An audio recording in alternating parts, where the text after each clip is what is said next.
GWF. Hegel. The Encyclopaedia Logic. With the Zusätze. Part I of the Encyclopedia of Philosophical Sciences. With the Zusätze. A new translation with introduction and notes by T. F. Geritz, W. A. Suchting, and H. S. Harris. Translator's Preface. This book contains a collaborative translation of Hegel's Encyclopaedia Logic.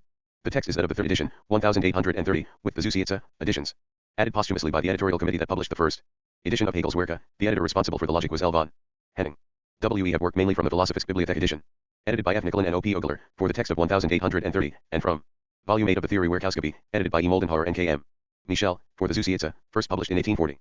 Our text went through a considerable evolution even before Hegel's. Editors added the lecture commentary. The first edition of the Encyclopaedia of the Philosophical Sciences in outline, of which our logic is just the first part, was a slim volume that appeared in 1817.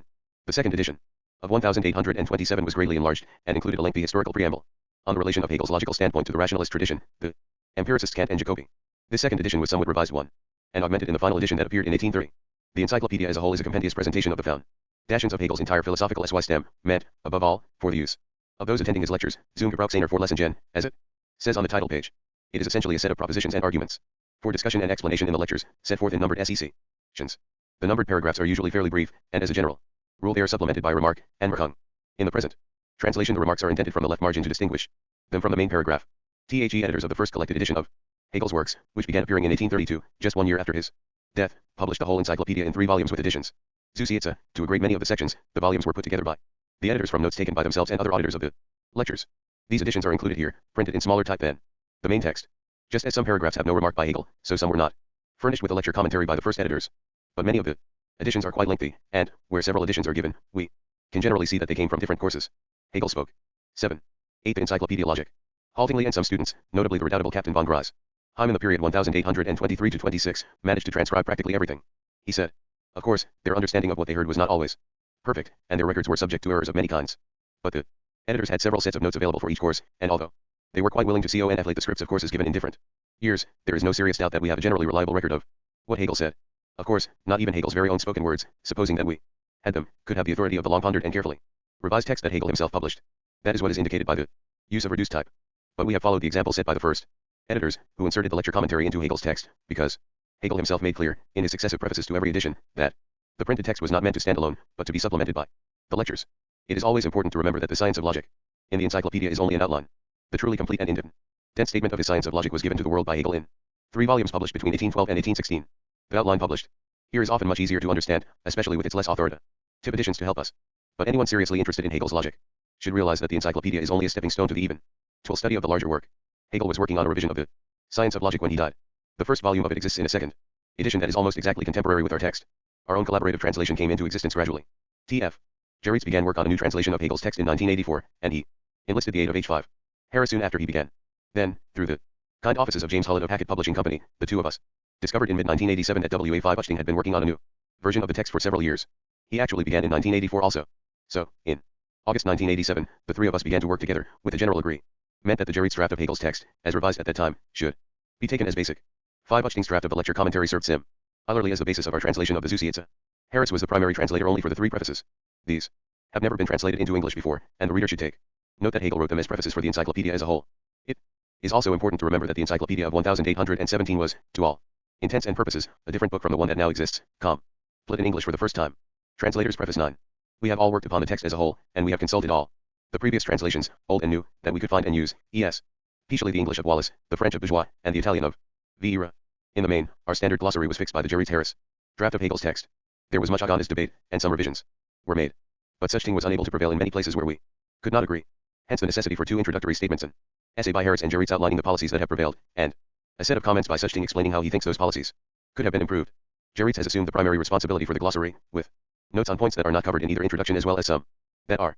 The historical and philosophical notes are mainly the work of Harris, though we have all contributed anything useful that we could, and the bibliography, with its notes, is mainly the work of Suchting, though here again, we have all made suggestions. We hope and believe that, by pooling our knowledge and our thought processes in this way, we have produced a volume that will be of more help to a wider range of readers and students than any of us could have produced working alone. TFG. WAS. HSH. 1. At certain points the revisions are quite important. For an example of this, see the commentary on 5777 by T.F. Geritz, Les Trois Lectures philosophiques de l'Encyclopédie. Au la réalisation du concept de la philosophie chez Hegel, Hegel Study N, BT 10, 1975. Pages 231 to 54. Acknowledgements. 11L1 Notary F. Geritz wishes to thank the Humanities and Social Sciences Research Council of Canada for release time, part of which he devoted to the completion of this translation. Special thanks are due to Denise Therein, the departmental secretary, who undertook most of the arduous and seemingly unending task of typing, correcting, and processing the present text. Without her patience and good humor, my work would have been a real nightmare. H.S. Harris gratefully acknowledges the assistance of James Devon in compiling the index of references. W.A. Suchting thanks V. Leahy for the typing up of his scripts.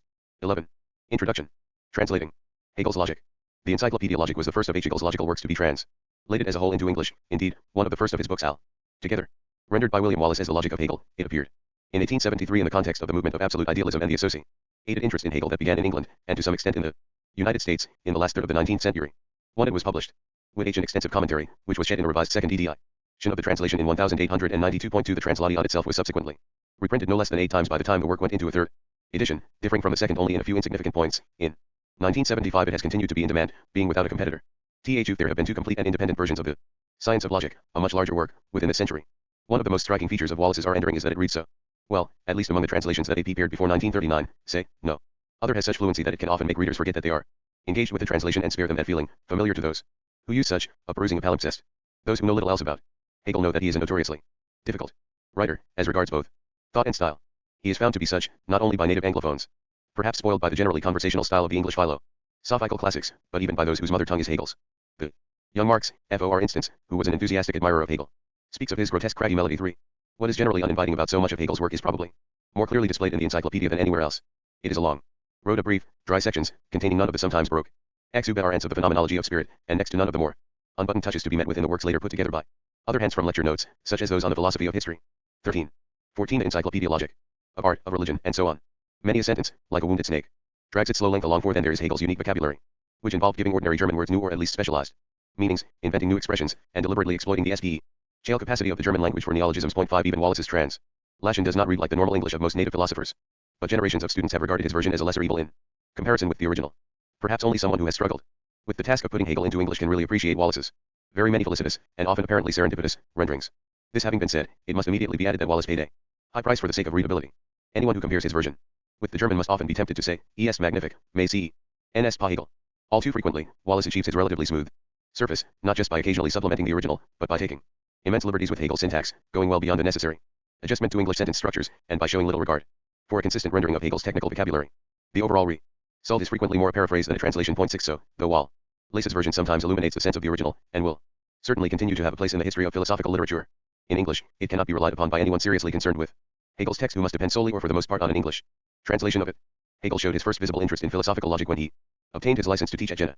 He gave a course on logic and metaphysics at once, winter term 1801, probably at the instance of Schelling, and some of Schelling's pupils.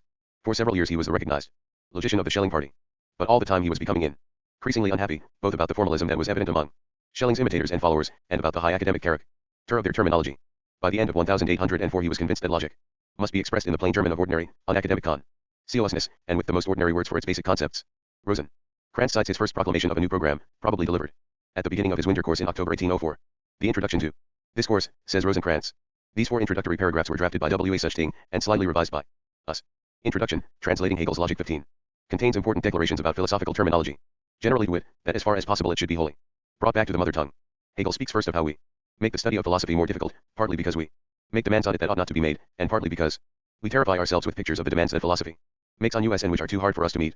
The truth should present itself to us in religion, of course, but for our culture, faith is altogether a thing of the past. Reason, with its demand that we should not believe, but know what the truth is, has grown strong, that we should not merely have intuitive consciousness of the truth, but should comprehend it.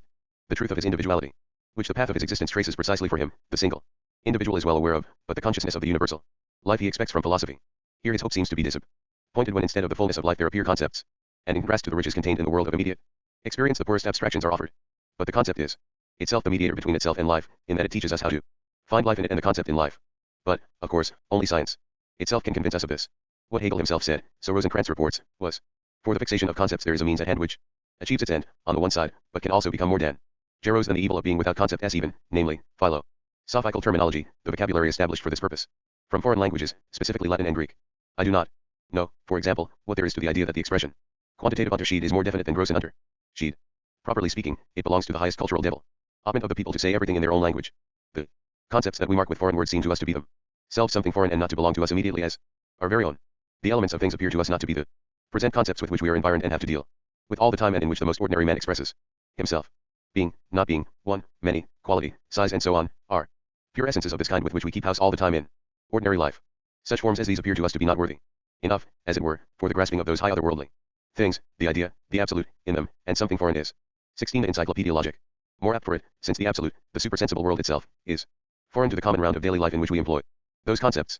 But that which is in itself must just not have this foreignness for us, and we must not give it this foreign look by using a foreign terminology, but must count ourselves really convinced that the spirit itself is alive everywhere and that it expresses its forms in our own spontaneous natural language.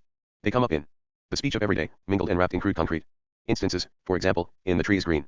Tree and green are what controls our representation. We do not in ordinary life reflect on it as we do not set this pure being in relief. Make it our object, as philosophy does. But this being is here, present and expressed. It is, of course, necessary to have recourse to foreign terminology if we cannot find the determinate characteristics of the concept before us in our own language. It is not customary for us to do violence to language and to mold new forms out of old words. Our thought is still not properly at home in our language, it does not dominate the language, as it should, and we cherish in this regard a blind reverence for what is brought from abroad. But this foreign terminology, which is used partly in a futile and partly in a perverse way, becomes a great evil because it reduces concepts which are implicitly movement to something stable and fixated, so that the spirit and life of the matter itself disappears and philosophy degenerates into an empty formalism, which is very easily supplied for social chat, yet to those who do not understand the terminology it seems very difficult and deep. That is precisely what is seductive in a terminology of this kind, that it is in fact very easy to master it. It is all the easier to speak in it, because if I have no sense of personal shame, I can permit myself to utter every possible nonsense and triviality when I am talking to people in a language that they do not understand. Point 7. Emphasis probably added by Rosencrantz. When he made this pronouncement, Hegel was still struggling with the problem of how systematic philosophy ought to be shaped, and what the place and function of pure logic were in a philosophical system. He solved this problem, more or less to his own final satisfaction, only at the end of that academic year. So it is crucially significant that he repeats the slogan of his new program in his letter to J.H. Voss of May 1805. Luther has made the Bible speak German, you, Homer the Great. As present that can be given to a people, for a people is barbarous. Introduction, translating Hegel's Logic 17. And does not consider the excellent things it knows as its own property until it gets to know them in its own language. If you would forget these two examples, I should like to say of my aspirations that I shall try to teach philosophy to speak German. Once that is accomplished, it will be infinitely more difficult to give shallowness the appearance of profound speech. 8. The attempt to teach philosophy to speak German, upon which Hegel was just then embarking, involved first an arduous struggle on the part of ordinary consciousness to overcome its own standpoint and assumptions, in order to reach the level of pure thinking. This logic of the experience of consciousness was set out in the Phenomenology of Spirit, 1807. Only after an immensely hard labor of self-purification is the student ready for the discipline of pure thinking in his/her own language, and the POS session of philosophy in one's own language is by no means as simple as the reading of Homer in translation, or even of the Bible. As Hegel said in his lectures about 20 years later, it is more nearly comparable to the understanding of his creed achieved by someone who has tried to be a good Christian all his life. 9. For although the philosophical logic of our own rational being is expressed with the most ordinary words of our ordinary lives, those words are not used in any ordinary way. Point 10. They are names of the concept of pure thinking, and its moments. That concept moves toward full self-consciousness through use of these words. The most remarkable aspect of the way that Hegel does logic is his methodical insistence upon the self-reference of the pure concept. The concept is made to refer to itself at every stage, because there is nothing else available for its words to characterize. The whole standpoint of consciousness, which has a world of things that its thoughts naturally refer to, has been transcended and put behind us. We are asked first to think what the concept of pure being is, and we go on from there in what is, or should be, an unbroken chain of necessary reflections until we finally comprehend what the logical thinking that has been doing all this self-reflection and self-determining is. The stages on the way, or the links in the chain, are represented by ordinary words, and we must depend upon our previous familiarity with them, and with how they are used in ordinary life, to guide us to our comprehension of the motion of pure thinking. But all of the concept words in the chain have been lifted out of the great complex web of their ordinary meanings and uses. Logically, they mean only what the movement of pure thinking allows them to mean, at the point where they are introduced, and the destiny of that initial meaning is always to develop until it reaches a breaking point, and becomes a new concept. Il. 18. The Encyclopaedia Logic. In his own oral commentary, Hegel does quite a lot of picking and choosing among the ordinary uses of his German words. He is very concise that the most familiar words for the categories and relations that structure our shared universe of discourse and experience have many uses. Sometimes he tells us that this or that use, or family of uses, is subordinate and then we are meant to disregard it. On the other hand, he also points to what may look like a very subordinate use as peculiarly illuminating or instructive. Occasionally he even points out that one of his concept names has a logical meaning that diverges seriously from its ordinary use. What then are we to do when we want to make Hegel's logical concept speak English? Obviously we must choose the best equivalents that we can in our natural language for the words that Hegel isolated from his own natural German. But no word in English will have quite the same complex of ordinary uses as a German word. So when we try to render the systematic movement of the concept, the words that we choose to isolate must come under strain at times, and the points of serious strain will usually be different from the points where Hegel himself was, or perhaps should have been, conscious of strain in his German. What are we to do when this happens? To take one of the most elementary examples, philosophers in English and French are used to speaking of God as the supreme being, or I supreme, and of man as the rational being. But Hegel's German gives him das Hohe Wesen and das vernünftige Wesen, and for his logic, the distinctions between being, Sen, essence, Wesen, and concept, Begriff, are fundamental. Now, essence is the proper logical equivalent of Wesen. So, if we want to render Hegel's logical thinking clearly and consistently, we must render the German expressions logically. This means that we must break radically with ordinary usage and speak of the supreme essence, and the like. To do this is to violate one of the most sacred taboos of the English philosophical tradition. but it is the logical structure of pure thinking. That is our topic, not the use structures of two natural languages. When three translators, with different backgrounds, and differing relations to and experiences of English and German, seek to collaborate in rendering Hegel's logic in English, even a decision as elementary as the consistent rendering of Wesen by essence causes different degrees of strain. For Harris it causes no strain at all, and is even welcome, because it drives home two fundamental truths. First, that pure thinking must be distinguished sharply from the experience of consciousness, as we share it in ordinary language, and second, that Hegel's essences are real beings, not the mental entities of native English nominalism. Jerry's AC. Introduction, translating Hegel's logic 19. Steps the violation of normal usage because the use of essence stresses that we are dealing with beings that are recognized as mediated, as in wordly relational, as having their raison d'etre or ground, and therefore as not simply given or there anymore. Of course, even when one accepts the principle that the logical relations of the concept names are what is crucial, there are places where ordinary usage must be respected in the interest of simple intelligibility. Thus, when the decision to render Beziehung as relation and variableness as relation ship has been painfully arrived at, the difficulty that in the sphere of quantity AVE variableness is properly a ratio will not go away. English readers cannot be relied upon to identify quantitative relationships as ratios. So the translator must make this identity explicit, and rely upon the reader to remember that this time the German word has two meanings which are both essential to the conceptual structure of the logic. Here, for once, we are all three quite happily agreed. As a rule, both the general philosophical tradition and the tradition of English Hegel translation must be respected as far as possible in order that there may be no avoidable obstacles in the way of our possessing PHY in English. But the English Hegel tradition is loose and various. 12 and the arguments we have had about what precedents should be followed and what departures are unavoidably necessary have been as eloquent as they are, in some cases, seemingly interminable. The decision to follow the lonely precedent provided by H.S. Makran 13, who translated the three moments of the concept, Allgemeine, Besondere, Einzelne, as universal, particular, and singular, was determined by the insistence of Harris that individuality is what belongs to the concrete thinking of the logician, who unites the moments and comprehends them in their unity. In this view, the distinction between the individual and the singular is absolutely fundamental, and no translation that would permit even the accidental possibility of a confusion between them should be considered at all. Jerry agrees, mainly because individual and the individual have to be used to translate individual and individuum, WL2:571 SS 417 SS. Hegel even speaks of das Einzelne Individuum, in 344. Wallace, Johnston, and Struthers, and Miller, together with almost all the commentators, use individual for Einzelne. But ever since the triumph of nominalism in the 14th century, English thinkers have spoken of singular entities as particulars. When the general tradition has been so radically corrupted, a fresh start is clearly necessary, and, since we have four German terms to render, we should utilize the resources of our logical vocabulary to the full. We do, in fact, have four words available, and there is one place in the logic books where even the nominalists needed them, so that our purely logical tradition was not corrupted by oversimplification. XX the Encyclopaedia Logic. In the classification of judgments the traditional logicians have spoken always of universal, particular, and singular judgments. I4 this is the usage to which Hegel translators must return, both because it enables us to use individual, ity, in exactly the ways that Hegel uses its German cognates, and because it belongs to a own properly logical tradition. The fact that because of the nominalist degradation of particular in reference to things, and the implicitly rational tendency of ordinary discourse to speak of singular living organisms as individuals, the logical words single and singular now fall upon the eye and ear somewhat unexpectedly in reference to real things, both organic and inorganic, should be looked upon as an advantage in this case, too, because it reminds us that although philosophical logic is the living spirit of language, the spirit of pure thinking is not directly identical to the spirit of everyday life. Is. The need to distinguish between the language of logic and the language of experience brings us to one of the most vexing problems in Hegel's logical chain. The word Dasein. I6 language, as Hegel says in the PHE Nomenology, is the Dasein of the spirit. Point 17 in the logic he adds the clarification that, as the element of free subjective spiritual Dasein, ordinary land gauge is the perfect paradigm of the necessary place of contingency in the total scheme of things. I8 logic itself, on the other hand, is the determination in language of the necessary structure of the concept, i.e., of thinking as self-knowing freedom. There can be nothing random in it. Philo. Sophical logic must be a perfectly determinate linguistic structure. Hegel himself says, at the very beginning of his discussion of Dasein, Dasein ist bestimmt. I9 this looks like a definition, so the earlier translators, faced with a word for which they had no proper equivalent, since they needed existence for the directly cognate existence, which is a much higher determination of thought, felt that they were directly authorities here to use determinate being for Dasein. This was a disastrous decision, which has had nothing but misleading consequences. Hegel's opening statement is not a definition, it only tells us that Dasein is the first and most primitive determination following pure being, which is completely indeterminate. Dasein is, in fact, the most general and, as such, the most indeterminate form of finite being. It is determinacy that simply is, quality, WL1:95. It is determinacy as such, op. CIT, P96, determinacy in the determination of being. In the Phenomenal. Ogi, 506 and 793, Hegel speaks of Bestimmungsdasein. These are both crucial moments, and if Dasein logically needs to be qualified in this way, specifically, it is easy to see why a competent translator must not build the qualification into the universal rendering of the category. Dasein is, on one side, looking back, becoming, that which both is and is not, and on the introduction, translating Hegel's logic XXI. Other side, looking forward, it is something that is not logically distinguishable from the other. Anyone who wants to direct the mind of an English reader to the intermediate point in just this logical progression, from becoming to some thing, is bound to recognize that in this instance we must go a little way on the road with J.H. Sterling, who is, in general, the worst possible model for a Hegel translator, because his attempt to use English as if it were a German dialect denies the living genius of our native language altogether. Sterling calls Dasein their being. We must be literal too, but we can at least allow the hyphenated English words their natural order and speak of being there instead. Or we can make a logical universal in the normal way, which is not confined to the schoolroom, and speak of theirness. Point 2. Logic is the being for itself of rational knowing, or the absoluteness of Wissen. Everything that can properly be called experience must have a cognitive aspect, and in that aspect it is a mode of Wissen. So Wissen must comprehend even our errors, and its absolute self-concept must embrace the comprehension of how and why error is necessary as relative truth. In the process of the very coming to be of truth. 21 in his oral commentary on the logic, Hegel illustrates this necessity several times when he discusses how the different stages of the concept apply to God, or the human spirit.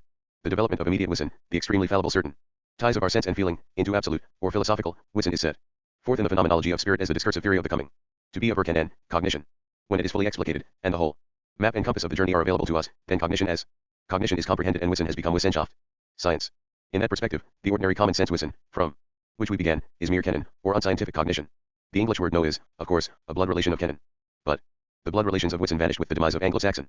If we had a verb derived from the Latin sire as well as a noun, we should be better off, because we could use that for Wissen, and so preserve the link between Wissen and Wissenschaft.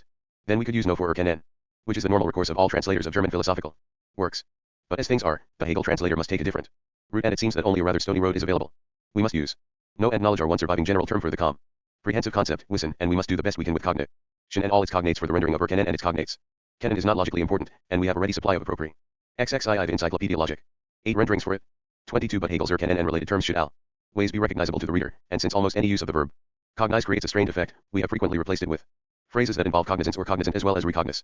We are well aware that the results are still somewhat unnatural in places, but we are at least confident that the desired goal has been attained, and one valuable side effect is that the connection between Erkennen and Anerkennen, recognize, is never lost to sight.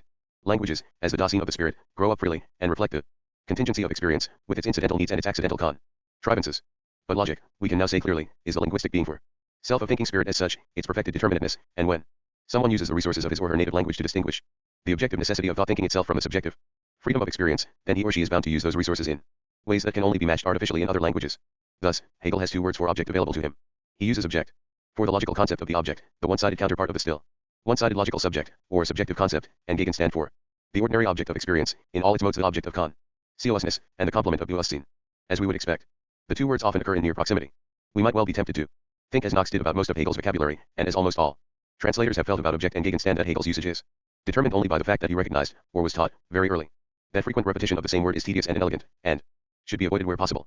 But a translator who has grasped the crucial importance of the distinction between consciousness, or experience, and pure thinking, or logic, must see that any variation upon a word that has an unmistakably logical function, such as object, has to be rendered faithfully, because there may be a logical distinction involved, and if nothing but a stylistic contingency is actually discoverable, that fact itself must be made visible. So, we are here obligated to provide the reader with an accurate picture of how Hegel used 2 words, when we have only 1 word ourselves. In this case, we have made our 1 word into 2 by hyphenating it, object, whenever it represents Gegenstand. The clumsier compound of Hegel's native volk Gegenstand occurs more frequently than object, but it is good to remind the reader that it is not the proper counterpart of subject. And because it belongs, as we think, to Hegel's ordinary vocabulary, we have felt justified in avoiding our artificial expedient wherever subject. Introduction, TRANSL adding Hegel's logic XXII. Matter or topic is an appropriate rendering for Gegenstand in ordinary parlance. A somewhat similar case is the one involving Unterschied and Differenz, except that here both are specifically logical terms. Unterschied belongs properly to the doctrine of essence and has to be distinguished from the otherness of Dasein. 23 It is the distinction of reflection, in absolute distinction, A and non-A. The terms are distinct in virtue of the simple not. Hegel stresses the importance of grasping absolute distinction as simple, i.e., as relating to itself, as self-distinction. But what is distinct from the distinction is the identity. If distinction 1 is therefore itself, i.e., distinction 1, and identity. Both distinction and identity are at the same time the whole, and one of its moments. Although distinction develops into diversity, which implies comparison by a third and is a moment that repeats the abimass of Dasein, and further into the antithesis and opposition of what is positive and what is negative, it must always be understood in its essential opposition to, or distinction from, identity. Identität and Unterschied are opposed by virtue of the Scheidung, or separation, that negates the unseparatedness of identity. In making our terminological choice we should, as is often the case, take our cue from the verb, unterscheiden, means to distinguish. We must not forget, however, that Hegel frequently speaks of sich unterscheiden, to distinguish itself. Indeed, the logical distinctions are not just our work, they are produced by the logical subject, i.e., the concept, itself. Unterschied is more akin to the distinctio realis than to the distinctio ration is tandem of traditional metaphysics. It is in no way due to a purely subjective act. Reason in the Hegelian sense does, of course, produce and overcome distinction, but then, for Hegel, logic is metaphysics, distinctio ration is his distinctio realis. 24. Although we recognize that Unterschied can mean difference, this happens because distinction itself can and must sometimes be understood in this way. But Unterschied does not always, or even principally, mean difference. The more fundamental meaning is distinction. And since there is great advantage in using only one English word to translate a logical term of such capital importance and its cognates, we have chosen to translate Unterschied always by distinction. 25 This terminological choice gives us the additional bonus of freeing difference for the translation of difference. For Hegel, Differenz characterizes the second moment that follows the first simple and undeveloped unity of determination, and that precedes the third moment of return from difference into simple self-relation. 85. This intermediate position gives the term a double meaning. On the one hand, what is different is more developed than what remains in its simple XXIV the Encyclopaedia Logic. Initial unity. Different thus means differentiated, 196, 199, 200, 201. And differentiating differentiation, 202, 203. These terms are akin to particular and particularization, Besonderung, 21. On the other hand, what is different can resist the return to self-relation. Under this aspect, difference does not mean a finitude waiting to be transcended, but a dualism, WL1, 47, that attempts to prevent its assumption into a new articulated unity and tries to absolutize itself. We then have something quite close to the radical difference, or difference, of some postmodernists. The most apt translation for difference is simply difference, a term to be interpreted, like the German term itself, in a more positive, developmental, or a more rigid or even absolute way, according to the context in which it occurs. Quantitative difference is Schelling's term to express the difference in degree of either subjectivity or objectivity that characterizes subject and object. Point 26. Each side is a relative totality in which one of the two outweighs the other, while both sides remain nevertheless absolute identity. Hegel's key criticism of this position is, die quantitative Verschiedenheit ist nicht wahrhafter Unterschied, das Variableness ist ganz allsörlich, the quantitative diversity is no genuine distinction, the relationship is entirely external. Moreover, the outweighing of one or the other is just sense determination, sin-like Bestimmung. For Schelling the absolute is not only absolute identity, but, more specifically, quantitative indifference to subjectiven und the objectiven. Hegel uses indifference in our text, not only to refer to the middle between the two poles of the magnet, Indifferenzpunkt, but also with reference to the absolute, 86. We have decided to translate it as indifference, using the initial capital to distinguish it from indifference, which stands for Gleichgültigkeit. In a number of cases we have had to use two English words for one German term. In the case of Bereildnis, which has been discussed already, there is an idiomatic use of Bereilden or Bereildnisse which makes situation necessary as a third rendering. The reader will find all such cases in the glossary, and she or he can rest assured that, whether the glossary gives 1, 2, or, in desperate cases, 3, renderings for a German word, any overlapping in the rendering of different German words in English has been clearly shown. We believe that all important logical words have been successfully distinguished. The only exception to this rule is that the English idiom for this reason, or for the same reason, etc., renders words like darum and ebendarum, and does not indicate the presence of be nunfeed. This exception, too, is absolutely reliable, and we think that it will cause no difficulty. In another set of cases, we have been forced by the copiousness of German to use the same English word for two different words in German. Introduction, translating Hegel's Logic XXV. In these cases, the couplets formal, ideal, real are the most obvious, but not the only ones. We have marked the distinction clearly by inserting the German word itself for the less frequent members of the German pair. After much agonist debate we have managed to rescue the German words ding and sash from this category. Ding is the most ordinary word for thing. In its perfectly determinate logical use it means a complex, universal object of perceptual consciousness, an essence that has properties. This is a familiar meaning of thing in philosophical English. A sash is a thing in another sense. It is an object of theoretical or practical concern, the thing in question, and although it may be a physical thing. For instance, the objects of sense certainty in the phenomenology, tree, and house, are as such sashen, not tinged. It is also, quite typically, a goal of human practical concern, a cause that we strive to serve, as well as what our effort of cognition is concerned with. The two words became connected in German philosophical logic, because both the common sense philosophers and the skeptics who can be loosely classified as influenced by Kant, began speaking of his dingen, sich, thing in itself, as die Sache selbst, the thing itself. When Hegel developed his speculative concept of absolute knowing as the knowing of what truly is, this suited his logical need, because it provided him with a perfect bridge in ordinary consciousness between the strictly unknowable and the absolutely known. His Sache is a Greek pragma, one of those things of which Protagoras said that man is the measure. Hence, the English translators have gone all over the linguistic map in rendering it, and all of them need 4 or 5 terms for it. But in logic it is essential to maintain the awareness that die Sache selbst is the right answer to the problem of a ding and sich, and, of course, we must have one word for it. In the logic we do not have to deal with the concrete Sachen of sense certainty, so we have finally settled upon the matter itself, or die Sache selbst. It is true that we also need matter as one of the complements of form, and that physical matters play an important role in the dialectic of das Ding, but these uses of matter are confined to restricted contexts, where the meaning is readily distinguished. So we do not think that any confusion will occur. The metal one of the discussion will always be readily apparent. Detailed discussion of other terms seems hardly necessary at this point, except for 2 that pos.e special problems, Schein, Schienen, and Aufhebung. The first is peculiarly obscure, and the second is systematically ambiguous. With SCH and Schienen we must start from 3 fixed points, 2 provided by the context, and 1 provided by ordinary usage. First, Erscheinung, which means appearance, is a higher development. XXVI the Encyclopaedia logic, and contains or expresses the truth of Schein in a fuller measure. SEC. And, the use of Schienen is determined by the physical analogy that is basic to the logic of reflection. Finally, ordinary usage tells us that Schein is deceptive. It is what seems to be, but is not really so. This fact of ordinary usage harmonizes with our first logical guide, and conflicts with the SEC.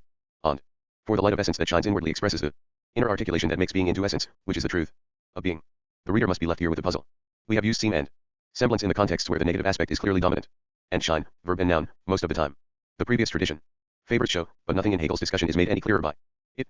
It seems wiser where the interpretation is problematic in any case to stay as close to Hegel's language, with its implicit metaphor, as possible. Point 27. With Aufheben, there is no problem about the meaning, because Hegel explains the term, in its systematically ambiguous use, as clearly as it can be explained. Point 28. But there has always been controversy about how it should be rendered. One tradition allows the translator to decide whether the cancelling or the preserving moment is dominant, and to use a battery of words to render different supposed shades of meaning. But the perfect determinacy of Hegel's logical concept forbids us to take this route, which, being the road of subjective arbitrariness, is a thoroughly bad one in any event. So, for this fundamental name of the logical movement of the Concept, we have had to decide between sublation and artificial logical. Word that has virtually no meaning, except what Hegel's explanation and its own context give it, and suspension, which is the ordinary word that comes closest to being systematically ambiguous in the right way. Aufheben is a very ordinary word in German. The English put by has most of the same ambiguity, though without the element of raising up. But put by would be as alien in logical discourse as sublate is in vernacular speech, and about as empty of all obvious meaning. In the end, our majority has decided that even suspend is out of place in pure logic. So only sub late will be found in our translation. Hegel uses Übergreifen to express the positive aspect of the process of Aufhebung, the concept that results from speculative comprehension. Begreifen reaches back and overgrasps the opposition of the moments produced by thought in its dialectical stage. The metaphor comes from Stoic tradition. Zeno used the 5 fingers to represent the differing apprehensions of the 5 senses. Then, dosing his fist, he called that gesture comprehensive sensation. To express the comprehensive power of thought, he grasped the closed fist in his other hand. Overgrasp is not to be found in our dictionaries. But anyone who reflects upon Zeno's meta introduction, translating Hegel's logic XXVII, for will see why we need it, and how different the meaning is from any of the current uses of overreach. English is a language with a distinctly mongrel ancestry. But by and large, it will be seen that we have adopted a word of Anglo-Saxon origin in preference to one of Latinate descent where we appear to have a choice. And where the fear 16 of the logical concept was not at issue, we have exploited the full resources of all the English that we jointly possessed. In the case of some German expressions of which Hegel was fond, Überhaupt, for example, we were often burdened with an embarrassed in choosing the best English equivalent. At other times it is a matter for very nice judgment as to whether the use of different words to render the same German word may not produce a misleading impression of the style of the original. In general, we have striven to mimic, where possible and appropriate, the etymology of the foreign words. To take an example largely at random, the verbs change and alter are pretty much synonyms, but we have often chosen the second to render very turn, because the Latin root meaning of alter mirrors the ender root of the German verb. This is an example of a conflict of criteria, too, since change is an Anglo-Norman product. Apart from Dasein, there is just one place where we have resorted to Sterling's artificial mimicry of German. Hegel's Schlieffgen is directly cognate with Schlieffje, which is his regular word for the syllogism. There are many verbal plays upon this relationship in German which cannot be reproduced because the corresponding words are not cognate in English. But where Hegel uses mit sich zusammen Schlieffgen to express the closure of the concept with itself, as a syllogism, we have concluded that an artificial echo of the process of syllogistic reasoning was not more opaque or obscure than more normal expressions like closing with itself. So, we have allowed the concept to conclude with itself. It is our hope that, by reminding the reader of syllogistic inference, this may even be more helpful than the use of more ordinary, but non-logical, words. There is one logically significant way in which Hegel violates the normal grammatical conventions. He sometimes gives us a singular verb after two subject terms. This seems to be meant to indicate that the subjects are really identical. Often this is easy to grasp, see, for instance, vanity and superficiality on p22. But occasionally it is quite unexpected and paradoxical, as in 149. If his usage were not preserved in such cases, his meaning would be quite lost. So we have elected to follow him consistently. In all instances, 2 disconnected points, broadly relating to vocabulary, should be added here. One relates to Hegel's use of emphasis, italics. In some cases, this simply reflects different typographical conventions, and as English. XXVII. The Encyclopaedia Logic. Translators, we have felt free to choose to follow the conventions of our own community and time. For example, Hegel regularly emphasizes the names of philosophers, but we have not followed him here. He often uses emphasis where today we would use quotation marks. We have occasion. Ally replaced emphasis by quotation marks where they seemed more appropriate. But wherever Hegel chose to emphasize words and phrases, for some reason that was not apparent to us, we have followed him faithfully. The other point concerns our capitalization of the initial letter. The reader should understand that we cannot be guided by Hegel's usage here. Since all German nouns normally have an initial capital, we decided to limit the use of initial capitals to the concept and the idea, where these are used in the singular and absolute sense. Being and essence are capitalized, where they stand for the entire first and second sphere of the logic. One final remark. No translation is produced in a linguistic vacuum. Even if translators were to work entirely for themselves, rendering a foreign text for self-clarification, for fun, or for some private reason, and not showing the result to anyone else, they would necessarily have to work within a tradition, however much they were to transform it. Those who expect their work to be used by others, whatever the determining motives for embarking on the project, must function even more completely in the context of a tradition, since all readers inevitably have sets of expectations formed by previous, related renderings. Sometimes the translator may judge it essential to depart from the tradition, perhaps radically, in order to achieve, broadly, greater fidelity to the original. But such steps must not be taken lightly if one wants the important innovations to be given a hearing. Any hint of change for its own sake in one place can easily lead the reader to a prejudice against the whole. Here the motto must be, hasten slowly. None of us want it to go too fast, and if some readers feel that we have done so, or agree with such thing that we have sometimes gone in the wrong direction, we have at least tried to give a clear account, both here and in the following essay, of what our relation to the tradition is. H.S. Harris. T.F. Geritz. Like our opening paragraphs, this last one was first drafted for us by W.A. Suchting. Introduction, translating Hegel's Logic XXIX. Notes. 1.4. Details about the English scene, C.J. Muirhead, 1927. 2. A revised text of the commentary was published separately in 1894 as prolegomena to the study of Hegel's philosophy and especially of his logic. 3. Marx, letter to his father, November 1837, Marx Engels, Collected Works, Volume 1, 18. 4. Alexander Pope, An Essay on Criticism, line 357. 5. For the relation of Hegel's philosophical language to ordinary language, see 1 John. Macumber, 1979. For general discussions of Hegel's philosophy of language see further. A. Coyre, 1931, J. Simon, 1966, T. Bodammer, 1969, D. Cook, 1971, M. Clark, 1971, and M. Ziefels' detailed study, Prosotterwelt, which tends, however, to be oriented more to Hegel's aesthetics and phenomenology of spirit than to his logic, for which see particularly 7 LFF. 289 ff. 6. See also the criticisms of Wallace's translation of the third part of the Encyclopedia. Philosophy of Mind, by M. J. Petrie in his translation of Hegel's Philosophy of Subjective Spirit. 1979, LTXXIII. Wallace himself was very modest about his translation. In the Prolegomena, he writes, with a subject so abstruse and complicated as Hegel's logic, and a style so abrupt and condensed as that adopted in the Encyclopedia, a satisfactory translation can hardly fit within the range of possibilities. The task of such a translation, he goes on, has come to seem nearly insuperable. And he notes later, the translator has tried to keep as closely as possible to the meaning, without always adhering very rigorously to the words of the origin. NAL. It is, however, much more literal in the later and systematic part than in the earlier chapters. OPCIT 7, 16. 7K Rosenkranz, Das Leben Hegels, Berlin, 1844, 183 M, Harris and Knox, 256-58, with some slight modifications. 8 Hegel, Brief, Volume 1:99-100, Butler and Sealer, BDS, p. 107. 9 See below, 237, edition. 10 Philosophy has the right to select from the language of common life which is made for the world of representational thinking, such expressions as seem to come close to the determinations of the concept. There cannot be any question of demonstrating for a word selected from the language of common life, 2. One associates it with the same concept for which philosophy employs it, for common life has no concepts, but only notions, and to recognize the concept of what is else a mere notion is philosophy itself. It must suffice therefore if representational thinking, in the use of its expressions that are employed for philosophical determinations, has only a faint notion of their distinctive meanings, just as it may be the case that one recognizes in these expressions nuances of representation that are more closely related to the corresponding concepts. Wissenschaft der Logik, ed. G. Lassen, 2:357, Gassam. Meltwerke, 12:130, Miller, 708, translation amended. Our use of concept or concepts for Begriff, and of representational thinking or representation as well as notion for Vorstellung G, is discussed in the notes to the glossary. The above quotation shows, we think, how the word notion is much more appropriate for translating Vorstellung than for Begriff, as Miller has done. This departure was initiated by W. Kaufman in his rendering of the Preface to the Phenomenology, 1966.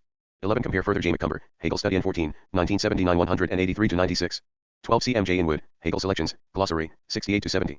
13 In Hegel's Doctrine of Formal Logic, Oxford, 1912, and Hegel's Logic of World and Idea, Oxford, 1929. Among the commentators, Stace followed this sound precedent. Sterling also. XXX The Encyclopaedia Logic uses these terms for the forms of the notion. See, for instance, The Secret of Hegel, 1898.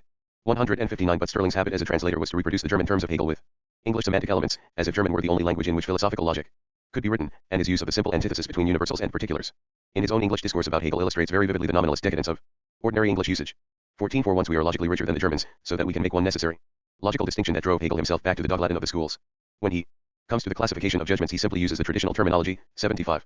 Partly this is because he wants the gulf between the traditional logic and his own philosophical logic to be quite plain. But partly it is because German did not give him the distinction that he needed. If he had used his own terminology here he would be in difficulties. An Einzelurteil would be what we call a single judgment rather than what we call a singular judgment. 15 Although we have called this a fresh start and have mentioned only Macran as a forerunner, the reader should realize that our translation already belongs to a new tradition in this matter. The Trinity Hegel translation group followed the Macran convention in its rendering of the general logic, and it has been adopted uniformly, so far, in the translations of Hegel's four lesson gen for which Peter Hodgson is the general editor. See his glossary for the Lectures on the Philosophy of Religion, University of California Press, 1984-87. The convention also holds for the Lectures on the History of Philosophy, which is already in preparation, and Leo Rock has adopted it in his translation of Reason in History. He marks his few departures from it quite carefully. See Introduction to the Philosophy of History, Hackett, 1988. 16 We use the spelling of Hegel's own time deliberately, to remind those who think that Dasein belongs by right of philosophical conquest to Heidegger and his adherents, that the most ordinary words in a language belong to the people, and not to philosophers, whether collectively or individually. 17 Gesammeltwerke 9:276-78, Miller, 508-11. 18 Encyclopedia 145, edition. 19 This is the first sentence of chapter 11 of the Science of Logic, and those who think that it authorizes the translation of Dasein as determinate being are forced to paraphrase it. But see also Encyclopedia 90 below. 20 The modern Italian and French translators have seen the necessity to go this far with Sterling too. De Negri began it with Esser in 1931, and Bourgeois has followed suit with Ederlaw. It is ironic to notice that in 1898 Sterling was moved to add a footnote, p. 243, Apollo, guising for the irredeemable ugliness of their being, for this footnote graces a page upon which we find Bient, for seeing, and there bint ity, for Daseins.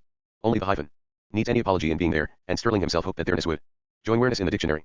It is obvious that he did not think that Bient would do so. 21 See Phenomenology, Gesammeltwerke 930, Miller, 39. 22 The expressions actually used are recorded in the glossary. 23 For this and what follows CWL 11, 32 SS. 24. Even the most recent French translators have chosen to translate Unterschied by difference, mainly because the term difference has taken on such an important and strongly non-subjective sense in recent French philosophy.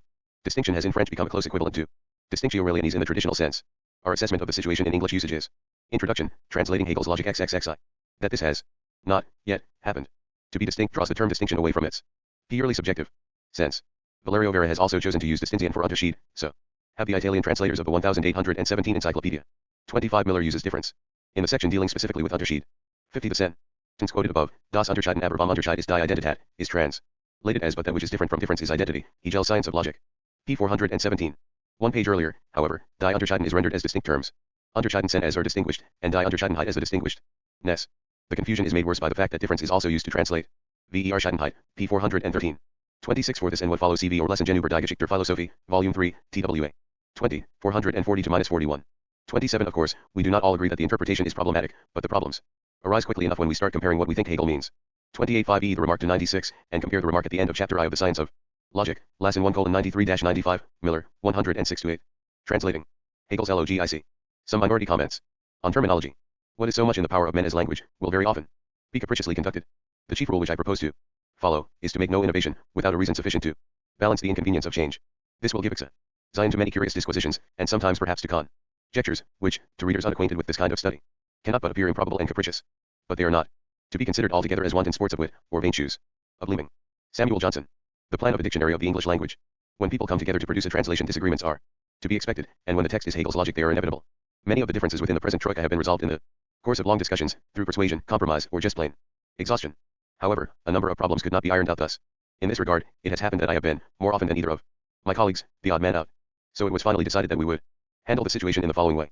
As regards comparatively minor issues of terminology and broadly stylistic questions, final responsibility would rest with the translator who had produced the original working draft translation, specifically, as regards Hegel's own text, with my two colleagues, and, as regards the additions, with me. As to more basic questions of terminology, the majority view would prevail, and the gloss lists the renderings canonical for the translation. We all contributed a XXXII. Some minority comments on terminology XXXII. Great deal to it, and we all concur on the majority of choices. However, it was agreed that I would have the right to state dissident views in a SEPA rate place, and so the most significant of these are presented in the following pages. What is said there should not obscure the fact that I agree with much of my colleagues' introduction. I have tried to take account of what positive arguments they offer for their alternative views, even if not always in explicitly polemical form. Informed readers must be the ultimate judges of the strengths and weaknesses of the various cases. They should, gain from this opportunity to consider differing views about difficult matters. I do not offer any general theory of translation underlying my approach to the problems of rendering Hegel's logic in particular. In any case, the problems in question cannot be resolved just by appeal to broad principles relating to translation as such, or to Hegel's texts in particular. Rather, they require detailed, highly contextualized argument. Hence I beg indulgence in advance from readers for many of the following discussions, which may sometimes seem at first reading too finely drawn. Nevertheless, some general pointers have emerged in the course of actually working on the translation, and a couple of them may be worth recording here, if only to give the reader some idea of assumptions underlying the following discussions of specific questions. I take very seriously a passage from one of Hegel's letters which is cited with fuller context in my colleague's introduction, one which to try to teach philosophy to speak German. Hegel here alludes to his program of presenting his philosophy in the words and syntax of his native language, rather in those of Latin and Greek in their various derived forms. Now, this is a less clear-cut goal in English, where the influence of the classical tongues, especially via their Romance descendants, is much deeper, much more bone of the bone, flesh of the language than is the case in German. But it means at least that the translator should strive for a maximum of linguistic naturalness, consistent, of course, with fidelity to the meaning of the text in a narrower, so to speak, semantic sense. Furthermore, Hegel tried to achieve the aim set out in the sentence quoted above by various means, probably the most important of which was the use of ordinary German words and phrases, either as such or in cognate forms, in special senses. One result is that he often uses the same expression in both technical and non-technical senses, in different contexts. It is not always easy to decide which is which. However, the translator must try to do so. To say, as it has been put to me, that the translator should render the text consistently, leaving it up to the reader to decide how a certain expression is being used, is to abdicate the translator's third Encyclopaedia logic proper role, and, anyway, this rule already breaks down even in the simplest cases. Finally, the point may be made that it is not by any means always clear when it is correct to say that a mistranslation has occurred. On the one hand, when, for example, my colleagues render Erinnerungen in the first sentence of the remark to 86 as recollections, this is a clear mistranslation, though it is in general correct to express the German word in this way in English, it makes no sense whatever in this particular passage, whereas giving the German the legal sense of objection, which it can have, makes perfectly good sense. On the other hand, when, for example, they render Entscheiflerung as uttering or, applied to God, self, emptying, disagreement may well reduce in the end to a matter of taste. A very large number of cases lie somewhere between these extremes. Such thing. Specific disagreements. All otherwise unattributed references are to the Encyclopaedia logic. The sign followed by a number signifies Hegel's own major statement, which comprises the initial paragraph of a section. An R after the number means Hegel's own remark, and an A after the number means the editorial addition, itself followed by a number if there is more than one such. To a section. References to Hegel's Werke, see following list, specify volume. Number followed by a colon and then page number, S. Abbreviations of titles used are L. Encyclopaedia Logic, that is, the work of which the present is a ITHL. OED. SL. W. Translation. Introduction, translating Hegel's logic, earlier in this book. Oxford English Dictionary. Science of Logic, translated by A.V. Miller, London, Alien and Un. Wynne, 1969. Hegel's Werke in Zwanzigbinden, Theorie Werkhausgabe, Frankfurt. A.M., Surkamp B. Verlag, 1969 ff. 1. Ansel. This is an ordinary German word, meaning number or quantity. Hegel uses it as a purely technical term to signify one of the two constituents of number, the other being Einheit, unit, 102. Ansel means the number of units contained in a given number. It is important to remember that the notion of Ansel becomes properly applicable only at the stage of multiplication, factorization, where the units involved are homogeneous, as distinct from addition. This is clear enough from REA. Some minority comments on terminology XXXV. So notably close reading of 102R, especially paragraph 5, but it is made perfectly explicit in SL 210, line 5, W5:240, bottom of page. Thus in, for example, the number 6, if 2 is taken as the unit, then the ansel is 3, if 3 is the unit, the ansel is 2. Wallace rendered the term by the old word enumeration. This has the considerable merit of similarity in etymology to ansel. But it may well suggest that an ansel is the result of a process of counting, like Miller's amount, rather than its being more accurately describable as the index of a number. This can be captured, retaining the etymological point of WA-less word, at the expense of a step in the direction of neologism, by rendering ansel as enumerator. The reader should realize that the present translation renders ansel sometimes as enumeration and sometimes as enumerator, thus suggesting to the unwary reader that there are two concepts, whereas in fact there is just one. 2. Aufheben, das, aufheben, aufhebung. Aufheben, the discussion may be confined to the verb, is an ordinary German word, which, as Hegel explains in 96a, has the double meaning of do away with and preserve. He uses the word in both non-technical and technical senses. As to the former, the first of the two meanings just listed, example 119R, is the usual one. As to the latter, he makes use of both meanings to mark his conception of the way in which one logical category successively does away with and also includes an immediately pre-stated one. The present translation does not clearly recognize the distinction between Hegel's non-technical and technical uses, rendering aufheben as if he always uses it in the second way. If the distinction were to be respected, there would be no difficulty at all about the first, for there are many English words, cancel, abolish, and so on, that would do the job quite satisfactorily. It is the second, technical use that gives trouble. Since the publication of J.H. Sterling's The Secret of Hegel, 1865, the standard English rendering has been sublate. Now, according to the OED, the term appears first in English about the mid-16th century, with the mean in G remove, including removing by destroying. It appears again in 19th century logic books, as early as 1838, where it means deny, contradict. Sterling simply imposed on it the extra semantic dimension of include, preserve, for the sole purpose of having an English word with a meaning to match the dual meaning of aufheben. N. So it is clear that TS involves the rendering of an ordinary German word by a quite extraordinary English one that by the 19th century lived on only in manuals of logic and that as a translation of aufheben was completely factitious. 30. The Encyclopaedia Logic. Is there an English word which is both ordinary and also possessed of the dual meaning of the German one? I suggest that suspend fills the bill. It is perfectly ordinary and has the dual sense of something's being put out of action whilst continuing to exist. In addition, it has strong etymological similarities to aufheben. Sus is a form of subdash, which can signify from below and consequently on, and pend is the stem of the verb pendere, hang, whilst aufheben is formed from auf, meaning on, and heben, lift. These etymologies reflect logical features of the operation of aufheben, a category that is aufgehoben hangs from the next higher one in the sense of being dependent upon it, having been lifted into that position by the dialectical process. The only objection I have heard against this suggestion is that suspend has an overtone of temporariness, which aufheben, at least in Hegel's technical use of it, does not. But, on the one hand, there is nothing incoherent in the idea of something's being sus pended indefinitely, and, on the other hand, a category that is aufgehoben in Hegel's logic is once more in play when it is abstracted from the larger context in which it has been shown to be a mere moment, as it regularly is by the understanding. Even if the objection were judged to be sound, still, taking everything into account, a very good case can be made that suspend comes incomparably closer to aufheben than sublate does, and therefore should be employed in the absence of a better rendering. 3. Dasein, Dasein, or Dasein, Dasein. This is an ordinary German word which Hegel uses both technically and non-technically. Non-technically it means, as a noun, existence, with a certain bias to what is living, and, as a verb, to be there, as its etymology indicates, to be present, attend, exist. The following discussion will be restricted to the nominal form, because this is of most relevance in the context of Hegel's logic. Its technical meaning is explained in the doctrine of being, specifically in the second stage of the initial triad of categories comprising quality, and is stated very succinctly in the opening words of the relevant section of the larger science of logic, Das ist. Best of Sen, SL, 109. Equals. W5:115. Taking the technical meaning first, it is probably true that, as ITHL suggests, the passage just cited is what has been conceived by translators and commentators in the main line of the Anglophone tradition to be the authority for rendering Dasein as determinate being. In brief, the latter is what Hegel himself says that Dasein means. Why change the traditional rendering? ITHL says that the passage in question is not a definition. Some minority comments on terminology XXXVII, and that in fact Dasein is the most indeterminate form of finite being. So, when Hegel writes determinate, we are told in effect that he really means indeterminate. It is also stated in the same place that rendering the word as determinate being is a disastrous decision, which has nothing but misleading consequences. However, the argument advanced for this claim rests upon a couple of passages in the Phenomenology of Spirit, a work that was published a good 5 years before the first volume of Hegel's logical magnum opus, The Science of Logic, and that lacks the rigorous terminology first systematically developed in the latter. An examination in particular of the two passages it shows Hegel is there simply using Dasein in an ordinary language way. What of the main term used in the present version, namely, there-ness? This has the advantage of etymological mimicry of the original, de equals there and sen equals ness, as in, for example, ple, beofitzane equals consciousness. But I can see no other advantages, and I do see several serious disadvantages, which include the following. A. There-ness renders an ordinary German word by an English expression that is even more remote from ordinary English than sublate. The 3 examples of its use given in the OED include one from the 17th century and 2, both philosophical texts, from the 19th century. B. This rendering of Dasein destroys the verbal continuity with the other two members of the triad, sen and Vierzigsein, as well as with others introduced in that first section, like Anzigsein. Of course, continuity could be partly restored by rendering the sane as for itselfness, and so on. But what, then, becomes of sen? Is it to be rendered ness?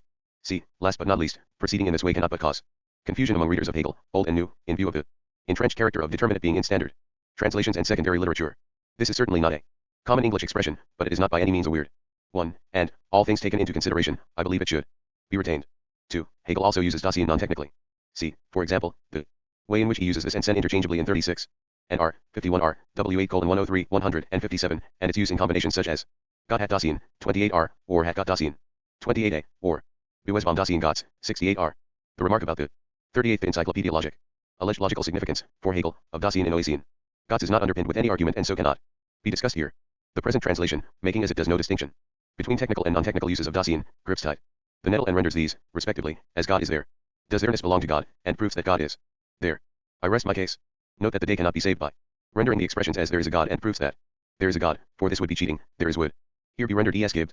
I in such cases the right path is to render the passages straightforwardly as God exists and proofs of the existence of God. There is no problem in such contexts of a confusion between Hegel's Dasein and existence. 4. Differens, different. See Unterschied. 5. Eins, Einheit. See Eins, das. 6. Eins. Some remarks on this term are in order here, both to outline a case for rendering it slightly differently from the way it is in the present translation, and also to indicate its relations to various other terms which are flagged at various places in the text but not explicated. Daseins has a place and a different meaning in the first two major subdivisions of the doctrine of being, namely, those under the rubrics quality and quantity. The bad or spurious infinite involved in something's going over into other, and this, qua something, going over into a further other has been terminated by the reflection that the series is a totality which is self-contained by virtue of the fact that what is contained in it is determined by itself and which is thus infinite in the sense of not being limited by anything outside it. This self-enclosed whole is called being for itself, insofar as this is regarded purely in terms of its character as a self-determining whole, abstracting from the reference to otherness, which the preceding section on Dasein has shown to be necessary for determinateness. Being for itself is immediate, not mediated, but, as in clutting this necessary reference to otherness, negativity, it is determinate. A being for itself, not Philosophisane but Philosophianes, excluding others. As such, it falls under the category Daseins. Some minority comments on terminology. 36. Translators of Hegel have usually rendered das Fins as the one, and the present version is no exception. But this is not dictated by the X-phrase sein itself, for the indefinite article in German, as also in, for example, French, is part of a specific noun in a way that is not the case in English. Thus Marx's main work, Das Kapital, is rendered in English capital, not the capital. My argument for rendering das Fins as one rather than the one is twofold. It is not intended as decisive, insofar as any argument meant in this area can pretend to be so, but to be at least worth serious consideration. The first takes its point of departure from Hegel's remarks in 96a that the most familiar example of being for itself is I. Cf. also. 24a. On the one hand, I can be looked at from the point of view of pure self-relation as such, and here I does not refer to any specific individual. On the other hand, I is necessarily some specific I, though unspecified, as against other specific Is, similarly unspecified. From this second point of view, I as being for itself is a being for itself. Now, there is arguably a similar situation in regard to the English one. In a sentence like one doesn't eat one's piece from the blade of a knife. One refers simultaneously to anyone at all, anyone, and also to specific individuals, anyone, s. It is worth remarking how the language seems to have within it the idea of the correlativeness of mess with oneness in this sense you can be substituted for one in the above example. This suggests that das Fins be rendered simply as one. The second part of the argument for proceeding thus is that this would be an especially appropriate way of rendering das Fins when the latter expression is used in a quantitative, rather than, as so far, a qualitative, context. This is introduced in 97 in, briefly, the following way. Being for itself considered mediately, excluding other beings for themselves, that is, being for itself as das Fins, is one among many. This is what Hegel refers to as repulsion. But, as has been seen, being for itself can also be looked at as immediate, and this Hegel calls attraction. What is grasped as this oscillation between the two aspects of being for itself is quantity. Das Fins in the new quantitative context refers to the moment of attraction or, as it comes to be called in 100, continuity, characterized there as that in which the many ones are the same, namely unit. Unfortunately, the present translation renders the final word here, die Einheit, as unity, thus destroying the sense of the passage. This is in spite of the fact that the word is correctly rendered in a passage of identical sense in 102, first paragraph, ad fin. The plural of das Fins in the quantitative sense, see 97. 102r, is very naturally rendered by ones, rather than by the ones. It may be remarked, by the way, that Hegel also uses the term Fins, 97a, which seems to mean one qua one among many. XL the Encyclopaedia Logic. As correlatives of the quantitative Daseins, we have the following, a. Weil will as in Setzen Wielerines and die se will seen SC Eins. 97, as well as die Weilen, 97a, which would seem to refer to the quantitative Eins taken distributively. B. Das Will, 97a, 98a, which would seem to designate manyness as such. C. Ein Wils, 97a, which apparently means a particular manyness, so to speak, a particular group of ones. 7. Erkennen, das, Erkennen, Erkenntnis. Hegel uses three groups of words, all from ordinary German, in connected ways. 1. Erkennen, das, Erkennen, Erkenntnis. 2. Wissen, das, Wissen. 3. Kennen, das, Kennen, Kenntnis, se. In the final analysis, they cannot be considered, especially in Hegel's usage, apart from one another. But this is especially true of 1 and 2, so the discussion will start here. 3. Will prove to be relatively easy to sort out. For the sake of simplicity and brevity, the discussion will mainly concern only the first, verbal form of each. The problems in the present context flow from various conjunctions of the following facts. A, as already indicated, 1, and 2, are all ordinary German words. B, Hegel sometimes uses them non-technically, indeed, even synonymously, so C, for example, 24a3 at W8:89, C, he also uses them in technical senses, and D, they would both be normally rendered by no. Before considering the problems raised by the conjunction of A, C, and D, let us survey the relevant technical uses. We can then consider questions connected with B. As ITHL correctly points out, Wissen is the more inclusive, the general concept of knowledge, using the last word in a provisional way at least. As Hegel says in part 3 of the Encyclopaedia, consciousness is already knowledge. Wissen. Encyclopedia, 445a at W10:244. Philosophy of mind. Wallace Miller translation, p. 191 heavily revised here. But he distinguishes two grades of Wissen. The lower he calls, in the passage from which I have just cited, mere blah 5n. Wissen, knowledge that an object is what it is in gen. Errol, and with respect to its contingent, external determinations. Now, this lower grade of Wissen is to be distinguished from the next, higher, step, which is achieved by the procedure of knowing in the sense of erkennen. In L, this is characterized as follows, translating in an amplified if awkward way. In order to bring out the terminological points, knowing in the sense of erkennen means nothing other than to know. Wissen an object Gegenstand in terms of Knock its definite. Some minority comments on terminology. Slee. Bestumten content, 46. Knowing an object in the sense of erkennen is to Wissen in a mediated way, 112a at W8:232. All this is in perfect accord with what is said further in the passage from part 3 of the Encyclopedia already cited, where it is said further that to know in the sense of erkennen is to Wissen in what the object's specific, substantial nature consists. For other passages of similar tenor, see for example Encyclopedia 445 at W10:240, translation cited. P188, W16:156 FF, W17:334, 335, 379 F, W19:422, W20:383. So Wissen in the first, lower sense refers to immediate knowledge, where immediate contrasts with explicitly mediated knowledge, which is the province of erkennen. Cf. Kant's distinction between Wissen and Eigentliche Wissenschaft. In the preface to the Metaphysics Anfangsgrund Natur. Wissenschaft, Sir Campbell Koggabe, 9:12. Now, above this is Wissen in the higher sense, indeed knowledge in its highest development, absolute philosophical knowledge. The connection between the two sorts of Wissen is presumably that in the second we return to immediacy, only this time with mediation auf Gehoben. Wissen is used in this way in the present work at 237a, but can be found in other places like the last section of the Phenomenology of Spirit, entitled Das Absolute Wissen, and the Philosophy of Religion at W17533. The concept of spirit is the concept that is in and for itself. No. Lege das Wissen. 2. Now, C, having been cleared up, what is to be done about the problems created by it in conjunction with A and D? The present translation consistently uses no for Wissen and cognize or, sometimes, recognize for erkennen. The central and very serious problem with this is that it involves during an ordinary German word, erkennen, and, moreover, one used many more times than Wissen by one that is used in English by no one but a few scholars. My alternative suggestion is as follows. Since, as just noted, erkennen occurs much more frequently than Wissen, it should be rendered by no. How, then, is Wissen in both its senses to be distinguished, where, of course, this is necessary? The question of what is to be done when it is not necessary will be taken up later. As regards the first, lower sense of Wissen, the OED comes to our aid. This, volume 3:745. Kernel 2, 3:8, ties no in the sense of to be aware or ap. Prized of with Wissen. So the latter has a natural rendering in Slide Encyclopedia Logic. To be aware of where it is used in its first sense. As regards the comparatively rare use of Wissen in its second, higher sense, it can be rendered as no absolutely, taking a clue from the Phenomenology of Spirit. See above, or as no, with appropriate flagging of some sort, for example, the GER man word in brackets after it or in a footnote. 3. Now, what is to be done when the two words in question are used non-technically? The problem does not arise for the press and translation, which does not recognize b, that is, non-technical uses of them in Hegel's text. This, combined with the choices made of words with which to render the two terms, results in some bizarre rise. For example, the biblical phrase we know in English as tree of knowledge of good and evil, which appears in German as Baum der Erkenntnis der Guten, und Bosen, meets us back in the present translation as tree of cognition of good and evil, 24a3. The remark about the alleged logical significance, for Hegel, of Erkenntnis in Baum der Erkenntnis der Guten und Bosen, like that of similar tenor regarding Dasein in Dasein Gottes above, is, as simple assertion, not discussable here. My own suggestion, in line with what has already been said, is, when nothing hangs on it, simply to render them both by no. 4. Finally, the third term in the initial triptych involves no serious difficulty. Hegel does not use words in this set much in the present work anyway, and does not give any explicit account of the meanings involved. But its everyday use has the sense of personal knowledge, example kennen lernen, to meet, or practical knowledge, including information, example menschenken, a good judge of people, or in Kenntnis setzen, to inform or notify someone of something. Once more the OED provides what is wanted, expressly tying known in the sense of to be acquainted with, to be familiar with by experience, or through information or report with Kennen, volume 3:745, kernel 1. 2:5. It is true that this does not bring out the etymological continuity with Kennen, but, then, no alternative does either. 8. Formal. Formal, most accurately and naturally rendered by formal, or for mally, is the adjective corresponding to form, which is correlated with Inhalt, content, 133, 134. Roughly, form signifies a state of affairs, considered from the point of view of its structure. Form and Inhalt are two. Some minority comments on terminology slaying aspects of the same thing, and nothing pejorative attaches to formal or formally as such. But this is certainly the case with what is formel, das Formel. Here form is abstracted from content altogether. See, for example, 24a2, 63r, 133. A, 145a, 160a, 162r, 164r, 172a, 213a, 214 at W8:84, 152, 266, 284, 307, 310, 314, 323f, 369, 372, signifying predominance of subjectivity, 25. R, 162, 192a at W9:92, 309, 345, arbitrariness, 122 R ATW8:253, the operation of the understanding, 115 R ATW8:236. Thus it is obvious that the two terms cannot be satisfactorily translated into English by using the same term, namely, formal, for both, as the present translation does.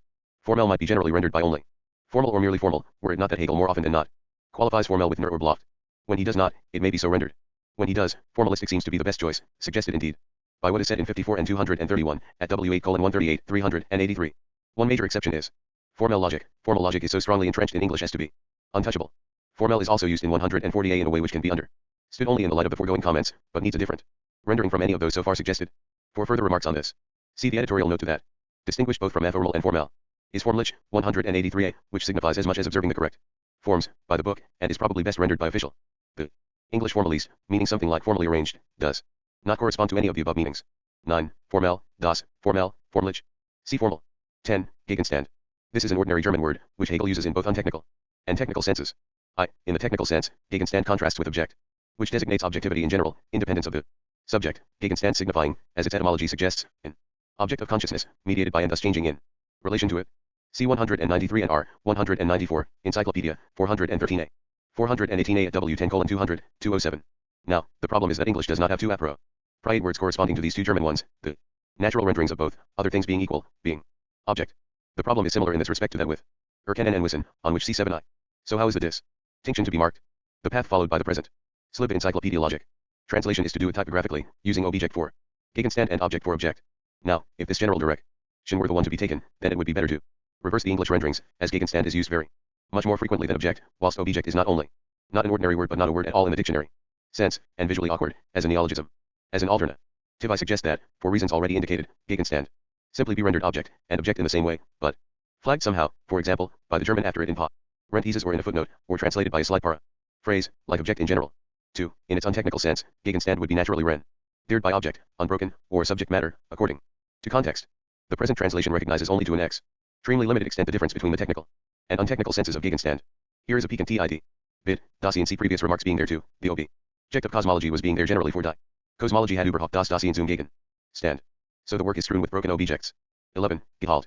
The noun import, when not used as a pompous synonym for meaning in general, is centrally employed to signify the gist of some utterance. In a certain context, where gist means the substance or pith of a matter, the essence, oed. So Gehalt. In this regard basic import is either a pleonasm or so close to one that the difference does not matter. Cf. Basic essence, which results from substituting for import one formulation in the dictionary definition just transcribed. Of course, import can properly accept certain qualifying adjectives, for example, natu, ral, ascribed, as surprising, but these do not relate to the meaning of import, the import of import. 12. Gleich, Gleichheit. The present translation renders these uniformly as equal and equal, ity respectively. These renderings are sometimes but by no means always correct. Thus a translation of the very important 117, 118 makes sense only if the words in question are translated as like and likeness, or unlike and unlikeness, as is standard in the English Hegel literature.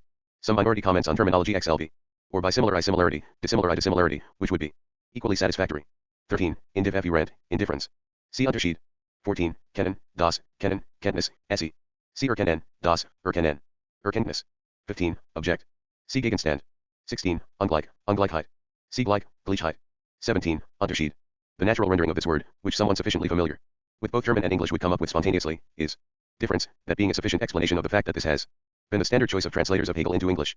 Another consideration in favor of this option is that Hegel holds that there is a general correspondence between, on the one hand, the sequence of categories as they are derived from one another in the system of logic and, on the other, the temporal sequence of positions in the history of philosophy. Now, identity and difference are a traditional couple, and to replace difference with anything else, as the present translation does with distinction, is to obscure the historical dimension of Hegel's system of logic.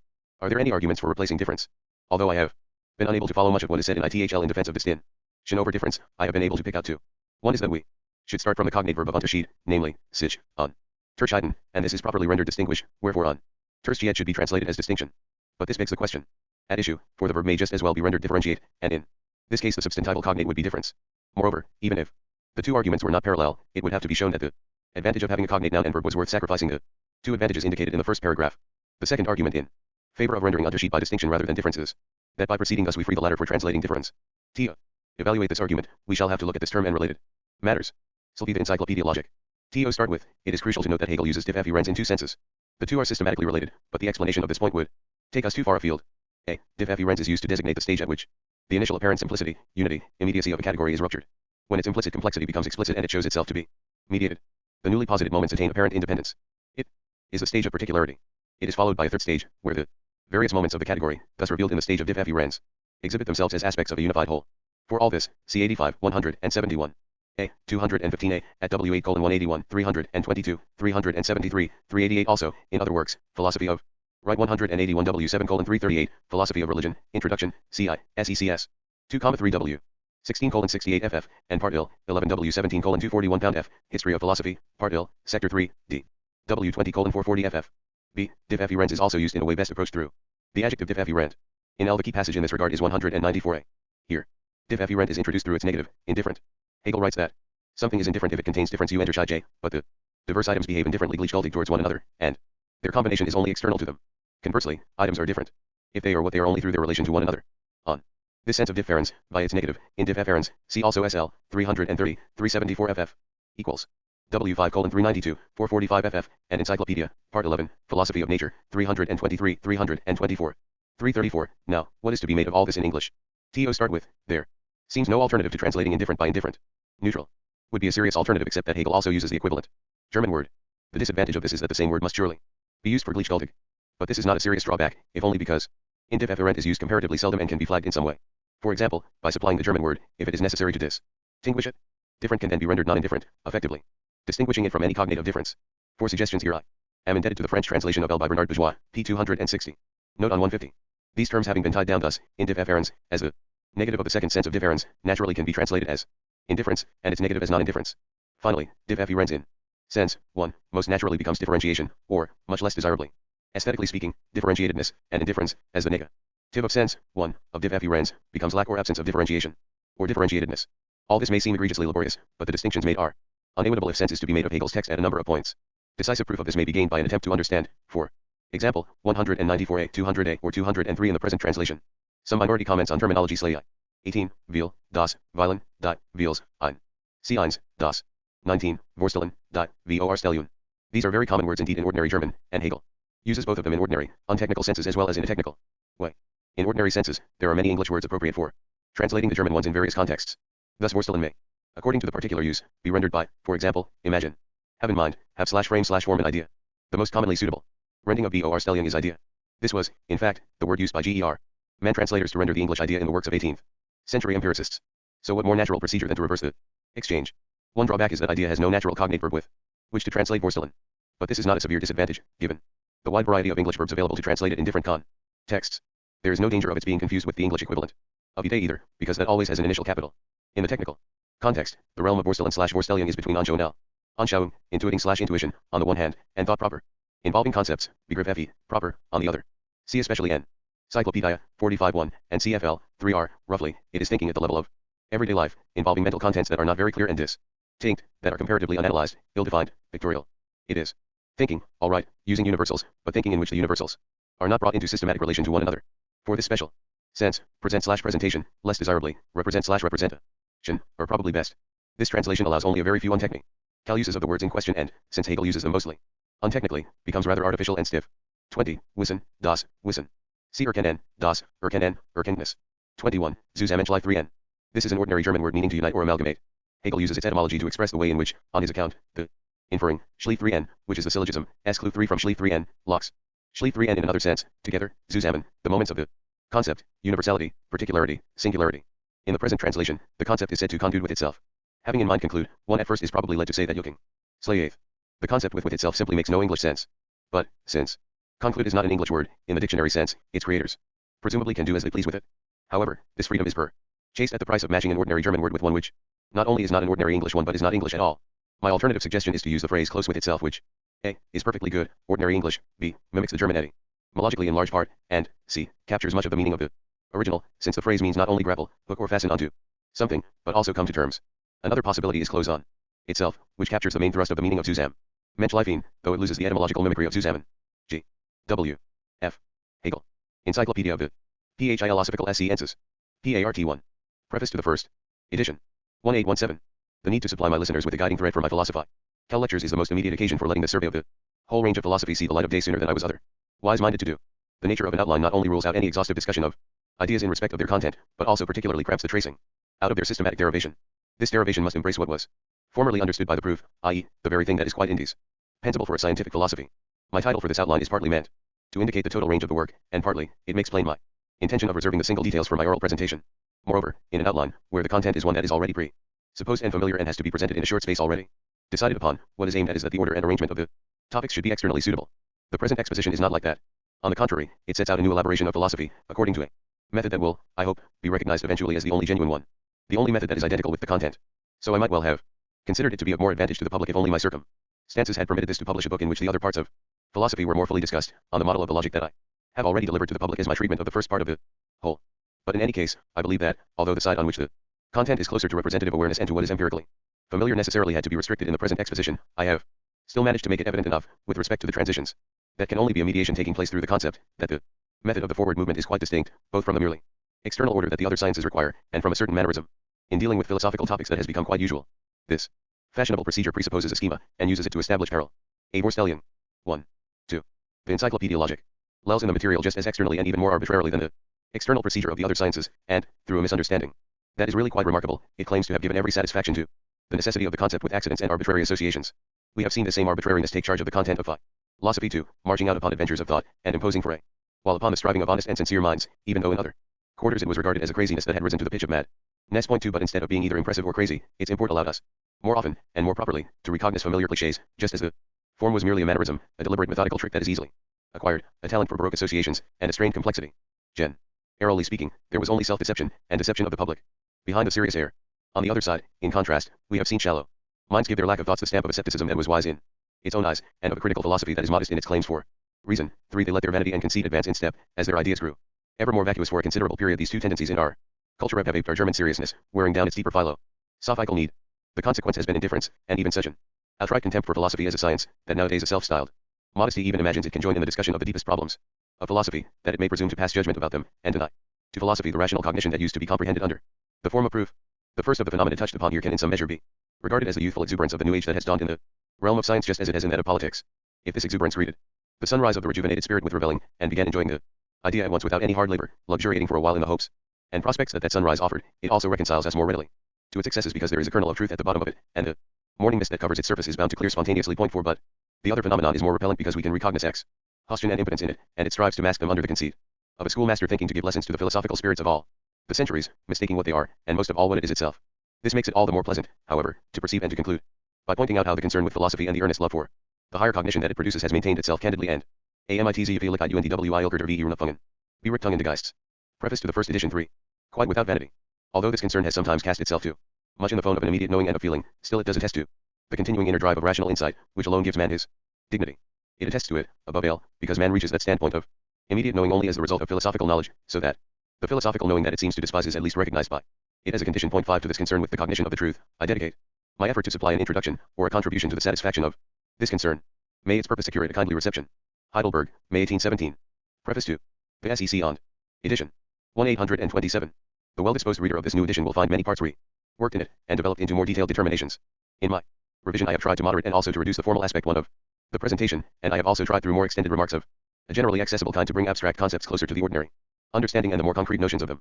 But the brevity and compression that an outline makes necessary, with materials that are in any case abstruse, will only permit the second edition to have the same via Catina as the first one. It serves as a textbook that has to receive the elucidation it needs through an oral commentary. On the face of it, of course, the title Encyclopedia could leave room for a lesser degree of rigor in the scientific method, and for the compilation of external parts. But the nature of the matter entails that logical coherence must remain fundamental. There could be all too many inducements and stimuli present that seem to require that I should declare myself about the external bearing of my philosophical activity upon the cultural concerns of our time, some of which are rich and others poor in spirit, and this can only be done in an exoteric way, as for instance in a preface. For although these cultural concerns claim some relationship with philosophy for themselves, they do not permit of scientific discussion, so they do not enter into philosophy at all, but carry on their chatter wars from outside and stay outside it. It is inappropriate, and even risky to betake oneself to a field that is quite alien to science, since explanations and discussions of that sort do not advance the scientific understanding which is all that matters for genuine cognition. But a discussion of some cultural phenomena may be useful or even mandatory. The scientific cognition of truth is what I have labored upon, and still do labor upon always, in all of my philosophical endeavors. This is the hardest road to travel, but it is the only one that can be of interest and value for the spirit, once the spirit embarks upon the way of thought. A vestimuum. 4. Preface to the second edition. 5.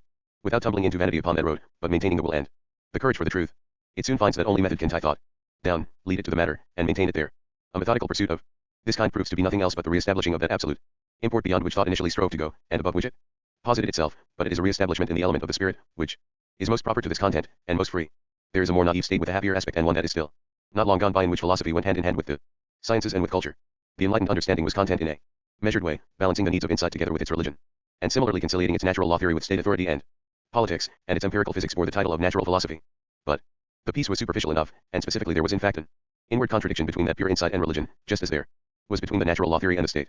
Then the parting of the ways came, and the contradiction developed to maturity. But in philosophy, the spirit has celebrated its own reconciliation with itself, so that philosophic science only contradicts that contradiction itself, and the effort to gloss over it. It is only an ill-minded prejudice to assume that philosophy stands antithetically opposed to any sensible appreciation of experience, or to the rational actuality of legal right, and to simple-hearted religion and piety. These shapes of consciousness are themselves recognized by philosophy, and even justified by it. Rather than opposing them, the thinking mind steeps itself in their basic import, it learns from them and grows strong, just as it does from the great intuitions of nature, history, and art.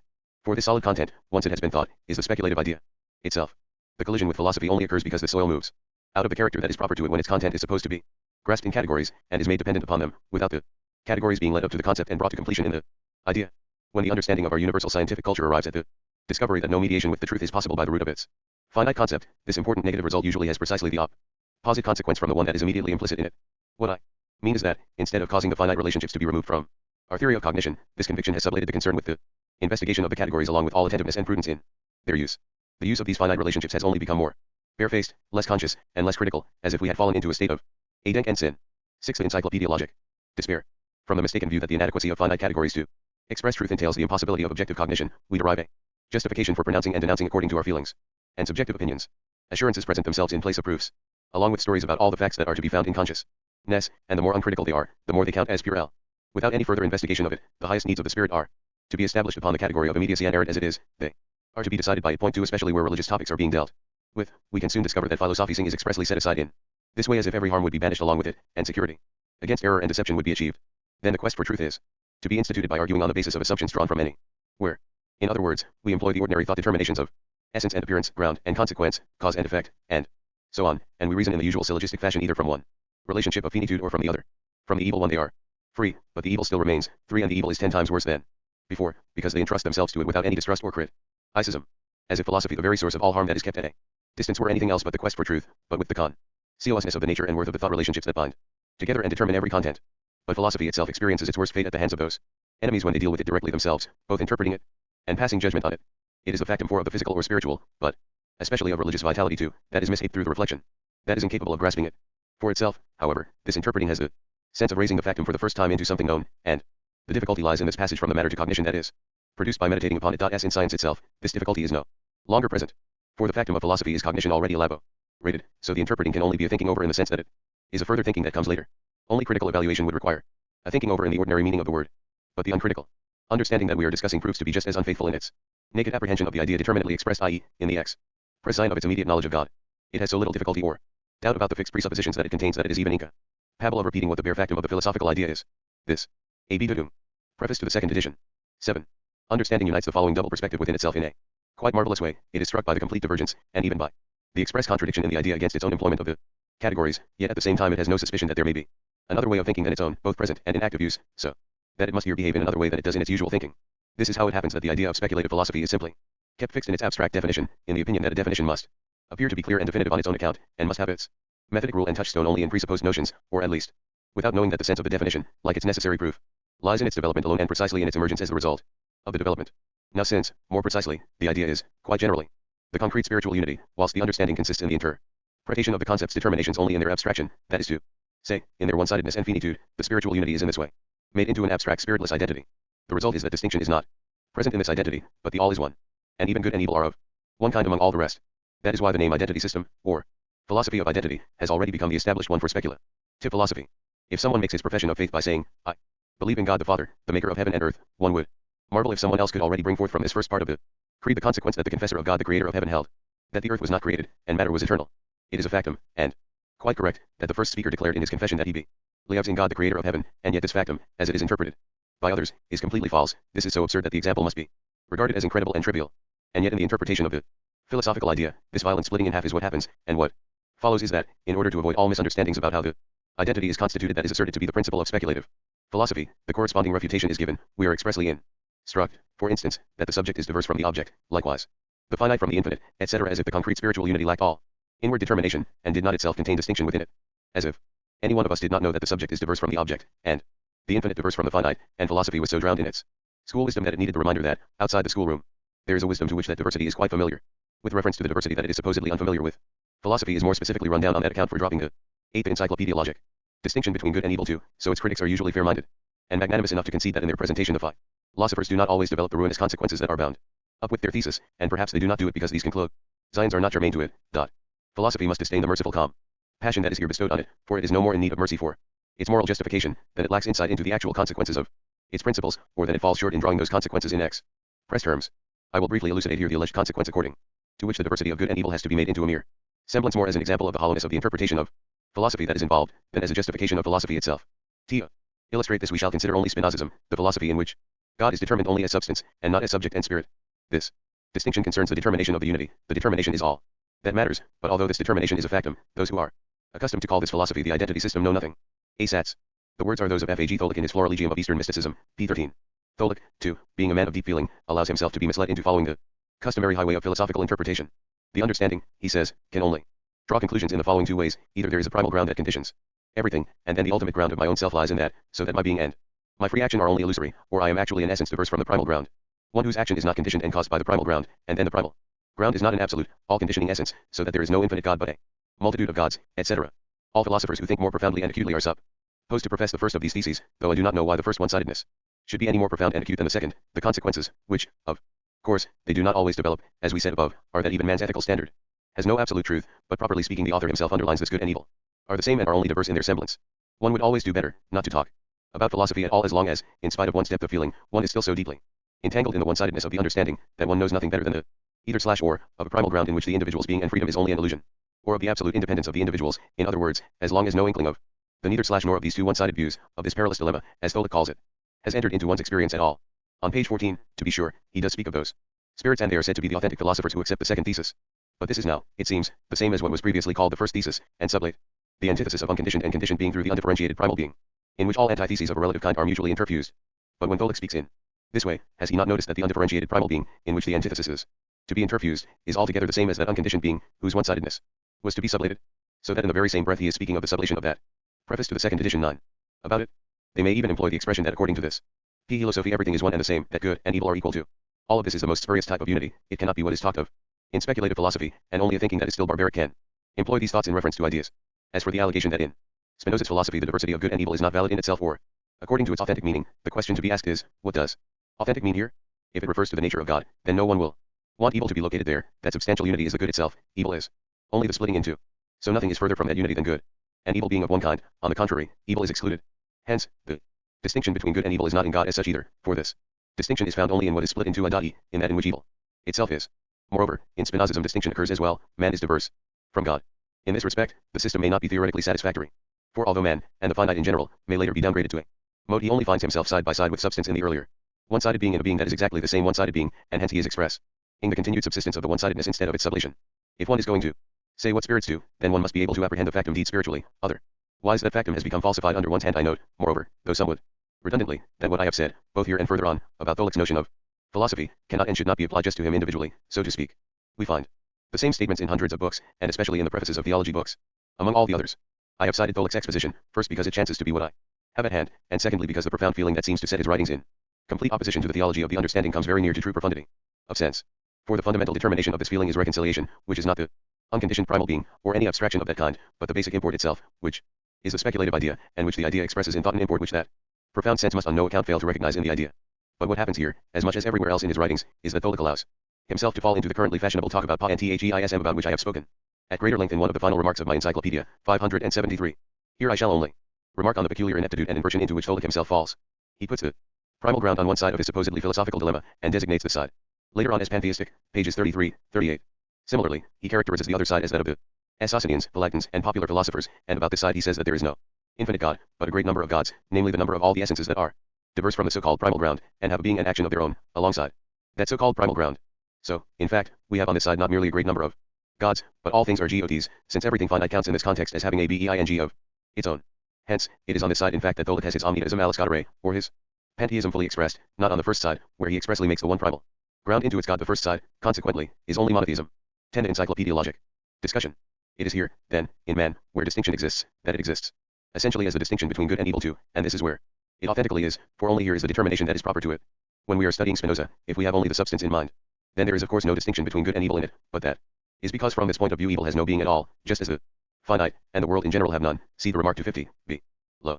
But when what we have in mind is the standpoint from which man and the relationship of man to the substance also occur in the system, the only standpoint where evil can have its place in its distinction from the good, then we must have read through the parts of the ethics that deal with good and evil, or with the passions, human bondage and human freedom. Then we can tell the tale of the moral consequences of the system.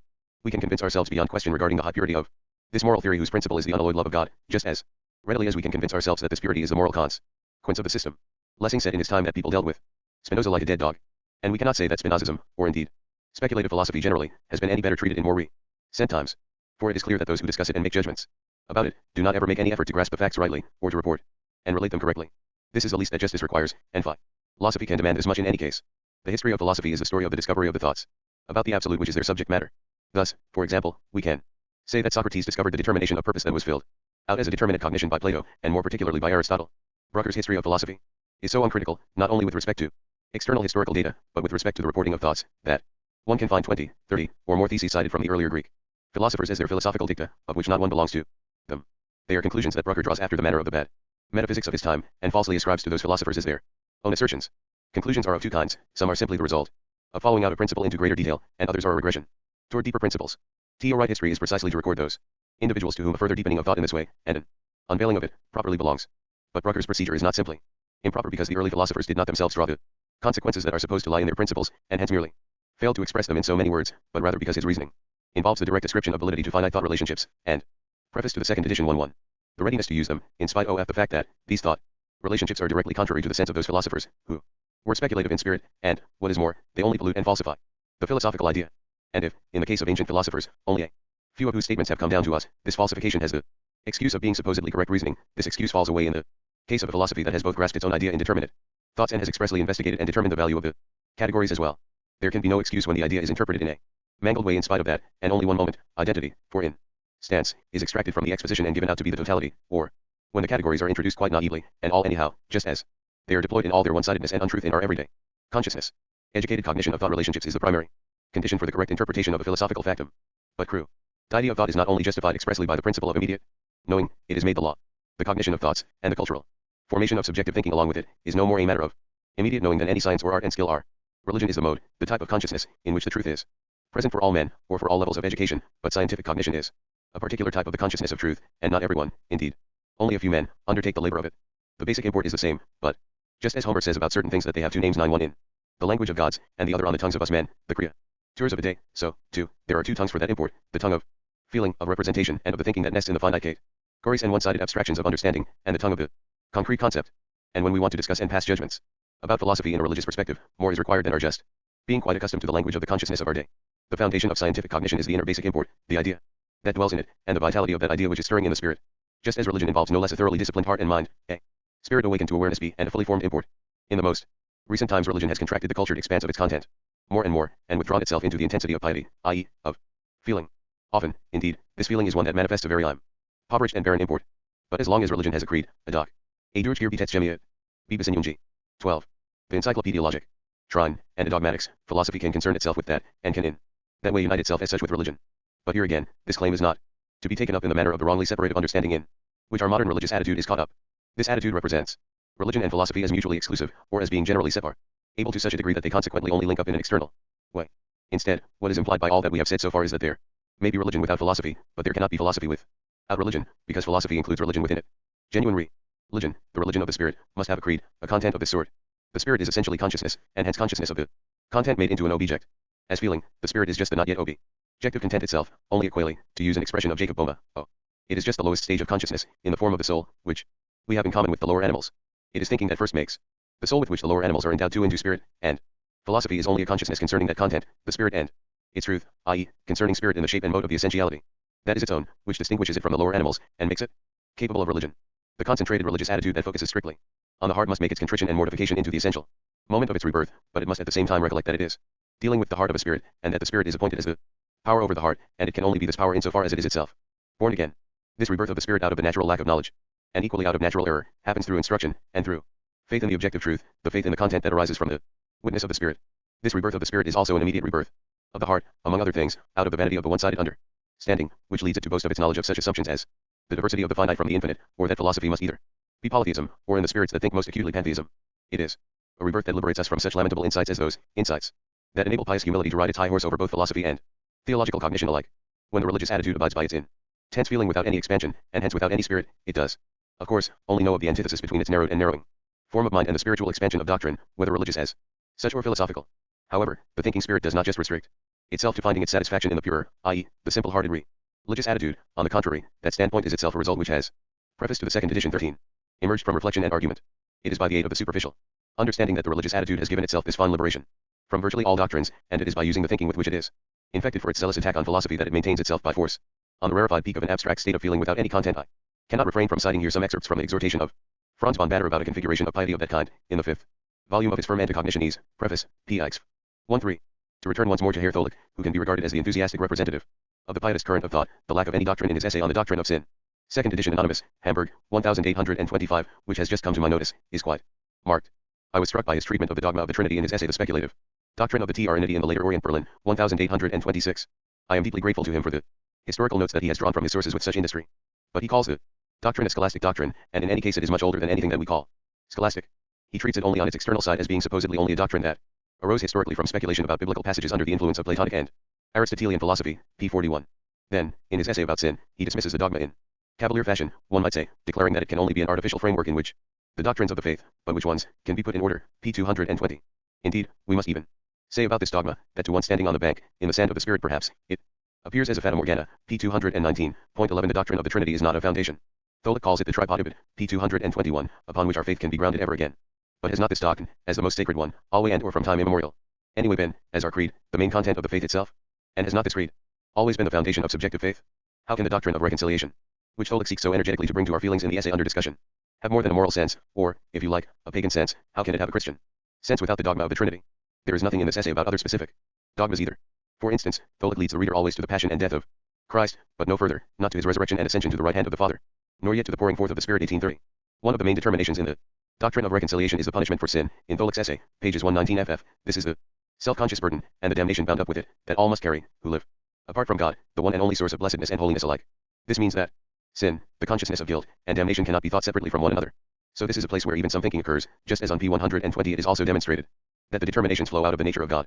This determination of the punishment for sin is what has been called the natural punishment of sin, and, like indifference about the doctrine of the Trinity, it is the result of the teaching of that reason and enlightenment that Tholick decried so much some time ago in the upper house of the English Parliament. A bill concerning the sect of the Unitarians failed to pass. At this juncture, an English newspaper published a report about the great number of Unitarians in Europe and America.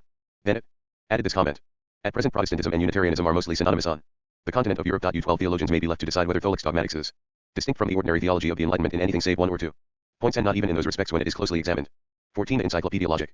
For as long as religion and its doctrines have not regained in the eyes of science a respect that is grounded upon free research, and hence upon genuine conviction, he says, for so long all of you, the pious and the impious, with all of your do's and don'ts, and all your talk and action, will have no remedy against evil, and for so long will this unrespected religion not be loved, because only what is seen to be sincerely respected, and recognized to be indubitably worthy of respect, can be wholeheartedly and sincerely loved, just as religion can only be served within a more generous love of the same kind.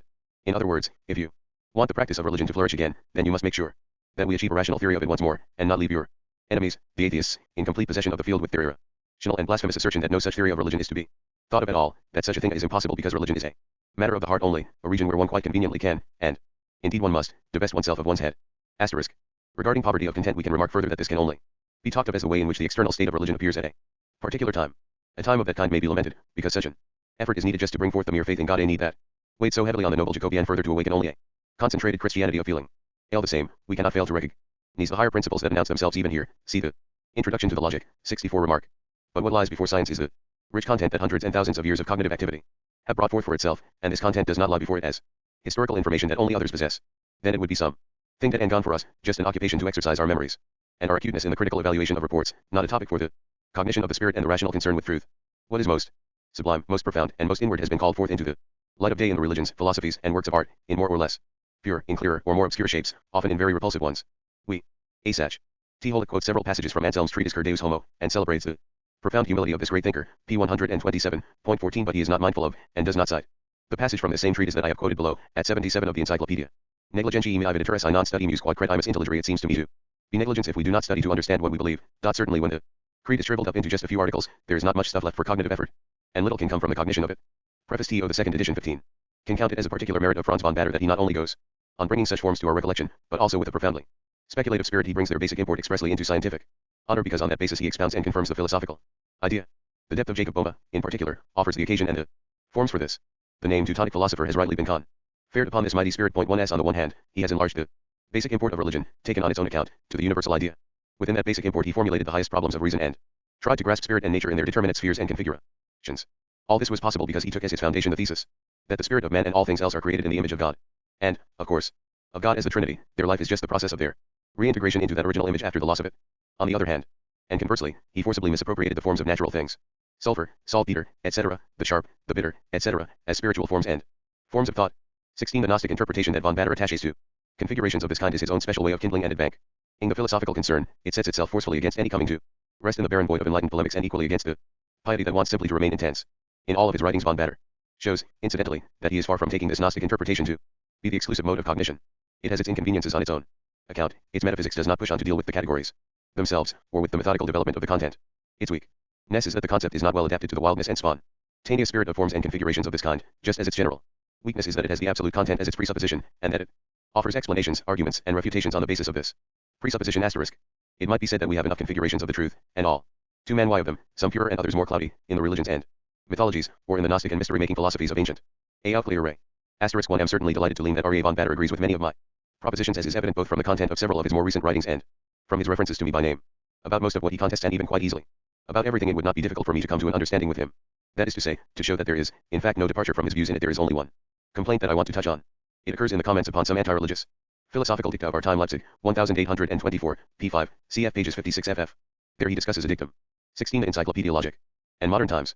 One may delight in the uncovering of the idea in these configurations, and one may in this way satisfy oneself that the philosophical truth is not something merely solitary, but that, on the contrary, its effective action has been present at least as a ferment in these configurations. But when the conceit of immaturity undertakes a rehashing of these productions of the fermentation, as was the case with one imitator of von Bader, that conceit, in all its laziness and incapacity for scientific thinking, can easily exalt a gnosis of this kind into the exclusive mode of cognition.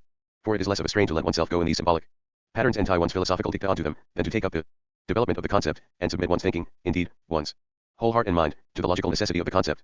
Also, a conceited person will easily attribute to himself what he has learned from others, and he will believe this all the more easily when he is attacking or belittling those others. The truth is, rather, that he is irritated with them, precisely because he has derived his insights from them.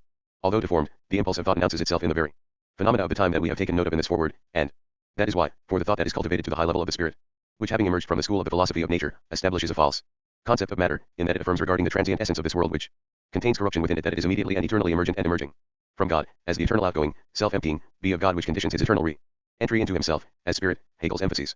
As far as the first part of this representation is concerned, the emerging of matter from God emergence is, in any case, a category that I do not use, because it is a picturing expression, and no category. But I do not see how to avoid admitting that this proposition is implied in the determination that God is the creator of the world. As far as the other part is concerned, that the eternal outgoing conditions the entry of God as spirit. For one thing, von Bader posits the category of condition at this point where it is in and for itself out of place, hence I never use it to express this relation either. Please recollect the comments I made earlier about the uncritical exchanging of the determinations of thought in what von Bader himself offers us about the concept of matter. Pages 54 ff. I see nothing that departs from my own determinations concerning it, nor do I understand what help there is for the absolute task of grasping the creation of the world as a concept, in what von Bader offers us on page 58, to wit, that matter is not the immediate product of the unity, but of those principles, the empowered ones, the Elohim, which the unity calls forth, for this purpose. Whether the sense of this is that matter is the product of the principles, the grammatical structure does not make this completely clear, or alternatively, that it is matter which has called forth these Elohim for itself, and that it has let itself be produced by them, but in any case the Elohim, or even the whole circle together of matter and Elohim, must be posited in a relation to God, and this relation is not clarified at all by the insertion of the Elohim here. 17. A Gebilde. B in Toph 1 Erung. Preface to the second edition. 17. It is an end for itself a need, both for the thinker and for the time, that what was revealed as a mystery in earlier times should now be revealed for thinking itself. The mystery remains a complete secret for formal thought, even in the purer configurations of its revelation, and still more in the cloudier ones. This task alone is therefore worthy of our science, and in the absolute right of its freedom, thinking affirms the stubborn determination should only to be reconciled with the solid content so far as that content has, at the same time, been able to give itself the shape that is most worthy of it. This is the shape of the concept, the shape of the necessity that binds all content and thoughts alike, and precisely thereby makes them free. If we are to renew what is old, and I speak only of the configuration as being old, because the basic import itself is ever young, then perhaps the configuration of the idea as Plato, and much more deeply Aristotle, gave it to us is infinitely more worthy of recollection than any mysteries. This is also because the unveiling of the idea through its adaptation to our intellectual culture is at once not merely an understanding of that idea, but an advance of science itself. But, of course, the understanding of such forms of the idea as theirs does not lie so ready on the surface as the grasping of Gnostic and Kabbalistic phantasmagorias, and the further development of those forms for our time happens even less spontaneously than the disc of area and identification of echoes of the idea in those Gnostic dreams. Just as it was rightly said of the true that it is index to et falsi index both of itself and of the false but that the true is not known by starting from the false, so the concept is the understanding both of itself and of the shape without concept, but the latter does not from its own inner truth understand the concept. Science understands feeling and faith, but science itself can only be assessed through the concept as that on which it rests. And since science is the self-development of the concept, an assessment of science through the concept is not so much a judgment upon it as an advancing together with it. That is the sort of judgment that I cannot but desire for this present endeavor, and it is only a judgment of that sort that I can be both respectful and responsive to. Berlin, May 25, 1827. Edenkenbildung. Forward to the third edition. 1830. In this third edition improvements of many kinds have been made throughout, and a particular attempt has been made to increase the clarity and determinacy of the exposition. All the same, because of the purpose of the manual as a compendium, the style had to remain condensed, formal, and abstract. The book retains its original vocation, it is to receive the necessary commentary only in my lectures. Since the second edition, a variety of assessments of my method of doing philosophy have appeared, and for the most part they have shown little or no calling for the task.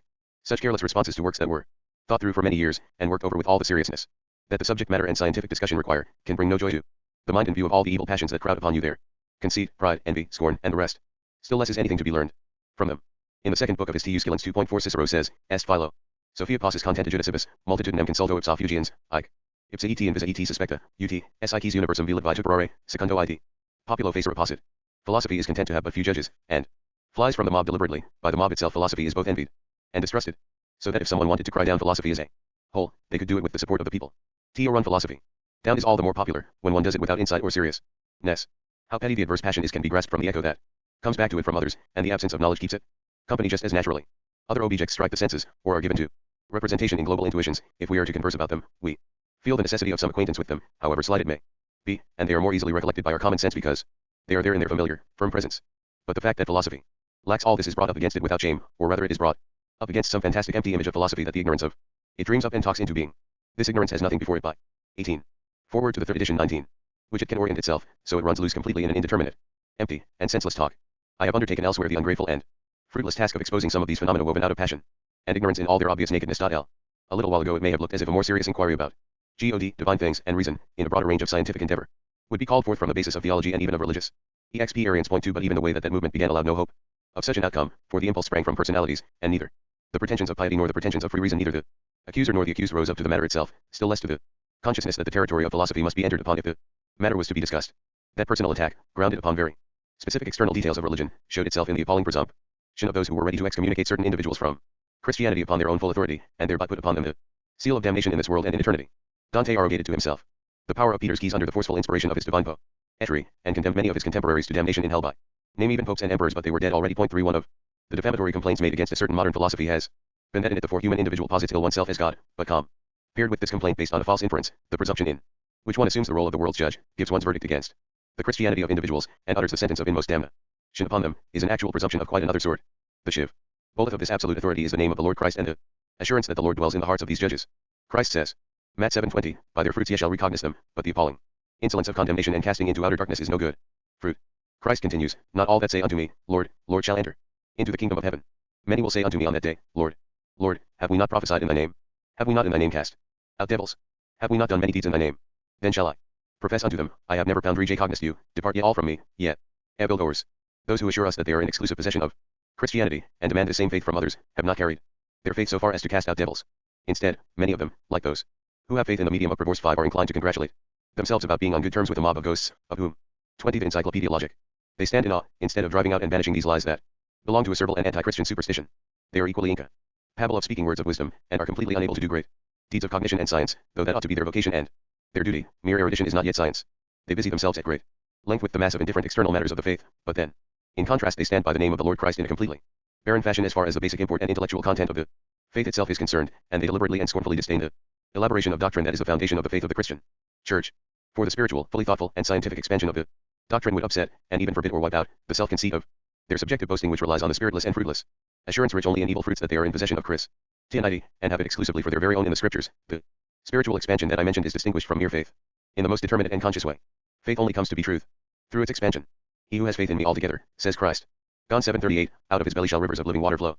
Then, at once, this is elucidated and determined in verse 39, it is not the simple faith in the temporally sensible, present personality of Christ that works this one. For he is not yet the truth as such. In verse 39 the faith meant is determined thus, that Christ spoke here about the Spirit which they that believed in him should receive, for the Holy Spirit was not yet there, because Jesus was not yet glorified. The still unglorified shape of Christ is the personality that was then sensibly present in time, or afterwards represented so, which is the same content. This is the immediate object of the faith. In this historical presence Christ himself revealed his external nature to his disciples by word of mouth. He revealed his own vocation to reconcile God with himself, and man with him, the order of salvation and the doctrine of ethics, and the faith that the disciples had in him embraced all this within it.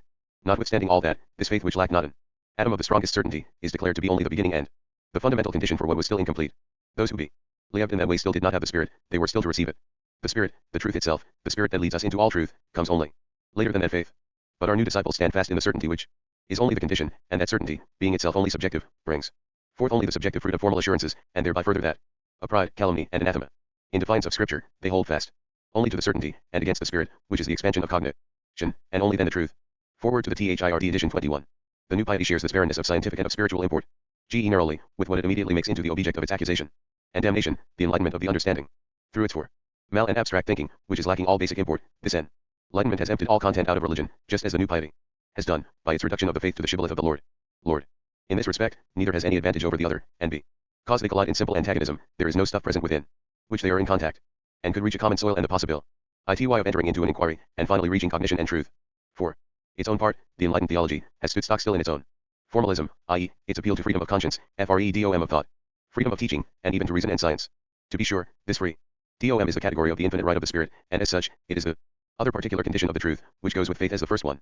But what the free and genuine conscience contains as rational determinations and laws, what the free faith and thought has and teaches as its content, this material question they have refrained from broaching. They have taken their stand upon their formalism of the negative, and upon the freedom to fill out their freedom according to their own opinion and liking, so that the content itself is, in principle, indifferent. Another reason why this party cannot come near to any content is that the Christian community must be, and always ought to be, united by the bond of a doctrinal concept, or confession of faith, whilst the lifeless water of the understanding, with its generalities and its abstract rationalism cannot tolerate the specificity of an inwardly determinate, expressly formed Christian content and doctrinal concept. The other party, in contrast, relying on the formula Lord, Lord as their open sesame, quite frankly disdains the fulfilling of the faith as spirit, import, and truth. In this way a great dust cloud of pride, malice, and personal abuse has certainly been raised with empty generalities too. But the faith was stricken with unfruitfulness, it could not contain the matter, it could not lead to import and cognition. Philosophy could well be content to be left out of the game. Its place is outside the terrain of those pretensions both of personalities and of abstract generalities, and had it been drawn onto a field of that sort, only unpleasant and unprofitable results were to be expected. A die allgemein hidden in the abstraction and of gestandinen, Nick Lebendigen Rationalistisken. Ver Standeswassers. 22 The Encyclopaedia Logic. Because the rich and deep import has rotted out of the supreme interest, or unconditional concern, of human nature, and the religious attitude, both the pious and the reflecting attitude together has reached the point where it finds the highest contentment in being without content. Philoso. Phy has become a contingent and subjective need. In both types of religious attitudes these unconditional concerns have been arranged, by finite argument and nothing else, in such a way that philosophy is no longer needed to satisfy those interests. On the contrary, it is rightly held that philosophy will only upset this newly created sufficiency and a contentment that is so narrowly based. Philosophy, therefore, is left out together to the freely felt need of the subject. No pressing invitation at all is addressed to the subject. On the contrary, where the need is present, it has to be steadfast against insinuations and dire warnings. It exists only as an inner necessity that is stronger than the subject, by which his spirit is then driven without rest that he may overcome seven and may create the gratification that the impulse of reason deserves. Thus, without the encouragement of any authority, even that of the religious authority, it is regarded, in fact, as a superfluity, and as a dangerous or at least doubtful luxury. Our occupation with the science stands all the more freely upon our concern with the matter and with the truth alone. If, as Aristotle says, theoria is the most blessed, and among goods the best, then those who participate in this gratification know what they have in it, the satisfaction of the necessity of their spiritual nature. They can refrain from making demands on others with respect to it, and can leave them to their own needs, and to the satisfactions that they themselves find for those needs. What is to be thought about the urge to do the business of philosophy? Without ecaling, we have said above, that the more noise it makes, the less fitted it is to take part in the work. The deeper and more serious participation is lonelier at home, and more silent abroad. The anxiety and superficiality is quickly ready, and feels driven to a hasty meddling, but serious concern about an inwardly great matter, for which only the long and difficult labor of a complete development suffices, submerges itself in it in quiet pursued for a long time. The rapid exhaustion of the second edition of this encyclopedic guiding thread, which, in accord with the way it was determined above, does not make the study of philosophy easy, has given me the satisfaction of seeing that, quite apart from the noise made by superficiality and vanity, a quieter Forward to the third edition 23. And more rewarding participation in philosophy has taken place. I wish Now that, for this new addition to, it may continue. Berlin, September 19, 1830. Introduction. Philosophy lacks the advantage, which the other sciences enjoy, of being able to presuppose its objects as given immediately by representation. And, with regard to its beginning and advance, it cannot presuppose the method of cognition as one that is already accepted. It is true that it does, initially, have its objects in common with religion. Both of them have the truth in the highest sense of the word as their object, for both hold that God and God alone is the truth. Both of them also go on to deal with the realm of the finite, with nature and the human spirit, and with their relation to each other and to God as to their truth. Hence, philosophy can, of course, suppose some familiarity with its objects. In fact, it must presuppose this, as well as an interest in these objects. The reason is that in the order of time, consciousness produces representations of objects before it produces concepts of them, and that the thinking spirit only advances to thinking, cognition and comprehension by going through representation and by converting itself to it. It A-FLLFTT law. It Lij.L, C, JTLT. Tf.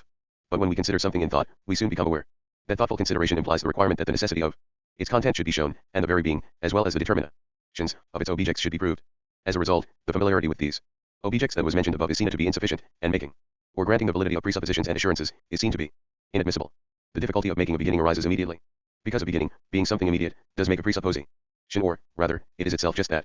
To begin with, philosophy can be determined in general terms as a thinking consideration of objects. But if it is correct, as indeed it is, that the human Erschind. 24. Introduction, 1 to 18. 25. Being distinguishes itself from te lower animals by th ng, then every thing human is human becossetl is brought about through t and ng, and for that reason alone. Now, since philosophy is a peculiar mode of thinking, a mode by which thinking becomes cognition, and see on ito lly, comprehensive cognition, that philosophical thinking will also be diverse from the thinking that is active in everything human and brings about the very humanity of what is human, even though it is also identical with this thinking, and in itself there is only one thinking. This distinction is connected with the fact that the human p or t of conscious, which is based on thinking, does not appear in the form of thought straiiy, but as phalange, intuition, representation, which are reforms that have to be distinguished from t and king itself is form. It is an old periodic, a saying that is now a cliché, that man is distinguished from the lower animals by thinking. It may seem to be a cliché, but it must also seem remarkable that th re is nadi. Recall th is old belly f. Yet one can hold that the need is there, in view of the periodicity of our day and age, which separates feeling and th and king from each other in such a way that they are supposedly oppos to each other, and are even so hostile that feeling, religious feeling in particular, is contaminated, perverted, or even totally destroyed by thinking, and that religion and religiosity essentially do not have their root and their place in think. In point 1, making a sep or ti of this kind means forgetting that only man is capable of our religio, and that the lower nimals have no religion, any more than right and morality belong to them.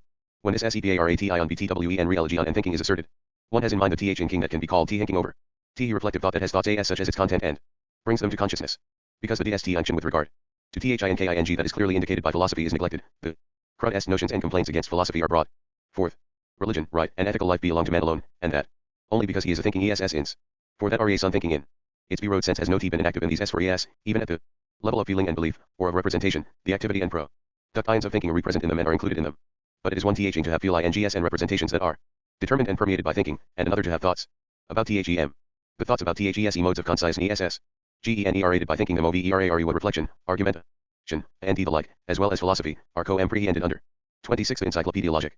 In this context it has happened, and the misunderstanding has prevailed quite often, that meditation of this kind or thinking over was alleged to be the condition, or even the only way for us to arrive at the representation of what is eternal and true, and the belief that it is so. For instance, the now rather obsolete metaphysical proofs that there is a God were passed off in this way, as if it were essentially and exclusively through our being acquainted with them, and being convinced of their validity, that the belief and conviction that there is a God could be brought about. This sort of assertion is like saying that we can only eat after we have become acquainted with the chemical, botanical, or zoological determinations of our food, and that we should delay our digestion until we have completed the study of anatomy and physiology. If that were so, these sciences would certainly gain greatly in usefulness in their field, just as philosophy would in its field. Indeed, their usefulness would be raised into an absolute and universal indispensability. But then too, instead of being indispensable, they would not exist at all. 3. Whatever kind it may be, the content that fills our consciousness is what makes up the determinacy of our feelings, intuitions, images, and representations, of our purposes, duties, etc., and of our thoughts and concepts. Hence feeling, intuition, image, etc., are the forms of this content, a content that remains one and the same, whether it be felt, intuited, represented, or willed, and whether it be only felt, or felt, intuited, etc., with an admixture of thought, or whether it is thought quite without any admixture. Point 2. In any one of these forms, or in a mixture of several of them, the content is object of our consciousness. But in this objectivity the determinacies of these forms join themselves onto the content, be with the result that each of these forms seems to give rise to a particular object, and that what is in itself the same can look like a diverse content. Since the determinacies of feeling, of intuition, of desire, of will, etc., are generally called representations, inasmuch as we have knowledge of them, it can be said in general that philosophy puts thoughts and categories, but more precisely concepts, in the place of representations. Representations in general or notions can be a nation can be schooling and sich zum inhalt. Introduction, 1 to 18. 27. Regarded as metaphors of thoughts and concepts. But that we have these notions does not mean that we are aware of their signifi. Cants for thinking, i.e., that we have the thoughts and concepts of them. Conversely, it is one thing to have thoughts and concepts, and another to know what the representations, intuitions, and feelings are that correspond to them. One side of what is called the unintelligibility of philosophy is related to this. The difficulty lies partly in the inability, which in itself is just a lack of practice, to think abstractly, i.e., to hold on to pure thoughts and to move about in them. In our ordinary consciousness, thoughts are affected by and united with the sensible and spiritual material with which we are familiar, and in thinking about something, in reflecting and arguing about it, we mix feelings, intuitions, and representations with thoughts. Categories, like being, or singularity, are already mingled into every proposition, even when it has a completely sensible content. This leaf is green. But it is a very different thing to make the thoughts themselves, unmixed with anything else, into objects. The other aspect of the unintelligibility of philosophy is an impatient wish to have before us, in the mode of representation, what is in our consciousness as thought and concept. There is a saying that, when we have grasped a concept, we still do not know what to think with it. But there is nothing to be thought with the concept save the concept itself.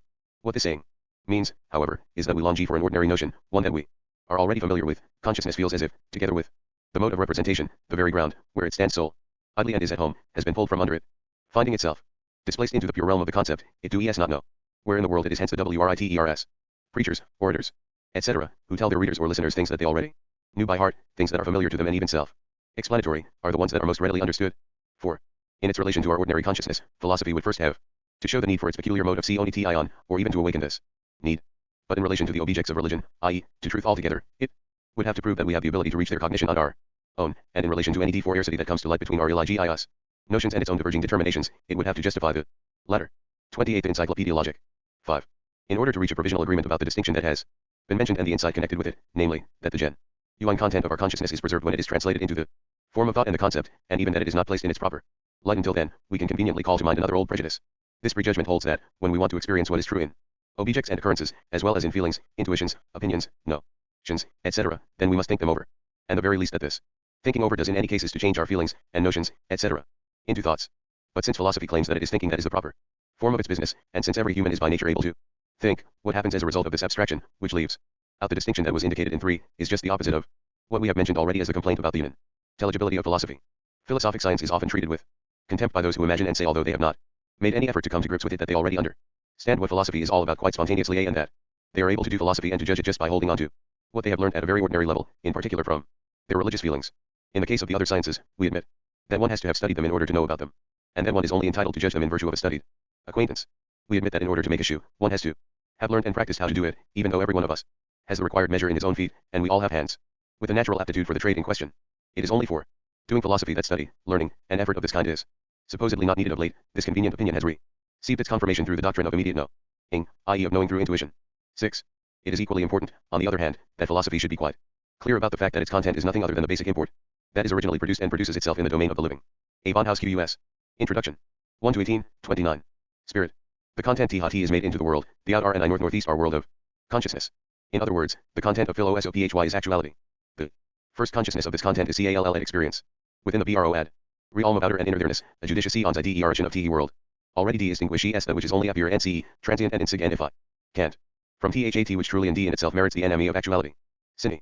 Philosophy is distinguished head only in form from other ways of bec oming. Conscious of the same identical impo rt, its accord w with actual it and exp. Rents is necessary.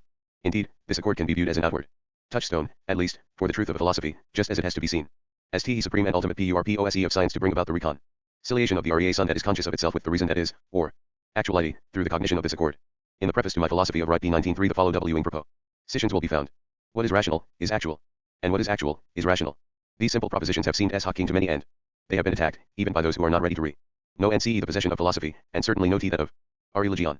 In the present context, we do not need to discuss religion, since the doctrines of the divine governance of the world express these posit ion s quite defin I tell why. But as far as their philosophic meaning is concerned, we have to presuppose that the reader has enough education to know, not just that God is actual, that he is what is most actual, that he alone is genuinely actual, but also, with regard to the formal aspect, that quite genuinely what is. The re is partly appearance and only partly actuality. In co-mm on life, people may hop in to call every brn wave, error, evil, and such like ac twil, as well as every existence, however wilted and transient it may be. But even for our ordinary feeling, a contingent existence does not deserve to be called something actual in the emphatic SNC of the word. What contingent tly exists has no greater value than that which so mething possibility has. It is an existence which, although it is, can just as well not be. But when I speak of a ctuali tie, one should, of course, think about the sense in WICH I use TSEX pre-SSI on, G I and the fact that I dealt with actu. Ality to and quite elab or TE logic, and IDSTI and GUI SHED it quite. 30 The Encyclopedia logic. Clearly and directly, not just from what is contingent, even thou GH. It has existence too, but also, more precisely, from being there. From existence, and from other determinations. Point 4. The notion that ideas and ideals are nothing but chimeras, and that philosophy is a system of pure phantasms, sets itself at once against the actuality of what is rational, but, conversely, the notion that ideas and ideals are something far too excellent to have actuality, or equally something too impotent to achieve actuality, is opposed to it as well. However, the severing of actuality from the idea is particularly dear to the understanding, which regards its dreams, its abstractions, as something genuine, and is puffed up about the thought that it likes to prescribe, especially in the political field, as if the world had to wait for it, in order to learn how it ought to be, but is not. If the world were the way it ought to be, what then would become of the pedantic wisdom of the understandings ought to be? When the understanding turns against trivial, external, and perishable objects, institutions, situations, etc., with its objects that may have a great relative importance for a certain time, and for particular circles it may very well be in the right, and in such cases it may find much that does not correspond to correct universal determinations. Who is not smart enough to be able to see around him quite a lot that is not, in fact, how it ought to be. But this smartness is wrong when it has the illusion that, in its dealings with objects of this kind and with their ought, it is operating within the true concerns of philosophical science. This science deals only with the idea, which is not so impotent that it merely ought to be, and is not actual, and further with an actuality of which those objects, in institutions and situations, are only the superficial outer rind. 7. It is, quite generally, meditative thinking that initially contains the principle of philosophy, also in the sense of beginning, and now that, since the times of the Lutheran Reformation, it has once more come into bloom in its proper independence, the name of philosophy has been given a wider significance. This is because, right from the start, our meditative thinking did not confine itself to its merely abstract mode, as it did in the philosophical beginnings made by the Greeks, but threw itself at the same time upon the material of the world of appearance, a material that seems to be measureless. Hence, the name philosophy was given to all of the know. A. Nashkinkin. Introduction, 1-18, 31. Ing that deals with the cognition of fixed measure and of what is universal in the sea of singular empirical data, and with what is necessary, with the laws, in the seeming disorder of the infinite mass of what is contingent. In consequence, philosophy has at the same time taken its content from its own I and to it ing and perceiving of the outward and the inward, from the presence of nature as much as from the presence of spirit and from the human heart. A. The principle of experience contains the infinitely important determination that, for a content to be accepted and held to be true, man must himself be actively involved with it, be more precisely, that he must find any such content to be at one and in unity with the certainty of his own self. He must himself be involved with it, whether only with his external senses, or with his deeper spirit, with his essential consciousness of self as well. This is the same principle that is today called faith, immediate knowing, revelation. In the outer world, and above all in one's own inner world, we call the sciences that have the name philosophy empirical sciences, because of their point of departure. But their essential purpose and results are laws, universal principles, a theory, i.e., the thoughts of what is present. Thus, the Newtonian physics has been called philosophy of nature, whereas Hugo Grotius, for instance, established a theory that can be called philosophy of international law as by classifying the modes of conduct of peoples toward each other, and by establishing universal principles on the basis of ordinary argumentation. The name philosophy still generally has this determination in England, and Newton continues to be celebrated as the greatest of philosophers. Even in the catalogues of instrument makers, the instruments, such as the thermometer, the barometer, etc., that are not classified under the heading of magnetic or electrical apparatus are called philosophical instruments. But, surely, it is only thinking that ought to be called the instrument of philosophy, and not some contraption of wood, iron, etc. Our most recently emergent science of political economy, in AAUS dem present in Geist und der Brust de Menschen. H. Selbst to be I sen musse. Even the journal that Thomson edits is called Annals of Philosophy or Magazine of Chemistry, Mineralogy, Mechanics, Natural History, Agriculture, and Arts. This title gives us automat. A fair notion of what sort of materials are here called philosophical. Among the announcements of newly published books I recently found the following in an English news paper: The Art of Preserving the Hair, on Philosophical Principia, neatly printed in post. Octavo, price 7sh. What is meant by philosophical principles of the preservation of the hair is probably chemical or physiological principles and the like. 32. The Encyclopaedia Logic. Particular, is also called philosophy, the science that we usually call rational or intellectual political economy. Asterisk. 8. This cognition may be satisfactory enough within its own field. But, first of all, another circle of objects shows up that are not part of this field. Freedom, spirit, God. The reason that these are not to be found upon that soil is not because they ought not to belong to experience. It is true that they are not experienced by the senses, but everything that is in consciousness at all is experienced. This is even a tautological proposition. The reason is that these objects present themselves directly as infinite with regard to their contentee. There is an old saying that is usually, but falsely, attributed to Aristotle as if it were supposed to express the standpoint of his philosophy: nihil est in intellectu, quod non fuerit in sensu et. There is nothing in the intellect that has not been in sense experience. If speculative philosophy refused to admit this principle, that would have to be considered a misunderstanding. But, conversely, philosophy will equally affirm, nihil est in sensu, quod non fuerit in intellectu, in the most general sense that the nous, and more profoundly the spirit, is the cause of the world, and, more precisely, c2, that feelings concerning right, ethical life, and religion are feelings and hence an experience of the kind of content that has its root and its seat in thinking alone. Asterisk. When referring to the universal principles of political economy, English politicians often use the expression philosophical principles, even in public speeches. In the House of Commons, on February 2, 1825, Brougham, in his reply to the speech from the throne, talked of the statesmanlike and philosophical principles of free trade, for they are undoubtedly philosophical, upon the acceptance of which His Majesty has this day congratulated Parliament. But it is not just this member of the opposition who talks like that.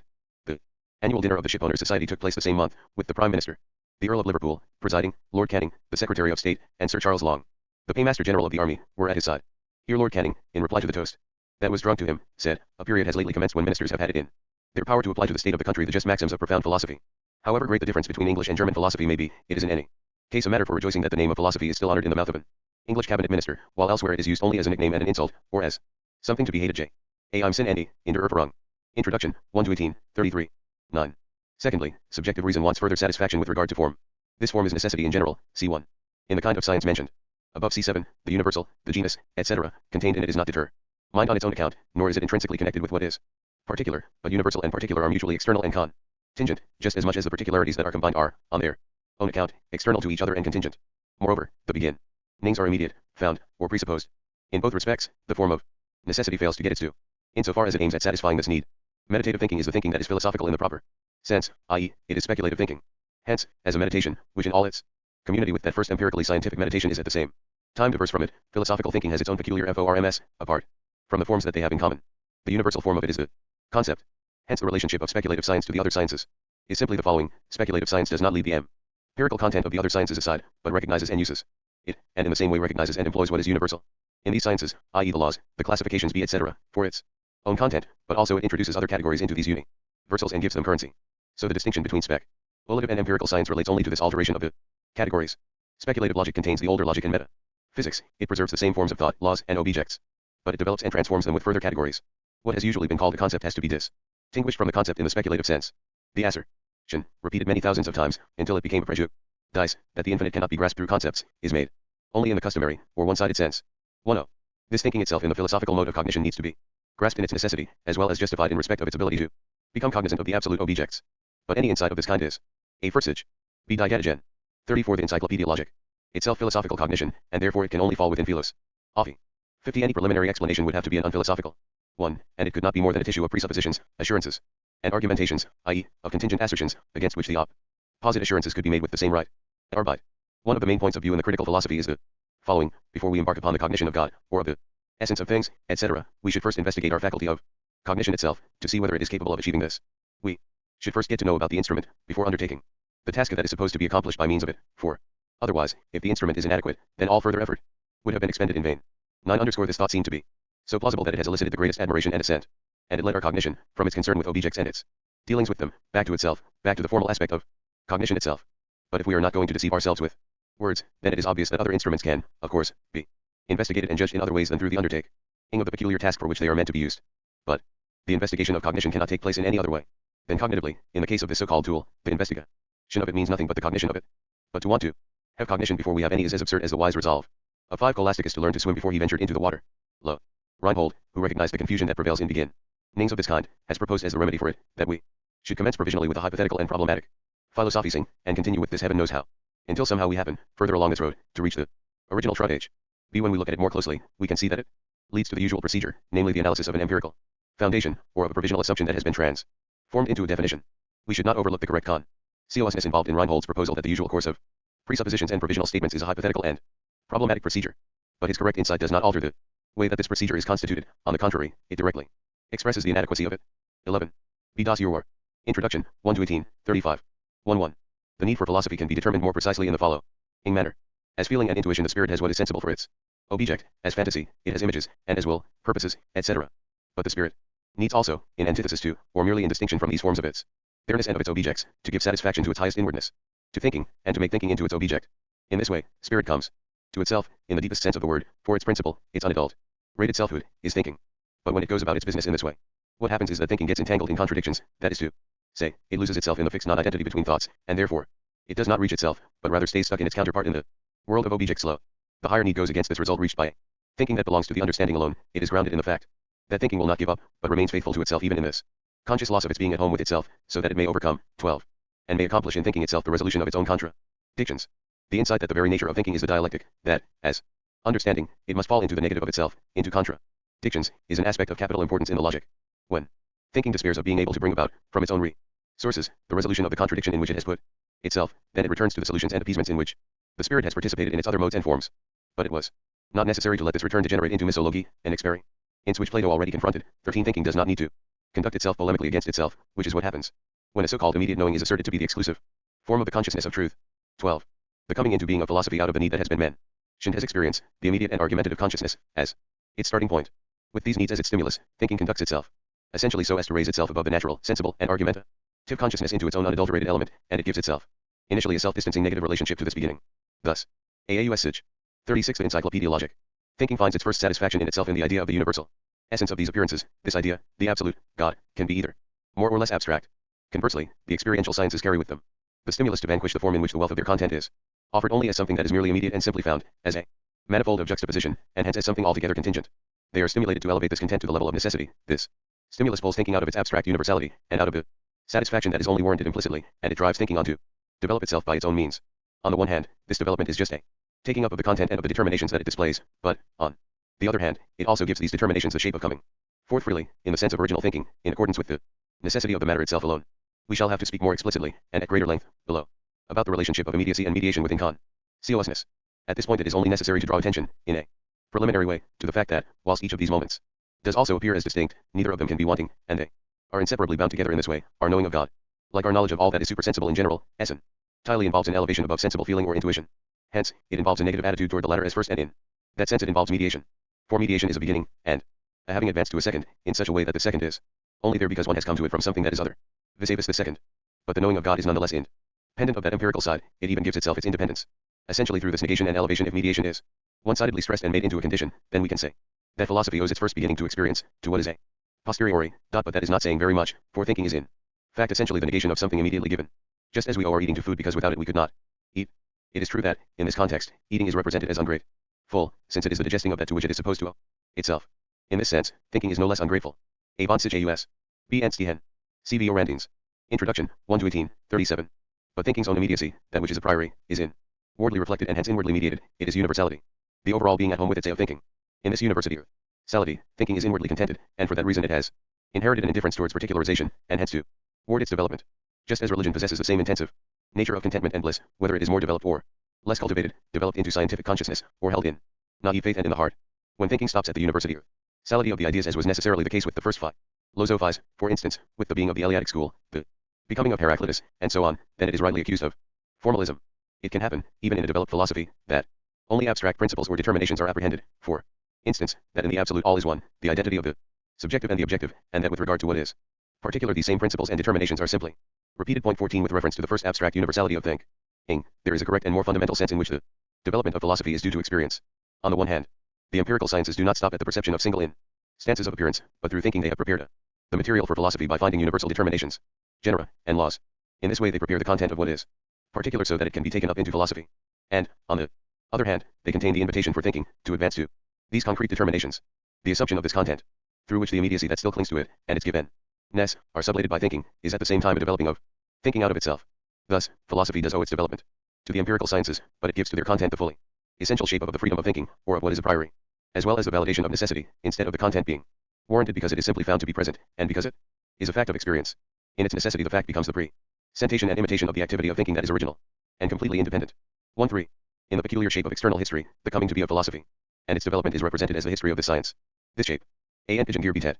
38. Encyclopaedia Logic. Gives the form of a contingent succession to the stages of the ideas development, and it gives a kind of mere diversity to the principles and their exposition in the various philosophies of these stages. But the master workman of this labor of thousands of years is the one living spirit, whose thinking nature is to bring to consciousness what it is, and when what it is has become object in this way, it is at once raised above this, and it is inwardly a higher stage. With regard to philosophies that appear diverse, the history of philosophy 1s shows, on the one hand, that there is only one philosophy at diverse stages of its formation, and, on the other, that the particular principles on which each system is grounded one by one are only branches of one and the same whole. The philosophy that is the latest in time is the result of all the preceding philosophies, and it must therefore contain the principles of all of them. For this reason, it is the most unfolded, the richest, and the most concrete one, provided that it does deserve the name of philosophy. When we are faced with so many diverse philosophies, the university or cell must be distinguished from the particular according to its proper determination. Taken formally, and put side by side with the particular, the universal itself becomes something particular too. In dealing with the objects of ordinary life, this juxtaposition would automatically strike us as inappropriate and awkward, as if someone who wants fruit, for instance, were to reject cherries, pears, raisins, etc., because they are cherries, pears, raisins, but not fruit. But in the case of philosophy we allow ourselves to justify the rejection of it by pointing out that philosophies are so diverse, and that each of them is only one philosophy, not the philosophy. 16. Just as if cherries were not fruit, it also happens that a philosophy whose principle is the universal is put side by side with one whose principle is something particular, or even next to doctrines that assert that there is no philosophy at all, in the sense that both are only diverse views of philosophy, rather as if light and darkness were said to be just two diverse kinds of light. 04. The same development of thinking that is presented in the history of philosophy is presented in philosophy itself, but freed from that historical outwardness, i.e., purely in the element of thinking. Free and genuine. Thought is inwardly concrete, hence it is idea, and in all its universality it is the idea or the absolute. The science of it is essentially a system, since what is concretely true is so only in its inward self-unfolding and in taking and introduction, 1-18, 39. Holding itself together in unity, i.e., as totality. Only through the distinguishing and determination of its distinctions can what is concretely true be the necessity of these distinctions and the freedom of the whole. A philosophizing without system cannot be scientific at all, apart from the fact that philosophizing of this kind expresses on its own account a more subjective disposition. It is contingent with regard to its content. A content has its justification only as a moment of the whole, outside of which it is only an unfounded presupposition or a subjective certainty. Many philosophical writings restrict themselves like this to the mere utterance of dispositions and opinions. It is erroneous to understand by system of philosophy, whose principle is restricted and kept distinct from other principles. Please, on the contrary, it is the principle of genuine philosophy to contain all particular principles within itself. Is. Each of the parts of philosophy is a philosopical whole, a circle that closes upon itself, but in each of them the philosophical idea is in a particular determinacy or element. Every single circle also breaks through the restriction of its element as well, precisely because it is inwardly the totality, and it grounds a further sphere. The whole presents itself therefore as a circle of circles, each of which is a necessary moment, so that the system of its peculiar elements constitutes the whole idea which equally appears in each single one of them. I6. As an encyclopedia, science is not presented in the detailed development of its particularization. Instead, it has to be restricted to the beginnings and the fundamental concepts of the particular sciences. How much of each particular part is required to constitute a particular science is undetermined, insofar as the part must not be just an isolated moment, but in order to be something true it must itself be a totality. The whole of philosophy genuinely forms one science, but it can also be considered as a whole made up of several particula or sciences. The philosophical encyclopedia distinguishes itself from the other, ordinary encyclopedia because the latter has to be some sort of aggregate of sciences, which are taken up contingently and empirically, and among them there are 40 of Encyclopaedia Logic.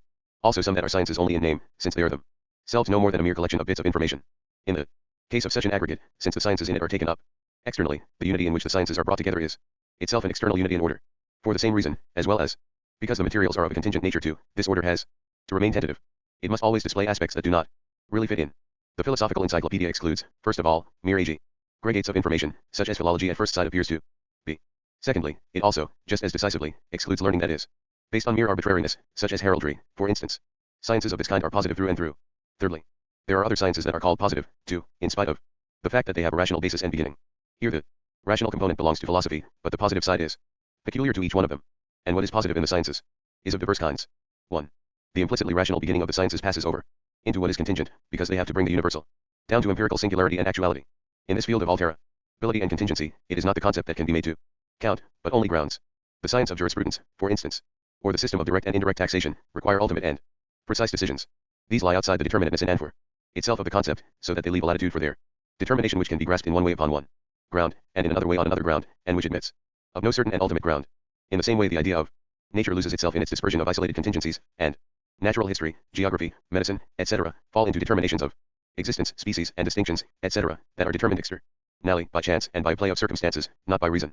History, too, belongs here, inasmuch as, although the idea is its essence, the appearing of this idea takes place in contingency and in the field of freedom of choice.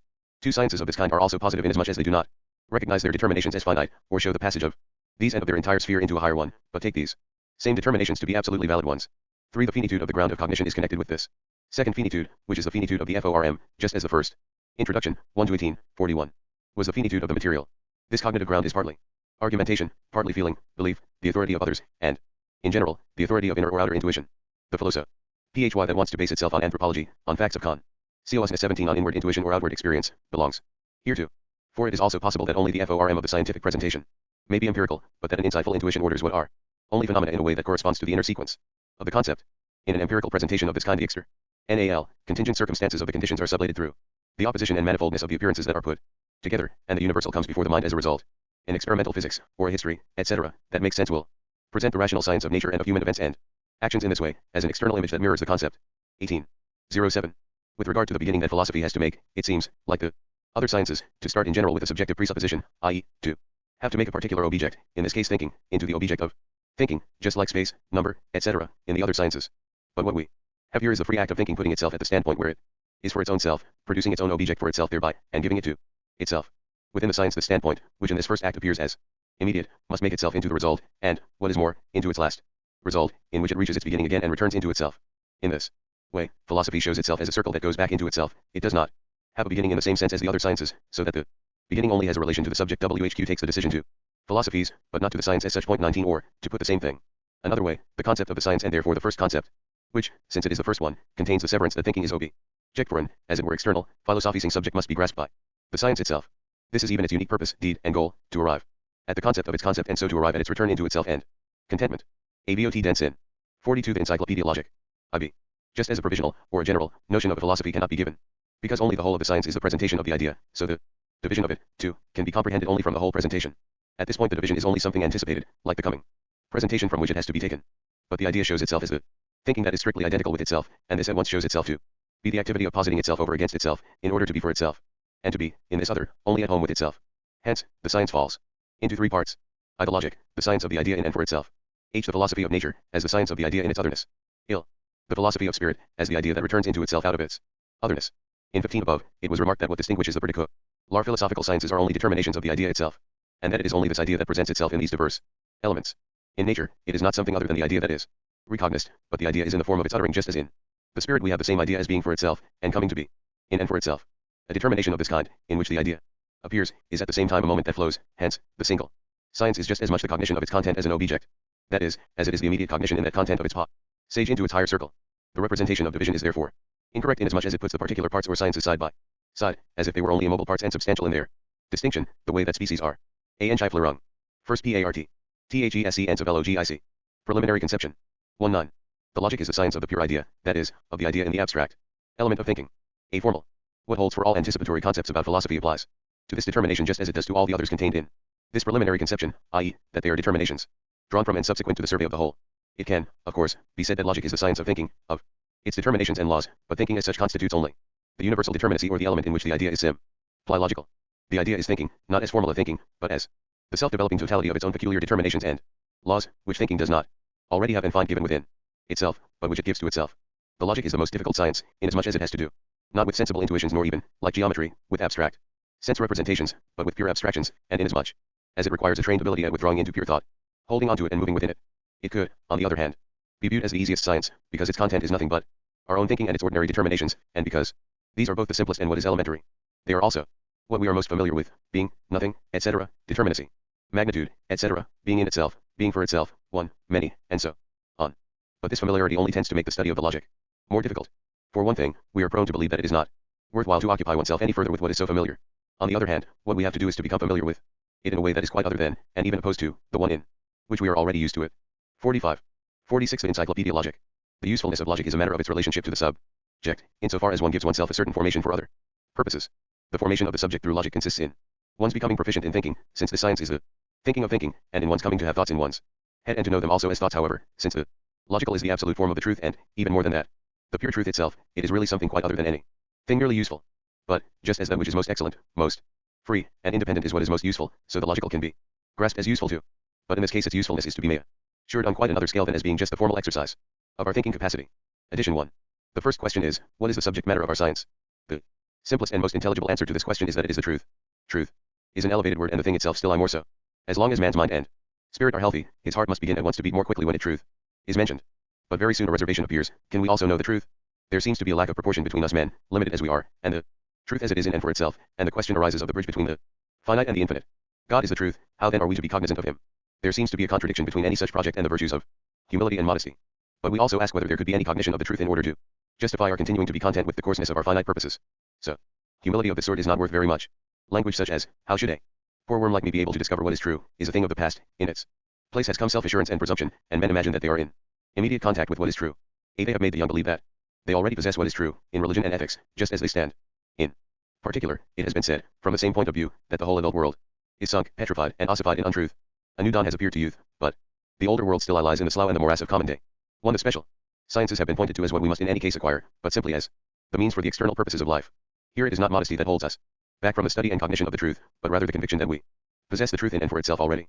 Older people certainly pin their hopes on the young, for it is the young who are to make progress for the world and in science. Point 2. But we can only repose this hope in the young inasmuch as they do not just stay as they are, but take upon themselves the bitter labor of the spirit. There is still another shape assumed by modesty regarding truth. This is the sort of refined superiority toward truth that we see in Pilate when he confronts Christ. A. Unmittelbar Warren Zeusen. Preliminary Conception, 19-83, 47. Pilate asked, what is truth, with the attitude of someone who has settled AC. Counts with everything, someone for whom nothing has a meaning anymore in the same sense in which Solomon says that all is vanity. Ecclesiastes 1-2. All that remains at this point is subjective vanity. Then again, timidity hampers the cognition of the truth, too. It comes so easily to the slothful mind to say, we do not mean to be serious about philosophizing. We go to hear the logic lectures, too, of course, but they have to leave us unchanged. We are of the opinion that if thinking goes beyond the circle of our familiar notions it must be going wrong, we are then entrusting ourselves to a sea, on which we are beaten back and forth by the billows of thought, and in the end, we land once more upon this bank and shoal of time through which we left behind for nothing and in vain. What comes of such a view we can see in the world. One can acquire all manner of skills and all kinds of learning, become an official well-versed in one's routine, and in every way train oneself for one's particular purposes. But it is quite another thing to cultivate one's spirit for higher things and to make efforts on behalf of that. We may hope that in our time a longing for something better has sprung up in the young, and that they will not be content with the mere straw of a cognition that remains on the outside of things. Addition to that thinking is the subject matter of logic, we are all agreed. But about thinking we can have a very low and also a very high opinion. Thus, we say on the one hand, that is only a thought, and we mean thereby that thought is only subjective, arbitrary, and contingent, and not the matter that really counts, not what is true and actual. But, on the other hand, people can also have a high opinion of thought and take it in the sense that only thought attains to what is highest, God's nature, and that there is no cognition of God by means of the senses. We say that God is spirit and that it is his will that we should worship him in spirit and in truth. Yuah 4:24. But, we concede that the merely felt and sensible is not the spiritual. On the contrary, the inmost heart of the latter is thought, and only spirit can recognize spirit. Of course, spirit can also behave as something that feels, example in religion, but feeling as such, the mode of feeling, is one thing, while the content of feeling is another. Feeling as such is the general form of what is sensible, we have it in common with the animals. This form can indeed take hold of the concrete content, but the content does not belong to this form. Feeling is the lowest form that the spiritual content can assume. It is only in thinking, and as thinking, that this content, God himself, is in its truth. In this sense, therefore, thought is not just mere thought, on the contrary, it is what is highest and, considered strictly, it is the one and only way in which what is eternal, and what is in and for itself can be grasped. People can have a high or a low opinion of the science of thought, just as they can of thought itself. Everybody can think without logic, so we say just as we can digest without studying physiology. Even if you have studied logic, you still think afterwards the way you did before, perhaps more methodically, but with little change. If logic had nothing else to do than make us acquainted with the activity of merely formal thinking, it would not have brought forth anything that we could. 48th Encyclopedia Logic. Not have done just as well without studying logic. In fact, the traditional logic did no more than that. Still, to be acquainted with thinking as a merely subjective activity already does man honor, and has an interest for him. By knowing what he is and what he does, man distinguishes himself from the animals. But now, on the other hand, logic as the science of thinking also has a higher standpoint inasmuch as thought alone is able to experience what is highest, or what is true. Thus, if the science of logic considers thinking in its activity and its production, and thinking is not an activity without content, for it produces thoughts and thought itself, its content is in any event the supersensible world, and to be occupied with that world is to sojourn in it.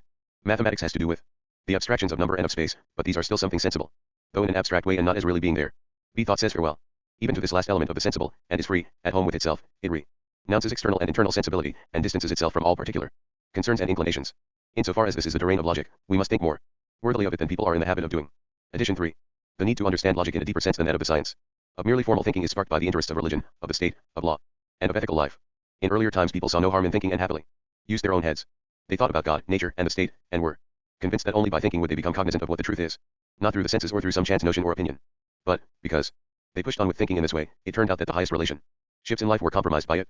Thinking deprived what was positive of its power.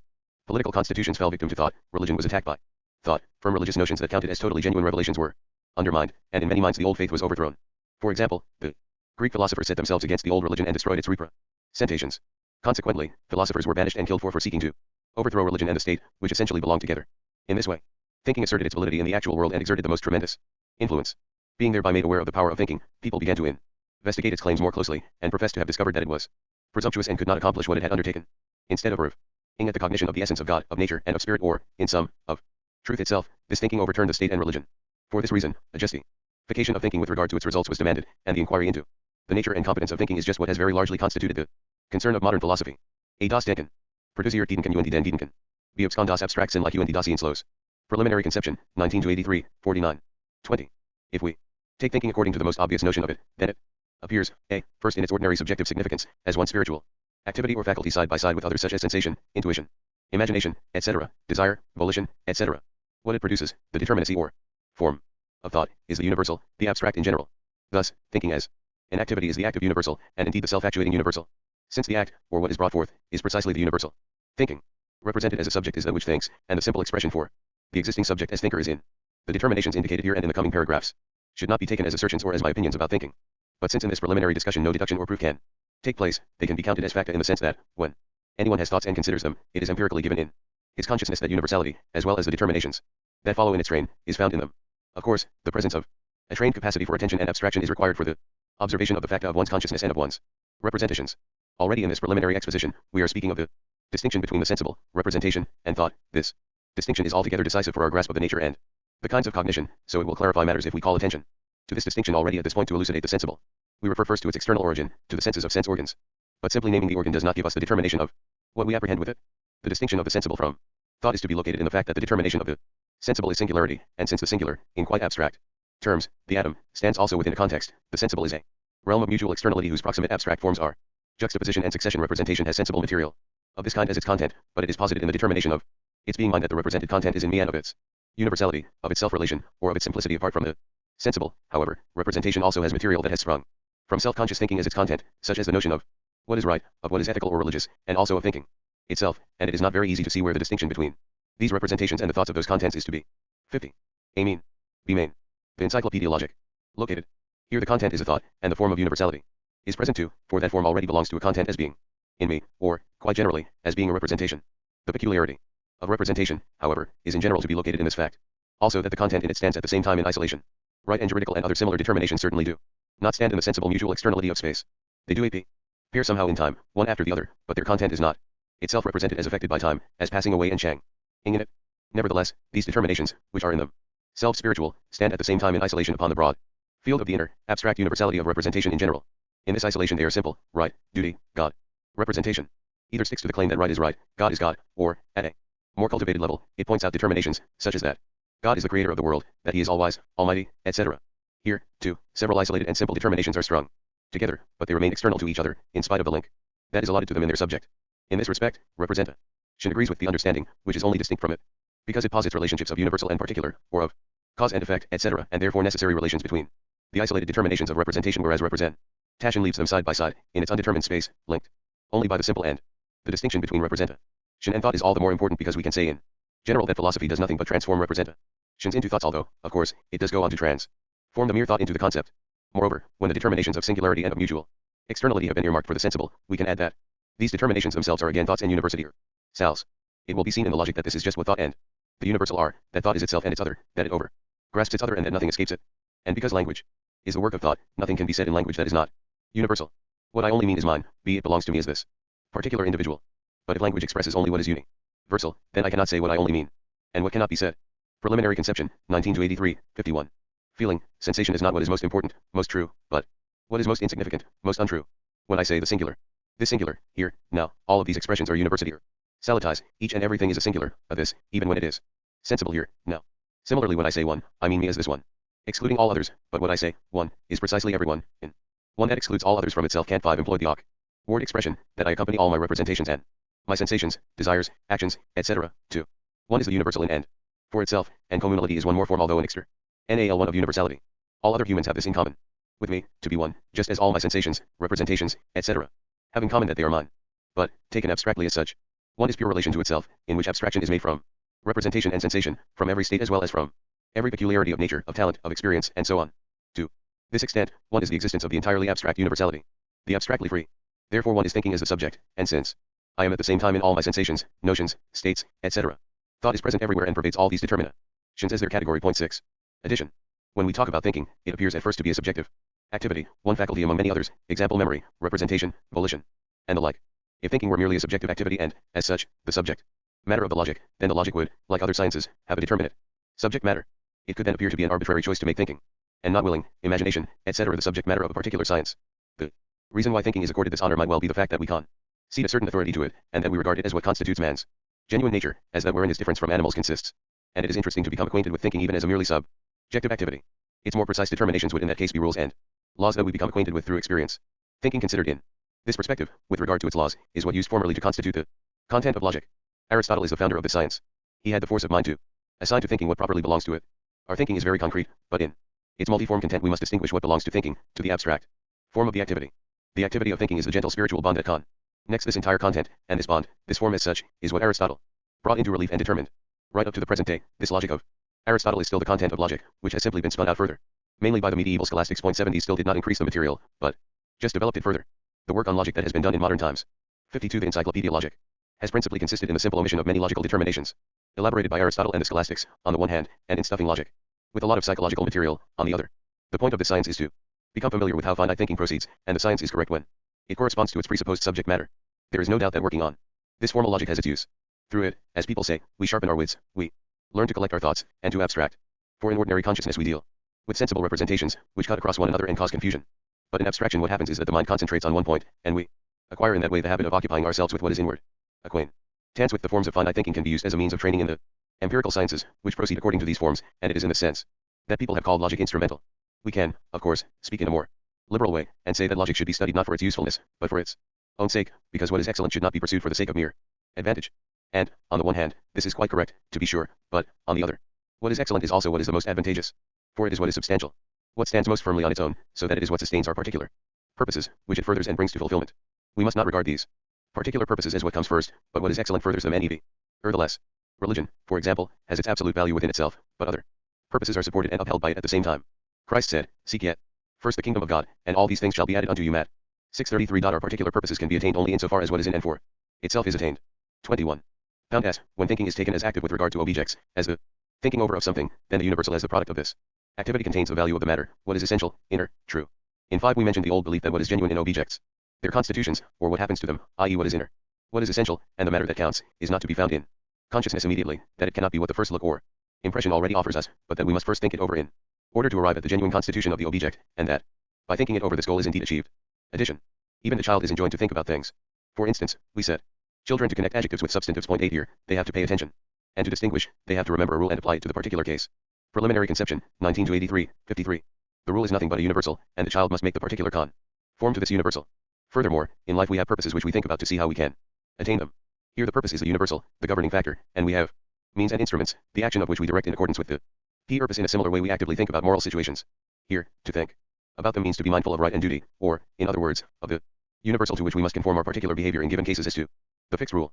The universal determination should be recognizably contained in our particular way of acting. We find the same thing, too, in our behavior with regard to natural phenomena. For example, we take note of thunder and lightning. We are acquainted with this phenomenon and we often observe it. But man is not satisfied with this mere acquaintance with the simple sensible phenomenon. He wants to look behind it. He wants to know what it is, wants to comprehend it. We think about it, therefore, we want to know the cause as something distinct from the phenomenon as such. We want to know what is inward as distinct from what is merely outward. So we reduplicate the phenomenon, we break it into the inward and the outward, force, and its utterance, cause and effect. Here again, the inner side, or force, is the universal, that which persists. It is not this or that lightning, this or that plant, but what remains the same in all. What is sensible is something singular and transitory. It is by thinking about it that we get to know what persists in it. Nature offers us an infinite mass of singular shapes and appearances. We feel the need to bring unity into this manifold, therefore, we compare them and seek to recognize what is universal in each of them. Individuals are born and pass away, in them their kind is what abides, what recurs in all of them, and it is only present for us when we think about them. This is where laws, example the laws of the motion of heavenly bodies, belong to. We see the stars in one place today and in another tomorrow. This disorder is for the spirit something incongruous, and not to be trusted, since the spirit believes in an order, a simple, constant, and universal determination of things. This is the faith in which the spirit has directed its reflective thinking upon the phenomena, and has come to know their laws, establishing the motion of the heavenly bodies in a universal manner, so that every change of position can be determined and recognized on the basis of this law. It is the same with regard to the powers that govern human action in its infinite diversity. Here, too, man lives in a ruling universal. From all these examples we may gather how, in thinking about things, we always seek what is fixed, persisting, and inwardly determined, and what governs the particular. This universal cannot be grasped by means of the senses, and it counts as what is essential and true. Duties and rights, for example, are what is essential in actions, and the truth of actions consists in their conforming with those universal determinations. When we determine the universal in this way, we find that it forms the antithesis of something else, namely, the merely immediate, external, and singular, as against the mediated, the inward, and the universal. This universal does not exist externally as universal, the kind as such cannot be perceived, the laws of the motion of the heavenly bodies are not inscribed in the sky. So we do not see and hear the 54th Encyclopaedia Logic. Universal, only for the spirit is it present. Religion leads us to a universal, which embraces everything else within itself, to an absolute by which everything else is brought forth, and this absolute is not there for the senses but only for the spirit, and for thought. 22. Why, thinking it over changes something in the way in which the content is at first given in sensation, intuition, or representation. Thus, it is only through the mediation of an alteration that the true nature of the object comes into consciousness. Addition. When we think about something, what results is a product of our thinking. For instance, the laws that Solon gave to the Athenians he produced from his own head. Point 9. On the other side of the coin, however, there is the fact that we also view the universal, the laws, as the opposite of something merely subjective, and we recognize in them what is essential, genuine, and objective about things. In order to experience what is true in things, mere attention is not enough. On the contrary, our subjective activity, which transforms what is immediately before us, is involved. At first glance, to be sure, this seems to stand things on their heads, and to run counter to the proper purpose of cognition. But we can say, too, that it has been the conviction of every age that what is substantial is only reached through the reworking of the immediate by our thinking about it. It has most notably been only in modern times, on the other hand, that doubts have been raised and the distinction between the products of our thinking and what things are in themselves has been insisted on. It has been said that the in itself of things is quite different from what we make of them. This separateness is the standpoint that has been maintained especially by the critical philosophy, against the conviction of the whole world previously in which the agreement between the matter itself and thought was taken for granted. The central concern of modern philosophy turns on this antithesis. But it is the natural belief of mankind that this antithesis has no truth. In ordinary life we think about things without the special reflection that that is how what is true comes forth. We think without hesitation, in the firm belief that our thought agrees with its matter, and this belief is of the highest importance. The sickness of our time, which has arrived at the point of despair, is the assumption that our cognition is only subjective and that this is the last word about it. But the truth is what is objective, and this truth ought to be the rule governing everyone's convictions, so that the convictions of a single mind are bad insofar as they do not correspond with this rule. But, according to the modern view, conviction is such. The mere form of being convinced is already good, whatever its contents may be, since no criterion is available for its truth. We said earlier that it has been man's ancient faith that it is the vocation of the spirit to know the truth. This has the further implication that the objects, both the outer and the inner nature, the object in general, is in itself just as it is in thought. Preliminary Conception, 19-83, 55. And that thinking is therefore the truth of what is objective. The business of philosophy consists only in bringing into consciousness explicitly what people have held to be valid about thought from time immemorial. Thus, philosophy establishes nothing new. What we have brought forth by our reflection here is what everyone already takes for granted without reflection. 23. Because it is equally the case that in this thinking over the genuine nature of the object comes to light, and that this thinking is my activity, this true nature is also the product of my spirit, of me as thinking subject. It is mine, according to my simple universality as universality of the one being simply at home with itself, or it is the product of my freedom. We often hear the expression thinking for oneself, low as if it meant something important. But in fact one cannot think for someone else, any more than one can eat or drink for him. This expression is therefore a pleonasm. Thinking immediately involves freedom, because it is the activity of the universal, a self-relating that is therefore abstract, a being with itself that is undetermined in respect of subjectivity, and which in respect of its content is, at the same time, only in the matter itself and in its determinations. So, when one speaks of humility or modesty, and of arrogance, with reference to the doing of philosophy, and when this humility or modesty consists in not attributing any particularity of feature or agency to one's subjectivity, then philosophizing has to be absolved from arrogance at least, since thinking is only genuine with respect to its content insofar as it is immersed in the matter, and with respect to its form insofar so it is not a particular being or doing of the subject, but consists precisely in this, that consciousness conducts itself as an abstract one, as free from all particularity of features, states, etc., and does only what is universal, in which it is identical with all individuals. When Aristotle summons us to consider ourselves as worthy of conduct of this sort, then the worthiness that consciousness ascribes to itself consists precisely in the giving up of our particular opinions and beliefs and in allowing the matter itself to hold sway over us. A. John on Middlebury's V. A. Lines Jeden. B. Particularität. 56. The Encyclopaedia Logic. 24. In accordance with these determinations, thoughts can be called objective thoughts, and among them the forms which are considered initially in ordinary logic and which are usually taken to be only forms of conscious thinking have to be counted too. Thus logic coincides with metaphysics, with the science of things grasped in thoughts that used to be taken to express the essentialities of the things. The relationship of forms such as concept, judgment, and syllogism to others like causality, etc., can only establish itself within the logic itself. But one can see already, though only in a preliminary way, that, since thought seeks to form a concept of things, this concept, along with judgment and syllogism as its most immediate forms, cannot consist in determinations and relationships that are alien and external to the things. As we said above, thinking things over leads to what is universal in them, but the universal is itself one of the moments of the concept. To say that there is understanding, or reason, in the world is exactly what is contained in the expression objective thought. But this expression is inconvenient precisely because thought is all too commonly used as if it belonged only to spirit, or consciousness, while objective is used primarily just with reference to what is unspiritual. Addition 1. If we say that thought, qua objective, is the inwardness of the world, it may seem as if consciousness is being ascribed to natural things. For we feel a repugnance against conceiving the inner activity of things to be thinking, since we say that man is distinguished from what is merely natural by virtue of thinking. In this view we would have to talk about nature as a system of thought without consciousness, or an intelligence which, as 5 Schelling says, is petrified. 1-50. In order to avoid misunderstanding, it is better to speak of thought determinations instead of using the expression thoughts. In line with what has been said so far, then, the logical is to be sought in a system of thought determinations in which the antithesis between subjective and objective, in its usual meaning, disappears.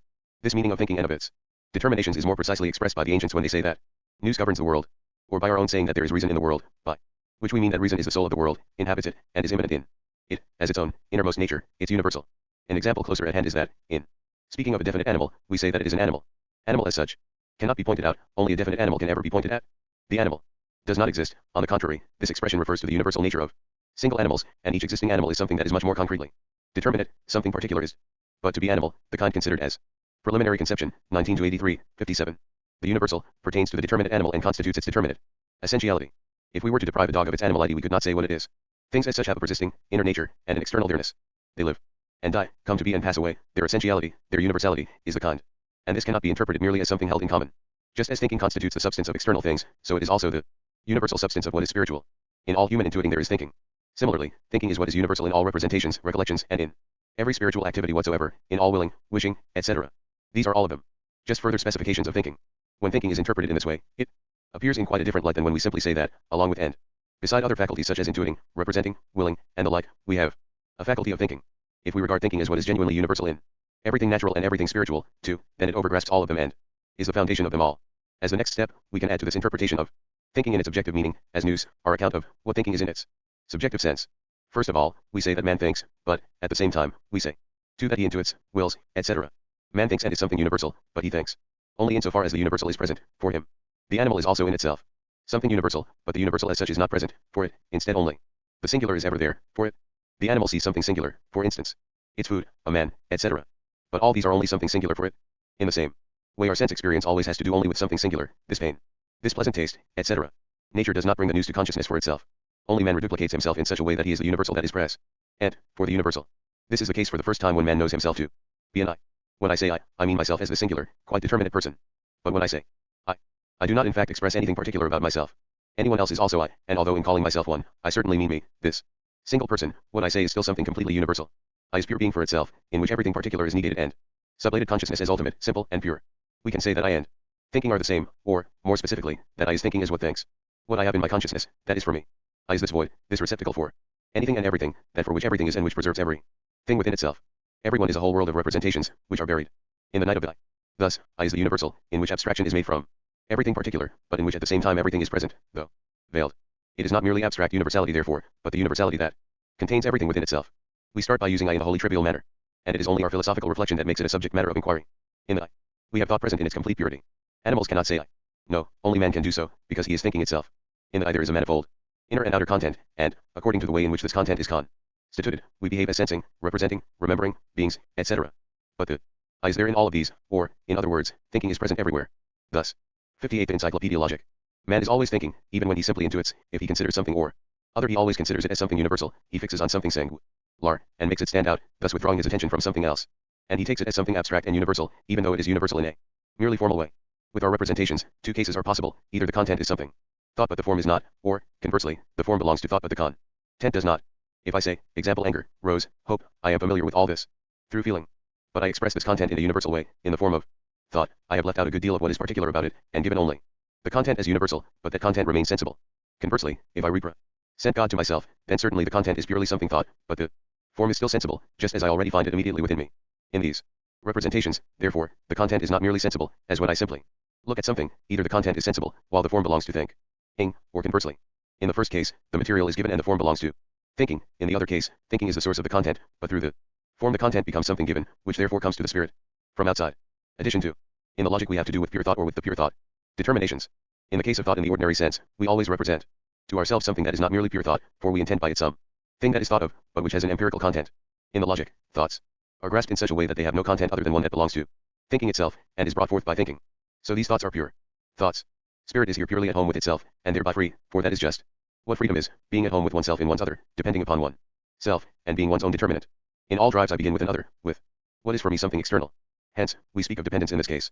Freedom is only present where there is no other for me that is not myself. The natural man, who is determined only by his drives, is not at home with himself. However self-willed he may be, the content of his willing and opining is not his own, and his freedom is only a formal one. When I think, I give up my subjective particularity, sink myself in the matter, let thought follow its own course, and I think badly whenever I add something of my own. When, in accordance with what has been said so far, we consider the logic as the system of pure thought determinations, the other philosophical sciences, the philosophy of nature, and the philosophy of spirit appear, in contrast, as applied logic, so to speak, for the logic is their animating soul. Thus, the concern of those other sciences is only to recognize the logical forms in the shapes of nature and spirit, shapes that are only a particular mode of expression of the forms of pure thinking. If we take the syllogism, for instance, not in the sense of the older formal logic, but in its truth, then it is the thought J determination in which the predicate am feel 1 dol 1 g. B formal. Preliminary conception, 19-83, 59. Lar is the middle that concludes 13 the extremes of the universal and the singular. This syllogistic form is a universal form of all things. All of them are particulars that convolute themselves as something universal with the singular. But it is a consequence of the impotence of nature that it cannot present the logical forms in their purity. The magnet, for instance, is an impotent presentation of the syllogism. It brings its poles together 14 in the middle, at its point of indifference, and, as a result, the poles, though distinct, are immediately one. In physics, too, we become acquainted with the universal, the essence, and the distinction is only that the philosophy of nature makes us conscious of the genuine forms of the concept in natural things. In this way the logic is the all-animating spirit of all sciences, and the thought determinations contained in the logic are the pure spirits, else they are what is most inward, but, at the same time, they are always on our lips, and consequently they seem to be something thoroughly well known. But what is well known in this matter is usually what is most unknown. Thus, being, for example, is a pure thought determination, but it never occurs to us to make is the subject matter of our inquiry. We usually suppose that the absolute must lie far beyond, but it is precisely what is wholly present, what we, as thinkers, always carry with us and employ, even though we have no express consciousness of it. It is in language that these thought determinations are primarily deposited. Point 16. Hence, the instruction in Grammar that is imparted to children has the useful role of making them unconsciously attentive to distinctions that occur in thinking. It is usually said that logic deals only with forms and that their content must be taken from elsewhere. It is not logical thoughts, however, that are only so and so, in comparison with all other content. On the contrary, it is all other content that is an only in comparison with them. Logical thoughts are the ground that is in, and for itself of everything concerned with such pure determinations does, to be sure, presuppose a superior level of education. Studying them in and for them self signifies further that we deduce them from thinking itself, and see from their own development whether they are genuine. We do not take them up in an external way, and then define them or exhibit their value and validity by comparing them with how they actually occur in consciousness. If we did that, we would be starting from observation and experience. We would say, for example, we normally use force in such and such a way. We call a definition of that sort corrective. It agrees with what is found to be the case with its object in our ordinary consciousness of it.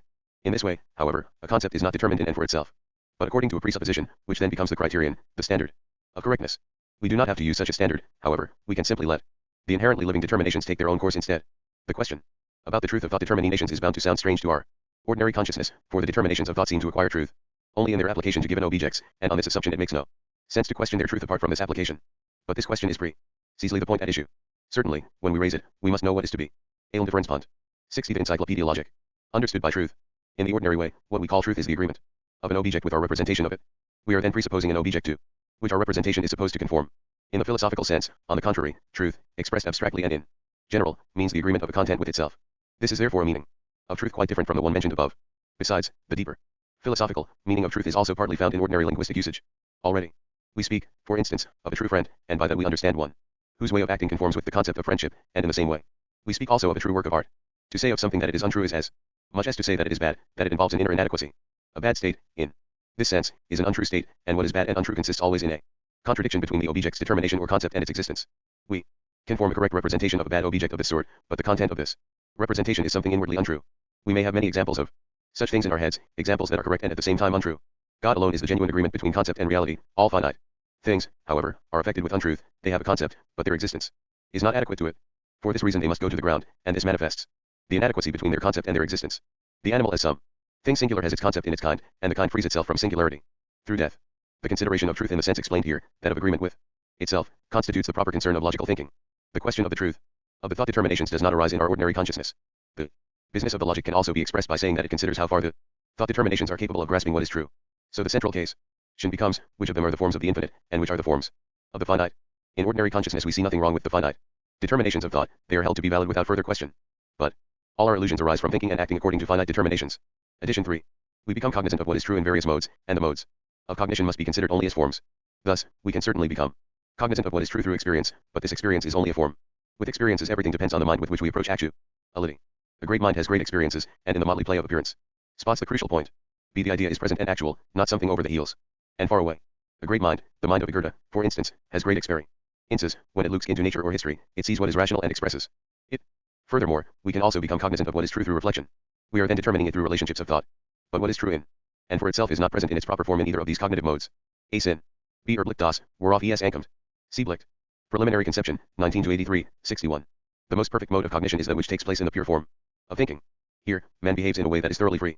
That the form of thinking is the absolute one, and that the truth appears within it as it is in and for itself. This is what philosophy in general asserts. Proving this means, to start with, showing that those other forms of cognition are finite. The high skepticism of antiquity accomplished this by showing that every one of those forms contained a contradiction within itself. Point 17. When the skepticism was applied to the forms of reason also, it first foisted something finite onto them in order to have something to lay hold of. All the forms of finite thinking will come before us in the course of their logical development, and, what is more, they will come forth in their necessary order of appearance. Here, in the introduction, they have had to be taken up first in an unscientific way, as something given in the logical treatise itself. Not only the negative but also the positive side of these forms will be exhibited.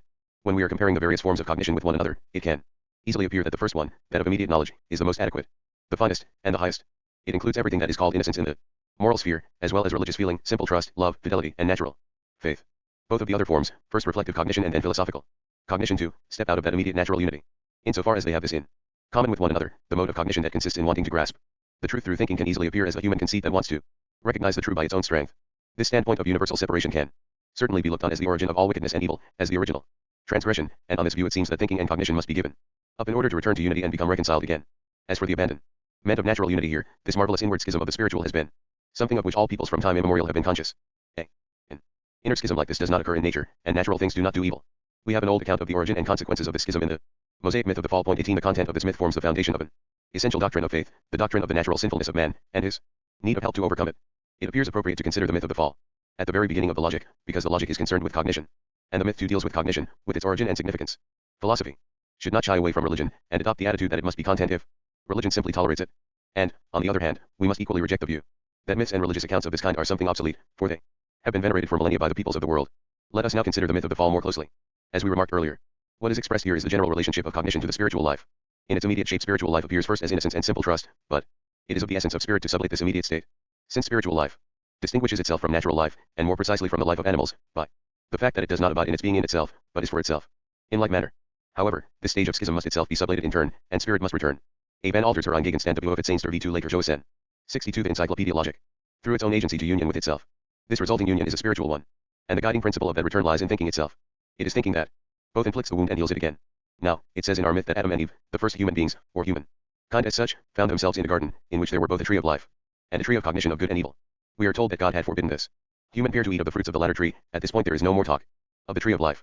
So what this means is that humanity should not come to cognition, but remain in a state of innocence.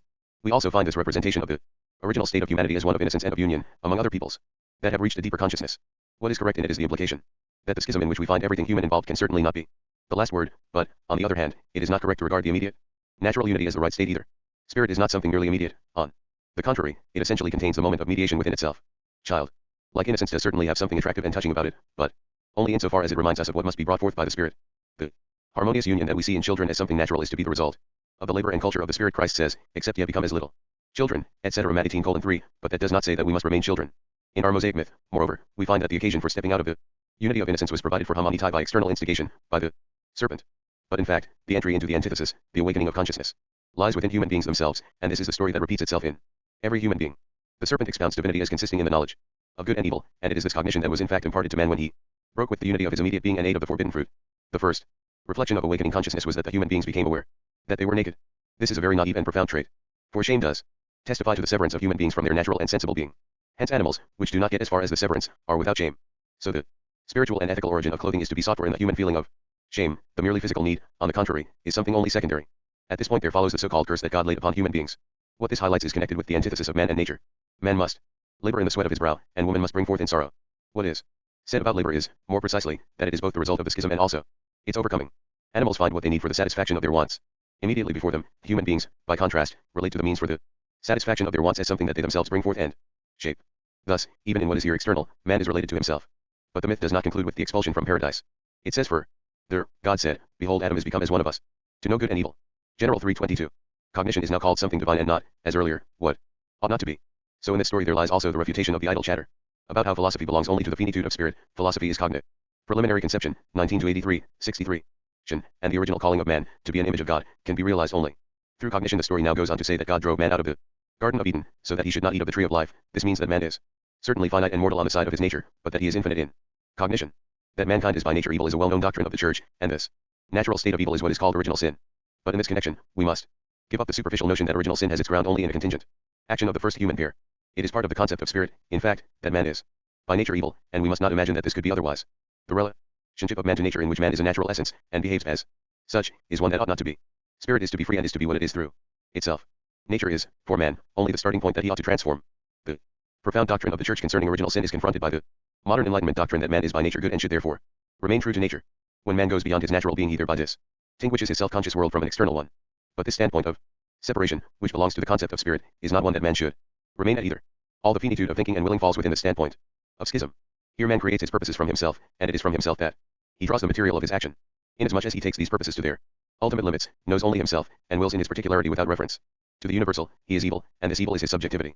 At first glance we have a double evil here, but both evils are in fact the same. Insofar as he is spirit, man is not a natural being. Insofar as he behaves as a natural essence and full QWS the purposes of desire, he wills to be a natural essence. Thus, man's natural evil is not like the natural being of animals. Man's belonging to nature is further determined by the fact that the natural man is a single individual as such, for nature lies everywhere in the bonds of isolation. So, insofar as man wills the state of nature, he wills singularity. But this acting on the basis of drives and inclinations that is characteristic of natural singularity is then, of course, confronted by the law or universal determination too. This law may be an external power or may have the form of divine authority. Man is in servitude to the law so long as he continues his natural behavior. Among his inclinations and feelings, man does also have been abhorrent and social inclinations that reach beyond his selfish singularity, sympathy, love, etc. But, insofar as these inclinations are immediate in character, their content, though implicitly universal, still has the form of subjectivity, self-seeking and contingency still have free play here. 25. The expression objective thought signifies the truth which ought to be the absolute object, not just the goal of philosophy. But at the same time, a.b.e. wildness. B. Sig vari it. 64 The Encyclopaedia Logic. This expression indicates in any case an antithesis indeed, the very one, whose determination and validity is the focus of our philosophical interest, at the present time, and around which the quest for truth and for the cognition of it revolves.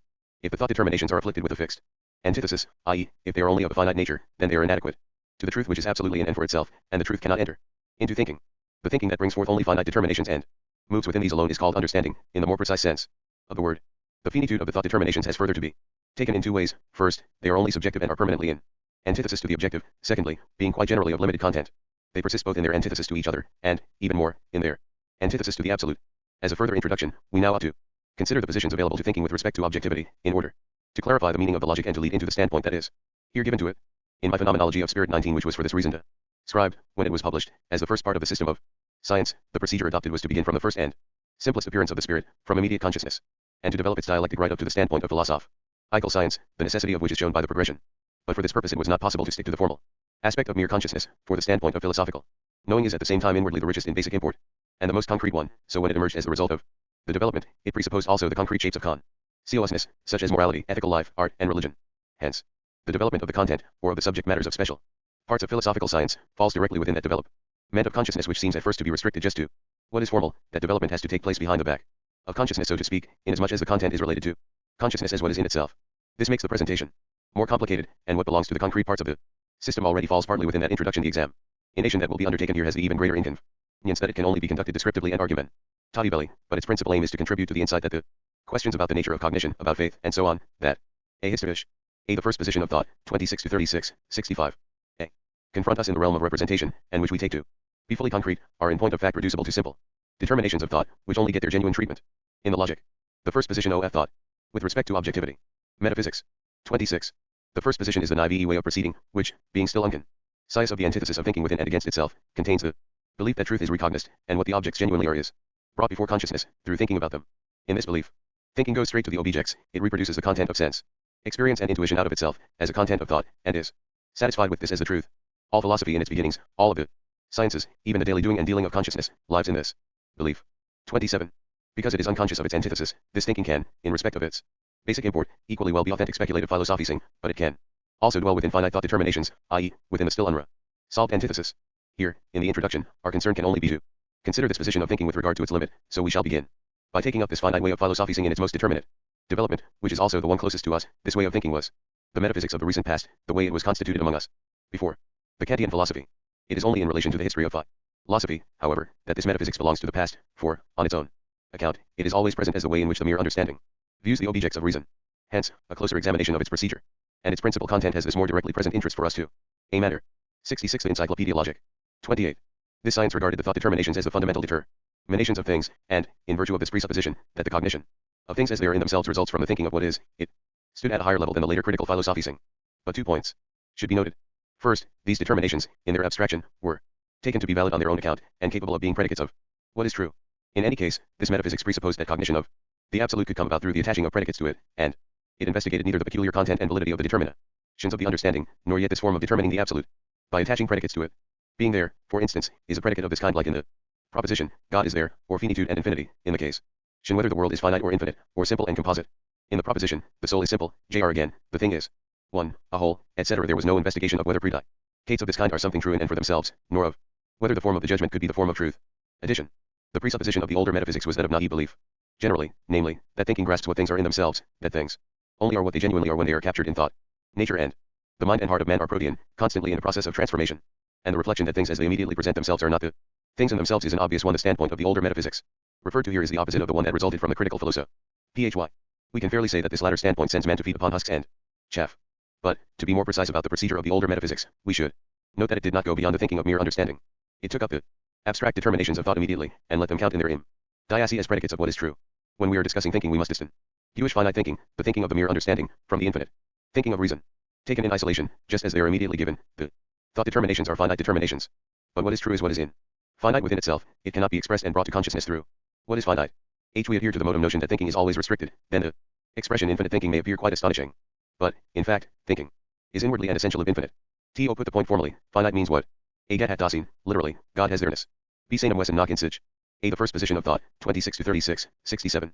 ever comes to an end, what is, but ceases to be where it connects with its other, and is thus restricted by it.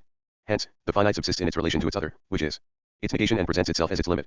But thinking is at home with itself, it relates itself to itself, and is its own object. Insofar as my object is a thought, I am at home with myself. Thus the I, or thinking, is infinite because it is related in thinking to an object that is itself. An object as such is another, something negative that confronts me. But if thinking thinks itself, then it has an object that is at the same time not an object, i.e., an object that is sublated, ideal. Thus thinking, as such, thinking in its purity, does not have any restriction within itself. Thinking is only finite insofar as it stays within restricted determinations, which it holds to be ultimate. Infinite or speculative thinking, on the contrary, makes determinations likewise, but, in determining, in limiting, it sublates this defect. Again, infinity must not be interpreted as an abstract, ever receding beyond the way it is in our ordinary notion of it, but in the simple manner specified above. The thinking of the older metaphysics was finite, because that metaphysics moved in thought determinations whose restrictions counted for it as something fixed, that would not be negated again. Thus, the question was asked, does there-ness belong to God, and being there was thus treated as something purely positive, something ultimate and excellent. But we shall see later that being there is in no way a merely positive determination, but one that is too lowly for the idea, and unworthy of God. Or again, the question of the finitude or infinity of the world was raised. Here infinity is sharply contrasted with finitude, yet it is easy to see that if the two are set against one another, then infinity, which is nevertheless supposed to be the whole, appears as one side only, and is limited by the finite. But a limited infinity is itself only something finite. In the same sense, the question was raised whether the soul is simple or composite. Thus simplicity, too, was counted as an ultimate determination, capable of grasping what is true. But simple is a determination just as for abstract and one-sided as being there a determination which, as we shall see later, is incapable of grasping what is true, because it is itself untrue. If the soul is considered only as simple, then it is mind as one-sided and finite by an abstraction of that kind. 20. Thus, the older metaphysics was concerned with the cognition of whether predicates of the kind here mentioned could be attached to its objects. However, these predicates are restricted determinations of the understanding which express only a restriction, and not what is true. We must notice particularly, at this point, that the metaphysical method was to attach predicates to the object of cognition. Example to God. This then is an external reflection about the object, since the determinations, the predicates, are found ready-made in my representation, and are attached to the object in a merely external way. Genuine cognition of an object, on the other hand, has to be such that the object determines itself from within itself, and does not acquire its predicates in this external way.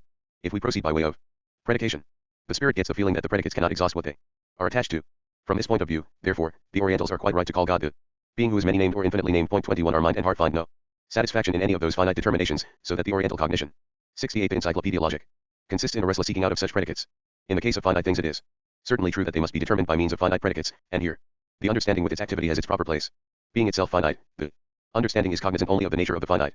Thus, if I call an action a theft, for instance, the action is thereby determined with regard to its essential content, and to recognize this is sufficient for the judge. In the same way, finite things behave as cause and effect, as force and utterance, and when they are grasped according to these determinations, they are known in their finitude. But the objects of reason cannot be determined through such finite predicates, and the attempt to do this was the defect of the older metaphysics. 29. Predicates of this kind are, on their own account, a restricted content, and they show themselves to be inappropriate to the fullness of the representation of God, nature, spirit, etc., which they do not at all exhaust. Moreover, although they are connected with each other because they are predicates of one subject, they are nevertheless diverse through their content, so that they are taken up from outside and in opposition to one another. The Orientals sought to correct the first defect, for instance, in the case of the determination of God, through the many names they attach to him, but at the same time, the names had to be infinitely many. 22. 30. Secondly, the objects of this metaphysics were, it is true, totalities that belong in and for themselves to reason, to the thinking of the inwardly concrete universal, the soul, the world, God. But this metaphysics took them from representation, and when it applied the determinations of the understanding to them, it grounded itself upon them, as ready-made or given subjects, and its only criterion of whether the predicates fitted, and were satisfactory or not, was that representation. 31. The representations of the soul, of the world, of God, seem at first to provide thinking with a firm hold. But apart from the fact that the character of a particular subjectivity is mingled with them, and that therefore they, a giganin enter, a the first position of thought, 26-36, 69, can have a most diverse significance, what they need all the more is to receive their firm determination only through thinking. Every proposition expresses this need, because in it what the subject, i.e., the initial representation, is ought only to be indicated by the predicate, that is to say, in philosophy, by the thought determination. In the proposition God is eternal, etc., we begin with the representation God, but what he is not yet known, only the predicate states expressly what he is. In logical thinking, therefore, where the content is only and exclusively determined in the form of thought, it is first of all superfluous to make these determinations into predicates of propositions whose subject is God, or more vaguely the absolute, and in addition there is the disadvantage that doing this sends us back to a criterion other than the nature of thought itself. In any case, the form of the proposition, or more precisely that of the judgment, is incapable of expressing what is concrete, and what is true is concrete and speculative, because of its form. The judgment is one-sided and to that extent false. 23. Addition. This metaphysics was not a free and objective thinking, for it did not allow the object to determine itself freely from within, but presupposed it as ready-made as for free thinking. Greek philosophy thought freely, but scholasticism did not, since, like this metaphysics, it adopted its content as something given, and indeed given by the church. We modems are initiated, through our whole education, into representations that it is in the highest degree difficult to transcend, because they have a content of the deepest sort. We must imagine the ancient philosophers as men who stand right in the middle of sensory intuition, and presuppose nothing except the heavens above and the earth beneath, since mythological representations had been thrown aside. In this simply factual environment, thought is free and withdrawn into itself, free of all given material, purely at home with itself. When we think freely, voyaging on the open sea, with nothing under us and nothing over us, in solitude, alone by ourselves, then we are purely at home with ourselves. 32. Thirdly, this metaphysics became dogmatism because, given the nature of finite determinations, it had to assume that of two opposed assertions, of the kind that those propositions were, one must be true, and the other false. Addition. Dogmatism has its first antithesis in skepticism. The ancient skeptics gave the general name of dogmatism to any philosophy that sets up definite theses. Point 24. 70. The Encyclopaedia Logic. In this wider sense, skepticism also counted properly speculative philosophy as dogmatic. But in the narrower sense, dogmatism consists in adhering to one-sided determinations of the understanding whilst excluding their opposites. This is just the strict either-or, according to which, for instance, the world is either finite or infinite, but not both. On the contrary, what is genuine and speculative is precisely what does not have any such one-sided determination in it, and is therefore not exhausted by it. On the contrary, being in totality, it contains the determinations that dogmatism holds to be fixed and true in a state of separation from one another, united within itself. It often happens in philosophy that a one-sided view sets itself up beside the totality, claiming to be something particular and fixed vis-a-vis the latter. But, in fact, what is one-sided is not fixed and does not subsist on its own account. Instead, it is contained within the whole as sublated. The dogmatism of the metaphysics of the understanding consists in its adherence to one-sided thought determinations in their isolation, whereas the idealism of speculative philosophy involves the principle of totality and shows itself able to overgrasp the one-sidedness of the abstract determinations of the understanding. Thus, idealism will say, the soul is neither just finite nor just infinite, but is essentially both the one and the other, and hence, neither the one nor the other. In other words, these determinations are not valid when they are isolated from one another but only when sublated. This idealism occurs even in our ordinary consciousness too. Accordingly, we say of sensible things that they are alterable, i.e., that they are and that they are not. Regarding the determinations of the understanding, we are more stubborn. As thought determinations, they count as more fixed, and indeed as fixed absolutely. We regard them as separated from one another by an infinite abyss, so that determinations that stand opposed to one another are never able to reach each other. The struggle of reason consists precisely in overcoming what the understanding has made rigid. 33. In its orderly shape, this metaphysics had, as its first part, ontology. 25. The doctrine of the abstract determinations of essence. In their manifoldness and finite validity, these determinations lack a principle. They must therefore be enumerated empirically and contingently, and their more precise content can only be based upon representation, based upon the assurance that by one word one thinks precisely this, or perhaps also upon the words etymology. What can be at issue in this context is merely the correctness of the analysis as it corresponds with the usage of language, and the empirical exhaustiveness, not the truth and necessity of these determinations in and for themselves. The question whether being there, or finitude, simplicity, compositeness, etc., are concepts that are in and for themselves true. The first position of thought, 26 to 36, 71. Must be surprising, if one is of the opinion that one can speak only of the truth of a proposition, and that the only question that can be raised with regard to a concept is whether, as people say, it can be truthfully attached to a subject or not. Untruth would depend on the contradiction to be found between the subject of the representation and the concept to be predicated of it. But since the concept is something concrete, and since it is itself every determinacy without exception, it is essentially, and within itself, a unity of distinct determinations. So, if truth were nothing more than lack of contradiction, one would have to examine first of all, with regard to each concept, whether it does not, on its own account, contain an inner contradiction of this kind. 34. The second part was rational psychology or pneumatology. This is concerned with the metaphysical nature of the soul, that is to say, of the spirit taken as a thing. Immortality was looked for in the sphere where compositeness, time, qualitative alteration, quantitative increase or decrease have their place. Addition. Psychology was called rational in antithesis to the empirical mode of observing the manifestations of the soul. Rational psychology considered the soul, according to its metaphysical nature, as it was determined by abstract thinking. It wanted to recognize the inner nature of the soul, as it is in itself, as it is for thought. Nowadays, the soul is not often mentioned in philosophy, we speak rather of the spirit. But spirit is distinct from the soul, which is, so to speak, the middle term between corporeity and the spirit, or what forms the bond between the two. As soul, the spirit is sunk in corporeity, and the soul is what animates the body. The older metaphysics considered the soul as a thing. But thing is a very ambiguous expression. By a thing we understand first of all something that exists immediately, so that we have a sensible representation of it, and people have spoken of the soul in this way. The question has been raised therefore of where the soul has its seat. But if the soul has a seat, then it is in space, and is represented in a sensible way. And when we ask whether the soul is simple or composite, the same way of interpreting it as a thing is involved. This was especially important question in connection with the immortality of the soul, which was considered to be conditional upon the simplicity of the soul. But, in fact, abstract simplicity is a determination that no more corresponds to the essence of the soul than compositeness. As for the relationship between rational and empirical psychology, the first stands higher than the second in virtue of the fact that it sets itself the task of 72. The Encyclopaedia Logic. Achieving the cognition of spirit through thought and of proving what it thinks as well, whereas empirical psychology starts from perception, and simply enumerates and describes what lies to hand there. If we want to grasp the spirit in thought, however, we must not be so coy about its particular characteristics. Spirit is activity, in the sense in which the schoolman already said of God that he is absolute actuosity. 26. The spirit's being active implies, however, that it manifests itself outwardly. Accordingly, it is not to be considered as an ends lacking all process, the way it was regarded in the older metaphysics, which separated a spirit's inwardness that lacked process from its outwardness. It is essential that the spirit be considered in its concrete actuality, in its energy, and more precisely in such a way that its utterances are recognized as being determined through its inwardness. 35. The third part, cosmology, dealt with the world, with its contingency, necessity, and eternity, with its being limited in space and time, with the formal laws and their modifications, and further with the freedom of man and the origin of evil. In this context, the following were taken to be absolute antitheses: contingency and necessity, external and internal necessity, FE. Scient and final causes, or causality in general and purpose, ES. Sense, or substance and appearance, form and matter, freedom. And necessity, happiness and suffering, good and evil. Addition. The object of cosmology was both nature and also spirit in its external entanglements, or its appearance. In short, the object of cosmology was being. There generally, the comprehensive sum of the finite. It did not treat its object as a concrete whole, however, but only according to abstract determinations. It dealt, for instance, with questions such as whether chance or necessity ruled the world, and whether the world is eternal or created. It was therefore one main concern of this discipline to establish what were called universal cosmological laws, such as the one that says that nature makes no leaps, for example. Leap means here qualitative distinction and qualitative alteration, which appear to take place without mediation, whilst, on the contrary, what is, quantitatively, gradual presents itself as something mediated. With regard to the way spirit appears in the world, the main questions raised in this cosmology were those concerning the freedom of man and the origin of evil. These are certainly questions of the highest interest, but to answer them in a satisfactory way, it is above all necessary not to cling to the abstract determinations of the understanding as if they were ultimate, as if each of the two terms of an antithesis could stand on its own, and were to be considered as something substantial and genuine in its isolation. This, however, was the standpoint of the older metaphysics, and also the general framework of these cosmological discussions. A. The first position of thought, 26 to 36, 73. Because of this, they could not attain their purpose, namely, a comprehension of the phenomena of the world. The distinction between freedom and necessity was subjected to inquiry, for example, and these determinations were applied to nature and spirit in such a way that the operations of nature were considered to be subject to necessity, while those of spirit were free. This distinction is certainly essential, and it is grounded in the very core of spirit, but considered as abstractly confronting one another. Freedom and necessity pertain to finitude only and are valid only on its soil. A freedom that had no necessity within it, and a mere necessity without freedom, are determinations that are abstract and hence untrue. Freedom is entirely concrete, eternally determinate within itself, and thus necessary at the same time.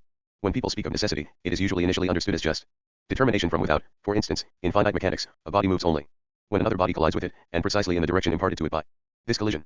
This is a merely external necessity, however, not a genuinely inner necessity, for that is freedom. The situation is the same with the antithesis between good and evil, one that is typical of the modern world, self-absorbed as it is. It is quite correct to consider evil as something that has a fixed character of its own, as something that is not the good, giving the antithesis its due, but only because its merely apparent and relative character should not be taken to mean that evil and good are all one in the absolute, or, as it has lately been said, that evil is only something in the eye of the beholder. What is wrong here is that evil is looked on as something fixed and positive, whereas it is the negative that does not subsist on its own account, but only wants to be on its own account, and is in fact only the absolute semblance of inward negativity. A. 36. The fourth part, natural or rational theology, considered the concept of God or its possibility, the proof of his being there and his attributes. A. In this account of God from the point of view of the understanding, what counts above all is which predicates agree or not with what we represent to ourselves as God. The antithesis of reality and negation is here absolute, hence, what remains for the concept, as it is taken to be by the understanding, is, in the end, only the empty abstraction of indeterminate essence, of pure reality, or positivity, the dead product of the modern enlightenment. B. In any case, the procedure of finite cognition in proving something stands things on their heads by requiring that an objective ground should be specified for God's being which, on that score, presents itself as something that is mediated by something else. This. A. Emphasis added. 74. The Encyclopaedia logic. Mode of proof, which follows the rule of the identity that belongs to the understanding, labors under the difficulty that it must make a transition from the finite to the infinite. Thus, it is either unable to free God from the abidingly positive finitude of the world that is there, so that he would have to be determined as the immediate substance of his world, pantheism, or God remains as an object vis-a-vis the subject, and in this way, and for that reason, he is something finite, dualism. See, after all, the attributes are supposed to be determinate and diverse ones, but, strictly speaking, they have disappeared in the abstract concept of pure reality, or indeterminate essence. But insofar as the finite world remains a true being, and God is represented as facing it, the representation of diverse relationships that are determined as attributes comes into focus, and on the one hand, as relationships to finite situations, these attributes must themselves be of a finite kind, for instance, justice, benevolence, might, wisdom, etc., but on the other hand, they are at the same time supposed to be infinite. From this point of view, the only solution that this contradiction allows for is a quite obscure one, to push these attributes through quantitative enhancement into indeterminacy, into the sensus emi. Nigear point 27, but in fact this nullifies the attribute, and what is left of it is merely a name. Addition. The concern of this part of the older metaphysics was to establish how far reason could take us on its own account in the cognition of God. To have cognition of God through reason is certainly the highest task of science. Religion initially contains representations of God. These representations are communicated to us from our youth up as the doctrines of our religion, compiled in the creed, and, insofar as the individual has faith in these teachings, and they are the truth for him, he has what he needs as a Christian. Theology, however, is the science of this faith. If theology provides a merely external enumeration and compilation of religious teachings, then it is not yet science. Even the merely historical treatment of its subject matter that is in favor nowadays, for instance, the reporting of what this or that church father said, does not give theology a scientific character. Science comes only when we advance to the business of philosophy, i.e., the mode of thinking that involves comprehension. Thus, genuine theology is essentially, at the same time, philosophy of religion, and that is what it was in the Middle Ages. 2. When we look more closely at the rational theology of the older metaphysics, we can see that it was a science of God that rested not upon reason but on the understanding, and its thinking moved only in abstract thought determinations. A. Zustand. A. The first position of thought, 26 to -36, 75. Whilst what was treated was the concept of God, it was the representation of God. that formed the criterion for cognition.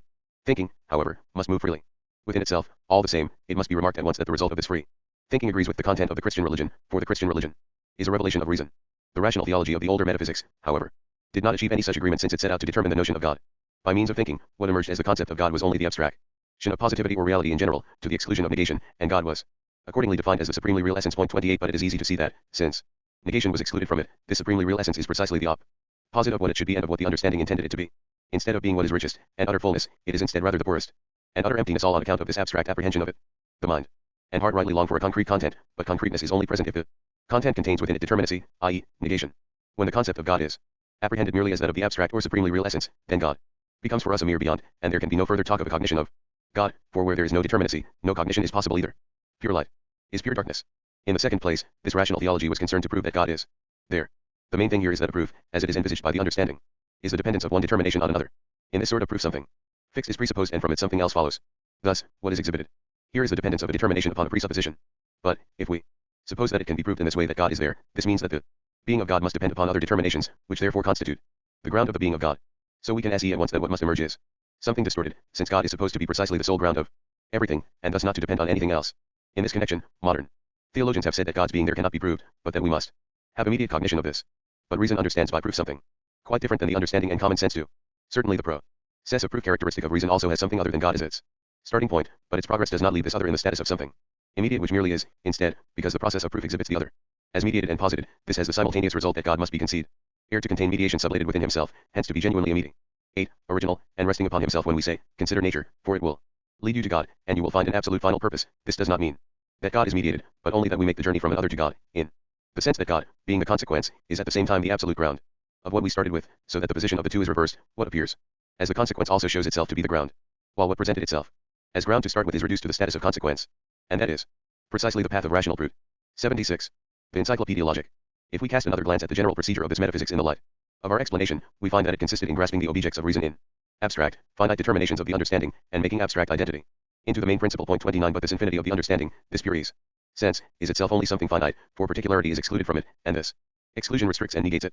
Instead of achieving concrete identity, this metaphysics held on to abstract identity, but what was good about it was the consciousness that thought alone constitutes the essentiality of what is. The material of this metaphysics was furnished by the earlier philosophers, and especially by the scholastics. The understanding is, of course, one moment of speculative philosophy, but it is a moment at which we should not stop. Plato is not a metaphysician of this sort, and Aristotle still less so, although people usually believe the contrary. B. The second position of thought. With respect to objectivity. 1. Empiricism. 37.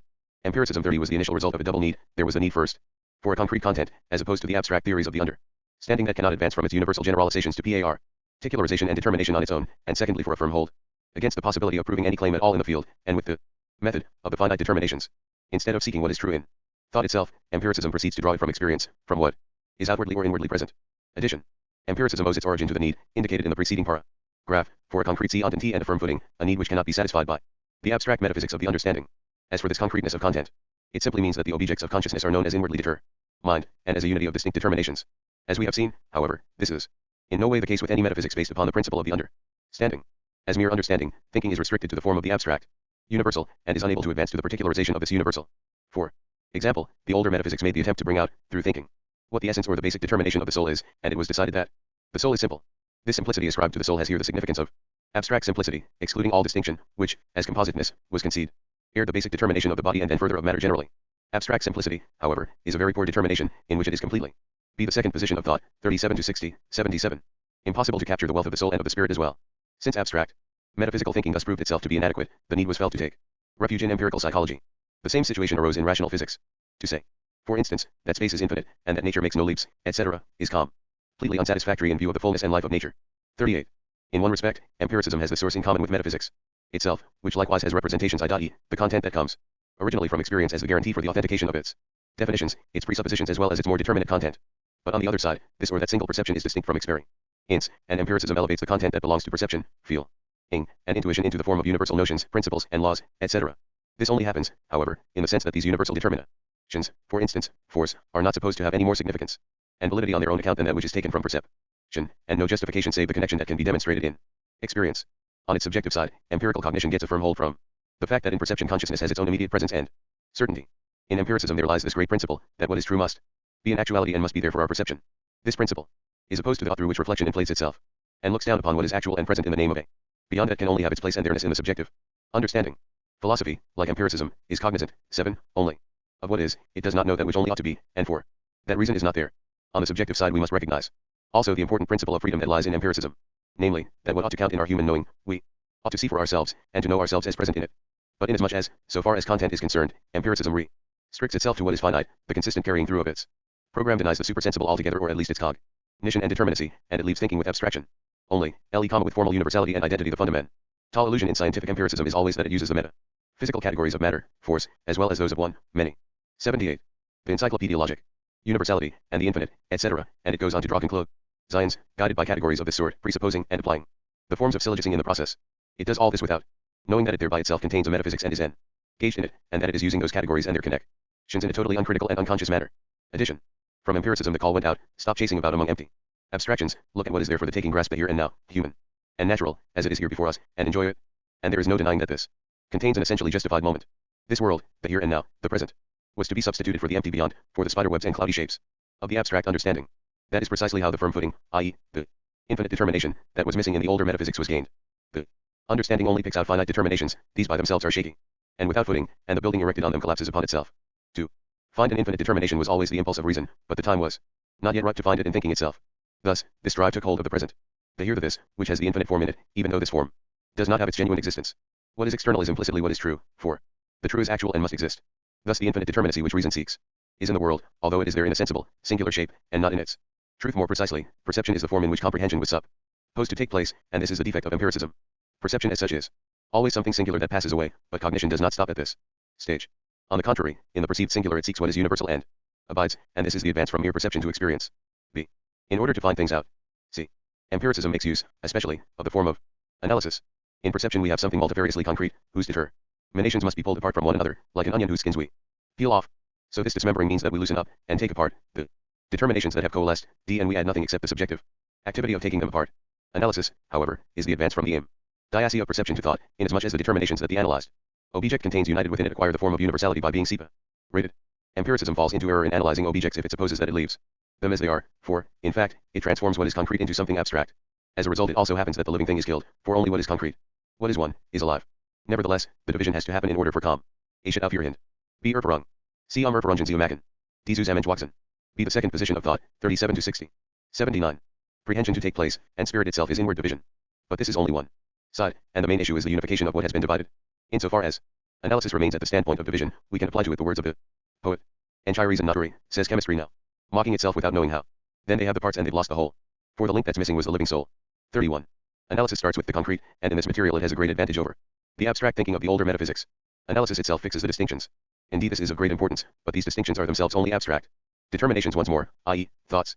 And since these thoughts count as what the objects are in themselves, we meet again the presupposition of the older metaphysics, namely, that what is genuine in things lies in thought. Let us now push the comparison of the standpoint of empiricism with that of the older metaphysics a bit further with respect to content. As we saw earlier, the content of this last was the universal objects of reason, God, the soul, and the world. GNLI. This content was adopted from representation, and the business of philosophy consisted in tracing it back to the form of thoughts. The situation was much the same in scholastic philosophy, for which the dogmas of the Christian Church formed the presupposed content, and the issue was to determine and systematize this content more precisely through thought. The presupposed content of empiricism is of quite another sort. It is the sensible content of nature and the content of finite spirit. Here we have before us a material that is finite, while in the older metaphysics we had one that was infinite, and that then was made finite through the finite form of the understanding. In empiricism, we have the same finitude of form. In addition, the content is now finite too. Besides, the method is the same in both ways of philosophizing, inasmuch as both begin from presuppositions that are taken to be something fixed. For empiricism, what is true is quite generally what is external, and even if it concedes something supersensible, no cognition of it is supposed to be possible. We have to confine ourselves to what belongs to perception. The full working out of this principle, however, has produced what was later called materialism, the view in which matter as such counts as what is genuinely objective. But matter is itself already something abstract, something which cannot be perceived as such. We can therefore say that there is no matter, for whenever it existed is always something determinate and concrete. Yet this abstract matter is supposed to be the foundation of everything sensible, i.e., the sensible in general, the realm of absolute isolation into oneself, and where everything is external to everything else. Since for empiricism the sensible domain is and remains something given, this is a doctrine of unfreedom, for freedom consists precisely in my not having any absolute other over against me, but in my being dependent upon a content that is just myself. From this point of view, moreover, reason and unreason are only subjective. In other words, we have to accept the given as it is, and we have no right to ask whether, and to what extent, it is rational within itself. 80. The Encyclopaedia logic. 39. In reflecting upon this principle it has been observed, to begin with, that in what is called experience and what has to be distinguished from merely singular perceptions of single facts, there are two elements. One of them is the infinitely manifold material that isolates itself into single bits that stand on their own. The other is the form, the determinations of universality and necessity. It is true that empirical observation does show many perceptions of the same kind, even more than we can count, but universality is altogether something other than a great number.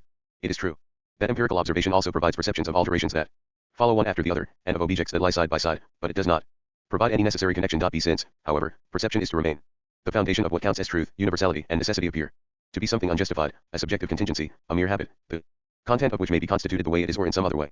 An important consequence of this is that in this empirical approach juridical and ethical determinations and laws, as well as the content of religion, appear to be something contingent, and that their objectivity and inner truth have been given up. Hume Scepticism 32, from which this reflective observation mainly starts, should be very carefully distinguished from Greek scepticism. In Humean scepticism, the truth of the empirical, the truth of feeling and intuition is taken as basic, and, on that basis, he attacks all universal determinations and laws, precisely because they have no justification by way of sense perception.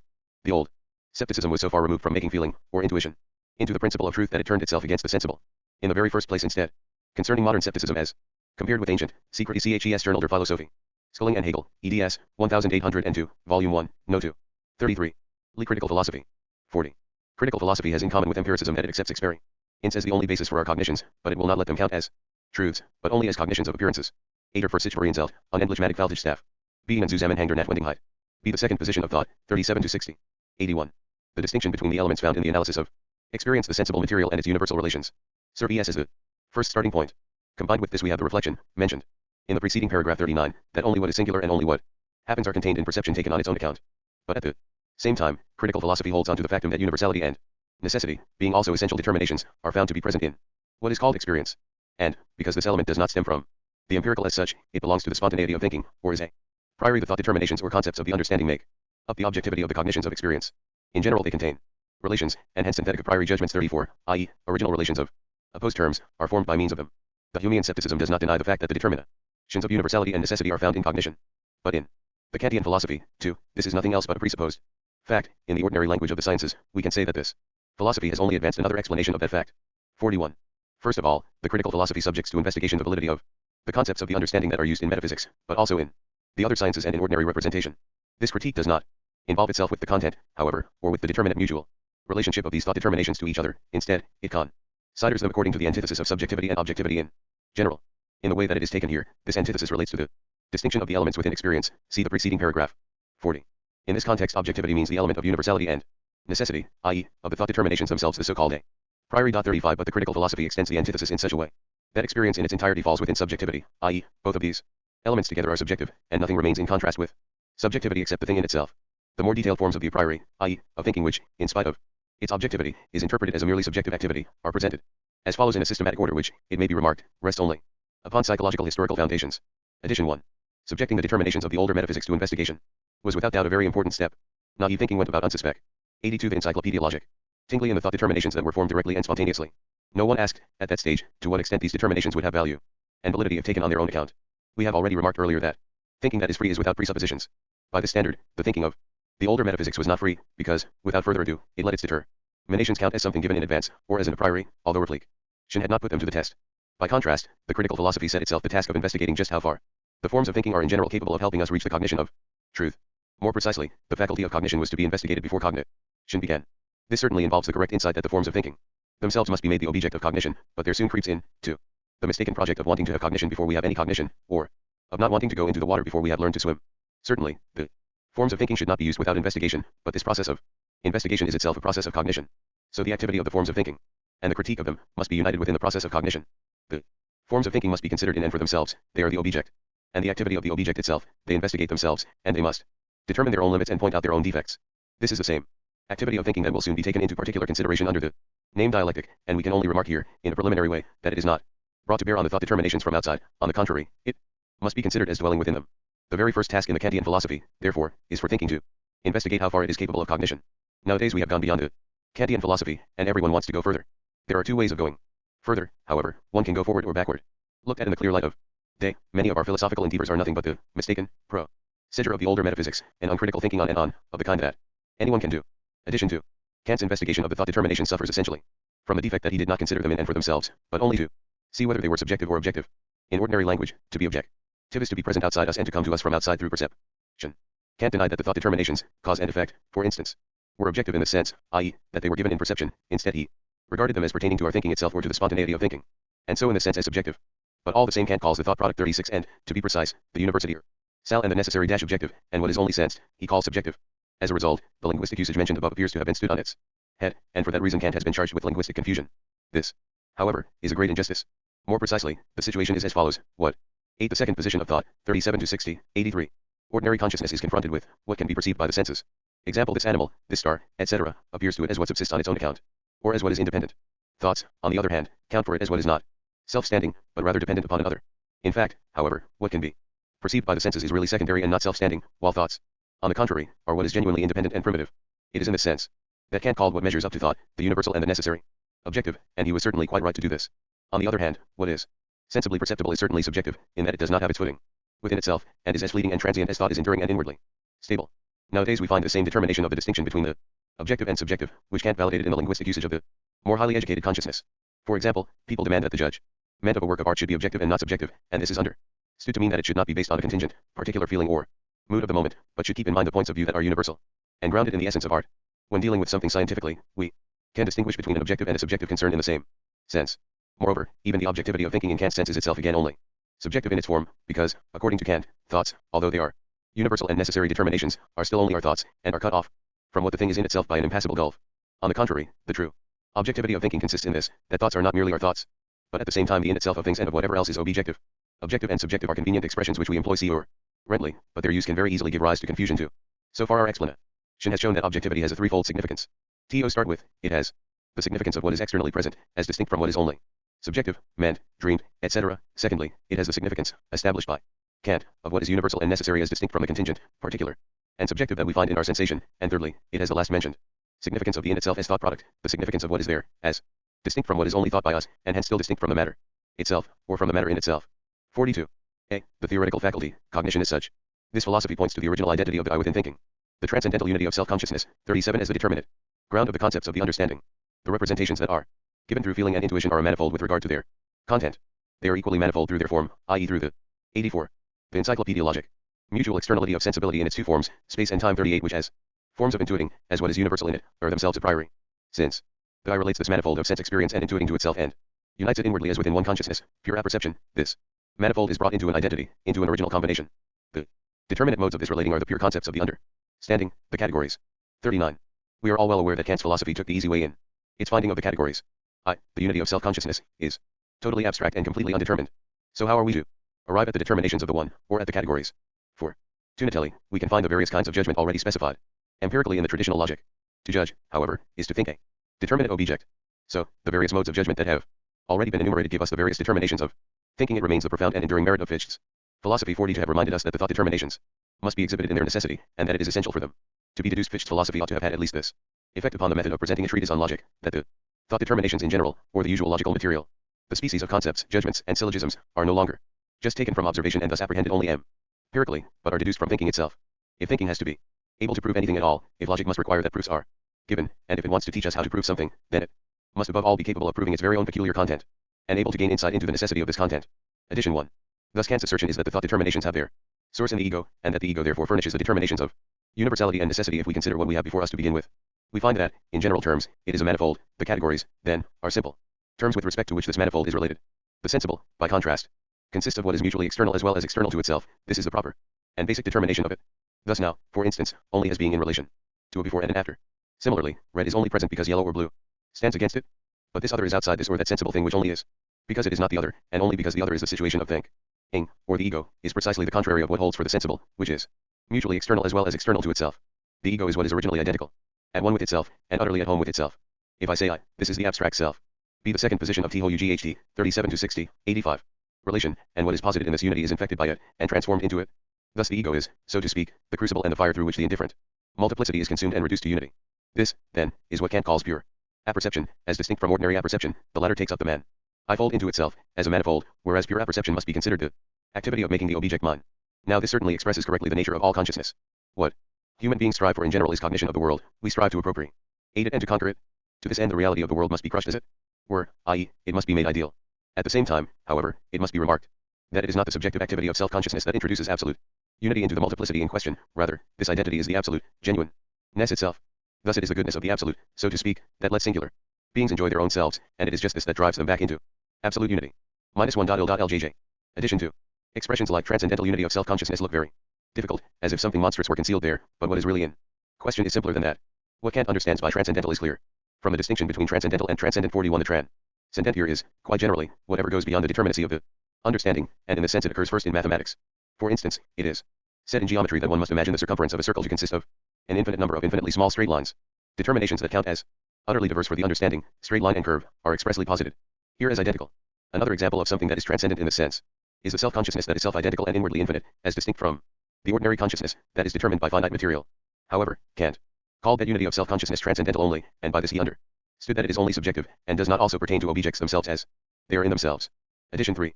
That the categories are to be regarded as belonging only to us, or as subjective, must seem very bizarre to the ordinary consciousness, and there is certainly something awry here. This much is correct about it, however, that the categories are not contained in immediate sensation. Consider, for example, a piece of sugar. It is hard, white, sweet, etc. We say that all these properties are united in one object, and this unity is not found in sensation. The situation is the same when we regard two events as standing to one another in the relationship of cause and effect. What is perceived here is the two isolated events, which succeed one another in time. But that one is the cause and the other the effect, the causal nexus between them, is not perceived. On the contrary, it is present merely for our thinking. Now, although the categories, example unity, cause and effect, etc., pertain to thinking as such, it does not at all follow from this that they must therefore be merely some a disach. 86. The Encyclopaedia logic. Thing of ours, and not also determinations of objects themselves. But, according to Kant's view, this is what is supposed to be the case, and his philosophy is subjective idealism, inasmuch as the ego, the knowing subject, furnishes both the form and also the material of knowing, the former as thinking and the latter as sensing subject. Regarding the content of this subjective idealism, we do not have to lift a finger. One might perhaps think, at first, that objects are deprived of reality because their unity has been transferred to the subject. But neither we nor the objects would gain anything merely because being pertained to them. What matters is the content, and whether the content is a true one. The fact that things merely are is of no help to them. Time catches up with what is, and so what is will soon be what is not as. Well, you could also say that, according to subjective idealism, man is entitled to have a high opinion of himself. But if his world is a mass of sense intuitions, he has no cause to be proud of it. So nothing at all hangs upon the distinction between subjectivity and objectivity in this sense. Instead, everything hangs upon the content, and that is both subjective and objective. Even a crime is objective in the sense that it merely exists, but its existence is inwardly null, and it is precisely this nullity that comes to be there in the punishment. 43. On the one hand, it is the categories that elevate mere perception into objectivity, into experience, but, on the other hand, these concepts, which are unities merely of subjective consciousness, are conditioned by the given material. They are empty on their own account. 42. And have their application and use only in experience, whose other component, the determinations of feeling and intuition, is equally something merely subjective.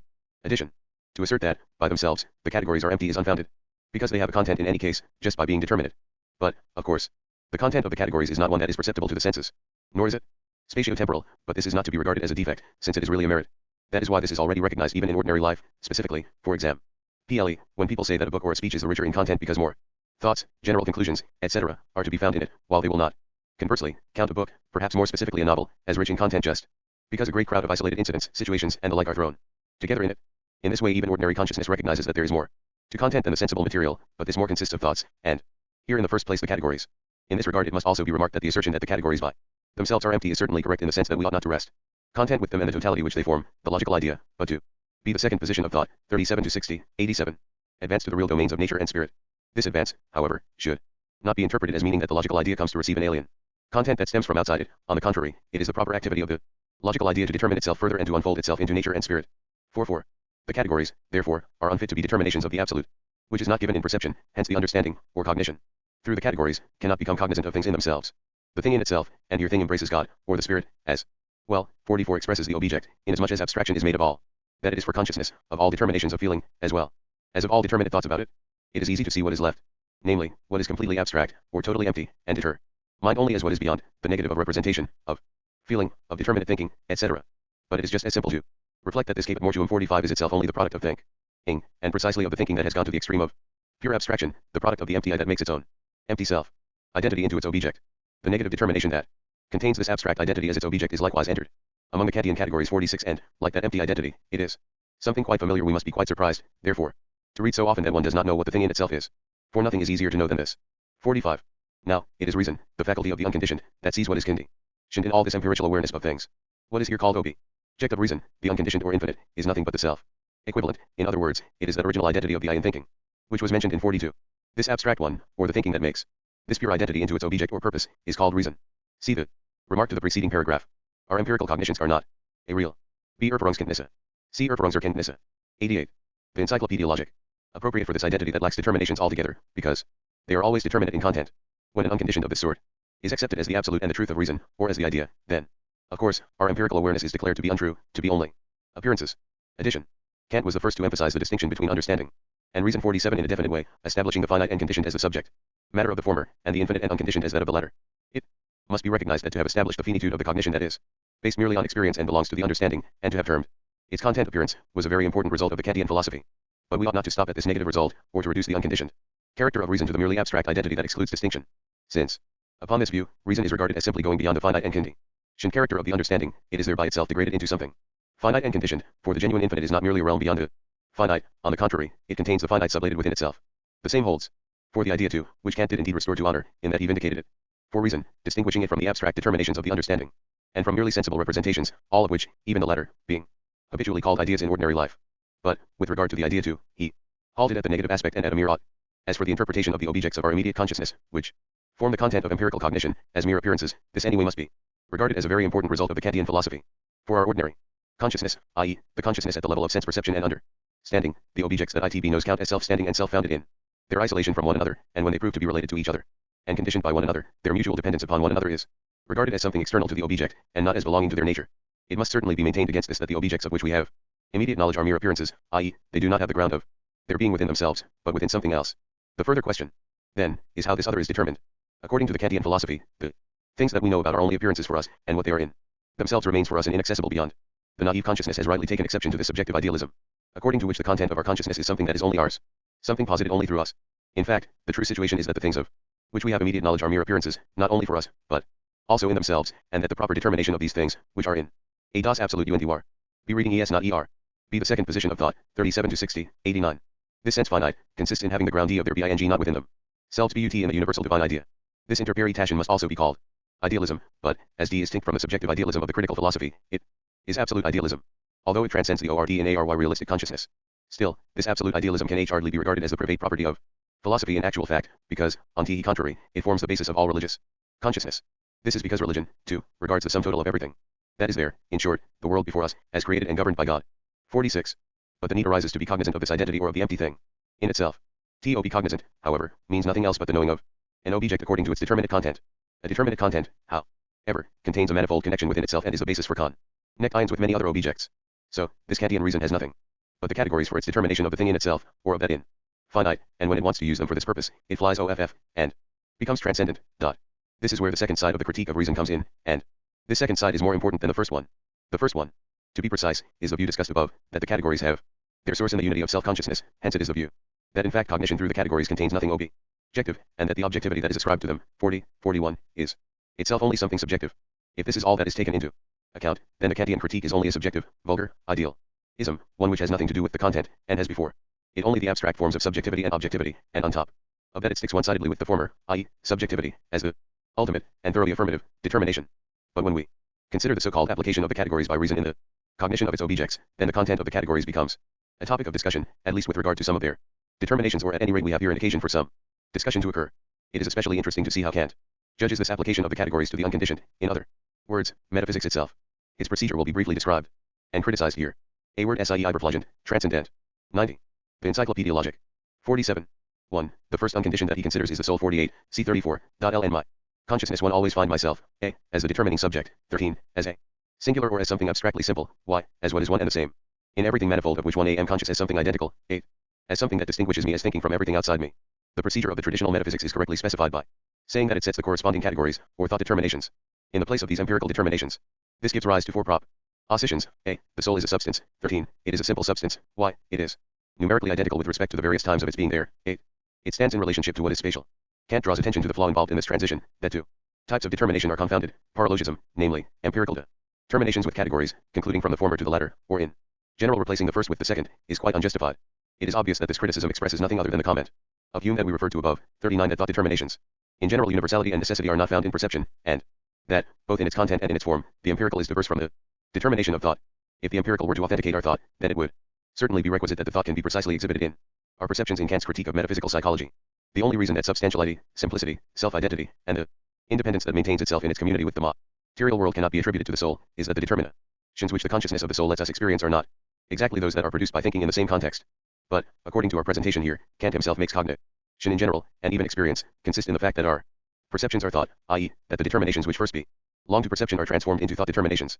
But it must be counted as one good result of the Kantian critique in any case that philosophizing about the spirit has been freed from the soul, TNGS and their categories, and hence from questions about whether the soul is simple or composite, whether it is material, and so on. Even for ordinary human understanding, after all, the genuine point of view about the inadmissibility of such forms is not the fact that they are thoughts, but rather that in and for themselves these thoughts do not contain the truth if thought and be the second position of thought, 37 to 60.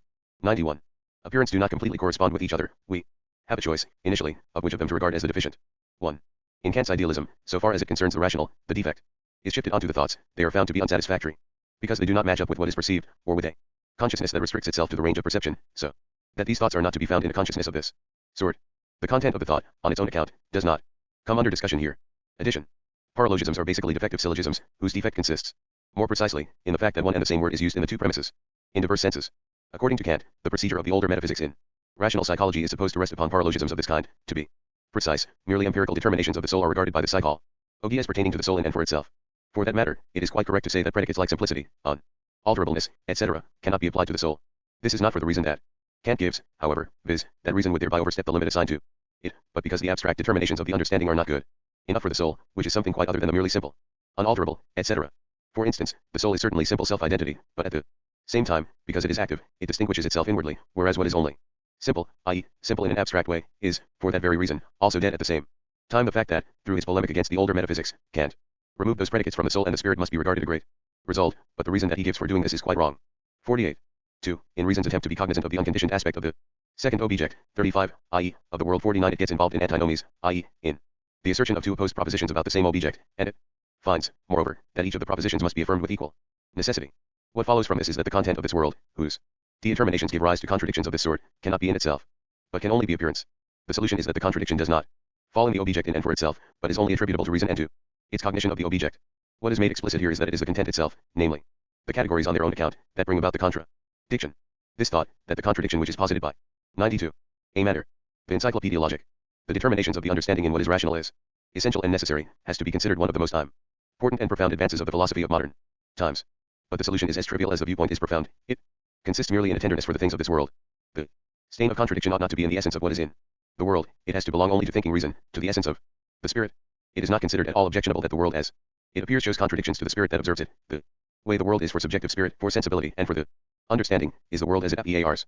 But when the essence of what is in the world is compared with the essence of spirit, it may surprise us to see how naively the humble affirmation has been advanced and repeated, that what is inwardly contradictory is not the essence of the world, but belongs to reason, the thinking sense. It does not help at all to express this by saying that reason only falls into contradiction through the application of the categories. 50. For it is also asserted that this application is necessary, and that, for the purpose of cognition, reason has no determinations other than the categories. Cognition really is determining and determinate thinking. If reason is only empty, indeterminate thinking, then it thinks nothing. But if reason is ultimately reduced to that empty identity, see the following paragraph, then it is, in the end, lucky to be freed from contradiction after all through the easy sacrifice of all and import content. It may also be remarked that, as a result of his failure to study the antinomy in more depth, Kant brings forward only 4 antinomies. He arrived at them by presupposing the table of categories just as he did in the case of the so-called paralogisms. While doing this he followed the procedure, which became so popular afterwards, of simply subsuming the determinations of an object under a ready-made schema, instead of deducing them from the concept. I have pointed out further deficiencies in the treatment of the antinomies at appropriate points in my Science of Logic. The main point that has to be made is that antinomy is found not only in the 4 particular objects taken from cosmology, but rather in all objects of all kinds, in all representations, concepts, and ideas. To know this, and to be cognizant of this property of objects, belongs to what is essential in philosophical study. This is the second position of thought, 37 to 60, 93. Property that constitutes what will determine itself in due course, as the dialectical moment of logical thinking. Addition. In the perspective of the older metaphysics it was assumed that, where cognition falls into contradictions, this is just an accidental aberration and rests on a subjective error in inferring and arguing.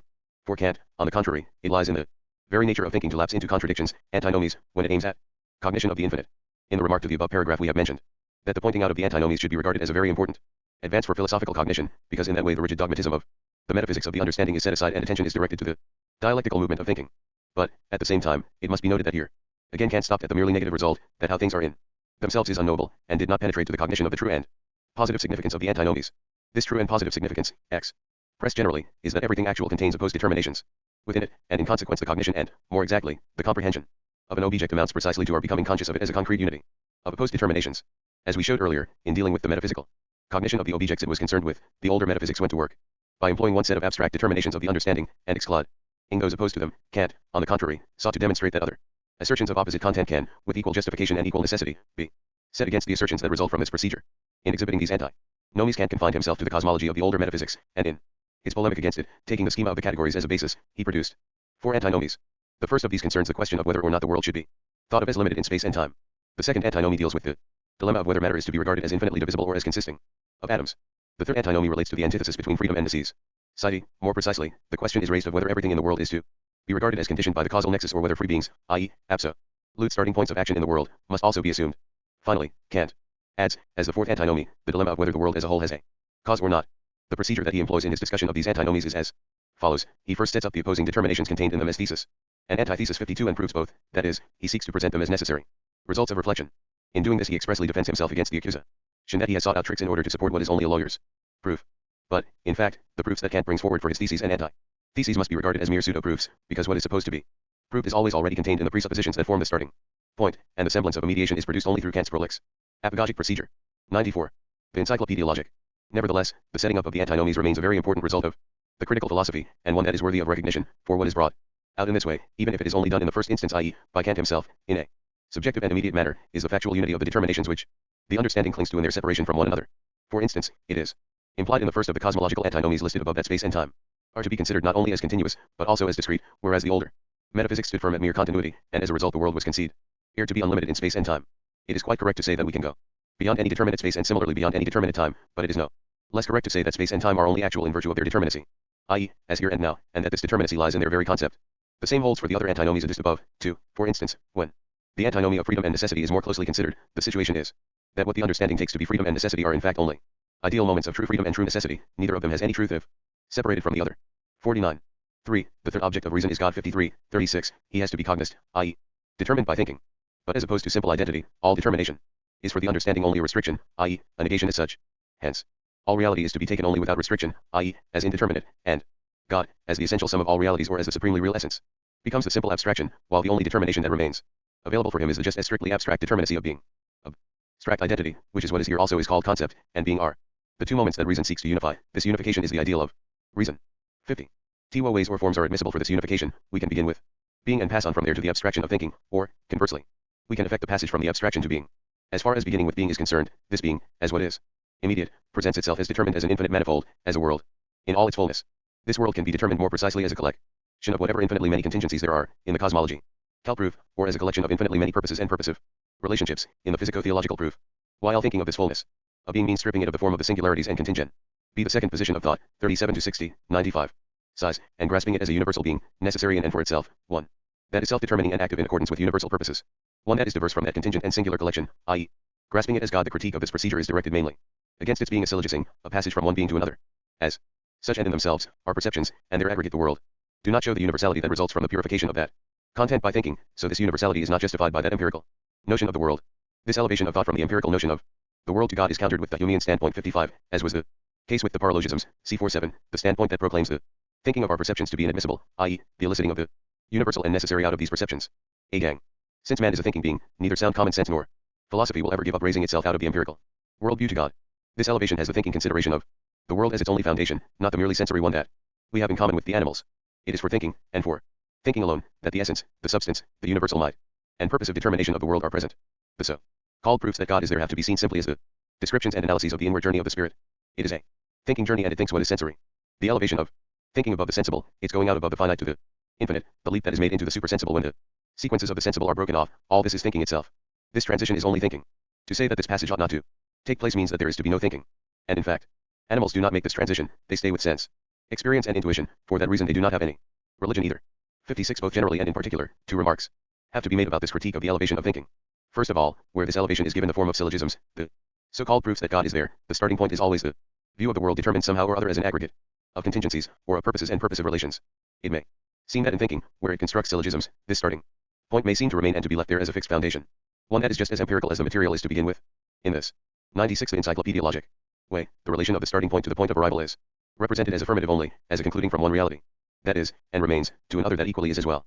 But this is the great mistake, wanting cognition of the nature of thinking only, in this form that is proper to the understanding. On the contrary, thinking the empirical world essentially means altering its empirical form, and transforming it into something universal, so thinking exercises a negative activity with regard to that foundation as well. When the perceived material is determined by universality, it does not remain in its first, empirical shape. With the removal and negation of the shell, the inner import of what is perceived is brought out. Cf. 13:23. The metaphysical proofs that God is there are deficient explanations and descriptions of the elevation of the spirit from the world to God, because they do not express, or rather they do not bring out, the moment of negation that is contained in this elevation, for the very fact that the world is contingent implies that it is only something incidental, phenomenal, and an end for itself, null and void. This elevation of the spirit means that although being certainly does pertain to the world, it is only semblance, not genuine being, not absolute truth, for, on the contrary, the truth is beyond that appearance, in God alone, and only God is genuine being. And while this elevation is a passage and mediation, it is also the sublating of the passage and the mediation, since that through which God could seem to be mediated, i.e., the world, is, on the contrary, shown up as what is null and void. It is only the nullity of the being of the world that is the bond of the elevation, so that what does mediate vanishes, and in this mediation, the mediation itself is sublated in his attack upon the way that the understanding conducts its proofs. Jacobi concentrates mainly on the relationship between the world and God that is grasped only as affirmative, as a relationship between two beings. He rightly objects that in this procedure conditions, i.e., the world, are sought and found for the unconditioned, and that in this way, the infinite, God, is represented as grounded and dependent. However, the way that the elevation itself takes place in the spirit cor wrecks the semblance. Indeed, its whole import is the correction of this semblance. But Jacobi did not recognize this as the genuine nature of essential thinking, that, in its mediation, it sublates mediation itself. Hence, he wrongly regarded the objection, which he makes quite correctly against the mere reflecting of the under Einfallens, Erscheinendes, and UND for Sichnichtiges. 6. The second position of thought, 37-60, 97. Standing, as an objection against thinking in general, and hence, as one that strikes against the thinking of reason as well. The objection that is made against Spinozism, that it is a pantheism and an atheism, can be used as an example to elucidate the overlooking of the negative moment. It is true that the absolute substance of Spinoza is not yet the absolute spirit, and it is rightly required that God must be determined as absolute spirit. But if Spinoza's determination of God is represented as the confusing of God with nature or with the finite world, and he is said to have made the world into God, what is presupposed is that the finite world possesses genuine actuality, affirmative reality. Upon this assumption, the unity of God with the world implies that God, too, becomes radically finite, and is degraded into the merely finite external manifoldness of existence. Apart from the fact that Spinoza does not define God as the unity of God and the world, but as the unity of thinking and extension. 7. The material world. This unity does already imply, even when it is taken in that first very clumsy way, that, on the contrary, the world is determined in the Spinozist system as a mere phenomenon without genuine reality, so that the system must rather be seen as a cosmism. 58. At the very least, a philosophy that maintains that God, and only God, should not be passed off as atheism. We ascribe religion even to peoples who worship apes, the cow, statues of stone or iron, etc., as God. But within this representational mode it goes even more against the grain to give up the presupposition that is peculiar to it. 59. Namely, that this aggregate of finitude which they call the world has actual reality. That there is no world, as it might be put. In this mode, to assume something like that is easily dismissed as quite impossible, or at least much less possible than that it might come into a man's head that there is no God. People believe much more easily, and this is certainly not to their credit, that a system rejects God than that it rejects the world. They find it much more comprehensible that God should be rejected than that the world should be.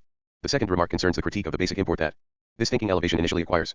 If this content consists only in the determinations of the substance of the world, of its necessary essence, of a cause that disposes and directs it according to purpose, etc., then it is surely not proportionate to what is under Abraham Cinder Vorstellion. 98. Encyclopaedia Logic. Stood, or ought to be understood, by God. But, setting aside this way of presupposing a certain notion of God, and judging the result by the standard of that presupposition, these determinations are already of great value and are necessary moments in the idea of God. But in this line of thought, if we want to bring the import before thinking in its genuine determination, the genuine idea of God, then we must not take our starting point from a subordinate content. The merely contingent things of the world are a very abstract determination. The organic formations and their purposive determinations belong to a higher circle, to life. But, apart from the fact that the study of living nature, and of the general relation of given things to purposes, can be vitiated by the triviality of the purposes, or even by imputations of purposes and their relations that are outright childish. So, nature itself as merely alive is still not really that in terms of which the genuine determination of the idea of God can be grasped. God is more than living, he is spirit. Insofar as thinking adopts a starting point and wants to adopt the closest one, spiritual nature alone is the worthiest and most genuine starting point for the thinking of the absolute. 51. The other way of unification, through which the ideal is to be established, starts from the abstraction of thinking and goes on to the determination for which being alone remains. This is the ontological proof that God is there. The antithesis that occurs here is the one between thinking and being, whereas in the first way being is common to both sides, and the antithesis concerns only the distinction between what is singular is and what is universal. What the understanding sets against the second way is in itself the same as was alleged before, namely that, just as the universal is not found to be present in the empirical, so, conversely, the determinate is not contained in the universal, and the determinate here is being. In other words, being cannot be deduced from the concept or analyzed out of it. One reason why Kant's critique of the ontological proof has been taken up and accepted with so much unconditional acclaim is undoubtedly that, in order to make quite clear what sort of distinction there is between thinking and being, Kant used the example of the $100.60 with respect to their concept. These are A earn and D's earn wedge. B the second position of thought, 37-60, 99. A formal, equally 100, whether they are merely possible or actual. Whereas, for the state of my fortune, this distinction is an essential one. Nothing can be more obvious than that what I think or represent to myself is not yet actual. Because of that, nothing is more obvious than the thought that representing, or even the concept, falls short of being. Calling such things as $100 a concept can rightly be called a barbarism, but quite Apart from that, those who repeat over and over again in their objections to the philosophical idea that thinking and being are diverse, surely ought to presuppose from the first that philosophers are familiar with this fact too. Can there in fact be a more trivial point of information than this? But then, too, we have to bear in mind that when we speak of God, we are referring to an object of quite another kind than $100, or any other particular concept, notion, or whatever other name you want to give it. In fact, what makes everything finite is this and only this, that its being there is diverse from its concept.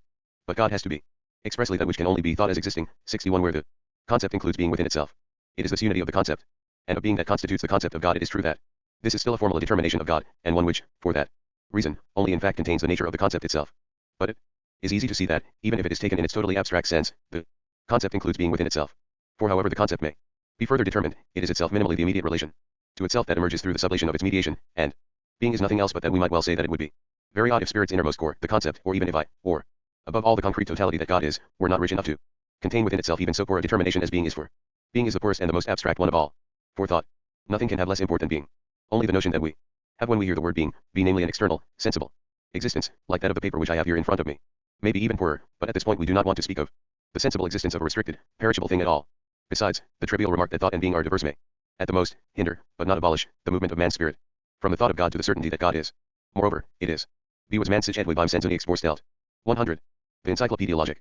This passage, the absolute inseparability of the thought of God from his being, that has been restored to its rightful position by the theory of immediate knowing or faith, which will be considered later. 52. For the thinking that goes on in this way, even when it reaches its highest point, determinacy remains something external. What is still meant by REA sun and is just radically abstract thinking. It follows as a result that this reason provides nothing but the formal unity for the simplification and systematization of experiences. It is a canon, not an organon of truth. It cannot provide a doctrine of the infinite, but only a critique of cognition. 62. In the last analysis, this critique consists in the assertion that within itself, thinking is only indeterminate unity, and the activity of this indeterminate unity. Addition. Kant did, of course, interpret reason as the faculty of the unconditioned, but his exclusive reduction of reason to abstract identity directly involves the renunciation of its unconditionedness, so that reason is in fact nothing but empty understanding. Reason is unconditioned only because it is not externally determined by a content that is alien to it. On the contrary, it determines itself, and is therefore at home with itself in its content. For Kant, however, the activity of reason expressly consists only in systematizing the material furnished by perception, through the application of the categories, i.e., it consists in bringing that material into an external order, and hence its principle is merely that of non-contradiction. 53. B. Practical reason is grasped as the will that determines itself, and it does so, of course, in a universal way, i.e., as the will that is thinking. It has to give imperative, objective laws of freedom, i.e., laws of the kind that say what ought to happen. 6.3. The justification for accepting that thinking is here an activity that is objectively determining, as a reason in the true sense of the word, is supposed to be that practical freedom is proven through experience, i.e., it can be shown to appear within self-consciousness. Against this experience within consciousness there recurs everything that determinism can bring forward against it, from experience likewise. In particular there, A. Ansicht. B. The second position of thought, 37 to 60, 101, is the sceptical, as well as the Humean, induction of the infinite diversity of what counts as right and duty among mankind. 64, i.e., of the laws of free dom which ought to be objective. 54. Once more, there is nothing available for what practical thinking makes into its law, as the criterion of its inward self-determining, except the same abstract identity of the understanding, i.e., that in this determining there should be no contradiction. Hence practical reason does not get beyond the phonalism that was supposed to be the last word of theoretical reason. But this practical reason not only posits the universal determination, i.e., the good, within itself. 65. On the contrary, it is only practical in the more proper sense, when it requires that the good should be there in the world, that it should have external objectivity. In other words, that thought should not be merely subjective, but altogether objective. More later about this postulate of practical reason. Addition. The free self-determination that Kant denied to theoretical reason, he expressly vindicated for practical reason. It is this aspect of the Kantian philosophy, especially that has one great favor for it, and that is, of course, perfectly justified. To appreciate what we owe to Kant in this regard, we have first to recall the shape of the practical philosophy, and more precisely of the moral philosophy, that prevailed when Kant came on the scene. This prevalent moral theory was, generally speaking, the system of eudaimonism. 66, which, in response to the question of the vocation of man, imparted the answer that he must posit his happiness as his aim. Insofar as happiness was understood to be the satisfaction of man's particular inclinations, wishes, needs, etc., what is accidental and personal was made into the principle of his willing and its exercise. In reaction against this eudaimonism, which lacked any firm footing, and opened the door to every sort of caprice and whim, Kant set up practical reason, and by so doing he expressed the demand for a determination of the will that is universal and equally binding upon all. As we have remarked in the preceding paragraphs, theoretical reason is for Kant merely the negative faculty of the infinite, and, being without a positive content of its own, it ought to be restricted to insight into the finite aspect of empirical cognition. In contrast with this restriction, he expressly recognized the positive infinity of practical reason, specifically by ascribing to willing the faculty of determining itself in a universal manner, that is to say, through thinking. Of course, the will certainly possesses this faculty, and it is of great importance to know that man is only free insofar as he possesses that will and employs it when he acts, but the Weltliches Dasein have 102. The Encyclopaedia Logic. Recognition of this faculty does not yet answer the question of what the content of willing or of practical reason is. If it is said that man should make the good the content of his willing, the question of the content, i.e., of the determinacy of this content, immediately recurs, reference to the mere principle that willing should be self-consistent, and the demand that people should do their duty for the sake of Duty, do not advance things a single step. 55. C. The principle of an intuitive understanding. 67 is ascribed to the reflecting faculty of judgment, i.e., an understanding in which the particular, which is contingent for the universal, i.e., the abstract identity, and cannot be deduced from it, would be determined through this universal itself, and this is experienced in the products of art and of organic nature. The outstanding merit of the critique of judgment is that Kant has expressed in it the notion and even the thought of the idea. The notion of an intuitive understanding, of inner purposiveness, etc., is the universal concurrently thought of as concrete in itself. It is only in these notions that Kant's philosophy shows itself to be speculative. Many, and Schiller 6b in particular, have found in the idea of artistic beauty, or of the concrete unity between thought and sense representations, a way of escape from the abstractions of the separative understanding. Others have found it in the intuition and consciousness of living vitality in general, whether it be natural or intellectual. 69. Both the product of art and the living individuality are, of course, restricted in their content, but the idea that is all one, embracing even with respect to content, is set up by Kant as the postulated harmony between nature, or necessity, and the purpose of freedom, i.e., as the final purpose of the world thought of as realized. In dealing with this highest idea, however, the laziness of thought, as we may call it, finds in the thought an all too easy way out, since, in contrast to the actual realization of the final purpose, it is allowed to hold on to the divorce between concept and reality. But the presence above living organizations and of artistic beauty shows the actuality of the idepo even for the senses and for intuition. That is why Kant's reflections about these objects were particularly well adapted to introduce consciousness to the grasping and thinking of the concrete idea. A Lebendigkeit. B. Gegenwart. B. The second position of thought, 37 to 60, 103. 56. What is here established is the thought of a relationship between the universal of the understanding and the particular of intuition other than the one that is fundamental in the doctrine of theoretical and practical reason. But the insight that this universal is what is genuine, and is even the truth itself, is not linked with this thought. On the contrary, this unity is merely taken up, just as it comes into existence in finite appearances, and is exhibited within experience. First then, within the subject, experience of this sort is secured in one way by genius, or by the ability to produce aesthetic ideas, i.e., representations produced by the free imagination, which serve an idea and provide food for thought. Without this contents being expressed in a concept, or being capable of such expression, it is also provided in another way by the judgment of taste, by the feeling of the agreement between the intuitions or representations, in all their freedom, and the understanding, in its law-abiding character. 57. Moreover, the principle of the reflecting faculty of judgment is determined, with respect to the living products of nature, as purpose 72 as the active concept, as the universal that is inwardly determined and determining. At the same time, what is discarded is the representation of external or finite purposiveness, where the purpose is only an external form for the means, and the material in which it realizes itself. On the contrary, within the living being, the purpose is a determination and an activity that is immanent in its bodily matter, and all of its members are means for each other, as well as ends. A. 58. The relationship between ends and means, between subjectivity and objectivity, as determined by the understanding, is sublated in an idea of this kind, but all the same, and in contradiction to this, the purpose is again explained as a cause that exists and is active only as representation, i.e., as something subjective, and hence the purpose of determination, too, is declared to be a principle of judging that belongs only to our understanding. 73. Aesweg. Beesweg. 104. The Encyclopaedia Logic. Even after the critical philosophy had arrived at the final view that reason could only be cognizant of appearances, there was still, regarding living nature, a choice between two equally subjective modes of thought, as well as the obligation, according to the Kantian presentation itself, not to restrict the cognition of the products of nature to the categories of quality, cause and effect, composition, constituents, etc. If the principle of inner purposiveness had been adhered to and developed in its scientific application, it would have brought about a completely different, much higher way of envisaging this purposiveness. 59. If this principle were followed without any restriction at all, the idea would be that the universality that is determined by reason, absolute final purpose, the good is made actual in the world, and this through a third, through the might that itself posits this final purpose and realizes it, i.e., it is made actual by God, in whom, since he is the absolute truth, those antitheses of universality and singularity, of subjectivity and objectivity, are resolved and declared to be not self-standing and untrue. 60. However, the good, which is posited as the final purpose of the world, is determined, from the very beginning, simply as our good, or as the moral law of our practical reason, so that the unity does not go beyond the correspondence of the state of the world, and of what happens in it, with our morality asterisk. Moreover, even with this restriction, the final purpose, or the good, is an abstraction lacking all determination, and the same applies to what is supposed to be duty. More precisely, the antithesis, which is posited in its content as untrue, is here revived and reasserted against this harmony, so that the harmony is determined as something merely subjective, as what only ought to be, i.e., what does not at the same time have a unsubstantive asterisk. In Kant's own words, final purpose is merely a concept of our practical reason. It cannot be deduced from any data of experience for the making of theoretical judgments about nature, nor even related to its cognition. The only possible use of this concept is for practical reason, according to moral laws, and the final purpose of creation is the constitution of the world, which agrees with the only purpose that we can specify as determined according to laws, i.e., with the final purpose of our pure practical reason, and that only insofar as it ought to be practical. Critique of Judgment, 8874. Our translation, Hegel's emphasis. 8. The second position of thought, 37 to 60, 105. Reality. It is something believed that can only claim subjective certainty, not truth, i.e., not that objectivity which corresponds to the idea. If this contradiction seems to be palliated by transferring the idea into time, into a future where the idea also is, we must say that any such sensible condition as time is really the opposite of a solution of the contradiction, and the representation of the understanding that corresponds to this, i.e., the infinite progress. 75 is simply nothing but the contradiction itself, posited as forever recurring. Another general remark can be made about the result that the critical philosophy has yielded regarding the nature of cognition. This result has grown into one of the prejudices, i.e., one of the general presuppositions, of our time. In any dualistic system, but in the Kantian system particularly, its fundamental defect reveals itself through the inconsistency of uniting what, a moment earlier, was declared to be independent, and therefore incompatible. Just as, a moment before, what is united was declared to be what is genuine, so now it is said that both moments, whose subsisting on their own was denied by as asserting that their unification is their truth, have truth and actuality. Only by being separate, and this, therefore, is what is genuine.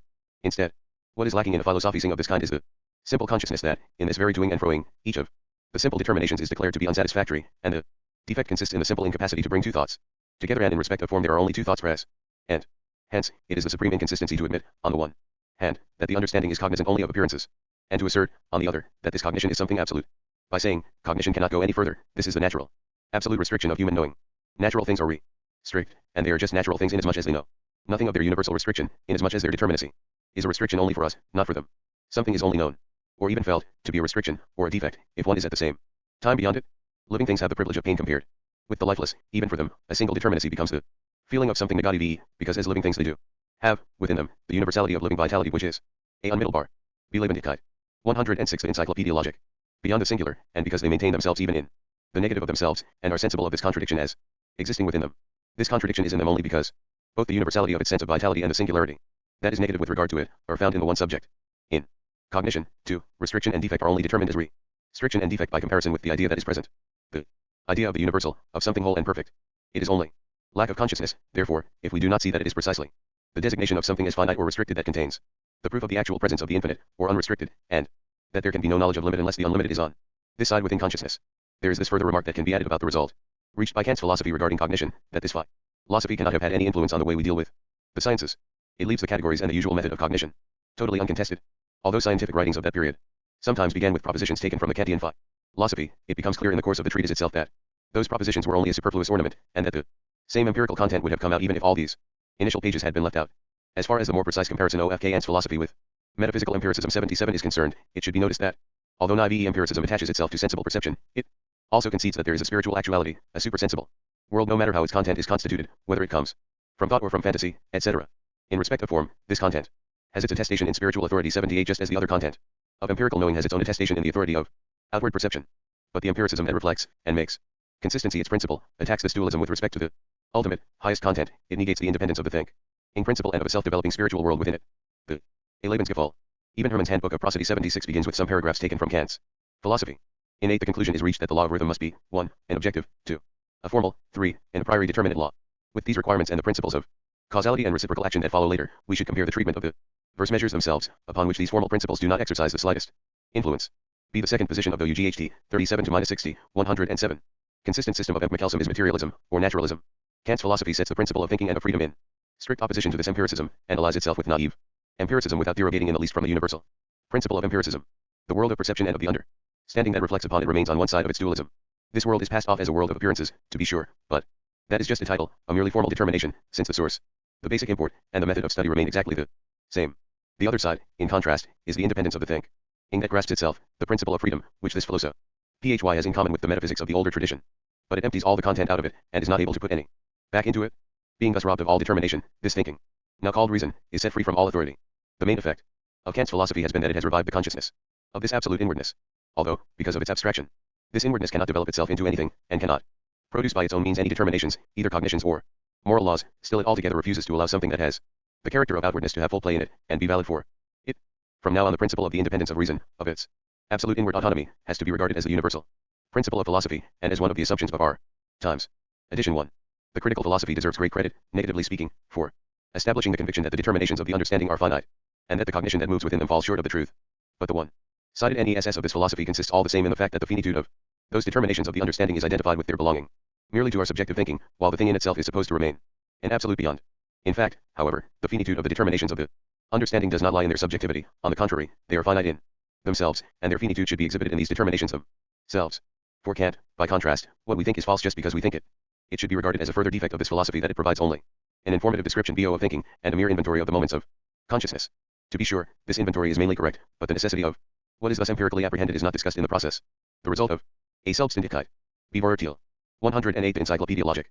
The reflections about the various stages of consciousness is then said to be that the content of all that we know about is only appearance. We must agree with this conclusion up to a point. Finite thinking certainly has to do only with appearances. But this stage of appearance is not the end of it. On the contrary, there is still a higher land, but for the Kantian philosophy it remains an inaccessible beyond. Addition 2. Initially, the principle that thinking determines itself from within was established in a merely formal way in the Kantian philosophy. Kant did not demonstrate the manner and extent of the self-determination of thinking. On the contrary, it was Fichte who recognized this defect, and when he made his demand for a deduction of the categories, he also tried at the same time to furnish an actual deduction too.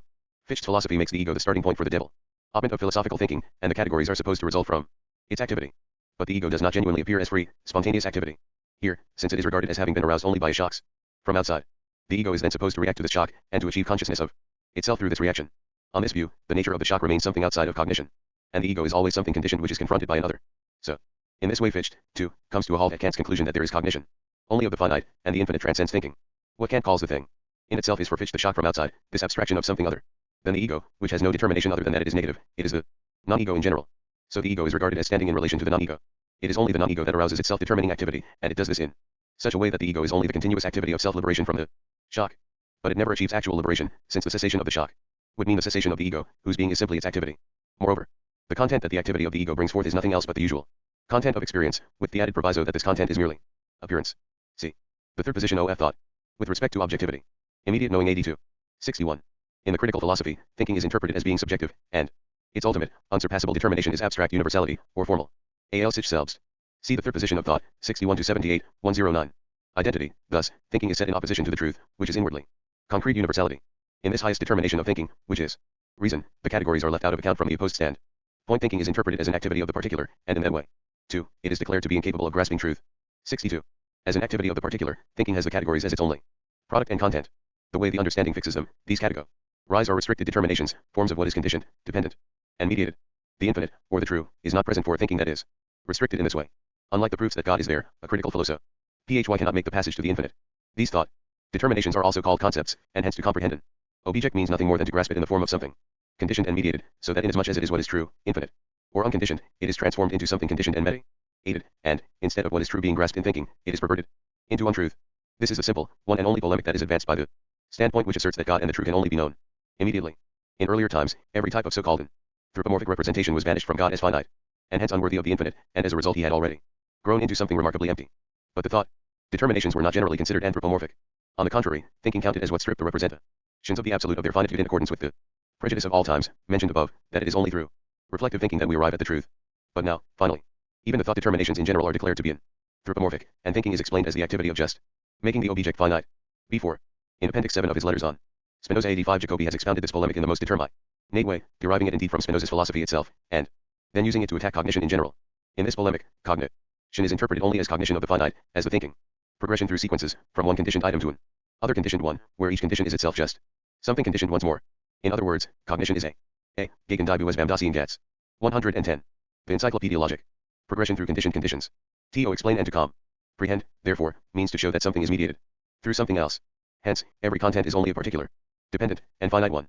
God, or what is infinite and true, lies outside the mechanism of a connection of this kind to which cognition is supposed to be restricted, since Kant's philosophy posited the finitude of the categories most notably in the formal determination of their subjectivity alone. It is important that, in this polemic, the categories are dealt with in their determinacy, and the category as such is recognized as being finite. Jacobi had in view particularly the splendid successes of the natural sciences, the sciences exacts, 86 in the cognition of the forces and laws of nature.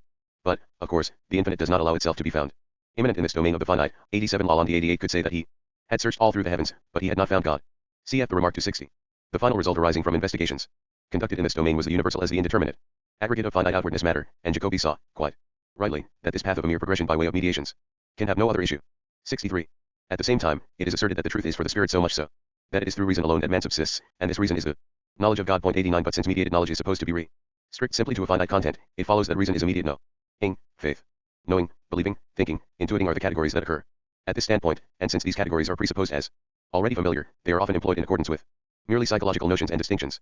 What their nature and concept is not investigated, though that is what everything depends on. Thus, we find knowing commonly opposed to believing, even though believing is at the same time determined as a meaning, knowing, and hence directly recognized as a kind of knowing, too. Indeed, it is found to be an empirical fact that what we believe is in our consciousness, so that we do at least know about it. To of Lurlichen and Lichen. See the third position of thought, 61-78, 111.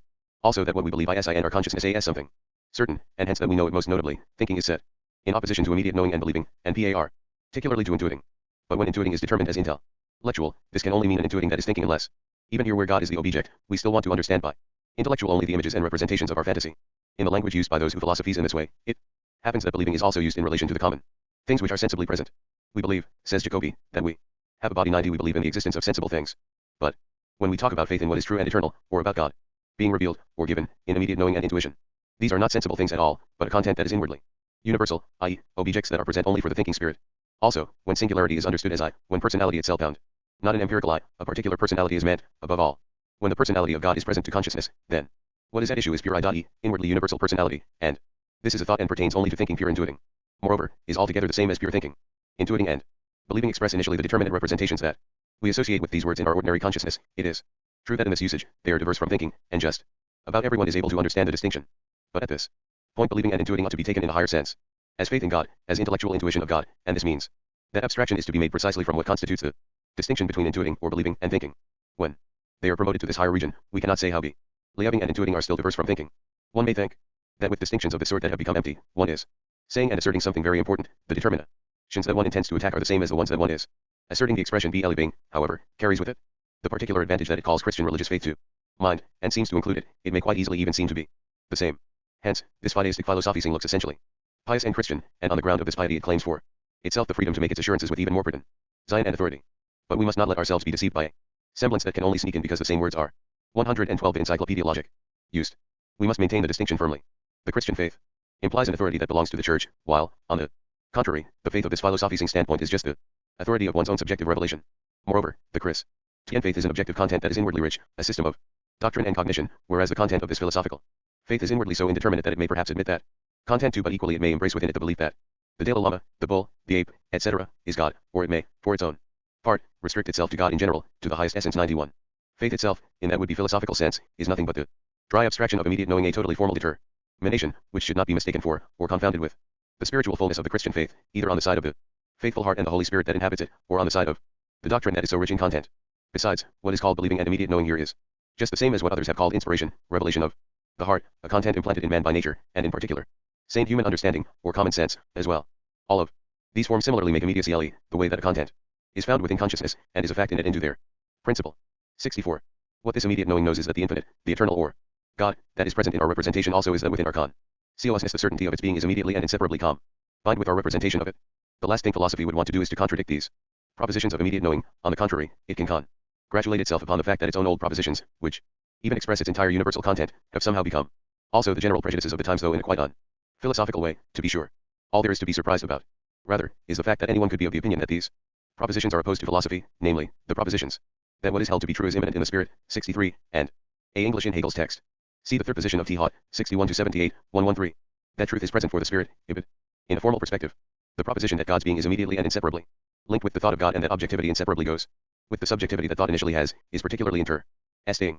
Indeed, the philosophy of immediate knowing goes so far in its abstraction that the determination existence is inseparably linked, not only with the thought of God alone, but just as much in intuition, with the representation of my body and of external things. When philosophy attempts to prove a unity of this sort, i.e., when it wants to show that the nature of thought or of subjectivity implies that they are inseparable from being or from objectivity, then, whatever the status of such proofs may be, philosophy must in any case rest entirely content with the assertion and demonstration that its propositions are also facts of consciousness, and hence that they are in agreement with experience. The distinction between the assertions of immediate knowing and philosophy simply comes down in the end to this, that immediate knowing adopts an excluding posture, or, in other words, it sets itself against the doing of philosophy, but the proposition cogito, ergo sum, which stands at the very center, so to speak, of the entire concern of modern philosophy, was also uttered by its author in the mode of immediacy.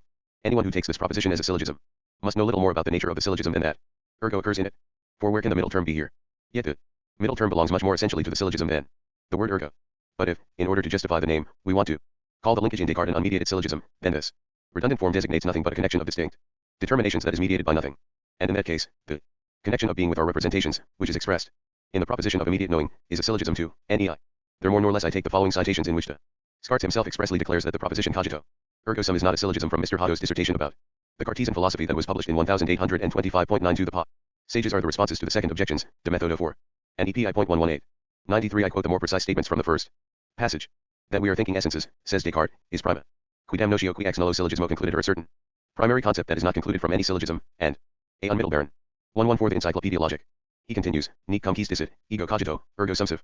Existo, existentium ex cogitatione per syllogismum deducit. And when someone says I am thinking, therefore one am, or one exist, he does not deduce existence from thought by means of a syllogism. Since Descartes knows what belongs to a syllogism, he adds that if, with this proposition there had to be a deduction through a syllogism, then the required major premise would be, illa quod, cogitat, est of existi, everything that thinks is, or exists. But, On the contrary, this last proposition is one that is only deduced from the first one.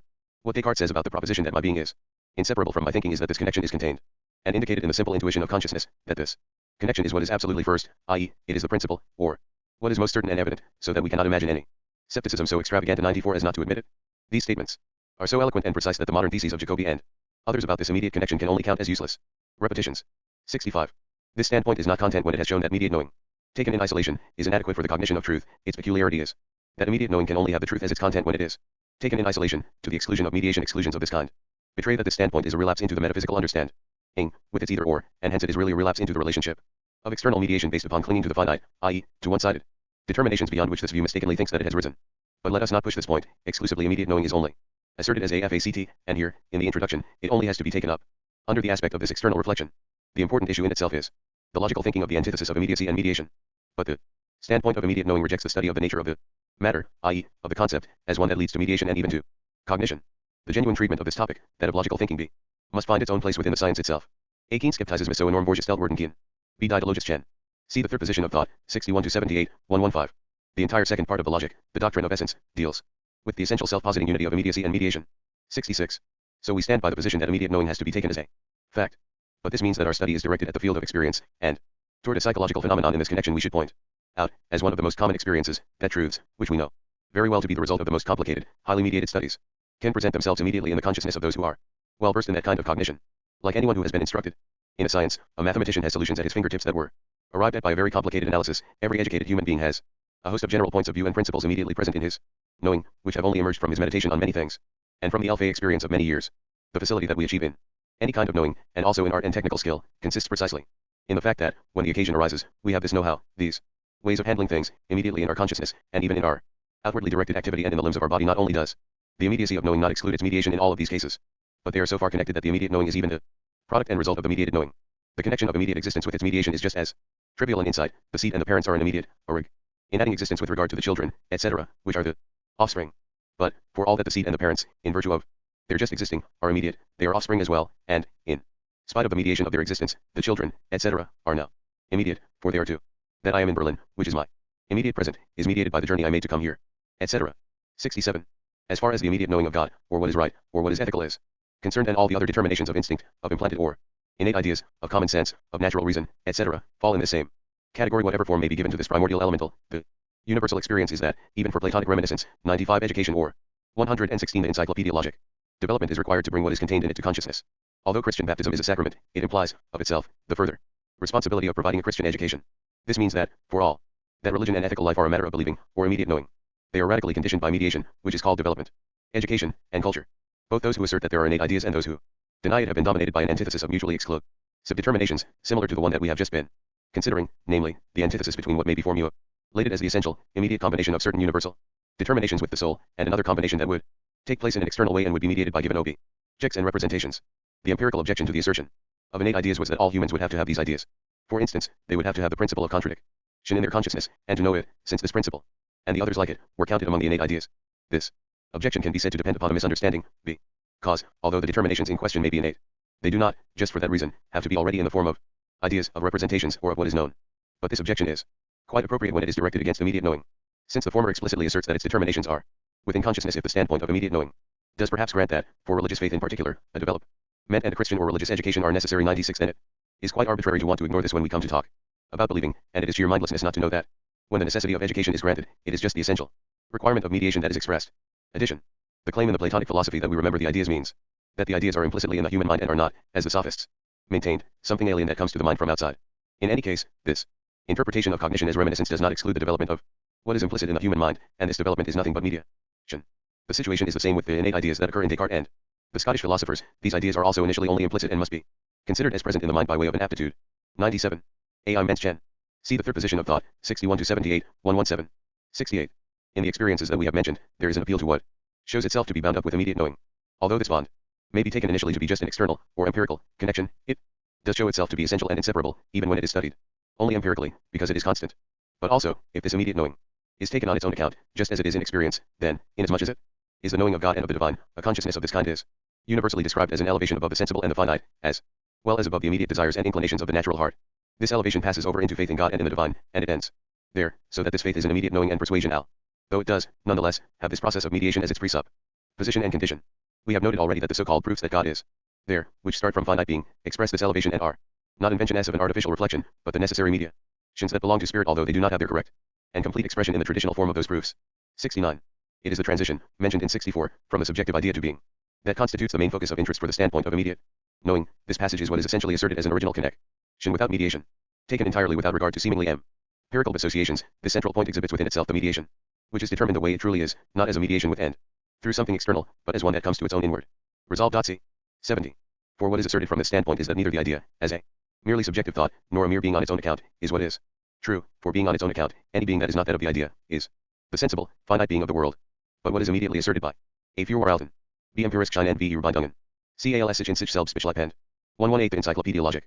This is that the idea is what is true only as mediated by being, and, conversely, that being is what is true only as mediated by the idea. What the principle of immediate knowing rightly insists on is not an indeterminate, empty immediacy, abstract being, or pure unity on its own account, but the unity of the idea with being. But it is quite mindless not to see that the unity of distinct determinations is not just a purely immediate, i.e., a totally indeterminate and empty unity, but that what is posited in it is precisely that one of the determinations has truth only through its mediation by the other, or, in other words, that each of them is mediated with the truth only through the other. It is thereby shown to be a factum, that the determination of mediation is contained in that very immediacy, against which the understanding, in accordance with its own fundamental principle of immediate knowing, is not allowed to have any objections. It is only the ordinary abstract understanding that takes the determinations of immediacy and mediation to be absolute, each on its own account, and thinks that it has an example of a firm distinct iota in them. In this way, it engenders for itself the unsurmountable difficulty of uniting them, a difficulty which, as we have shown, is not present in the factum, while within the speculative concept it vanishes too. 7.1. The one-sidedness of this standpoint brings determinations and consequences with it whose main features have still to be highlighted, now that the explanation of their very foundation has been given. In the first place, since it is not the nature of the content, but the factum of consciousness, that has been made into the criterion of truth, therefore it is subjective knowing, and the assertion that I find a certain content to be present within my consciousness, that are the foundation of what is alleged to be the truth. What I find to be present in my consciousness is thereby promoted into something present in the consciousness of everyone, and given out as the nature of consciousness itself. In the past, the consensus gentium to which Cicero 98 already appealed was cited among the so-called proofs that God is there. The consensus gentium is an authority of significance, and it is very easy to pass from the fact that a content can be found in every one's consciousness to the conclusion that it lies in the nature of consciousness itself and is necessary to it. Implicit in this category, a etwas fest van Unterscheidung. Bes liegt nahe beider Hand. See the third position of thought, 61 to 78, 119. Of universal agreement was the essential consciousness, which does not escape even the least cultivated mind, that any single consciousness is always something particular or contingent. If the nature of this consciousness itself is not investigated, i.e., if what is particular or contingent in it is not separated out in operation of laborious meditation, which is the only way to find out what is universal in and for itself in this consciousness, then it is only when everyone agrees about a content that the prejudice that this content belongs to the nature of consciousness itself is respectably grounded. But the need of thinking to know that what shows itself as universally present is necessary is still not satisfied by the consensus gentium. For even if it were accepted that the universality of the factum was a satisfactory proof, the consensus gentium has been abandoned as a proof for the belief in God, because experience shows that there are individuals and peoples in or among whom no belief in God is found. But there is nothing quicker and easier than making the simple assertion that I find a content in my consciousness, together with the certainty of its truth, and therefore that this certainty does not belong to me, as this particular subject, but to the nature of spirit itself. Whether we find atheism or faith in God spread more or less widely in experience depends on whether we are content with the determination of a God in general, or require a more determinate cognition of God. In the Christian world, at least, it is not conceded that idols like those of China and India, or the fetishes of Africa, or even the gods of Greece are God. Those who believe in them therefore do not believe in God. But if we consider, on the other hand, that implicitly the general belief in God is present in any such belief in idols, just as the kind is implicit in the particular individual, then the idolatry also counts as belief, not just in an idol, but in God. Conversely, the Athenians treated the poets and philosophers who held that Zeus, and so on, were only clouds, and asserted perhaps that there is only a God in general. As atheists, what counts is not what is contained in an object in itself, but what part of it stands out for consciousness. If we could accept the interchange of these determinations as valid, then every human sense intuition, even the most ordinary one, would be religion, since in every one of them, in everything spiritual, the principle is at least implicitly contained, which, when developed and purified, enhances itself into religion. But to be capable of religion is one thing, and are contained in itself expresses the capacity and possibility, but to have religion is something else. In modern times, travelers, for instance, the captains Ross and Perry, IOO, have again found tribes, the Eskimo, which they claim have no religion at all. Not even the tiny trace of it that may still be found in African sorcerers, the wonder workers of Herodotus. 101. On the other hand, the Englishman who spent the first months of the last Jubilee year in Rome, says in the account of his travels that among the Romans of today the common people are bigots, while those who can read and write are all atheists. The main reason why the accusation of atheism has become less frequent in modern times is that the basic import and requirements in the matter of religion have been reduced to a minimum. C. 73. A. Hirosif. 120. The Encyclopaedia Logic. 72. In the second place, it follows from the supposition that immediate knowing is the criterion of truth, that all superstition and idolatry is proclaimed as truth, and the most unjust and unethical content of the will is justified. It is not because of so-called mediated knowing, argumentation, and syllogism, that the Indian looks on the cow or the ape, the Brahmin or the Lama, as God, but he believes in it. The natural desires and inclinations automatically deposit their interests in consciousness, and immoral purposes are found in it quite immediately. A good or evil character expresses a determinate being of the will, which is known in its interests and purposes, and, therefore in the most immediate way. 73. Finally, the immediate knowing of God is only supposed to extend to the affirmation that God is, not what God is, for the latter would be a cognition and would lead to mediated knowing. Hence God, as the object of religion, is expressly restricted to God in general, to the indeterminate, supersensible, and the content of religion is reduced to a minimum.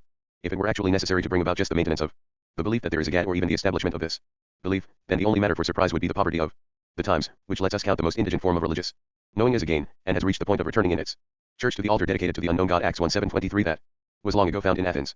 74. The general nature of the form of immediacy has still to be indicated briefly, for it is this form itself which, because it is one-sided, makes its very content one-sided and hence finite. It gives the universal the one-sidedness of an abstraction, so that God becomes in essence lacking all determination, but God can only be called spirit inasmuch as he is known as inwardly mediating himself with himself.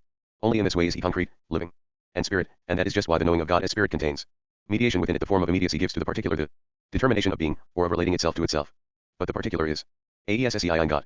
See the third P. Scission of thought, 61-78, 121. Precisely the relating of itself to another outside it, through that form the finite is posited as absolute. Being totally abstract, this form is indifferent to every content and, just for that reason, it is receptive to any content, so it can sanction an idolatrous and immoral content just as easily as the reverse. Only the insight that the content is not independent, but is mediated through another, reduces it to its finitude and untruth. And since the content brings mediation with it, this insight too is a knowing that contains mediation. But a content can only be recognized as what is true, inasmuch as it is not mediated with another, i.e., is not finite, so that it mediates itself with itself, and is in this way both mediation and immediate self-relation all in one. That same understanding, which thinks that it has emancipated itself from finite knowing, and from the understanding's identity, which is the principle of metaphysics and of the Enlightenment, immediately makes this immediacy, i.e., the abstract self-relation, or the abstract identity, into the principle and criterion of truth once more. Abstract thinking, the form of reflective metaphysics, and abstract intuiting, the form of immediate knowing, are one and the same. Addition. When the form of immediacy is held onto as firmly opposed to the form of mediation, then it becomes one-sided, and this one-sidedness is imparted to any content that is traced back to this form alone. In general, immediacy is abstract self-relation, and hence it is abstract identity or abstract universality at the same time. So if the universal in and for itself is taken only in the form of immediacy, it becomes just abstractly universal, and God acquires from this standpoint the significance of an essence that is utterly indeterminate.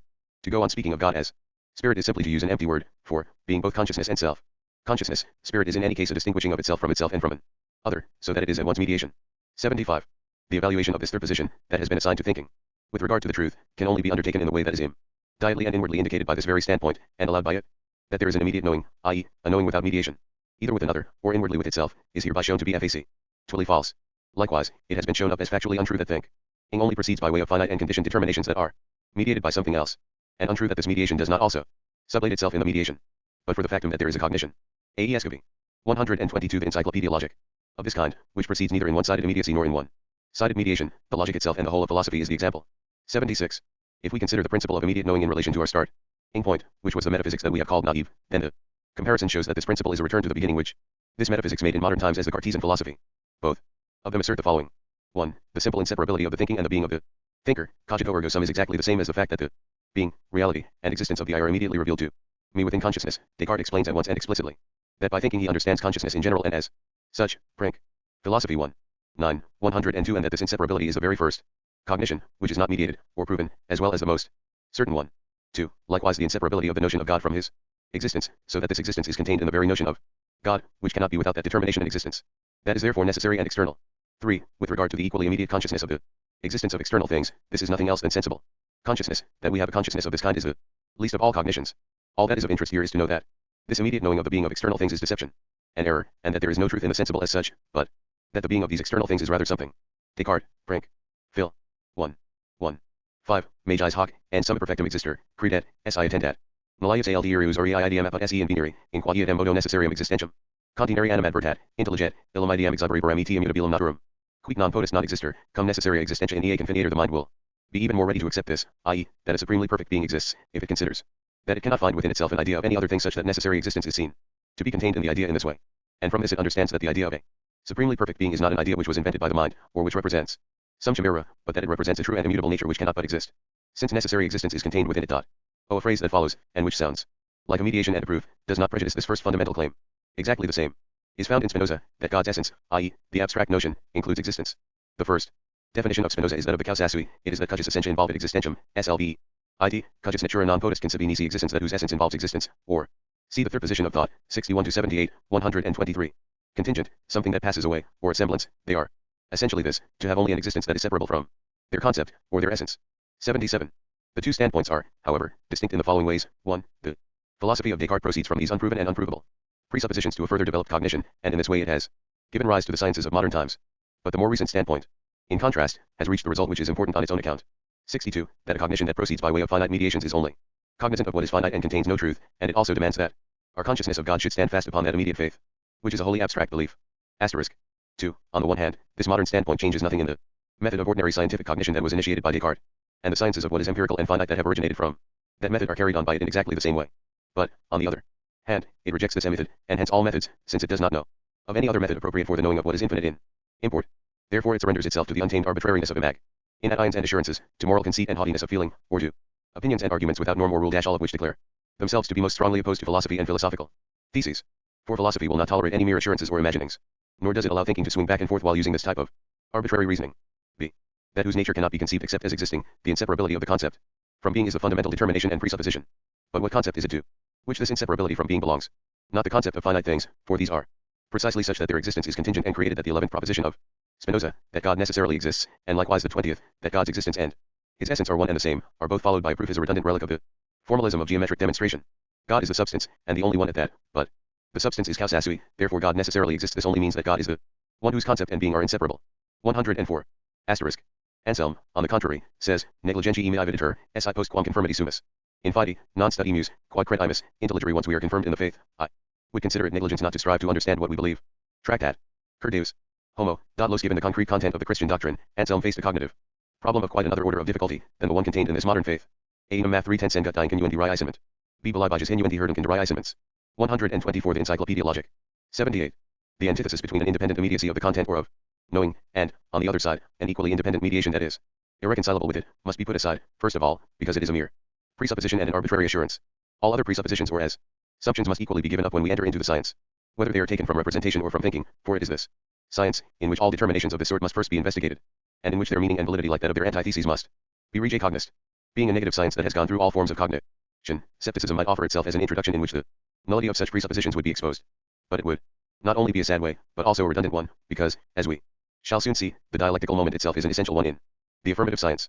Besides, skepticism would only have to find the finite forms empirically and unscientifically, and to take them up as given. To require a consummate skepticism of this kind is the same as the demand that the science should be preceded by universal doubt, i.e., by total presuppositionlessness. Strictly speaking, this requirement is fulfilled by the freedom that abstracts from everything, and grasps its own pure abstraction, the simplicity of thinking in the resolve of the will to think purely. A word TLO 6. More precise. Conception N. Division of the logic. 79. With regard to its form, the logical has three sides: a, the side of abstraction, or of the understanding; 13, the dialectical or negatively rational side; and y, the speculative or positively rational one. These three sides do not constitute three parts of the logic, but are moments of everything logically real, i.e., of every concept or of everything true in general. All of them together can be put under the first moment, that of the understanding, and in this way they can be kept separate from each other, but then they are not considered in their truth like the division itself. The remarks made here concerning the determinations of the logical are only descriptive antic. Ions at this point. 80. A. Thinking as understanding stops short at the fixed determinacy and its distinctness vis-a-vis other determinacies. Such a restricted abstraction counts for the understanding as one that subsists on its own account, and simply is. B. Addition. When we talk about thinking in general, or, more precisely, about comprehension, we often have merely the activity of the understanding in mind. Of course, thinking is certainly an activity of the understanding to begin with, but it must not stop there, and the concept is not just a determination of the antisapir und histovish. BALS for sich vest hand und seen. 125. 126. The Encyclopaedia Logic. Understanding. The activity of the understanding consists generally in the bestowing of the form of universality on its content, and the universal posited by the understanding is, of course, an abstract one, which is held onto in firm opposition to the particular. But as a result, it is itself determined also as a particular again. Since the understanding behaves toward its objects in a way that separates and abstracts them, it is thereby the opposite of immediate intuition and feeling, which, as such, deal entirely with the concrete and stick to that. The oft-repeated complaints that are regularly made against thinking in general are connected with this antithesis between understanding and sense experience. The burden of the complaints is that thinking is hard and one-sided and, if pursued consistently, leads to ruinous and destructive results. The first answer to these charges, insofar as they are justified in content, is that they do not apply to all thinking, and specifically not to rational thinking, but only to the thinking of the understanding. But it should be added that even the thinking of the understanding must unquestionably be conceded its right and merit, which generally consists in the fact that without the understanding there is no fixity or determinacy in the domains, either of theory or of practice. First, with regard to cognition, it begins by prehending given objects and their determinate distinctions. Thus, in the consideration of nature, for example, distinctions are drawn between matters, forces, kinds, etc., and they are marked off, each on its own account, in isolation one from another.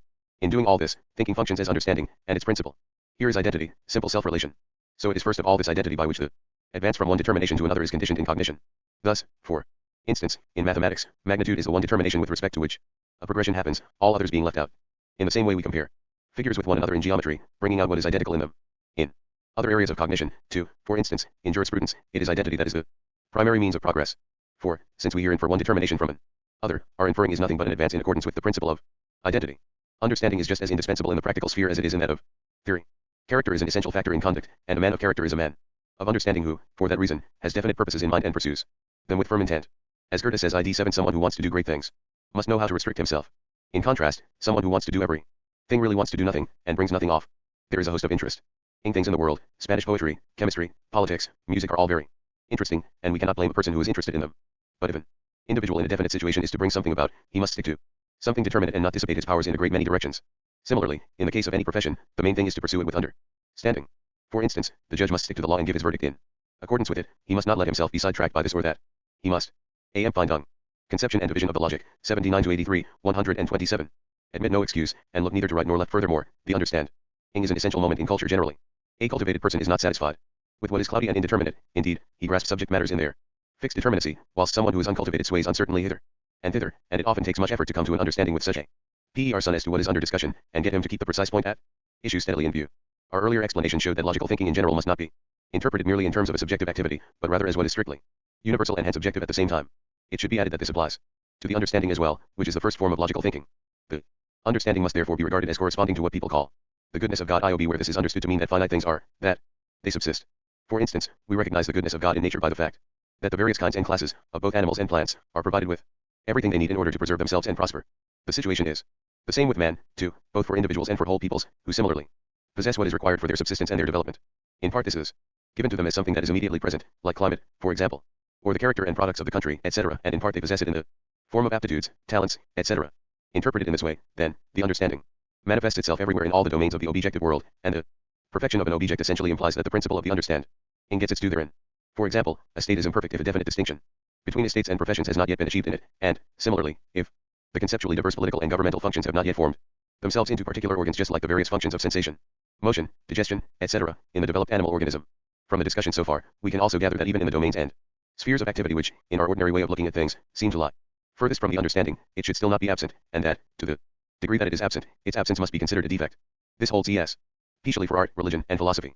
In art, for example, the understanding manifests itself in the fact that the forms of the beautiful, which are conceptually diverse, are maintained in their conceptual distinctness and are presented distinctly. The same holds for single works of art, too.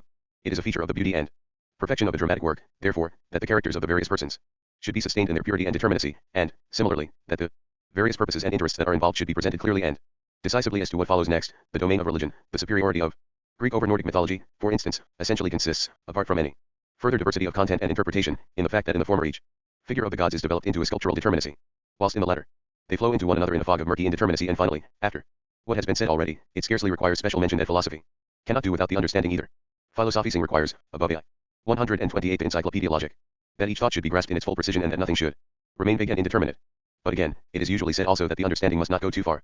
This contains the valid point that the understanding cannot have the last word. On the contrary, it is finite, and, more precisely, it is such that when it is pushed to an extreme it overturns into its opposite. It is the way of youth to toss about in abstractions, whereas the man of experience does not get caught up in the abstract, either or, but holds on to the concrete. 81. The dialectical moment is the self-sublation of these finite determinations on their own part, and their passing into their opposites. 1. The dialectical, taken separately on its own by the understanding, constitutes scepticism, especially when it is exhibited in scientific concepts. Scepticism contains the mere negation that results from the dialectic. 2. Dialectic is usually considered as an external art, which arbitrarily produces a confusion and a mere semblance of contradictions in determinate concepts, in such a way that it is this semblance, and not these determinations, that is supposed to be null and void, whereas on the contrary what is understandable would be true.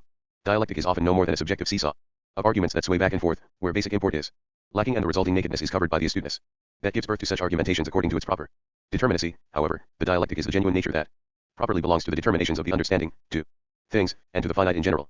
Reflection is initially the transcending of the isolated determinacy and a relating of it, whereby it is posited in relationship but is nevertheless maintained in its isolated validity. The dialectic, on the contrary, is the immanent transcending, in which the one-sidedness and restrictedness of the determinations of the understanding displays itself as what it is, i.e., as their negation. 109 That is what everything finite is, its own sublation. Hence, the dialectical constitutes the moving soul of scientific progression, and it is the principle through which alone immanent coherence and necessity enter into the content of science.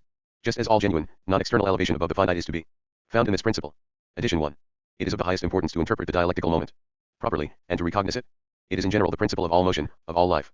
Conception and division of the logic, 79-83, 129. And of all activation in the actual world. Equally, the dialectical is also the soul of all genuinely scientific cognition. In our ordinary consciousness, not stopping at the abstract determinations of the understanding appears as simple fairness, in accord. Dance with the proverb live and let live, so that one thing holds and the other does also. But a closer look shows that the finite is not restricted merely from the outside, rather, it sublates itself by virtue of its own nature, and passes over, of itself, into its opposite. Thus we say, for instance, that man is mortal, and we regard dying as having its ground only in external circumstances. In this way of looking at things, a man has two specific properties, namely, he is alive and also mortal. But the proper interpretation is that life as such bears the germ of death within itself, and that the finite sublates itself because it contradicts itself inwardly. Or again, the dialectic is not to be confused with mere sophistry, whose essence consists precisely in making one-sided and abstract determinations valid in their isolation, each on its own account, in accord with the individual's interest of the moment and his particular situation. For instance, it is an essential moment of my action that I exist and that I have the means to exist. But if I consider this aspect, this principle of my well-being, on its own, and derive the consequence from it that I may steal, or that I may betray my country, then we have a piece of sophistry in the same way. My subjective freedom is an essential principle of my action, in the sense that in my doing what I do, I am there with my insights and convictions. But if I argue abstractly from this principle alone, then my argument is likewise a piece of sophistry, and all the principles of ethical life are thrown overboard in arguments like that. The dialectic diverges essentially from that procedure, since it is concerned precisely with considering things as they are in and for themselves, so that the finitude of the one-sided determinations of the understanding becomes evident. Besides, the dialectic is not a new thing in philosophy. Among the ancients, Plato is called the inventor of the dialectic IIO, and that is quite correct in that it is in the Platonic philosophy that dialectic first occurs in a form which is freely scientific, and hence also objective. With Socrates, dialectical thinking still has a predominantly subjective shape, consistent with the general character of his philosophizing, namely, that of irony. Socrates directed his dialectic first against ordinary consciousness in general, and then, more particularly, against the sophists. He was accustomed to pretend in his conversations that he wanted to be instructed more precisely about the matter under discussion, and in this connection he raised all manner of questions, so that the people with whom he conversed were led on to say the opposite of what had appeared to them at the beginning to be correct. When the sophists called themselves teachers, for instance, Socrates, by a series of questions, brought the sophist Protagoras 1:11 to the point where he had to admit that learning is merely recollection. And by means of a dialectical treatment, Plato shows in his strictly scientific dialogues the general finitude of all fixed determinations of the understanding. Thus, for example, in the Parmenides, 1:12 he deduces the many from the one, and, notwithstanding that, he shows that the nature of the many is simply to determine itself as the one. This was the grand manner in which Plato handled the dialectic. In modern times it has mainly been Kant who reminded people of the 130 the Encyclopaedia logic dialectic again and reinstated it in its place of honor, as we have already seen. 48. He did this by working out the so-called antinomies of reason, which in no way involve a simple seizing between opposite one grounds as a merely subjective activity, but rather exhibit how each abstract determination of the understanding, taken simply on its own terms, overturns immediately into its opposite.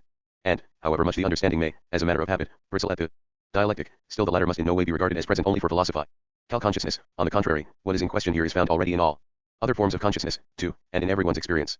Everything around us can be regarded an example of dialectic. For we know that, instead of being fixed and ultimate, everything finite is alterable and perishable, and this is nothing but the dialectic of the finite, through which the latter, being implicitly the other of itself, is driven beyond what it immediately is and overturns into its opposite. We said earlier, 80, that the understanding must be regarded as what is contained in the notion of the goodness of God. We must now add that the principle of the dialectic in the same, objective, sense corresponds to the notion of God's might. We say that all things, i.e., everything finite as such, come to judgment, and in that saying we catch sight of the dialectic as the universal, irresistible might, before which nothing can subsist, however firm and secure it may deem itself to be. This determination certainly does not exhaust the depth of the divine essence, the concept of God, but it still forms an essential moment in all religio lls con. Consciousness. Furthermore, the dialectic also asserts itself in all the particular domains and formations of the natural and spiritual world, in the motion of the heavenly bodies. For example, a planet is now in this position, but it also has it in itself to be in another position, and, through its motion, brings this, its otherness, into existence. Similarly, the physical elements prove themselves to be dialectical, and the meteorological process makes their dialectic apparent. The same principle is the foundation of all other natural processes, and it is just this principle by virtue of which nature is driven beyond itself. As to the occurrence of the dialectic in the spiritual world, and, more precisely, in the domain of law and ethical life, we need only to recall at this point how, as universal experience confirms, the extreme of a state or action tends to overturn into its opposite. This dialectic is therefore recognized in many proverbs. The legal proverb, for instance, says, summum ius sum iuria, which means that if abstract justice is driven to the extreme, it overturns into injustice. Similarly, in politics, it is well known how prone the extremes of anarchy and despotism are to lead to one another. In the domain of individual ethics, we find the consciousness of dialectic. In those universally familiar proverbs, pride goes before a fall, too much wit outwits itself, etc. Feeling, too, both bodily and spiritual, has its dialectic. It is well known how the extremes of pain and joy pass into one another. The heart, filled with joy, relieves itself in tears, and the deepest melancholy tends in certain circumstances to make itself known by a smile. Addition to skepticism should not be regarded merely as a doctrine of doubt, rather, it is completely certain about its central point, i.e., the nullity of everything finite. Asach. Conception and division of the logic, 79-83, 131. The person who simply doubts still has the hope that his doubt can be resolved, and that one or other of the determinate views between which he wavers back and forth will turn out to be a firm and genuine one. Skepticism proper, on the contrary, is complete despair about everything that the understanding holds to be firm, and the disposition that results is imperturbability and inward repose. This is The high ancient skepticism, as we find it presented specifically in Sextus M. Empiricus 113 and as it was developed in the later Roman period as a complement to the dogmatic systems of the Stoics and the Epicureans. This ancient high skepticism must not be confused with the modern one that was mentioned earlier, 39, which partly preceded the critical philosophy and partly grew out of it. This consists simply in denying that anything true and certain can be said about the supersensible, and in designating, on the contrary, the sensible and what is present in immediate sense experience as what we have to hold onto. Even nowadays, of course, skepticism is often regarded as an irresistible foe of any positive knowledge, and hence of philosophy too, so far as the latter deals with positive cognition. In response to this, it needs to be remarked that in fact it is only the finite and abstract thinking of the understanding that has anything to fear from skepticism, and that cannot resist it. Philosophy, on the other hand, contains the skeptical as a moment within itself, specifically as the dialectical moment. But then, philosophy does not stop at the merely negative result of the dialectic, as is the case with skepticism. The latter mistakes its result, insofar as it holds fast to it as mere, i.e., abstract, negation. When the dialectic has the negative as its result, then, precisely as a result, this negative is at the same time the positive, for it contains what it resulted from sublated within itself, and it cannot be without it. This, however, is the basic determination of the third form of the logical, namely, the speculative or positively rational moment. 82. Why, the speculative or positively rational apprehends the unity of the determinations in their opposition, the affirmative that is contained in their dissolution and in their transition. 1. The dialectic has a positive result, because it has a determinate content, or because its result is truly not empty, abstract nothing, but the negation of certain determinations, which are contained in the result precisely because it is not an immediate nothing, but a result. 2. Hence this rational result, although it is something thought, and something abstract, is at the same time something concrete, because it is not simple, formal unity, but a unity of distinct determinations. For this reason philosophy does not deal with mere abstractions or formal thoughts at all, but only with concrete thoughts. 3. The mere logic of the understanding is contained in the speculative logic and can easily be made out of the latter. Nothing more is needed for this than the omission of the dialectical and the RA. 132 The Encyclopaedia Logic. In this way it becomes what is usually called logic, a descriptive collection of determinations of thought put together in various ways, which in their finitude count for something infinite. Addition. In respect of its content, what is rational is so far from being just the property of philosophy that we must rather say that it is there for all people, whatever level of culture and spiritual development they possess. That is the sense in which, from time immemorial, man has been called, quite correctly, a rational essence. The empirically universal way of knowing about what is rational is that of prejudgment and presupposition, and, as we explained earlier, 45, the general character of what is rational consists in being something unconditioned which, therefore contains its determinacy within itself. In this sense, we know about the rational above all, because we know about God, and we know him as the one who is utterly self-determined. But also, the knowledge of a citizen about his country and its laws is a knowledge about what is rational, inasmuch as these things count for him as something unconditioned, and at the same time as a universal, to which he must subject his individual will, and in the same sense, even the knowing and willing of a child is already rational, when it knows its parents' will, and wills that. To continue then, the speculative is in general nothing but the rational, and indeed the positively rational, inasmuch as it is something thought. The term speculation tends to be used in ordinary life in a very vague, and at the same time, secondary sense as, for instance, when people talk about a matrimonial or commercial speculation. All that it is taken to mean here is that, on the one hand, what is immediately present must be transcended, and, on the other, that whatever the content of these speculations may be, although it is initially only something subjective, it ought not to remain so, but is to be realized or translated into objectivity. The comment made earlier about the idea holds for this ordinary linguistic usage. In respect of speculations, too. And this connects with the further remark that very often those who rank themselves among the more cultivated also speak of speculation in the express sense of something merely subjective. What they say is that a certain interpretation of natural or spiritual states of affairs or situations may certainly be quite right and proper, if taken in a merely speculative way, but that experience does not agree with it, and nothing of the sort is admissible in actuality. Against these views, what must be said is that, with respect to its true significance, the speculative is, neither provisionally nor in the end either, something merely subjective. Instead, it expressly contains the very antitheses at which the understanding stops short, including therefore that of the subjective and objective, too, sublated within itself, and precisely for this reason it proves to be concrete and a totality. For this reason, too, a speculative content cannot be expressed in a one-sided proposition. If, for example, we say that the absolute is the unity of the subjective and the objective, that is certainly correct, but it is still one-sided, in that it expresses only the aspect of unity and puts the emphasis on that, whereas in fact, of course, the subjective and the objective are not only identical but also distinct. In history, conception and division of the logic, 79-83, 133.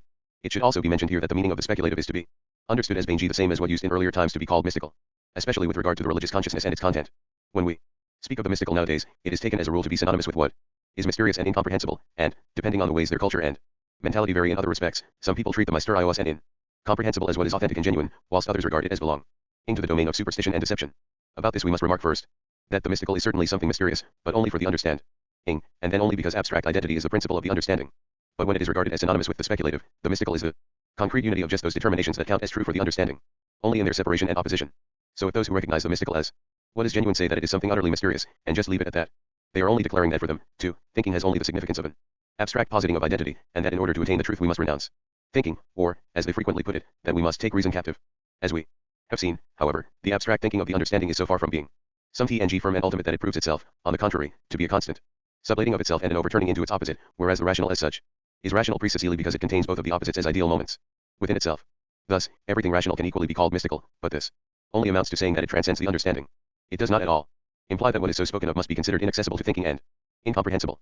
The logic falls into three parts. I. The doctrine of being. 11. The doctrine of essence. 83. Il. The doctrine of the concept and of the idea. In other words, it is divided into the doctrine of thought. I in its immediate y. The doctrine of the concept in itself. 11. In its reflection and mediation. The doctrine of the being for itself and shine or semblance of the concept. Il. In its being returned into itself and its developed being with itself. The doctrine of the concept in and for itself. Addition.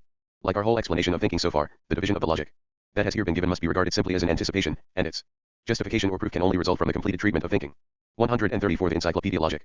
Since, in philosophy, proving amounts to exhibiting how the object makes itself what it is through and of itself, the relationship in which the three main stages of thought or of the logical idea that we have mentioned here stand to one another must be interpreted in the following general terms. Only the concept is what is true, and, more precisely, it is the truth of being and of essence. So each of these, if they are clung to in their isolation, or by themselves, must be considered at the same time as untrue being, because it is still only what is immediate, and essence, because it is still only what is mediate ed. At this point, we could at once raise the question why, if that is the case, we should begin with what is untrue and why we do not straight away begin with what is true. The answer is that the truth must, precisely as such, validate itself, and here, within logical thinking itself, validation consists in the concept showing itself to be what is mediated through and with itself, so that it shows itself to be at the same time the genuinely immediate. This same relationship of the three stages of the logical idea is exhibited in a more real and concrete shape in the fact that we achieve cognition of God, who is truth, in this is truth, i.e., as absolute spirit, only when we recognize that the world created by him nature and finite spirit is not true in its distinction from God. A real not real. First subdivision of the logic. The doctrine of being. 84. Being is the concept only in itself, its determinations simply are, in their distinction they are others vis-a-vis each other, and their further determination, the form of the dialectical, is a passing over into another. This process of further determination is both a setting forth, and thus an unfolding, of the concept that is in itself, and at the same time the going into itself of being, its own deepening into itself. The explication of the concept in the sphere of being becomes the totality of being, just as the immediacy of being, or the form of being as such, is sublated by it. 85. Being itself, as well as the following determinations, the logical determinations in general, not just those of being, may be looked upon as definitions of the absolute, as the metaphysical definitions of God, more precisely. However, it is always just the first simple determination of a sphere that can be so regarded, and again the third, the one which is the return from difference of to simple self-relation. For to define God metaphysically means to express his nature in thoughts as such, but the logic embraces all thoughts while they are still in the form of thoughts. The second determinations, on the other hand, which constitute a sphere in its difference, are the definition of the finite. But if the form of definitions were used, then this form would entail the hovering of a substrate of representation before the mind, for even the absolute three, as what is supposed to express God in the sense and form of thought, remains in its relationship to the predicate, which is its determinate and actual expression in thought, only. A sense single. H difference 2. 135. 136. The Encyclopaedia Logic. What is meant to be a thought, a substrate that is not determined on its own account?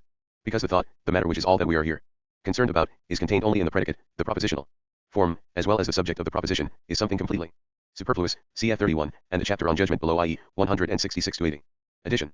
Each sphere of the logical idea proves to be a totality of determinations, and a presentation of the absolute. In particular, this is the case with being 2, which contains within it the three stages of quality, quantity, and measure. Quality is, to begin with, the determinacy that is identical with being, in such a way that something ceases to be what it is if it loses its quality. Quantity, on the contrary, is the determinacy that is external to being, indifferent for it. For example, a house remains red whether it be bigger or smaller, and red remains red, whether it be brighter or darker. The third stage of being, measure, is the unity of the first two. It is qualitative quantity. Everything has its measure, i.e., things are quantitatively determinate, and their being of this or that magnitude is indifferent for them, but at the same time, there is a limit to this indifference, the overstepping of which by a further increase or decrease means that the things cease to be what they were. From measure there follows then the advance to the second major sphere of the idea, to essence. Precisely because they come first, the three forms of being that have been mentioned here are also the poorest in content, i.e., the most abstract. Insofar as it also involves thinking, our immediate, sensible consciousness is mainly limited to the abstract determinations of quality and quantity. This sense consciousness is usually considered to be the most concrete and therefore at the same time the richest, but this is the case only with regard to its material, whereas in respect of its thought content, on the other hand, it is in fact the poorest and most abstract. A. Quality. A being. 86. Pure being makes the beginning, because it is pure thought as well as the undetermined, simple immediate, and because the first beginning cannot be anything mediated and further determined. A. Gemeinter Gedanke. A. Quality. 86 to 98, 137. All of the doubts and recollections that can be brought against beginning the science with abstract empty being are disposed of by the simple consciousness of what the nature of the beginning implies. Being can be determined as I equals I, as absolute indifference or identity, and so on. Where there is a need to begin, either with something strictly certain, i.e., with the certainty of oneself, or with a definition or intuition of what is absolutely true, these and other similar forms can be looked upon as the ones that must come first. But since there is already mediation within each of these forms, they are not truly the first, for mediation consists in having already left a first behind, to go on to a second, and in a going forth from moments that are distinct. When I equals I, or even intellectual intuition, is truly taken just as the first, then in this pure immediacy it is nothing else but being, just as, conversely, pure being, when it is no longer taken as this abstract being, but as being that contains mediation within itself, is pure thinking or intuiting. If being is enunciated as a predicate of the absolute, then we have as its first definition, the absolute is being. This is the definition that is, in thought, absolutely initial, the most abstract. and the poorest. It is the definition given by the Eleatics, but at the same time it is the familiar assertion that God is the essential sum of all realities.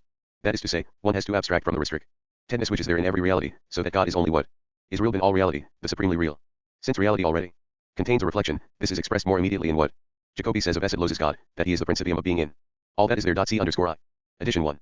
When thinking is to begin, we have nothing but thought in its pure lack of determination, for determination requires both one and another, but at the beginning we have as yet no other.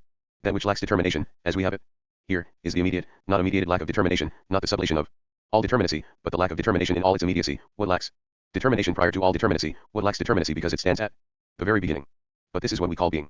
Being cannot be felt, it cannot be directly perceived, nor can it be represented. Instead, it is pure thought, and as such it constitutes the starting point. Essence lacks determination too, but, because it has already passed through mediation, it already contains determination as sublated within itself. Ader in Begriff aller Realitaten. B. Das Reale. 138 Encyclopaedia Logic. Addition 2. We find the various stages of the logical idea in the history of philosophy. Phy in the shape of a succession of emerging philosophical systems, each of which has a particular definition of the absolute as its foundation. Just as the unfolding of the logical idea proves to be an advance from the abstract to the concrete, so the earliest systems in the history of philosophy are the most abstract and therefore at the same time the poorest. But the relationship of the earlier to the later philosophical systems is in general the same as the relationship of the earlier to the later stages of the logical idea, that is to say, the earlier systems are contained sublated within the later ones. This is the true significance of the fact, which is so often misunderstood, that in the history of philosophy one philosophical system refutes another, or, more precisely, that an earlier philosophy is refuted by a later one. When people talk about a philosophy's being refuted, they usually take this first in a merely abstract, negative sense, in other words, as meaning that the refuted philosophy is simply no longer valid at all, that it is set aside and done with. If this were the case, then the study of the history of philosophy would have to be considered an utterly mournful affair indeed, since it only shows how all the philosophical systems that have emerged in the course of time have met their refutations. But, although it must certainly be conceded that all philosophies have been refuted, it must also equally be affirmed that no philosophy has ever been refuted, nor can it be. This is the case in two ways. First, every philosophy worthy of the name always has the idea as its content, and second, every philosophical system should be regarded as the presentation of a particular moment, or a particular stage, in the process of development of the idea. So, the refuting of a philosophy means only that its restricting boundary has been overstepped and its determinate principle has been reduced to an ideal moment.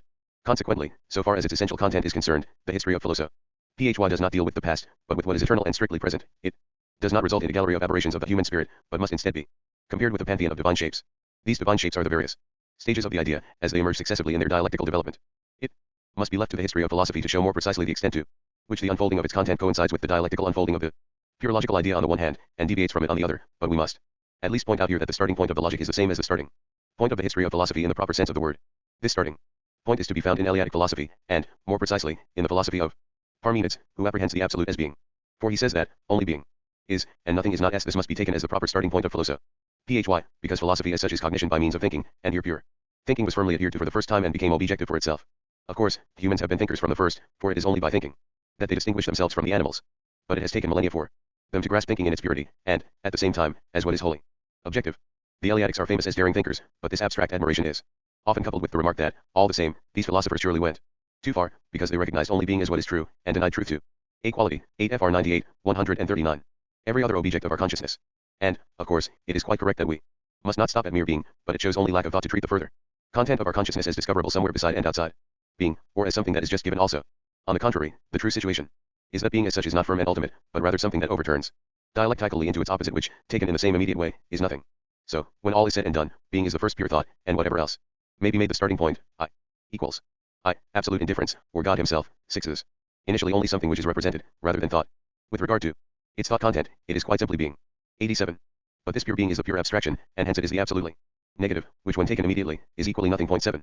1. From this the second definition of the absolute followed, that it is nothing. In fact, this definition is implied when it is said that the thing in itself is that which is indeterminate, absolutely without form and therefore without content, or again when it is said that God is just the supreme essence and no more than that, for to call him that expresses precisely the same negativity, the nothing, which the Buddhist state make into the principle of everything, and into the ultimate end and goal of everything too, is the same. Abstradian dash, 2, when the antithesis is expressed in the same diacy as being and nothing, then it seems too obvious that it is null and void, for people not to try to fix being and to preserve it against the passage into nothing. In this situation, we are bound, as we think it over, to start searching for a stable determination for being by which it would be distinguished from nothing.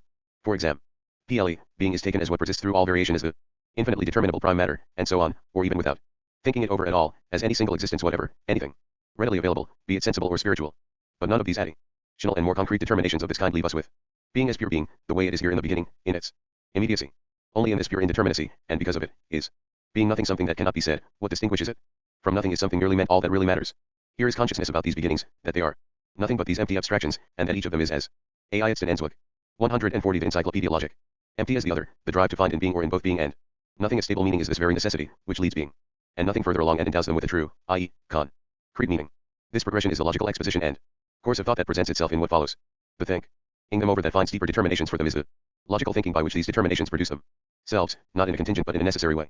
Every subsequent meaning that they acquire must therefore be regarded as only a more articulate determination and a truer definition of the absolute. Hence, any such determination or definition is no longer an empty abstraction like being and nothing, but is, instead, something concrete within which both being and nothing are moments in its highest form of explicitation. Nothing would be freedom. But this highest form is negativity insofar as it inwardly deepens itself to its highest intensity, and in this way it is itself. Affirmation, indeed absolute affirmation. 9. Addition. Being and nothing are at first only supposed to be distinguished, i.e., the distinction between them is initially only in itself, but not yet posited. Whenever we speak about a distinction we have in mind two items, each of which possesses a determination that the other does not have. But being is precisely what strictly lacks determination, and nothing is the same lack of determination also. So the distinction between these two terms is only meant to be such a completely abstract distinction, one that is at the same time no distinction. In all other cases of distinguishing we are always dealing also with something common, which embraces the things that are distinguished. For example, if we speak of two diverse kinds, then being a kind is what is common to both. Similarly, we say that there are natural and spiritual essences. Here, being and essence is what they have in common. By contrast, in the case of being and nothing, distinction has no basis. See. And precisely because of this, it is no distinction, since neither determination has any basis. Someone might want to say that being and nothing are still both thoughts. And so to be a thought is what is common to them both. But this would be overlooking the fact that being is not a particular, determinate thought, but is a still quite undetermined thought which, precisely for this reason, cannot be distinguished from nothing. We certainly also represent being as absolute riches, and nothing, on the contrary, as absolute poverty. But, when we consider the entire world, and say simply that everything is, and nothing further, we leave out everything determinate, and ein I hier beste Beung. Wie die Hoek formed in X Versich. C insaner Bodenlosigkeit. Die dies elbe Bodenlosigkeit. A quality, 86 to 98, 141. In consequence, have only absolute emptiness instead of absolute fullness. The same applies to the definition of God as mere being. Against it there stands, with equal justification, the definition of the Buddhists that God is nothing, from which it follows that man becomes God by annihilating himself. 88. And similarly, but conversely, nothing, as this immediate term that is equal to itself, is the same as being. Hence, the truth of being and nothing alike is the unity of both of them. This unity is becoming one, in representation, or for the understanding, the proposition. Being and nothing is the same, appears to be such a paradoxical proposition that it may perhaps be taken as not seriously meant. And it really is one of the hardest propositions that thinking dares to formulate, for being and nothing are the antithesis in all its immediacy, i.e., without the prior positing of any determination in one of the two which would contain its relation to the other. But as was shown in the preceding paragraph, they do contain this determination, i.e., the one that is precisely the same in both. The deduction of their unity is to this extent entirely analytic, just as, quite generally, the whole course of philosophizing, being method, i.e., necessary, is nothing else but the mere positing of what is already contained in a concept. But correct as it is to affirm the unity of being and nothing, it is equally correct to say that they are absolutely diverse too, that the one is not what the other is. But, because this distinction has here not yet determined itself, precisely because being and nothing are still the immediate, it is, as belonging to them, what cannot be said, what is merely meant to, no great expense of wit is needed to ridicule the proposition that being and nothing are the same, or rather to produce absurd ideas which are falsely asserted to be consequences and applications of this proposition. Example that, on that view, it is all the same whether my house, my fortune, the air to breathe, the city, the sun, the law, the spirit, God, are or are not. In examples of this kind, it is partly a matter of particular purposes, the utility that something has for me, being sneaked in. One then asks whether it matters to me that the useful thing is or that it is not. But philosophy is in fact the very discipline that aims at liberating man from an infinite crowd of finite purposes and intentions, and at making him indifferent with regard to them, so that it is all the same to him whether such matters are the case or not. But wherever and as 142 The Encyclopaedia Logic. Soon as one speaks about a content, a connection is already posited with other existences, purposes, etc., that are presupposed as valid. And whether the being or non-being of a determinate content is the same or not has now become dependent on these presuppositions as a distinction that is full of content has been sneaked into the empty distinction of being and nothing. In part, however, it is purposes that are in themselves essential, absolute existences, and ideas that are just posited under the determination of being or non-being. Concrete objects of this kind are something much more than what only is or is not. Poor abstractions, like being and nothing, which, precisely because they are only the determinations of the beginning, are the poorest of all, are quite inadequate to the nature of these objects. Genuine content has already left these abstractions themselves and their antithesis far behind. Whenever something concrete is sneaked into being and nothing, it is just business as usual for the unthinking mind. Something else altogether appears before it, and it speaks about that as if it were what is at issue. Whereas at the moment only abstract being and nothing are at issue. 3. It is easy to say that we do not comprehend the unity of being and nothing. But the concept of both has been indicated in the preceding paragraphs, and it is nothing more than what has been indicated. To comprehend their unity means no more than to grasp this. But what is understood by comprehension is often some thing more than the concept in the proper sense. What is desired is a more diversified, a richer consciousness, a notion such that this sort of concept can be presented as a concrete case of it, with which thinking in its ordinary practice would be more familiar, insofar as the inability to comprehend only expresses the fact that one is not used to holding on to abstract thoughts without any sensible admixture, or to the grasping of speculative propositions. All we can say is that philosophical knowing is indeed quite diverse in kind from the knowing that we are used to in everyday life, just as it is diverse from what prevails in the other sciences too. But if non-comprehension only means that one cannot represent the unity of being and nothing, this is really so far from being the case, that, on the contrary, everyone has an infinite supply of notions of this unity. Saying that one has none can only mean that one does not recognize the present concept in any of those notions, and one, a die Gedankenlosigkeit, a quality, 86 to 98, 143, does not know them to be examples of it. The readiest example of it is becoming. Everyone has a notion of becoming and will also admit moreover that it is one notion, and further that, if it is analyzed, the determination of being, but also that of nothing, the stark ether of being, is found to be contained in it, further, that these two determinations are undivided in this one notion, hence, that becoming is the unity of being and nothing. Another exam. PLE that is equally ready to hand is the beginning. The matter itself is not yet in its beginning, but the beginning is not merely its nothing. On the contrary, its being is already there, too. The beginning itself is also becoming, but it expresses already the reference to the further progression in conformity with the most usual procedure of the sciences. One could begin the logic with the notion of beginning thought purely, i.e., with the notion of beginning as beginning, and one could analyze this notion, and then it would perhaps be more readily conceded, as a result of the analysis, that being and nothing show themselves to be undivided within a unity.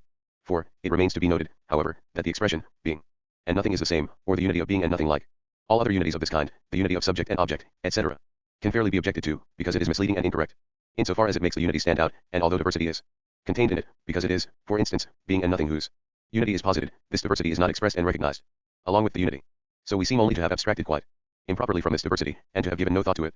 The fact is that no speculative determination can be expressed correctly in the form of such a proposition. What has to be grasped is the unity in the diversity that is both given and posited at the same time.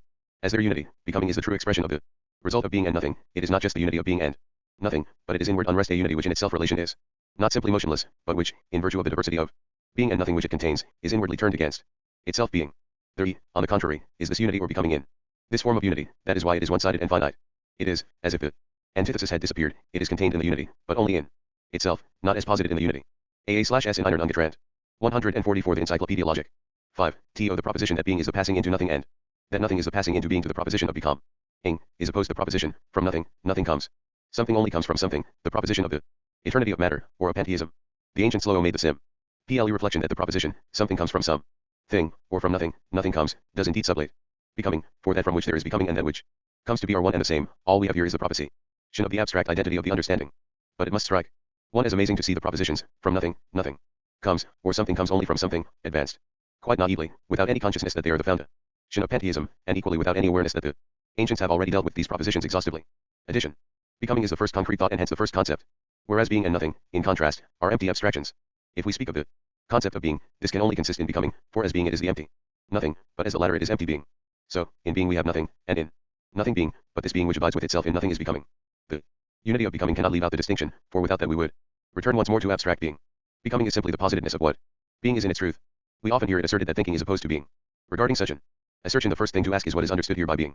If we take being in the way that reflection determines it, we can only assert of it that it is what is thoroughly identical and affirmative, and if we then consider thinking, it cannot escape us that thinking is, at least, in like manner, what is thoroughly self-identical. So the same determination accrues to both being and thinking. But this identity of being and thinking is not to be taken concretely. It must not be taken as saying that a stone, insofar as it is the same as a human thinker. Something concrete is always quite different from the abstract determination as such. But, in the case of being, we are not speaking of anything concrete, for being is precisely just what is wholly abstract. In consequence, the question of the being of God, i.e., of the being of what is infinitely concrete within itself, leaves also of very little interest. As the first concrete determination of thought, becoming is also the first genuine one. In the history of philosophy, it is the system of Heraclitus that corresponds to this stage of the logical idea. When Heraclitus says, everything flows, panta, then it is becoming that is thereby pronounced to be the basic determination of everything that is there, whereas on the contrary, as we said earlier, the Eleatics took being, rigid being without process, to be what is uniquely true. In connection. A quality, 86 to 98, 145.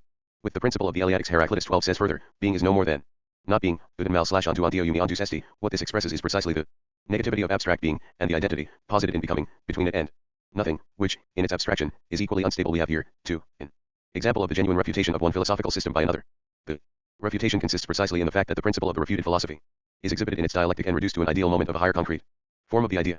But now, furthermore, even becoming is, by itself, still a very poor determination, and it must inwardly deepen itself a lot more, and fill itself out. Point 13. An inward deepening of becoming is what we have, for example, in life. This is a becoming. But its concept is not exhausted by that. We find becoming in a still higher form in spirit. This, too, is a becoming, but one that is more intensive, richer than the merely logical becoming. The moments whose unity is spirit are not those mere abstractions, being and nothing, but the system of the logical idea and of nature. Being there. 89. In becoming, being, as one with nothing, and nothing as one with being, are only vanishing terms, because of its contradiction. Becoming collapses inwardly into the unity within which both are sublated. In this way its result is being there. In this first example we have to recall once and for all what was indicated in 82 and the remark there, the only way that a progress sign and a development in knowing can be grounded is to hold firmly onto the results in their truth. There is nothing at all Anywhere, in which contradiction i.e., opposed determinations, cannot and should not be exhibited. The abstracting activity of the understanding is a clinging on to one determinacy by force, an effort to obscure and to remove the consciousness of the other one that is contained in it. But if the contradiction is exhibited and recognized in any object or concept whatever, then the conclusion thas usually drawn is, therefore this object is nothing.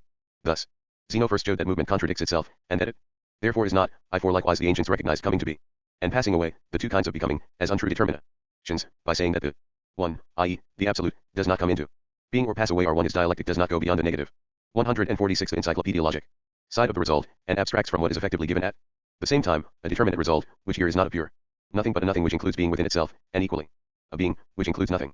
It follows that, 1, being there is the unity of being and nothing, in which the immediacy of these determinations, and therewith their contradiction, has disappeared in their relation, a unity in which they are only moments. 2, because the result is the sublated contradiction, it is in the form of simple unity with itself, or even as a being, but as a being with its negation or determinacy, it is becoming posited in the form of one of its moments of being. Addition. Even our representation of it implies that, if there is a becoming, some thing comes forth, and that becoming therefore has a result. But at this point the question arises of why becoming does not remain mere becoming but has a result. The answer to this question follows from what becoming has previously shown itself to be. That is to say, becoming contains being and nothing within itself, and it does this in such a way that they simply overturn into one another and reciprocally sublate one another as well as themselves. In that way becoming proves itself to be what is thoroughly restless, but unable to maintain itself in this abstract restlessness. For, insofar as being and nothing vanish in becoming, and just this is its concept, becoming is there by itself something that vanishes, like a fire, that dies out within itself by consuming its material. But the result of this process is not empty nothing, instead it is being that is identical with negation, which we call being there, and its significance proves to be, first of all, this, that it is what has become. 90. A. Being there is being with a determinacy, that is given L as immediate determinacy, or as a determinacy that simply is, quality, as reflected into itself in this its determinacy. Being there is that which is there be something. The categories that develop in respect of being there only need to be indicated in a summary way. Addition. Quality is, in general, the determinacy that is immediate, identical with being, as distinct from quantity, which will be considered next. Of course, quantity is likewise a determinacy of being, though it is a determinacy that is not immediately identical with being, but rather one that is indifferent with respect to being. And external to it, something is what it is by virtue of its quality, and if it loses its quality it ceases to be what it is. Furthermore, quality is essentially only a category of the finite, and for that reason it has its proper place only in nature and not in H. Jordan Zeosen. B. Daseens. A. Quality, 86-98, 147. The spiritual world. Thus, for instance, the so-called simple matters, oxygen, nitrogen, etc., must be considered as existent qualities within nature. Within the sphere of spirit, on the other hand, quality occurs only in a secondary way, and never so that it exhausts the content of any determinate shape of spirit. For example, if we consider subjective spirit, which forms the subject matter of psychology, we can certainly say that the logical significance of what people call character is that of quality.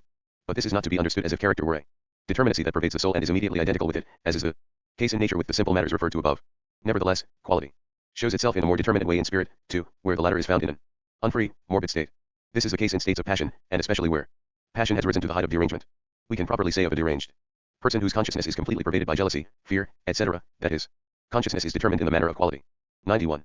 As determinacy that simply is vis a vis the negation which it contains but which is distinct from it, quality is reality. The negation is no longer abstract nothing, but as a being there and as something, it is only a form of the something, it is as otherness. Since this otherness is quality's own determination, though at first distinct from it, quality is being for another, an expanse of being there, of something. The being of quality as such, this relation to another, is being in itself. B. Addition.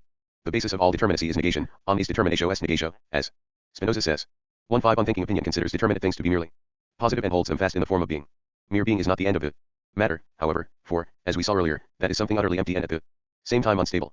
Still, this confusion of being there, as determinate being, with abstract being implies the correct insight that the moment of negation is certainly already contained in being there, but only shrouded as it were, it emerges freely, and comes into its own only in being for itself.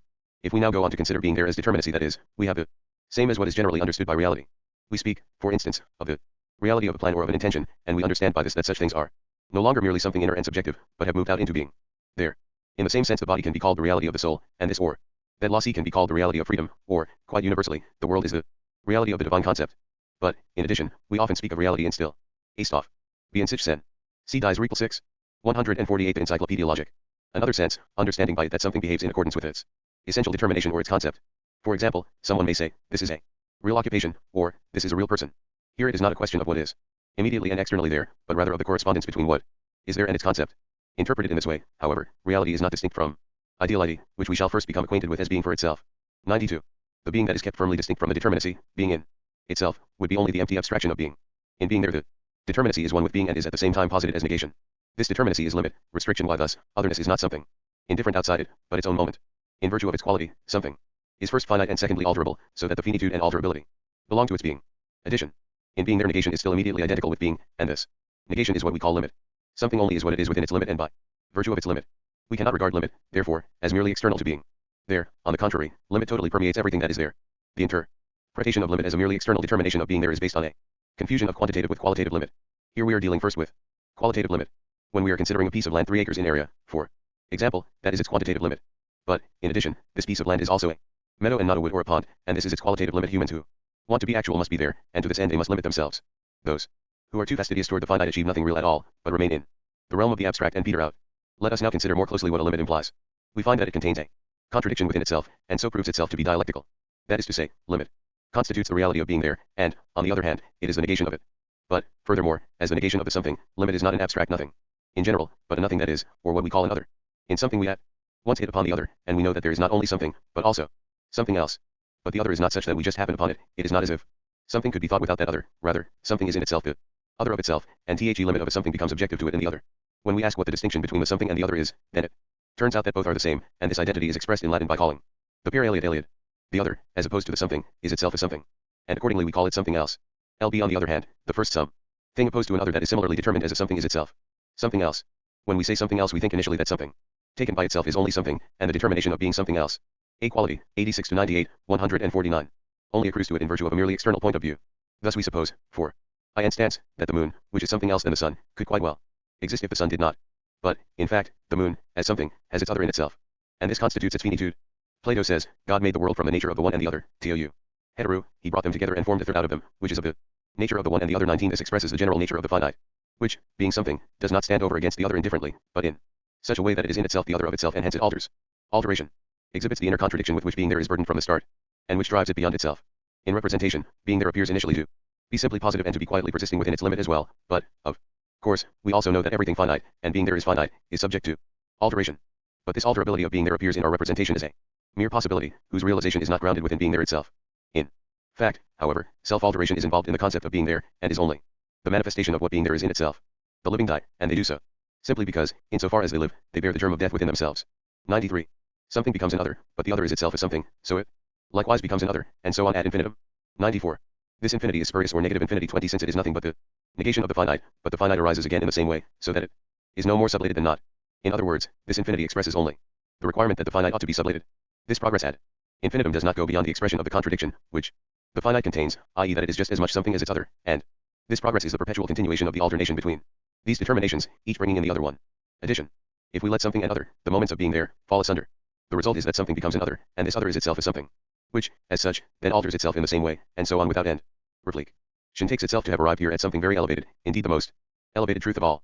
But this infinite progression is not the genuine infinite, which consists rather in remaining at home with itself in its other, or, when it is expressed as a process, in coming to itself in its other.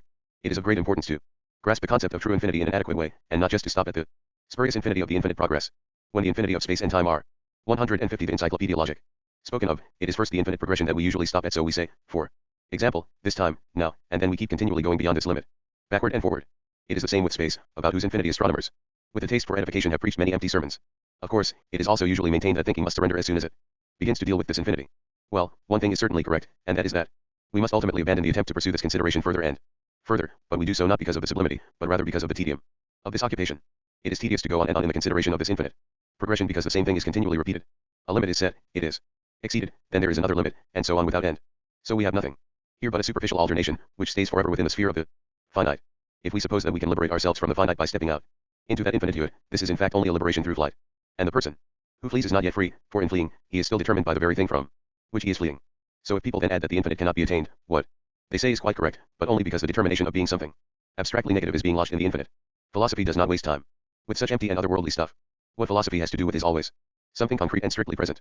The task of philosophy has, indeed, also been formulated in such a way that it has to answer the question of how the infinite comes to the resolve to go out of itself. This question, which presupposes a rigid antithesis between infinite and finite, can only be answered by saying that the antithesis is something untrue, and that the infinite is in fact eternally gone from itself, and also eternally not gone from itself. Besides, if we say that the infinite is the non-finite, then by saying that we have already expressed what is true, for, since the finite itself is the first negative, the non-finite is the negative of the negation that is identical with itself, so that it is at the same time true affirmation. The infinity of reflection discussed here is merely the attempt to attain true infinity. It is a wretched intermediate thing. Generally speaking, this is the philosophical standpoint that has recently prevailed in Germany. In this view, the finite only ought to be sublated, and the infinite ought not to be merely something negative but something positive as well. This ought always implies impotence. The fact that something is recognized as justified, and yet can never make itself prevail. With regard to the ethical domain, the Kantian and the Fichtian philosophy Fies got stuck at the standpoint of the perpetual approximation to the law of reason is the utmost that can be attained on this path, and even the immortality of the soul has been based on this postulate. 95. Why, what is indeed given is that something becomes another, and the other becomes another quite generally. In its relationship to another, something is already another itself vis a vis the latter, and therefore, since what it, a quality, 86 to minus 98, 151, passes into is entirely the same as what passes into it, neither having any further determination than this identical one of being another in its passing into another, something only comes together with itself, and this relation to itself in the passing and in the other is genuine infinity. 21, or, if we look at it negatively, what is changed is the other, it becomes the other of the other. In this way being is re-established, but as negation of the negation. It is now being for itself. Dualism, which makes the opposition of finite and infinite insuperable, fails to make the simple observation that in this way the infinite itself is also just one of the two, and that it is therefore reduced to one particular, in addition to which the finite is the other one. Such an infinite, which is just one particular, beside the finite, so that it has precisely its restriction, its limit, in the latter, is not what it ought to be. It is not the infinite, but is only finite. In this relationship, where one is situated here, and the other over there, the finite in this world and the infinite in the other world, in equal dignity of subsistence and independence is attributed to the finite and to the infinite, the being of the finite is made into an absolute being. In this dualism it stands solidly on its own feet. If it were touched by the infinite, so to speak, it would be annihilated. But it is supposed to be not capable of being touched by the infinite. There is supposed to be an abyss, an impassable gulf, between the two. The infinite has to remain absolutely on the other side and the finite on this side. This assertion of the solid persistence of the finite vis a vis the infinite supposes itself to be beyond all metaphysics, but it stands simply and solely on the ground of the most vulgar metaphysics of the understanding. What happens at this point is just what the infinite progress expresses. It is first admitted that the finite is not in NFOR itself, that it has no title to independent actuality, or to absolute being, but that it is only something that passes. Then in the next moment, this is forgotten, and the finite is represented as merely facing the infinite, radically separate from it and rescued from annihilation, i.e., represented as independent, and persisting on its own. Although thinking means in this way to elevate itself to the infinite, what happens to it is just the opposite. It arrives at an infinite which is only a finite, and the finite which it had left behind is, on the contrary, just what it always maintains and makes into an absolute. After the above consideration of the nullity of the antithesis set up by the understanding between the finite and the infinite, with which it would be useful to compare Plato's Philebus 23 to 38, 152. The Encyclopaedia logic can easily fall back upon the expression that the finite and the infinite are therefore one, that the true, or the genuine infinity, is determined and expressed as the unity of the infinite and the finite.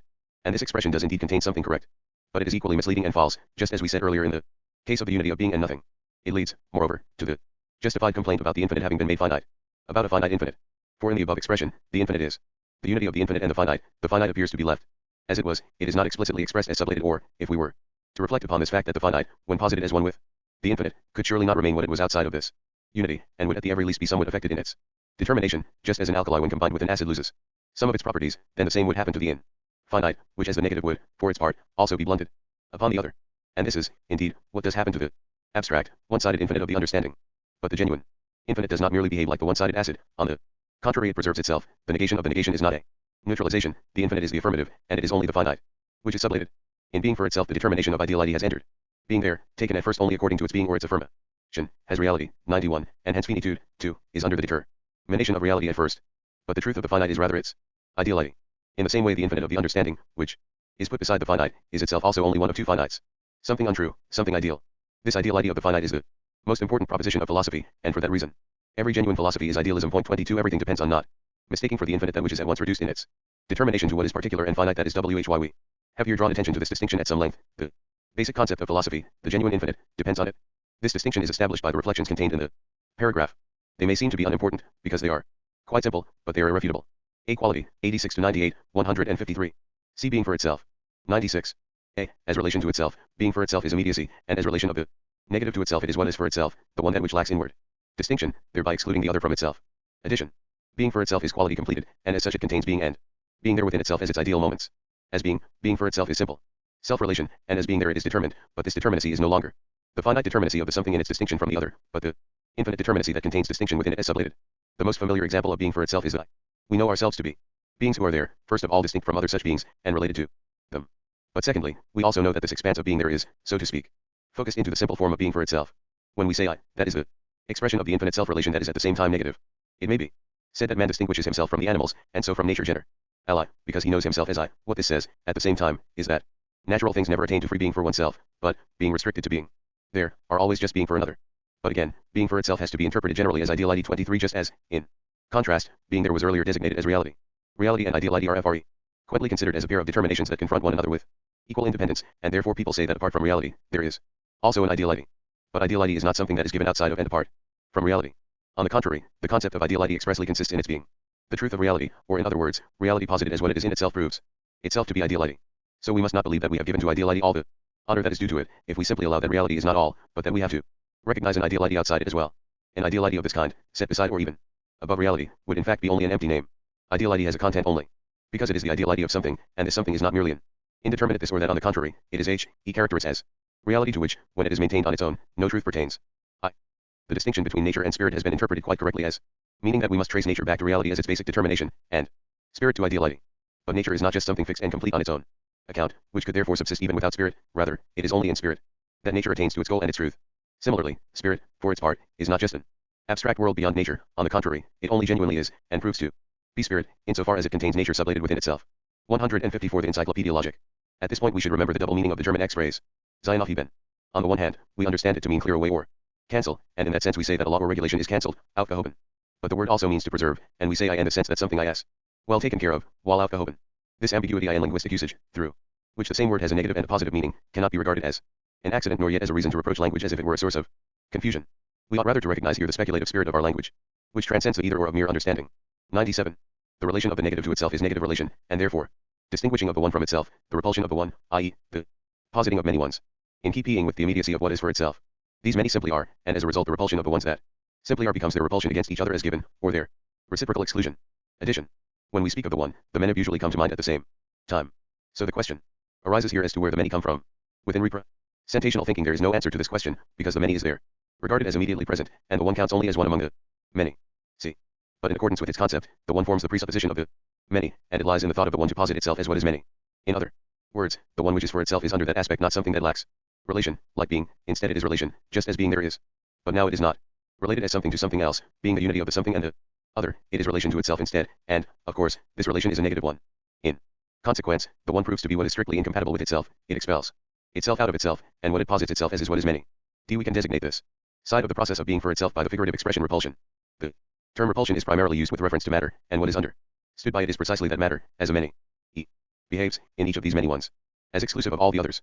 Besides, we must not interpret this process of repulsion to mean that one F is what repels while the many are what is repelled. Instead, as we said earlier, it is the one that is just what excludes itself from itself and posits a sind dies sind. B die Weilen. C das Viel. D das Viel. E ein Vils. F eins. G die Weilen. A quality, 86 to minus 98, 155. Itself. As what is many, each of the many, however, is itself one, and because it behaves as such, this all-round repulsion turns over forthwith into its opposite. Attraction. 98. But the many are each one what the other is, each of them is one or also one of the many, they are therefore one and the same. Or, when the repulsion is considered in itself then, as the negative behavior of the many ones against each other, it is just as essentially their relation to each other. And since those to which the one relates itself in its repelling are ones, in relating to them it relates itself to itself. Thus, repulsion is just as sentially attraction, and the excluding one or being for itself sublates it. Self. Qualitative determinacy, which in the one has reached its determinateness in and for itself, has Thursday passed over into determinacy as ablated, i.e., into being as quantity. The atomistic philosophy is the standpoint from which the absolute determines itself as being for itself, as one, and as many ones. The repulsion which shows itself in the concept of the one was assumed to be its fundamental force. It is not attraction, however, but chance, i.e., what is without thought, that is supposed to bring them together. Since the one is fixed as one, its coming together with others does, indeed, have to be considered as some thing quite external. The void, which is assumed to be the other principle added to the atoms, is repulsion itself, represented as the nothingness that is between the atoms. 24. Modern atomism and physics still maintains this principle has abandoned the atoms, in that it just holds onto small parts or molecules. By doing that it has come closer to sensible representation, but has done the determination by thought, and since a force of attraction is put beside the force of repulsion, the antithesis has indeed been made complete, and the discovery of this so-called force of nature has occasioned much pride. But the relation of both forces with one another, which constitutes what is concrete and genuine in them, needs to be rescued from the muddy confusion in which it is left, even in Kant's metaphysical foundations of natural science. In point 25. In modern times, the atomistic view has become even more important in the political realm than in the physical one. According to this view, the will of the single individuals as such is a das Will. 156. The Encyclopaedia Logic. The principle of the state, what produces the attraction is the particularity of needs and inclinations, and the universal, the state itself, is the external relationship of a contract. Addition 1. The philosophy of atomism forms an essential stage in the historical development of the idea, and the overall principle of this philosophy is being for itself in the shape of what is many. Since atomism is still held in high esteem nowadays among those natural scientists who do not want anything to do with metaphysics, it should be remembered in this connection that we do not escape metaphysics, or, more precisely, the tracing back of nature to thoughts, by throwing ourselves into the arms of atomism, because, of course, the atom is itself a thought, and so the interpretation of matter as consisting of atoms is a metaphysical one. It is true that Newton expressly warned physics to beware of metaphysics. 26. But, to his honor, let it be said that he did not conduct himself in accordance with this warning at all. Only the animals are true blue physicists by the standard, since they do not think, whereas humans, in contrast, are thinking beings, and born metaphysicians. All that matters here is whether the metaphysics that is employed is of the right kind, and specifically whether, instead of the concrete logical idea, We hold on to one-sided thought determinations fixed by the understanding, so that they form the basis both of our theoretical and of our practical action. This is the reproach that strikes down the philosophy of atomism. Like many thinkers nowadays, the ancient atomists regarded everything as a many, and it was supposed to be chance that brings the atoms together, as they float about in the void. But the relation of the many to one another is not a merely accidental one at all. Instead, their relation is grounded in the many themselves, as we said before. It is Kant who deserves the credit for having perfected the theory of matter by considering it as the unity of repulsion and attraction. This involves the correct insight that attraction should certainly be recognized as the other of the two moments in the concept of being for itself, and hence attraction belongs to matter just as essentially as repulsion. But Kant's so-called dynamic construction of matter suffers from the defect that repulsion and attraction are postulated as pres. And without further ado, rather than being deduced, the how and the why of this merely asserted unity would have followed logically from a proper deduction. Besides, Kant expressly insisted that we must not regard matter as present on its own account, and only fitted out afterwards, on the side as it were, with the two forces of repulsion and attraction here referred to. On the contrary, matter consists in nothing else but their unity. German physicists were satisfied with this pure dynamics for a time, but in more recent times the majority of them have found that it suited them better to return once more to the standpoint of atomism, and, in spite of the warning of their colleague, the late lamented Kastner 27, they regard matter as then consisting of infinitely small particles, called atoms. They suppose these atoms to be set in a diparticulated B divial. See office Olg. B quantity, 99 to 106, 157. Relation with each other through the play of the forces, attractive, repulsive, or whatever, that attach to them. This is a metaphysics, too, and there is certainly a sufficient ground to beware of it, because there is so little thought in it. Addition to the passage from quality to quantity indicated in the preceding paragraph is not found in our ordinary consciousness. In the ordinary way, quality and quantity count as a pair of determinations standing independently side by side. And we say, therefore, that things are not only qualitatively, but also quantitatively determined. We make no further inquiry as to where these determinations come from, or what relationship they have to one another. We have seen, however, that quantity is nothing but sublated quality, and it is through the dialectic of quality considered here that the sublation comes about. Initially we had being, and its truth turned out to be becoming. This formed the passage to being there, whose truth we saw to be alteration. But alteration showed itself in its result to be being for itself, that is exempt from relation to another and passage into another. And finally, being for itself, in the two sides of its process, repulsion and attraction, has proved itself to be the sublating of itself, and hence of quality altogether, in the totality of its moments. This sublated quality, however, is neither an abstract nothing nor the similarly abstract being, lacking all determination, but only a being that is indifferent with regard to determinacy, and this is the shape of being that occurs, even in our ordinary representation, as quantity. AC. Accordingly, we consider things first from the point of view of their quality, and this means for us the determinacy that is identical with their being. When we move on to the consideration of quantity, this gives us at once the representation of an indifferent, external determinacy, such that a thing still remains what it is, even when its quantity alters and it becomes greater or smaller. B. Quantity. A pure quantity. 99. Quantity is pure being in which determinacy is no longer posited as one with being itself, but as sublated or indifferent. 1. Magnitude is not an apt expression for quantity insofar as it especially designates determinate quantity. 2. In mathematics magnitude is usually defined as what can be increased or decreased. This definition is faulty, since it still contains what is to be defined, but it does at least imply that the determination of magnitude is such. 158. The Encyclopaedia logic. That it is posited as alterable and indifferent, so that, notwithstanding a change of this determination, whether it be an extensive or an intensive increase, the thing in question, for instance a house, or red, would not cease to be a house, or red. 3. The absolute is pure quantity. The standpoint coincides in general with the attribution of the determination of matter to the absolute, a matter, in which, it is true, form would be present, but only as an indifferent determination. Quantity also constitutes the fundamental determination of the absolute, if it is so grasped that, being what is absolutely undifferentiated, distinctions in it are only chu and theta. Tip pure space, time, etc., may also be taken as examples of quantity, insofar as the real is supposed to be grasped as an and if afferent filling for space or time. Addition. The usual definition of magnitude in mathematics, as what can be increased or decreased, seems at first sight to be more illuminating and more plausible than the conceptual determination contained in the present paragraph. When we look at it more closely, however, it contains, in the form of presupposition and representation, the same content that has emerged as the concept of quantity simply by pursuing the path of logical development. In other words, when it is said of magnitude that its concept consists in the possibility of being increased or decreased, what is meant by that is just that magnitude, or, more correctly, quantity, in distinction from quality, is a determination with respect to whose alteration this or that thing is indifferent. As for the defect in the usual definition of quantity which was the subject of a reproach made above, this, when examined more closely, turns out to consist in the fact that to increase and to decrease means precisely to determine the magnitude differently. Consequently, quantity would basically be just something alterable as such. But quality is alterable, too, and the distinction between quantity and quality that was previously mentioned is here expressed by the reference to increasing or decreasing. This implies that, in whatever direction the determination of magnitude is changed, the thing in case remains what it is. We should, moreover, take note here that philosophy has absolutely nothing at all to do with merely correct definitions, and even less with merely plausible ones, i.e., definitions whose correctness is immediately evident to the consciousness as that forms representations. It is concerned, instead, with definitions that have been validated, i.e., definitions whose content is not accepted merely as something that we come across, but is recognized as grounded in free thinking, and hence at the same time as grounded within itself. This applies to the present case. For, however, correct and immediately evident the usual definition of quantity in mathematics may be the requirement that we should know how far this particular thought is. A disach. H materia. C sach. B quantity, 99 to 106, 159. GRO undate in universal thinking, and is therefore necessary, still remains quite unsatisfied. There is another relevant consideration here too. If quantity is adopted directly from our representational consciousness without being mediated by pure thinking, it can happen very easily that its range of validity is exaggerated, and indeed, that quantity is elevated to the rank of an absolute category. This is what does happen in fact when only those sciences whose object can be submitted to a mathematical calculus are recognized as exact sciences. Here the bad metaphysics, mentioned above, 98 edition, appears once more the metaphysics that substitutes one-sided and abstract determinations of the understanding for the concrete idea. There would indeed be something badly amiss with our cognition if we had to renounce the possibility of exact cognition of objects such as freedom, law, ethical life, and even God himself, because they cannot be measured and computed, or expressed in a mathematical formula. It is immediately obvious what pernicious practical consequences would follow if we had in general to be satisfied with a quite indeterminate representation of these objects and to abandon them, as far as their more precise or particular character is concerned, to the pleasure of every single person to make of them what he will. For that matter, when we look closely at the exclusively mathematical standpoint that is here referred to, according to which quantity, which is a definite stage of the logical idea, is identified with the idea itself, we see that it is none other than the standpoint of materialism. This can be confirmed completely in the history of the scientific consciousness, especially in France since the middle of the last century. Matter is an abstraction precisely because form is present in it, to be sure, but only as an indifferent and external determination. Besides, it would be a serious mistake to interpret the above discussion as disparaging the dignity of mathematics, or as supplying a clear conscience for inertia and superficiality, because it designates the quantitative determination as a merely external and indifferent one. We are not maintaining that quantitative determinations can be left to take care of themselves, or even that they do not have to be treated as precisely as possible. Quantity is, in any case, a stage of the idea, and it must be accorded its due as such, first as a logical category, and then in the world of objects, both natural and spiritual. But here again a distinction shows up at once, namely, that determinations of magnitude do not have the same importance in the objects of the natural world as in those of the spiritual world. In nature, specifically, where the idea has the form of otherness and of self externally, quantity also has precisely for this reason greater importance than in the world of the spirit, which is a world of free inwardness. It is true that we consider spiritual content, too, from the point of view of quantity. But it is evident at once that, when we consider God as the Trinity, the number 3 has a much more subordinate significance here than when we are considering, for example, the 3 dimensions of space or even the 3 sides of a triangle, for which the basic determination is precisely to be just a surface limited by 3 lines. Even within nature the same distinction between the greater and the lesser importance of quantitative determination has its place, for it is certainly the case that quantity plays what we may call a more important role in organic nature than in 160 the Encyclopaedia Logic. Organic.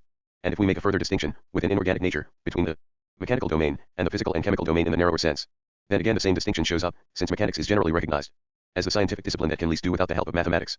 For in mechanics, of course, hardly any step can be taken without it, and mechanics is for that reason regarded, next to mathematics, as the exact science par excellence. At this point, we should recall our earlier comment about the coincidence of the exclusively mathematical standpoint with materialism. Moreover, in the light of all that we have said here, we must designate the highly popular effort to find all distinction and all determinacy in the world of objects merely in what is quantitative, as one of the most obstructive prejudices that stand in the way of any exact and thorough cognition. For example, spirit is in any case more than nature, and animals are more than plants, but we know very little about these things and the distinction between them, if we simply stick to a more or less of this kind, and do not advance to some grasp of specific determinacy, which is here in the first place qualitative. 100. To begin with, in its immediate relation to itself, or in the determination of self-equivalence posited by attraction, quantity is continuous magnitude, in the other determination which it contains that of the one it is discrete magnitude. But continuous quantity is also discrete, for it is only continuity of the many, and discrete quantity is also continuous, for its continuity is the one as that in which the many ones are the same, unity. 1. Hence, continuous and discrete magnitude should not be looked upon as species, as if the determination of the one did not belong to the other, but they distinguish themselves only in this, that the same whole is posited first under one of its determinations, and then under the other. 2. The antinomy of space, of time, or of matter, with regard to its divisibility ad infinitum or, conversely, with regard to its being composed of indivisibles, is nothing but the affirmation of quantity, first as continuous, then as discrete. If space, time, etc., are posited only with the determination of use quantity, then they are divisible ad infinitum, but under the determination of discrete magnitude they are in themselves divided, and consist of indivisible ones. Each affirmation is as one-sided as the other. Addition. As the proximate result of being for itself, quantity contains within itself, as ideal elements both sides of its process, repulsion and attraction. Hence it is both continuous and discrete. Each of these two moments contains the other. A Einheit see also P36 above. B quantity, 99 to 106, 161. Within itself, so that there is no such thing as a merely continuous or a merely discrete magnitude. If we happen to speak of them as two particular and contrasting species of magnitude, that is just the result of our abstractive reflection. In the consideration of determinate magnitudes, this reflection proceeds now from the one end, then from the other of the two moments that are contained in the concept of Q-unity and inseparable unity. So we say, for instance, that the space that this room takes up is a continuous magnitude, whilst the 100 people who are gathered in it form a discrete magnitude.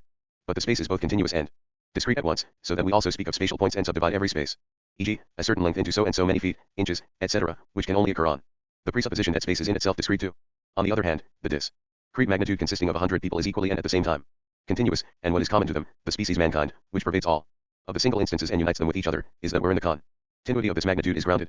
B quantum. 10L. Q-unity, posited essentially with the excluding determinacy that it contains, is quantum or limited quantity. Addition. Quantum is the way that quantity is there, whereas pure quantity corresponds to being, and degree, which will come next, corresponds to being far itself. As for the details of the advance from pure quantity to quantum, this progress is grounded in the fact that, whereas distinction is initially present in pure quantity, only implicitly, as the distinction between continuity and discreteness, in quantum, on the other hand, distinction is posited. It is, indeed, posited in such a way that from now on quantity appears always as distinguished or limited.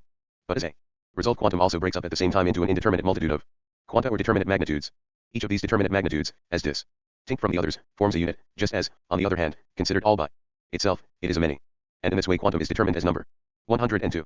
Quantum has its development and perfect determinacy in number, which contains the one within itself as its element. As its qualitative moments. Number contains according to its moment of discreteness, enumeration. And according to its moment of continuity, unit. A and all. 162 The Encyclopaedia Logic.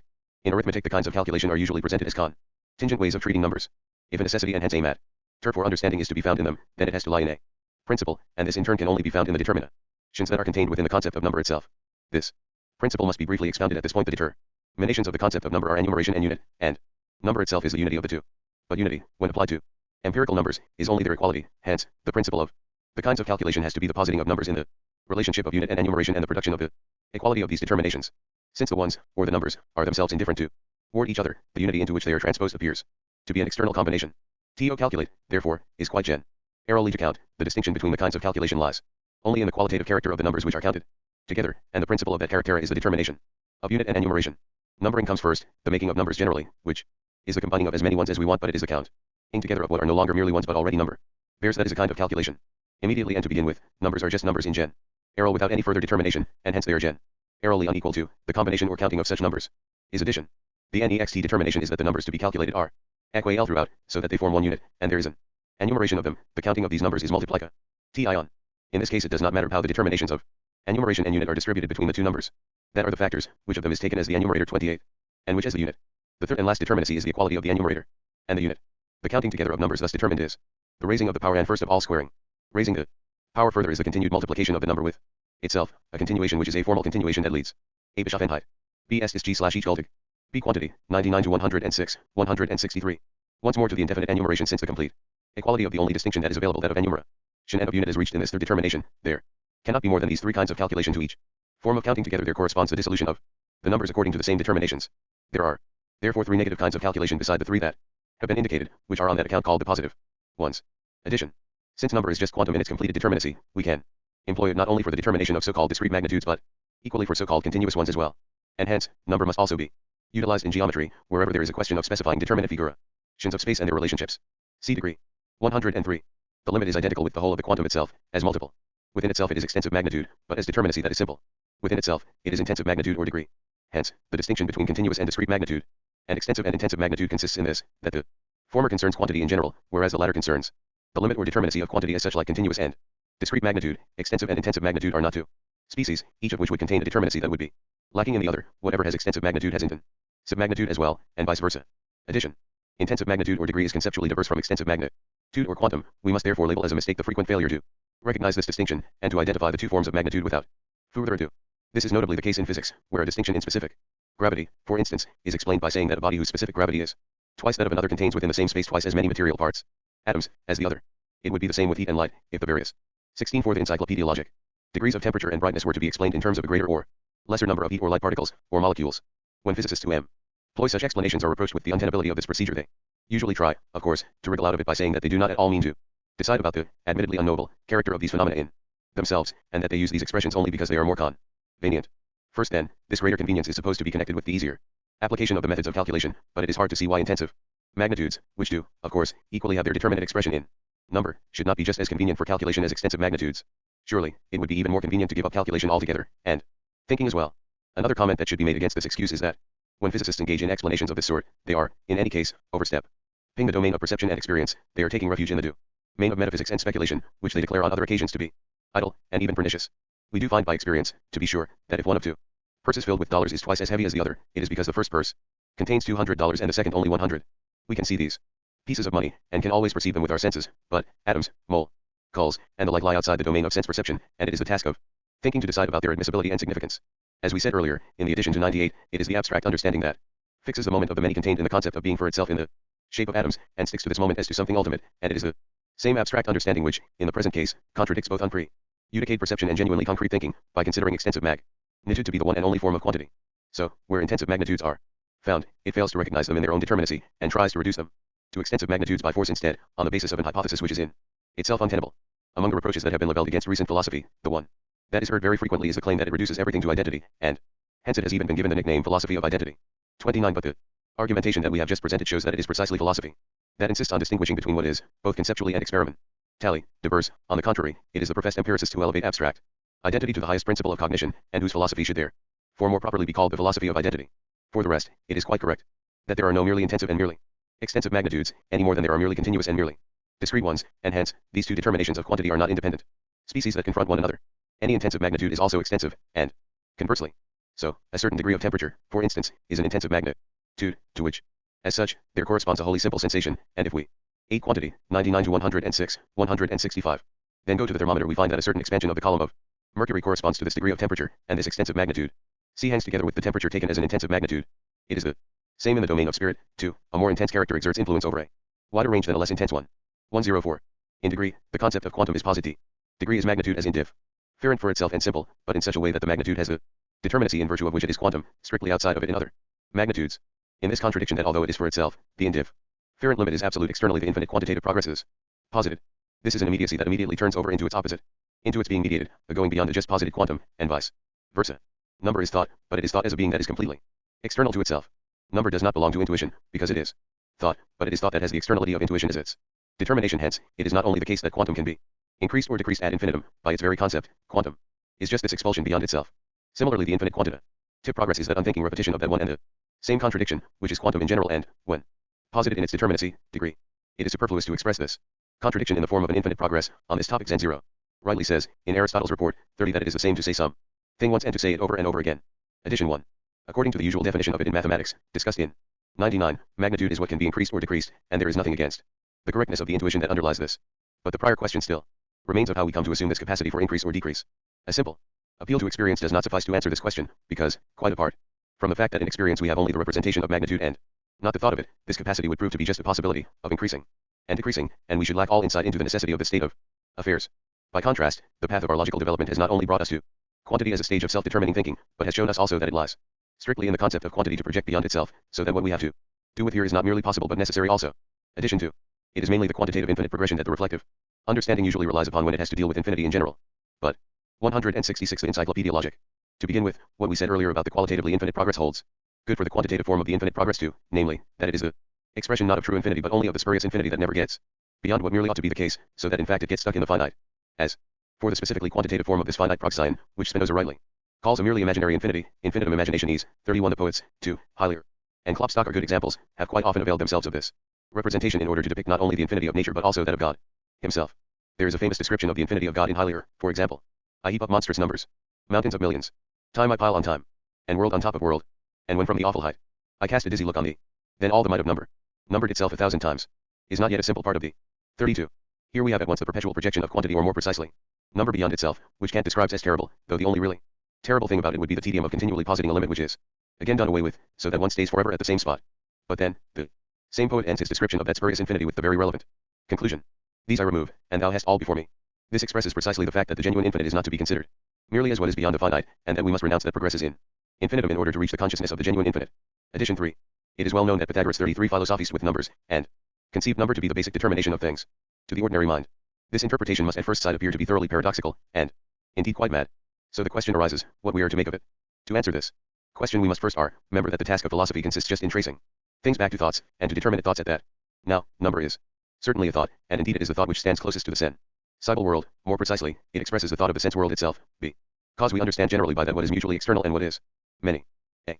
So we can recognize in the attempt to interpret the universe as number the first step toward metaphysics. A. Das Viel. B. Quantity, 99 to 106, 167. It is also well known that in the history of philosophy Pythagoras stands between the Ionian philosophers and the Eleatics. As Aristotle already remarked, the Ionians went no further than to regard the essence of things as something material. As a who/e, the Eleatics, however, and in particular Parmenides, advanced to pure thinking in the form of being. Thus, the principle of the Pythagorean philosophy forms as it were the bridge between the sensible and the supersensible. This tells us how we should assess the view of those who hold that Pythagoras obviously went too far in interpreting the essence of things as consisting in pure numbers, and who comment that, whilst there is nothing objectionable in the view that things are certainly countable, still, things are more than mere numbers. As for the more that is here ascribed to things, we must, of course, willingly concede that things are more than mere numbers, but the real question concerns how this more is to be understood. Consistently with its own standpoint, the ordinary sensible consciousness will not hesitate to answer the question by referring to what is sensibly perceptible, hence, it will remark that things are not merely countable, but also visible, odorous, palpable, etc. So, putting this in our modern way, the reproach leveled against the Pythagorean philosophy reduces to the claim that it is too idealistic. In fact, however, the situation is quite the opposite, as can already be inferred from what we have just said about the historical position of the Pythagorean philosophy. In other words, the concession that things are more than mere numbers must be understood as meaning that the mere thought of number does not suffice to express the determinate essence or concept of things. So, instead of maintaining that Pythagoras went too far with his philosophy of numbers, we ought to say, on the contrary, that he did not go far enough, and, of course, it was the Eleatics who already took the next step toward pure thinking. Moreover, even if there are no things whose determinacy rests essentially on definite numbers and relationships of numbers, still there are states of things, and all sorts of natural phenomena that rest on them. This is especially the case with the differences of tone and their harmonic concord. Everyone knows the story that it was the perception of this phenomenon that prompted Pythagoras to apprehend the essence of things as numbers. Now it is certainly an important scientific concern to trace back the phenomena that rest on determinate numbers to the right ratios, but, by the same token, it is quite inadmissible to regard the determinacy of thought generally as a merely numerical one. We may, of course, be prompted at first to connect the most general determinations of thought with the first numbers, and to say therefore that 1 is what is simple and immediate, 2 is distinction and mediation, and 3 the unity of both. But these combinations are completely external, and there is nothing in these numbers as such to make them the expression of precisely these determinate thoughts. Besides, the further we advance in applying this method, the more obvious becomes the sheer arbitrariness of combining determinate numbers with determinate thoughts. For instance, the number 4 can be considered the unity of 168 Encyclopaedia logic, and 3, and of the thoughts connected with them, but 4 is also just as much twice 2. And, similarly, 9 is not only the square of 3, but also the sum of 8 and 1, of 7 and 2, etc. Even today some secret societies place great weight on all manner of numbers and figures, but this can only be regarded a harmless game, on the one hand, and as a sign of ineptitude in thinking, on the other. Of course, it is also claimed that there is a deep meaning concealed in all this, and that one could find a lot to think about here. But what is important in philosophy is not that we can think about something, but that we really do think, and the genuine element of thought must be sought not in arbitrarily chosen symbols but only in thinking itself. 105. In its determinacy of being on its own account, quantum is external to itself. This self externally constitutes its quality. It is in this very self externally that it is itself and is related to itself. In this way, the externality, i.e., the quantitative, and the being for itself, the qualitative, are united posited upon itself. In this way, quantum is quantitative relationship or ratio, i.e., the determinacy that is both an immediate quantum, the exponent, and mediation, namely the relation of any quantum to another, the two terms of the ratio, which do not count according to their immediate value, since their value is only determined in this relation. Addition. The quantitative infinite progress appears at first as a perpetual projection of numbers beyond themselves. However, when we look more closely, it turns out that in this progression quantity returns to itself, for the thought that is contained in it is in any event the determination of number by number, and this gives us quantitative ratio. If we speak of the ratio 2:4, for example, then we have two magnitudes whose significance does not lie in their immediate character as such, but only in their reciprocal relation to one another. But this relation, the exponent of the ratio, is itself a magnitude, which is distinguished from the magnitudes that stand in relation to one another by virtue of the fact that altering them changes the ratio, whereas the ratio remains indifferent to the alteration of its two sides and stays the same, just as long as the exponent is not altered. So we can substitute 3:6 for 2:4, without altering the ratio, because the exponent, 2, remains the same in both cases. A and selbst. 8 quantity, 99 to 106, 169. 106. The terms of the ratio are still immediate quanta, and the qualitative and quantitative determinations are still external to each other. But according to their truth that, even in its externality, the quantitative itself is relation to itself, or that the being for itself and the indifference of the determinacy are united, the ratio is measure. Addition. In virtue of the dialectical movement of quantity through its moments, which we have considered so far, quantity has turned out to be a return to quality. Initially, we had the concept of quantity as sublated quality, that is, as determinacy, which is not identical with being, but, on the contrary, indifferent to it, and only external with regard to it. This is also the concept which, as we said earlier, underlies the usual definition of magnitude in mathematics, as what can be increased or decreased. Now, it may seem at first sight that according to this definition, magnitude is simply what is alterable as such, for both increasing and decreasing mean just determining the magnitude differently. But by this definition, magnitude would not be distinct from being there, the second stage of quality, which, according to its concept, is alterable in like manner. So the content of that definition of magnitude would have to be completed by adding that in quantity we have something which is alterable, but which still remains the same in spite of its alteration. As a result, the concept of quantity turns out to contain a contradiction, and it is this contradiction that constitutes the dialectic of quantity.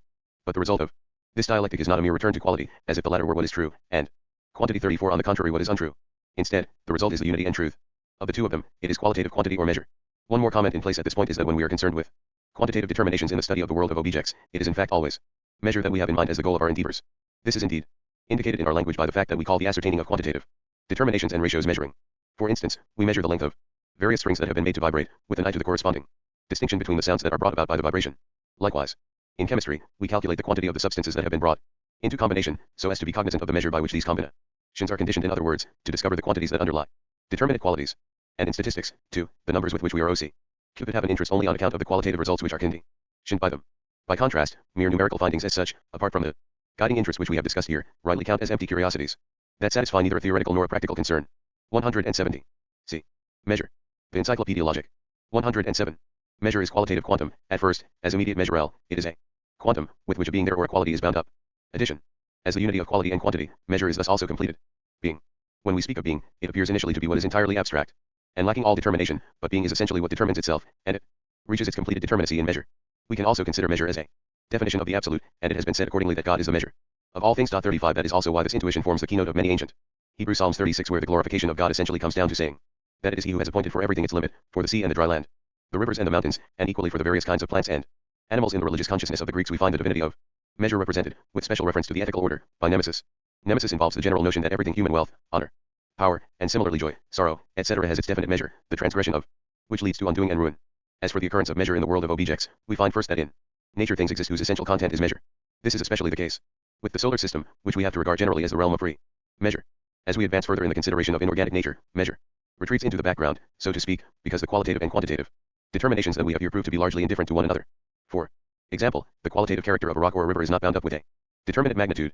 Still, a closer study shows that even objects like these are not utterly without measure, since chemical investigation reveals that the water in a river and the single constituents of a rock are again qualities that are conditioned by quantitative ratios between the substances they contain. But then, measure emerges again in organic nature, falling now more decisively into the domain of immediate intuition.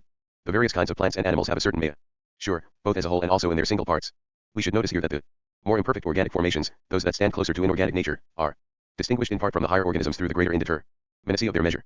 Thus, we find among fossils, for example, some so-called ammonites, of which we are cognizant only through the microscope, and others, which reach the size of a coach wheel. The same indeterminacy of measure is also shown by many plants which stand on a lower stage of organic development. This is the case with ferns, for example. See measure 107 to 11:1, 171, 108. Insofar as in measure quality and quantity are only in immediate unity, their distinction shows itself in them in an equally immediate way.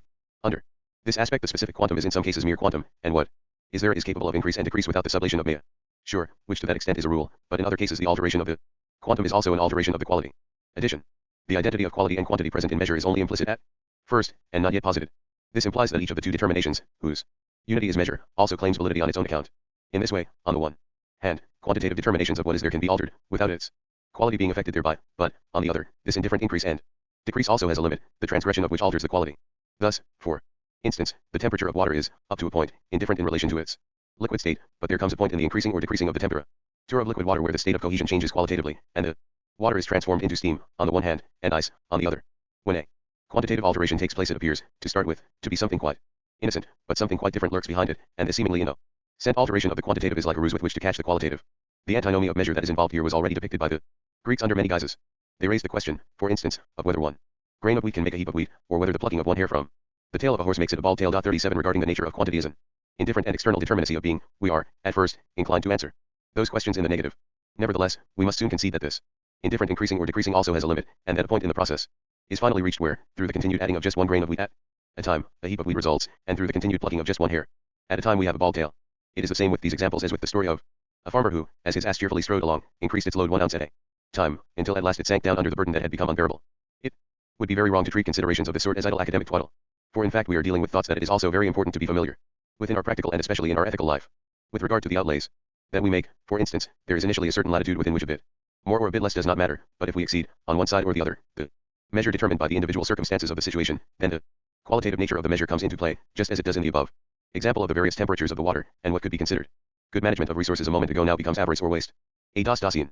172 The Encyclopaedia Logic. The same applies in the political sphere as well, for, of course, it is the case that the constitution of a state must be regarded both as independent of, and also as dependent upon, the size of its territory, the number of its inhabitants, and other such quantitative determinations. For instance, if we consider a state with a territory of 1,000 square miles, and a population of 4 million inhabitants, we would at first admit without hesitation that a few square miles of territory or a few thousand inhabitants more or less would not have an essential influence on its constitution. In contrast, however, we could not deny either that in the continual increase or decrease of the state a point is finally reached where, simply because of the quantitative change, quite apart from all other circumstances, the qualitative aspects of the constitution cannot remain unaltered. The constitution of a small Swiss canton will not do for a great empire, and the constitution of the Roman Republic was equally unsuitable when it was transferred to the small free cities of the German Empire. 109. The measureless occurs initially when a measure, in virtue of its quantitative nature, goes beyond its qualitative determinacy.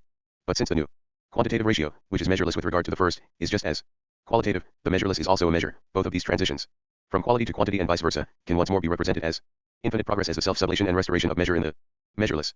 Addition.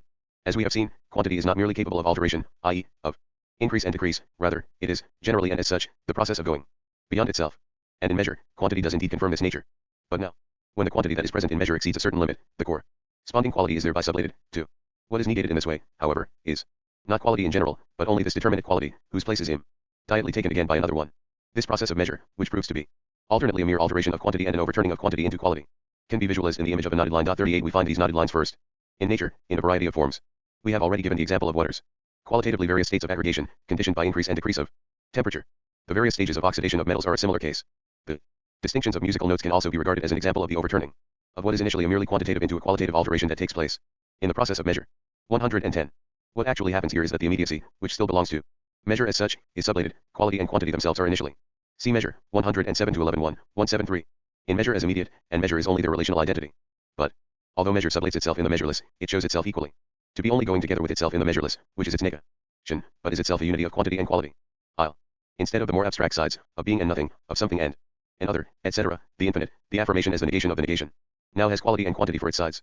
These sides, 0 have passed over into one another, quality into quantity, 98, and quantity into quality, 105, and they have thus exhibited themselves to be negations. 13. But in their unity, in measure, they are at first distinct, and each is only through the mediation of the other, and, after the immediacy of this unity has proven to be self-sublating, this unity is now posited as what it is in itself, as simple self-relation that contains within it being in general and its forms, as sublated being or immediacy which, through self-negation, is mediation with itself and relation to itself, and which is therefore equally mediation that sublates itself into relation to itself or into immediacy. This being, or immediacy, is essence. Addition. The process of measure is not just the spurious infinity of the infinite progression in the shape of a perpetual overturning of quality into quantity and of quantity into quality, rather, it is, at the same time, the true infinity which consists in the going together with oneself in one's other. Quality and quantity do initially confront one another in measure like something and other. But quality is indeed in itself quantity, and conversely, quantity is in itself quality, too. Hence, in that the two determinations pass over into one another in the process of measure, each of them only becomes what it already is in itself, and we now obtain the being that is negated in its determinations, in general terms the sublated being that is essence.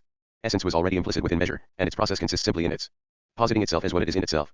Ordinary consciousness interprets things as simply being, and considers them in terms of quality, quantity, and measure. But these immediate determinations then prove not to be fixed, but to pass into something else, and essence is the result of their dialectic. In essence no passing over takes place anymore, instead, there is only relation. In being, the relational form is only due to our reflection. In essence, by contrast, the relation belongs to it as its own determination. When something becomes other, in the sphere of being, the something has thereby vanished. Not so in essence, here we do not have a genuine other, but only diversity, relation between the one and its other. Thus, in essence passing over is, at the same time not passing over. For in the passing of what is diverse into another diversity, the first one does not vanish, instead, both remain within this relation. For instance, if we say being and nothing, then being is by itself and nothing is by itself too. The situation is not at all the same with the positive and 174 The Encyclopaedia Logic. The negative. Certainly, these contain the determination of being and nothing. But the positive makes no sense by itself, rather, it is strictly related to the negative. And the situation is the same with the negative. In the sphere of being, relatedness is only implicit. In essence, on the contrary, relatedness is posited. This then is in general what distinguishes the form of being from that of essence. In being, everything is immediate. In essence, by contrast, everything is relational. Second subdivision of the logic. The doctrine of essence. 112. Essence is the concept as posited concept. In essence the determinations are only relational, not yet as reflected strictly within themselves, that is, why the concept is not yet for itself. Essence as being that mediates itself with itself through its own negativity is relation to itself only by being relation to another, but this other is immediately, not as what is but as something posited and mediated. Being has not vanished, but, in the first place, essence as simple relation to itself is being, while on the other hand, being, according to its one-sided determination of being something immediate, is degraded to something merely negative, to a shine or sem. Glance. As a result, essence is being as shining within itself. The absolute is essence inasmuch as being is also simple self relation. This definition is the same as the one that says it is being. But at the same time it is a higher definition, because essence is being that has gone into itself, i.e., its simple self-relation is this relation, posited as the negation of the negative, or as inward mediation of itself with itself. But when the absolute is mind as essence, the negativity is often taken only in the sense of an abstraction from all determinate predicates. In that case the negative activity, the abstracting, falls outside essence, and consequently essence is taken only as a result, without this premise that belongs to it, it is the caput mortuum too of abstraction. But because this negativity is not external to being, but is its own dialectic, its truth is essence, as being that has gone into itself or is self-contained, this reflection, its shining within itself, is what distinguishes it from immediate being, and it is the proper determination of essence itself. A Zeuinum Scheme 1. 175. 176 Encyclopaedia Logic. Addition. When we speak of essence, we distinguish it from being, i.e., from what is immediate. In comparison with essence, we regard being as a mere semblance. But this semblance is not simply not, it is not an utter nothing, rather, it is being as sublated. The standpoint of essence is in general the standpoint of reflection. The term reflection is primarily used of light, when, propagated rectilinearly, it strikes a mirrored surface and is thrown back by it. So we have here something twofold: first, something immediate, something that is, and second, the same as mediated or posited. And this is just the case when we reflect on an object, or think it over, as we also say very often. For here we are not concerned with the object in its immediate form, but want to know it as mediated. And our usual view of the task or purpose of philosophy is that it consists in the cognition of the essence of things. By this we understand no more than that things are not to be left in their immediate state, but are rather to be exhibited as mediated or grounded by something else. The immediate being of things is here represented as a sort of rind, or curtain behind which the essence is concealed. Now, when we say further that all things have an essence, what we mean is that they are not truly what they immediately show themselves to be. A mere rushing about from one quality to another, and a mere advance from the qualitative to the quantitative and back again, is not the last word. On the contrary, there is some thing that abides in things, and this is, in the first instance, their essence. As for the further significance and use of the category of essence, we can recall first at this point how the term Wesen is employed to designate the past for the German auxiliary verb sen to be, for we designate the being that is past as Joesen. This irregularity in linguistic usage rests upon a correct view of the relation of being and essence, because we can certainly consider essence to be being that has gone by, whilst still remarking that what is past is not for that reason abstractly negated, but only sublated and so at the same time conserved. If we say in Ger, man, example Caesar is in Gallian Joesen Caesar was in Gaul, what is negated by? That is just the immediacy of what is asserted about Caesar, but not his sojourn in Gaul altogether, for indeed it is just that which forms the content of this asser. Only it is here represented as having been sublated. When a Wesen is spoken of in ordinary life, it frequently only means a comprehensive whole or an essential sum. We speak in this way, for instance, of a Zeitungswesen the press, of the Postwesen the postal service, or of the 5-4 the taxation system, etc., which simply amounts to saying that the things that are part of these are not to be taken singly in their immediacy, but as a complex, and then further in their various relations as well. So this linguistic use involves just about the same content as essence has turned out to have for us. We speak also about finite essences 3 and we call man a finite essence. But, in speaking of essence, we have, strictly speaking, gone beyond finitude, so that to designate man as a finite essence is inaccurate. When we add that es give h there is a highest essence, and that God ought to be designated by that name, too. Things should be noted. First, the expression geben to give refers to something. A dieser Schein is not a bet nicht get nicht, nicht ein nichts. Be literally it gives, from geben, to give. Second subdivision of the logic, 112 to 159, 177. Finite, as when we say, for instance, that es give so and so many planets, or es give plants with this constitution, and others with that one. The things that are given in this way are such that others are given outside and beside them. But God, as the infinite itself, is not something that is given whilst outside and beside him. There are also other essences. Whatever else is given outside of God has no essentiality in its separateness from God. On the contrary, any such thing lacks internal stability and essence in its isolation, and must be considered as a mere semblance. And this implies a second point too, namely, that all talk of God merely as the highest essence must be called unsatisfactory. For the category of quantity that is applied here has its place only in the domain of the finite. For instance, when we say, this is the highest mountain on earth, we have the notion that, apart from this highest mountain, there are also other mountains that are high. The situation is the same when we say that someone is the richest or the most learned man in his country. But God is not merely an essence and not even merely the highest essence either. He is the essence. In this connection also, we should notice at once that, although this interpretation of God forms an important and necessary stage in the development of the religious consciousness, it in no way exhausts the depth of the Christian representation of God. When we just regard God purely and simply as the essence and stop at that, then we know him only as the universal, irresistible might, or, to put it another way, as the Lord. Well, of course, the fear of the Lord is the beginning of wisdom, but it is only the beginning of it. It was first in the Jewish and then later in the Mohammedan religions that God was interpreted as the Lord and essentially only as the Lord. The defect of these religions consists generally in their not giving the finite its due, whereas holding fast to the finite on its own account, be it something natural or something finite in the spiritual realm, is what is characteristic of the heathen, and thereby at the same time polytheistic religions. Another position that has frequently been maintained is that there can be no cognition of God as the highest essence.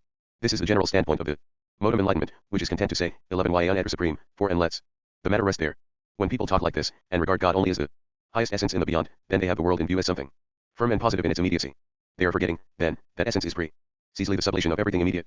As the abstract essence in the beyond, outside of which all distinction and determinacy must fall, God is in fact a mere name, a mere caput mortuum of the abstractive understanding. The true cognition of God begins with our knowing that things in their immediate being have no truth. It frequently happens, not only in relation to God but in other contexts too, that the category of essence is employed in an abstract way, and that in the study of things their essence is fixed as something indifferent to the determinate content of their appearance, as something that subsists on its own account. Thus, we often say, specifically that the main thing about people is their essence, and not what they do, or how they behave. What is quite right in this claim is that what someone does must be considered not just in its immediacy, but only as mediated by his inward. 178 The Encyclopaedia Logic. Ness and as a manifestation of it. But it should not be overlooked either that essence, and inwardness as well, only prove themselves to be what they are by moving out into the domain of appearance, whereas, what underlies the appeal to an essence that is different from the content of what people do is often just the aim of making their mere subjectivity count, and of evading what holds in and for itself. 113. In essence, relation to self is the form of identity, of inward reflection. This form has here taken the place of the immediacy of being, both are the same abstractions of relation to self. The absence of thought in sense knowledge, which takes every thing limited and finite for something that simply is, passes over into the stubbornness of the understanding, which grasps every thing finite as something identical with itself, and not inwardly contradicting itself. 114. As it emerges from being, this identity appears at first to be burdened only with the determinations of being, and related to being as to something external / when being is taken separately from essence in this way, it is called inessential. But essence is being within self, be it is essential only insofar as it has the negative of itself, i.e. the relation to another, or mediation, within itself. It has the inessential, therefore, as its own shine within itself. But there is a distinguishing contained in the shining or mediation, and what is distinct does itself acquire the form of identity, in its distinction from the identity from which it emerges, and in which it is not or lies only as semblance. Hence, what is distinct is itself in the mode of self-relating immediacy or of being. And for this reason the sphere of essence becomes a still imperfect connection of immediacy and mediation. Everything is posited in it in such a way that it relates itself to itself, while, at the same time, the movement has already gone beyond it. It is posited as a being of reflection, a being within which another shines and which shines within another. Hence, the sphere of essence is also the sphere of posited contradiction, whereas, in the sphere of being, contradiction is only implicit. A Einstein's B in sich sen. A essence as ground of existence, 115 to 130, 179. A.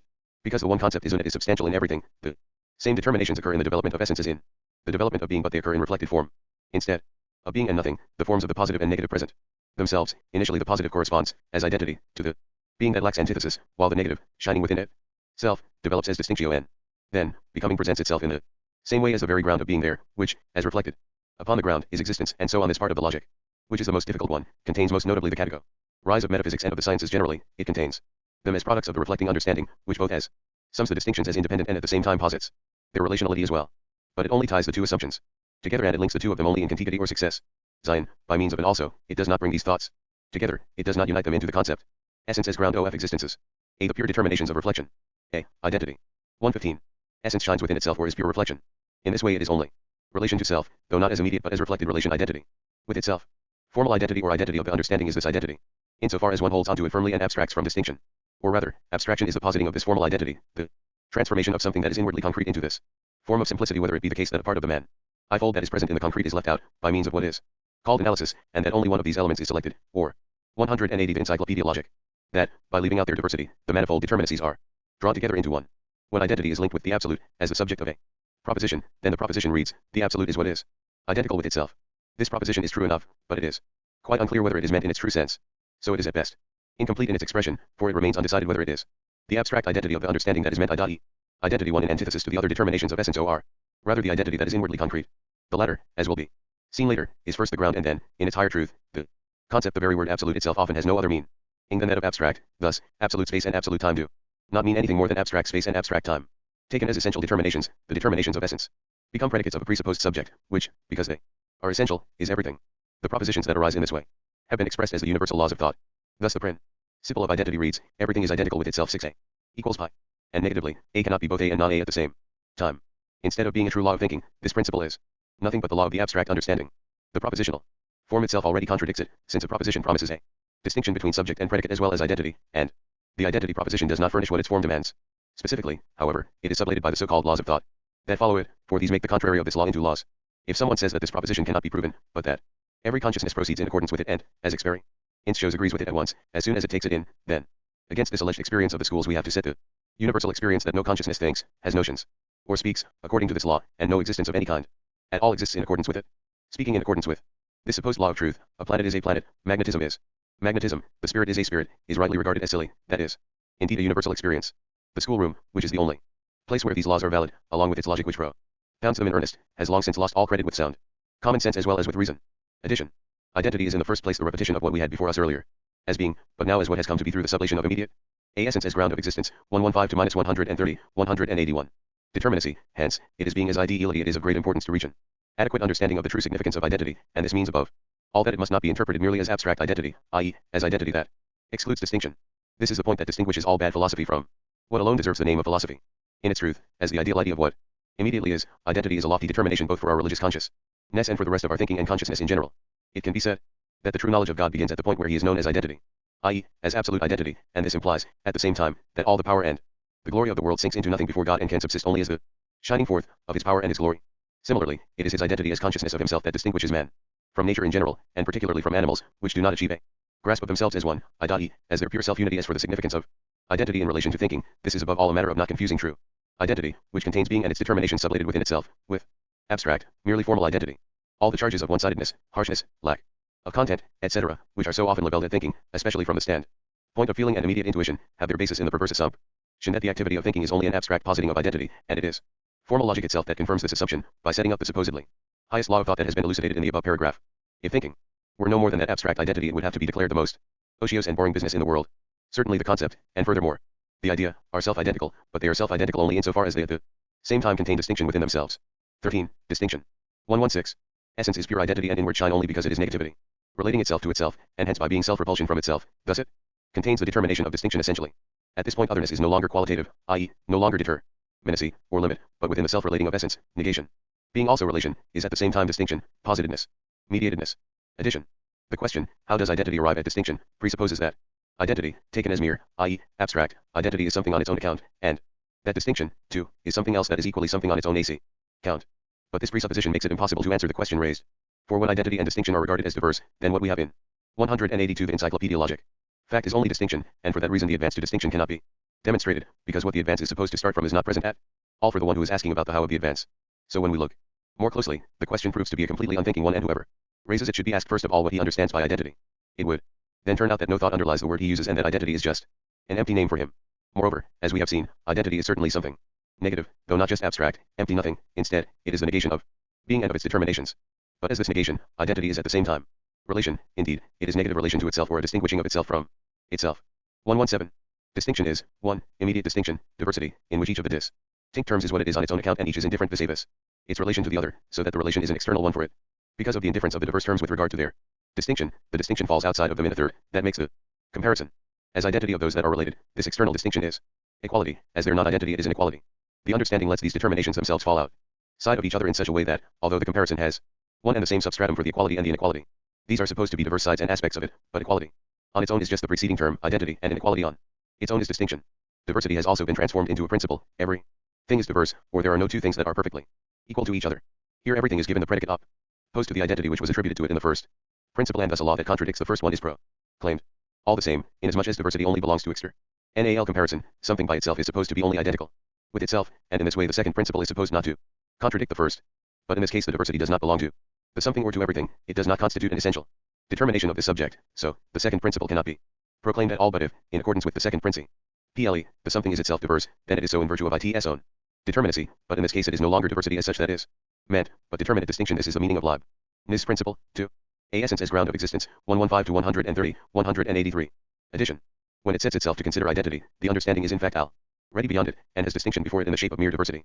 In other words, if we follow the so-called law of identity, and say, the sea is the sea, the air is the air, the moon is the moon, etc., we are regarding these objects as being indifferent to one another, and hence it is not identity but distinction that we have before us. But, of course, we do not simply stop at the point of considering things as merely diverse, we compare them with one another instead, and in that way we obtain the determinations equality and inequality. The business of the finite sciences consists for the most part in the application of these determinations, and when we speak of a scientific treatment nowadays, we usually and principally understand by that the procedure of comparing the objects which have been chosen for investigation. It is obvious that many very important results have been achieved by this procedure, and in this connection we may recall especially the great achievements of modern times in the fields of comparative anatomy and comparative linguistics. But it must also be noted in this regard that those who think that this comparative procedure can be applied in all fields of knowledge with the same success are going too far. On the contrary, it must be particularly emphasized that the needs of science cannot ultimately be satisfied by mere comparison, and that results like those we have just recalled must be conceived only as preliminary, though quite indispensable, steps toward genuinely comprehending cognition. Besides, insofar as comparison aims at tracing back given distinctions to identity, mathematics must be regarded as the science in which this goal is most perfectly attained, and that is because distinctions of quantity are completely external distinctions. In geometry, for example, a triangle and a rectangle, which are qualitatively diverse, are equated to one another with respect to their magnitude by abstracting from this qualitative distinction. We have already said earlier, 99 edition, that neither the empirical sciences nor philosophy need to be envious of this advantage of mathematics, and this follows also from the remark made earlier about the mere identity that belongs to the understanding. We are told that on one occasion Leibniz propounded the principle of diversity, i.e., of the identity of indiscernibles when he was at court, and the ladies and gentlemen who were strolling in the garden tried to find two leaves that could not be distinguished from one another, in order, by exhibiting them, to refute the philosopher's law of thought. This is doubtless a convenient way to busy oneself with metaphysics, and one that is still popular today, but with regard to Leibniz's principle it must be noted that being distinct must not be conceived as external and indifferent diversity, but as inner distinction, and that to be distinct pertains to things in themselves. 118. Equality is only a and identity of terms that are not the same, not identical with one another, and inequality is the relation between unequal terms. A Unrechtheit. 184 the Encyclopaedia logic. So equality and inequality do not indifferently fall apart into diverse sides or aspects, but each is a shining into the other. Hence diversity is distinction of reflection, or distinction that is in its own self, determinate distinction. Addition. Whereas what is merely diverse proves to be mutually indifferent, equal. Ity and inequality, on the contrary, are a pair of determinations that are strictly related to one another, and such that neither of them can be thought without the other. This advance from mere diversity to opposition can already be found in our ordinary consciousness, too, since we admit that comparing has meaning only on the assumption that there is a distinction, and conversely, likewise, that distinguishing has a meaning only on the assumption that there is some equality. So, too, when the problem is to indicate a distinction, we do not ascribe a great degree of acuity to someone who only distinguishes objects from one another that are immediately and obviously distinct, example a pen and a camel, just as we would say, on the other hand, that someone who can only compare things that are obviously alike a beech with an oak, a temple with a church, has not advanced very far in the business of comparison. So, where there is distinction, we require identity, and, where there is identity, distinction. It frequently happens in the domain of the empirical sciences, however, that one of the two determinations diverts attention from the other, and that scientific interest is directed toward the tracing back of given distinctions to tiddy in one instance, and, in a similarly one-sided way, toward the discovery of new distinctions in the other. This is SPIALLYT1 case in the natural sciences. Natural scientists are primarily concerned with the discovery of new and ever newer substances, forces, genera, species, etc., or, in another direction, with the demonstration that bodies which had previously been taken to be simple are compound. Modern physicists and chemists do indeed smile at the ancients who were satisfied with four elements that were not even simple. But then, on the other hand, mere identity is made the center of attention once more, and so electricity and chemical affinity are not only considered to be the same, for example, but even the organic processes of digestion and assimilation are taken to be merely chemical processes. We have noticed, 103 at Ishan, that although recent philosophy has frequently been nicknamed philosophy of identity, it is precisely philosophy, and above all speculative logic, which exhibits the nullity of the mere identity that belongs to understanding, the identity that abstracts from distinction.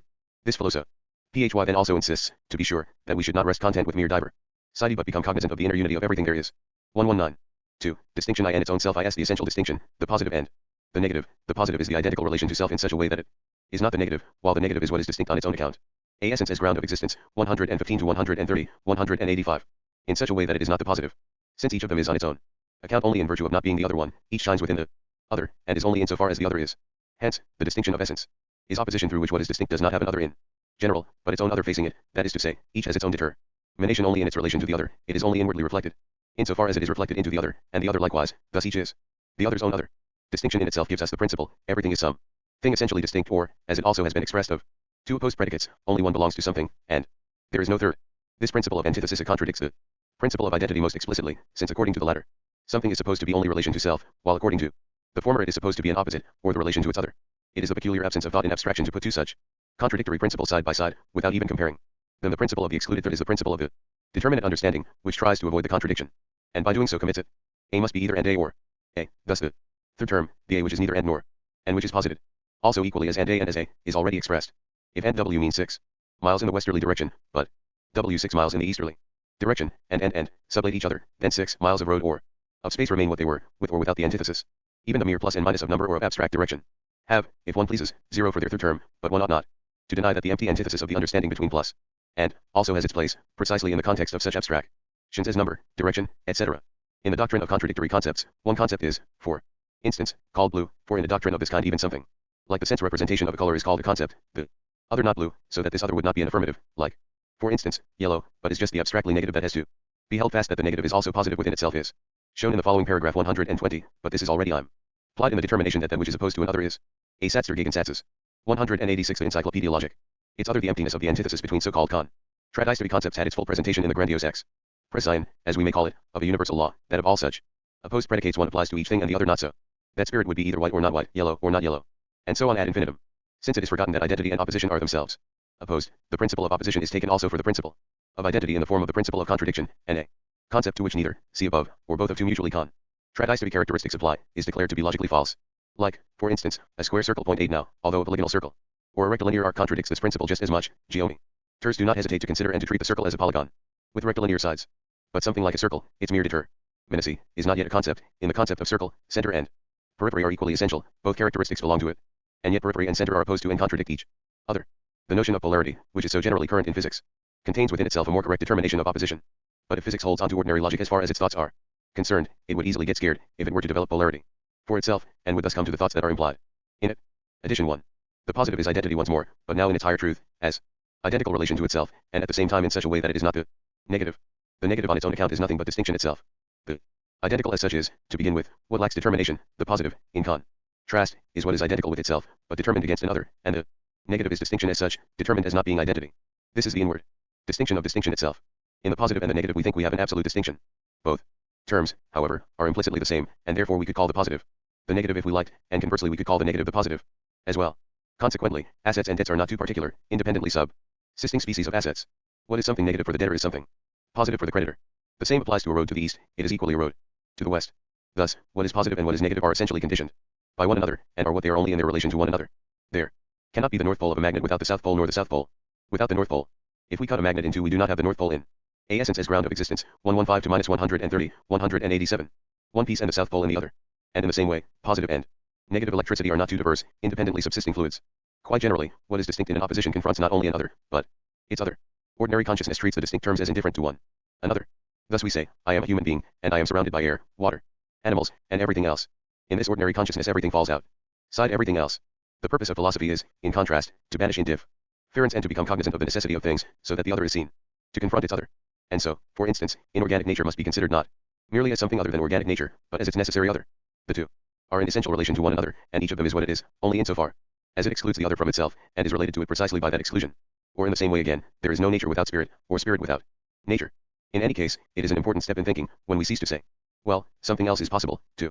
When we say that, we are burdened with the contingent, whereas, as we remarked earlier, true thinking is the thinking of necessity. In the natural science of the recent past, opposition that was first perceived as polarity and magnetism has come to be recognized as running through the whole of nature, or as a universal law of nature. This must without doubt be regarded as an essential step forward in science, as long as we are careful from now on not to let mere diversity take its place again beside opposition, as if nothing had happened. Colors, for instance, are rightly treated as confronting one another in polar opposition, as so-called complementary colors, on the one hand, and then, on the other hand, they are also regarded as the indifferent and merely quantitative distinction of red, yellow, green, etc. Addition to. Instead of speaking in accordance with the law of excluded middle, which is a law of the abstract understanding, it would be better to say, every thing stands in opposition. There is in fact nothing, either in heaven or on earth, either in the spiritual or the natural world, that exhibits the abstract either or as it is maintained by the understanding. Everything that is at all is concrete, and hence it is inwardly distinguished and self-opposed. The finitude of things consists in the fact that their immediate way of being does not correspond with what they are in themselves.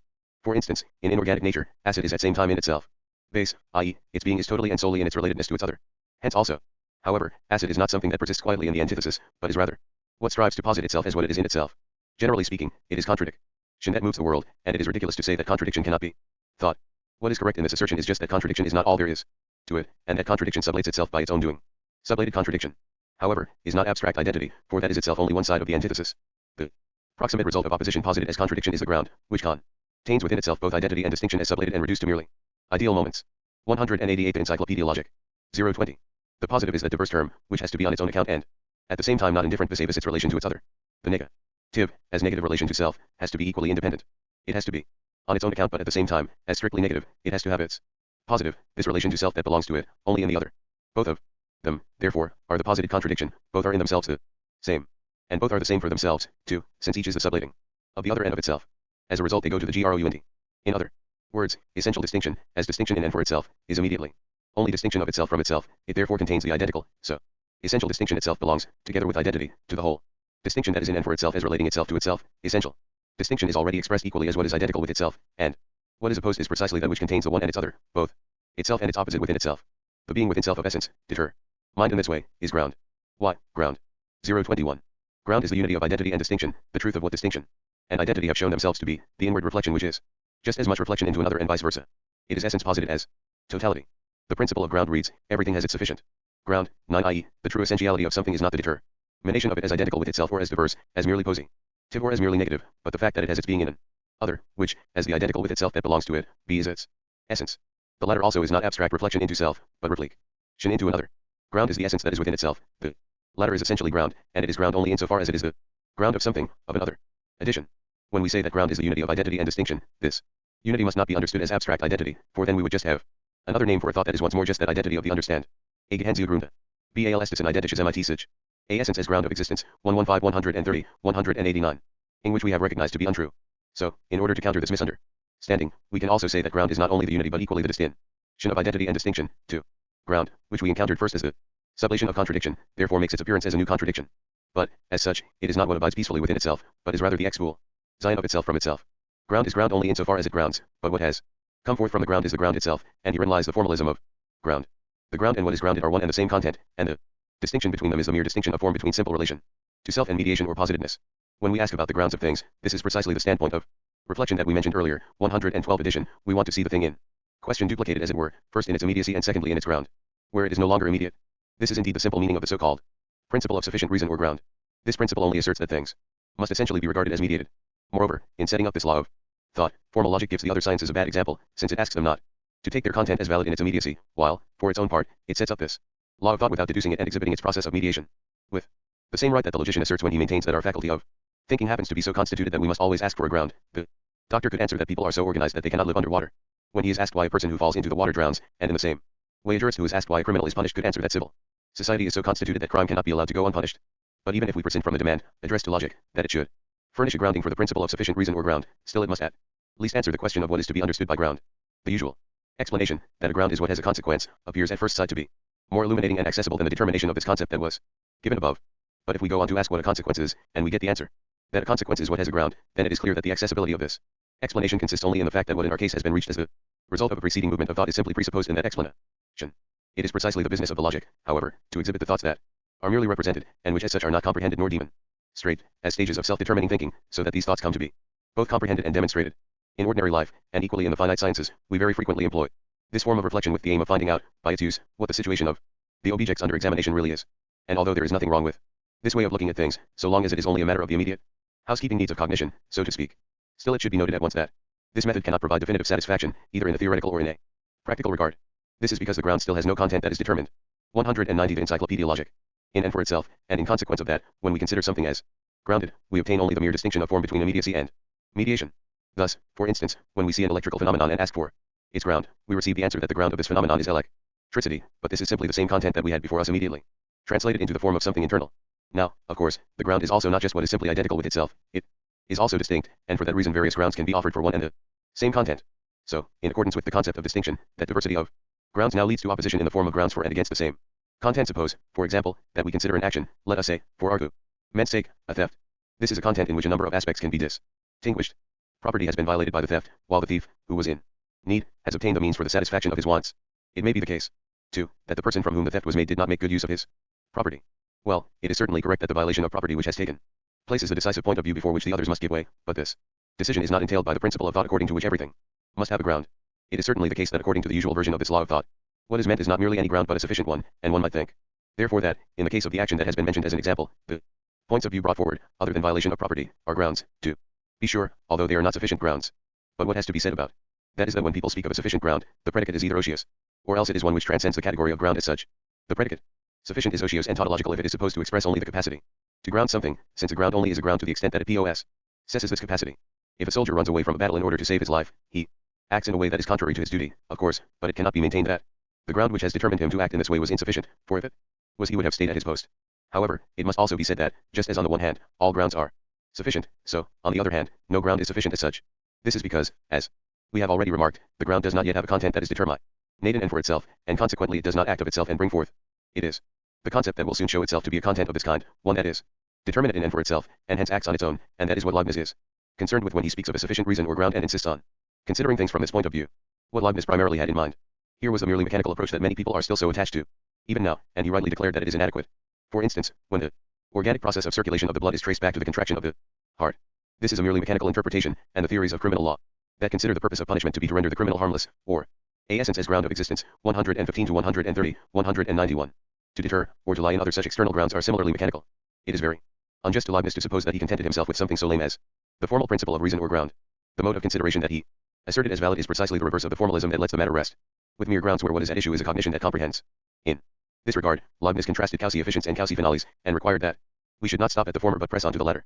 According to this distinction, light, heat, and moisture, for example, must certainly be considered as causae efficiens, but not as the causa finalis of the growth of plants. The causa final is being nothing else but the concept of the plant itself. We may also remark at this point that to go no further than mere grounds, especially in the domain of law and ethics, is the general standpoint and principle of the sophists. When people speak of sophistry they frequently understand by it just a mode of consideration which aims to distort what is correct and true, and, quite generally, to present things in a false light. But this tendency is not what is immediately involved in sophistry, the standpoint of which is primarily nothing but that of abstract argumentation. The sophists came on the scene among the Greeks at a time when they were no longer satisfied with mere authority and tradition in the domain of religion and ethics. They felt the need at that time to become conscious of what was to be valid for them as a content mediated by thought. This demand was met by the sophists because they taught people how to seek out the various points of view from which things can be considered, and these points of view are, in the first instance, simply nothing else but grounds. As we remarked earlier, however, since a ground does not yet have a content that is determined in and for itself, and grounds can be found for what is unethical and contrary to law, no less than for what is ethical and lawful, the decision as to what grounds are to count as valid falls to the subject. The ground of the subject's decision becomes a matter of his individual disposition and aims. In this way the objective basis of what is valid in and for itself, and recognized by all, was undermined, and it is this negative side of sophistry that has deservedly given it the bad name referred to above. As is well known, Socrates fought the sophists low on all fronts, but he did not do so just by setting authority and tradition against their abstract argumentation, but rather by exhibiting the untenability of mere grounds dialectically, and by vindicating against them the validity of what is just and good, the validity of the universal, generally, or of the concept of willing. We prefer to go to work only in an abstractly argumentative way nowadays, not only in discussions about secular things, but also in sermons. Thus, for example, all possible grounds for gratitude to God are brought forward.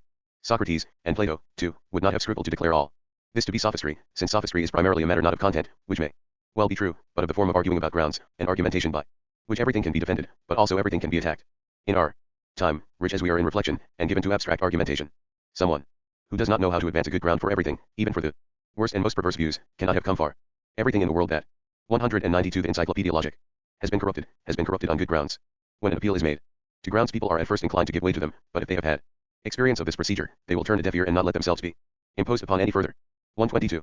At first, essence is shining and mediation within itself, but as totality of mediation, its unity with itself is now posited as the self-sublation of distinction, and so of mediation. This, therefore, is the restoration of immediacy or of being, but of being inasmuch as it is mediated through the sublation of mediation existence. Ground does not yet have any content that is determined in and for itself, nor is it purpose. So it is neither active nor productive. Instead, an existence simply emerges from the ground. The determinate ground is therefore something formal. It is any determinacy at all, insofar as it is posited as related to itself, i.e., as affirmation, in its relationship to the immediate existence that is connected with it. Precisely because it is ground, it is also a good ground or reason. For good, in its entirely abstract use, means no more than some thing affirmative, and every determinacy is good which can be expressed in any way at all as something admitted to be affirmative. Hence, it is possible to find and to indicate a ground for everything, and a good ground, for instance, a good motive to act, may be effective or not, it may have a consequence or have none. It becomes a motive that produces something, for instance, by being taken up by someone's will, which is what first makes it active, and a cause be existence. 123. Existence is the immediate unity of inward reflection and reflection into another. Therefore, it is the indeterminate multitude of existences inwardly reflected, which are at the same time, and just as much, shining into another, or relational, and they form a world of interdependence and of an infinite connectedness of grounds with what is grounded. The grounds, a essence as ground of existence, 115 to 130, 193, are themselves existences, and the existents are also in many ways grounds as well as grounded. Addition. The term existence, derived from exister, points to a state of emergence, and existence is being that has emerged from the ground and become re-established through the sublation of mediation. As sublated being, essence has proved in the first place to be shining within itself, and the determinations of this shining are identity, distinction, and ground. Ground is the unity of identity and distinction, and as such it is at the same time the distinguishing of itself from itself. But what is distinct from the ground is not distinction any more than the ground itself is abstract identity. The ground is self-sublating, and what it sublates itself toward, the result of its negation, is existence. Existence, therefore, which is what has emerged from the ground, contains the latter within itself, and the ground does not remain behind existence. Instead, it is precisely this process of self-sublation and translation into existence. What we have here is therefore also to be found in the ordinary consciousness. When we consider the ground of something, this ground is not something abstractly inward, but is instead itself and existent again. So, for instance, we consider the ground of a conflagration to be a lightning flash that set a building on fire, and, similarly, the ground of the constitution of a people is their customs and circumstances of life. This is the general shape in which the existing world is presented. Initially to reflection, namely, as an indeterminate multitude of existence which, being reflected simultaneously into themselves and into something else, are in the mutual relationship of ground and grounded with regard to each other. In this motley play of the world, taken as the sum total of all existence, a stable footing cannot be found anywhere at first, and everything appears at this stage to be merely relative, to be conditioned by something else, and similarly as conditioning something else. The reflective understanding makes it its business to discover and to pursue these all-sided relations, but this leaves the question of a final purpose unanswered, and, with the further development of the logical idea, the reason that is in need of comprehension therefore strikes out beyond the standpoint of mere relativity. 024. But the reflection into another of what exists is not separate from its inward reflection. The ground is the unity of these two, out of which existence has gone forth. Hence, what exists contains relationality and its own manifold connectedness with other existence in itself, and it is reflected within itself as ground. Thus what exists is thing. A tout auf ein G insane. 194 The Encyclopaedia Logic.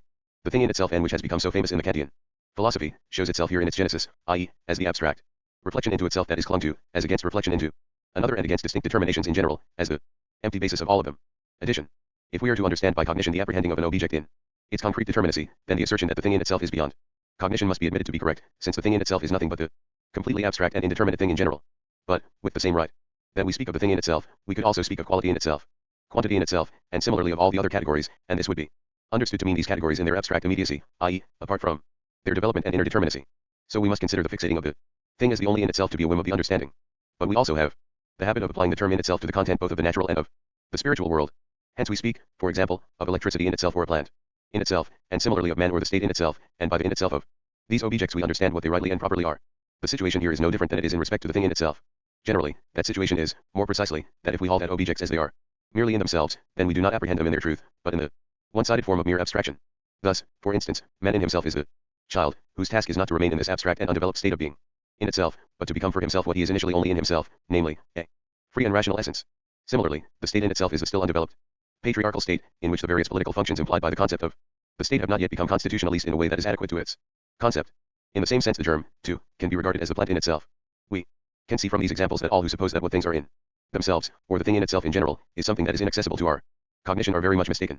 Everything is initially in itself, but this is not the end of the matter, and just as the germ, which is the plant in itself, is simply the activity of self-development, so the thing generally also progresses beyond its mere in itself, understood as abstract reflection into itself, to reveal itself to be also reflection into another, and as a result it has properties. See thing. 125. The thing is the totality as the development of the determinations of ground and of existence posited all in one. According to one of its MO. A essence as ground of existence, 115 to 130, 195. Mance, that of reflection into another, it has in it the distinctions according to which it is a determinate and concrete thing. X, these determinations are diverse from each other, they have their inward reflection not in themselves, but in the thing. They are properties of the thing, and their relation to it is its having them. Having, which is a relation, replaces being. Something does, indeed, also have qualities in it, but this transference of having to what is inaccurate, since determinacy as quality is immediately one with the something, and since something ceases to be, when it loses its quality. The thing, however, is inward reflection, as the identity, which is also distinct from the distinction, i.e., from its determinate. Having is used in many languages to indicate the past. And rightly, because the past is sublated being, and spirit is the inward reflection of the past. Only in this reflection does the past still have subsistence, though spirit also distinguishes this being that is sublated within it from itself. Addition. In the thing all the determinations of reflection recur as existent. Thus, the thing is identical with itself initially just as the thing in itself. But, as we have seen, there is no identity without distinction, and the properties which the thing has are its existent distinction in the form of diversity. Whereas previously the diverse terms proved themselves to be indifferent to one another, and their relation to one another was posited only through a comparison external to them, we now have, in the thing, a bond that connects the various properties with one another. Moreover, a property is not to be confused with a quality. We do certainly say also that something has qualities. But this way of speaking is unsuitable, insofar as having indicates an independence which does not yet belong to the something that is immediately identical with its quality. The something is what it is only through its quality. In contrast, although it is true that the thing likewise only exists insofar as it has properties, it is not bound up with this or that determinate property, and therefore it can also lose the property without ceasing to be what it is. L26. But in the ground, reflection into another is in itself immediately in word reflection as well, consequently the properties are likewise self-identical, i.e., they are independent and free from their attachment to the thing. Being inwardly reflected, they are the determinacies of the thing that are distinguished from each other, and therefore they are not themselves things, since things are concrete, but existence is reflected into themselves. As abstract determinacies, they are matters. 196 of Encyclopaedia Logic. The matters, for instance, magnetic or electric matter, are not called things. They are qualities in the proper sense of the term. They are one with their being, the determinacy that has reached immediacy, but they are one with the being that is reflected, or is existence. Addition. The transformation of the properties that the thing has into independent matters or stuffs out of which the thing is made up is certainly grounded in the concept of the thing, and therefore it is found in experience. But it is as much contrary to thought as it is to experience to conclude that, because certain properties of a thing, such as, for example, its color, its smell, etc., can be presented as a particular color stuff or smell stuff, therefore that is all there is to it. And that in order to get to the bottom of how things really are, nothing more needs to be done than to break them up into the stuffs out of which they are composed. This breaking up of things into independent stuffs has its proper place only in inorganic nature, and the chemist is within his rights when he breaks up cooking salt or gypsum, for instance, into their stuffs and then says that the former consists of hydrochloric acid and sodium, and the latter of sulfuric acid and calcium. And, in the same way, geology rightly considers granite to be composed of quartz, feldspar, and mica. These stuffs of which the thing consists are partly things themselves, too, which can, in their turn, be broken down again into more abstract stuffs. For example, sulfuric acid is made up of sulfur and oxygen. But although these stuffs or matters can in fact be presented as subsisting in their own right, it also happens quite often that other properties of things can similarly be considered as particular matters which are not, however, independent. In this way, for instance, there is talk of caloric, electrical, and magnetic stuffs and matters, but these have to be regarded as mere fictions of the understanding. This is just how the abstract reflection of the understanding always proceeds, seizing arbitrarily upon single categories which are valid only as determinate stages in the development of the idea, and then employing them allegedly in the service of explanation, but in contradiction to unprejudiced intuition and experience in such a way that every object investigated is traced back to them. Indeed, the view that things consist of independent stuffs is frequently applied in domains where it has no validity. Even within nature, this category shows itself to be inadequate in the sphere of organic life. An animal may, of course, be said to consist of bones, muscles, nerves, etc., but it is immediately evident that this is a state of affairs quite different from a piece of granite that consists of the stuffs that were mentioned. These stuffs behave in a way that is completely indifferent to their union, and they could subsist just as well without it, whereas the various parts and members of the organic body have their subsistence only in their union, and cease to exist as such if they are separated from one another. A essence as ground of existence, 115 to 130, 197. 127. Thus, a matter is the abstract or indeterminate reflection into another. It is inward reflection that is at the same time determinate. Hence, it is thinghood. That is there, or the substance of the thing. In this way the thing has its inward reflection in the matters, the contrary of 125, it does not subsist in itself, but consists of the matters and is only their superficial connectedness, i.e., an external combination of them. 128. Why, as the immediate unity of existence with itself, matter is also indifferent. With regard to determinacy, the many diverse matters therefore merge into the one matter, or existence in the reflective determination of identity. As against this one matter, these distinct determinacies and the external relation which they have to each other in the thing are the form, the reflective determination of distinction, but as existing and as totality. This one matter, without determination, is also the same as the thing in itself, but it is the thing in itself as inwardly quite abstract, see, and it is indeterminate matter as being in itself that is also, for another, and first of all for the form. Addition. The diverse matters of which the thing consists are in themselves or implicitly the same as one another. In this way we obtain the one general matter, with respect to which distinction is posited as something external, i.e., as mere for m. The interpretation that things are all based upon one and the same matter, and are only externally diverse in respect of their form, occurs frequently in reflective consciousness. On this view, matter counts as something that is completely terminate in itself, though susceptible of all determinations, and at the same time as something utterly permanent and self-same in all change and all alteration. Now this indifference of matter with regard to determinate forms is certainly to be found in finite things. Thus, example, it is indifferent to a block of marble whether it be given the form of this or that statue or even of a pillar. However, it should not be overlooked in this context that matter, such as a block of marble, is indifferent to form only in a relative way, in relation to the sculptor, but is never without form altogether. Hence, the mineralogist considers this only relatively formless marble as a determinate rock formation quite distinct from other, similarly determinate formations, such as, for example, sandstone, porphyry, and the like. So it is only the abstractive understanding that fixates matter in isolation and as formless in itself. A die das sehen Dingheit, das beste Händedings. Be best nicht an ihm selbst, sondern aus den Materien. Cals in ganz abstractis. 198 Encyclopaedia Logic. Whereas in fact the thought of matter always contains the principle of form within it, and hence no existent matter that is formless is ever met within experience.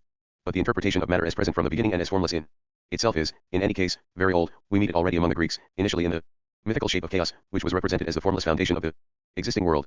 One consequence of this representation is that God has to be considered, not the creator of the world, but the mere architect of it, the demiurge. The deeper view, in contrast, is that God created the world from nothing.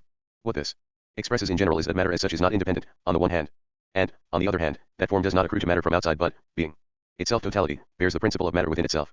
This free and infinite form will soon emerge for us as the concept. L29. The thing thus falls apart into matter and form, each of which is the totality of thinghood and is independent on its own account. But, qua existence, matter, which is supposed to be the positive, undetermined existence, involves reflection into another just as much as it does being within self. As unity of these determinations it is itself the totality of the form. But as totality of the determinations the form already contains inward reflection. Or, as form that relates itself to itself, it has what ought to constitute the determination of the matter. Both are in themselves the same. Once posited, this unity of theirs is quite generally the relation of matter and form, which are equally distinct. 130. As this totality, the thing is the contradiction of being, according to its negative unity, the form in which the matter is determined and degraded into properties, 125, and of consisting at the same time of matters which, within the inward reflection of the thing are both independent and negative at the same time. Thus, in being the essential existence, as existence, that sublates itself inwardly, the thing is shining forth or appearance.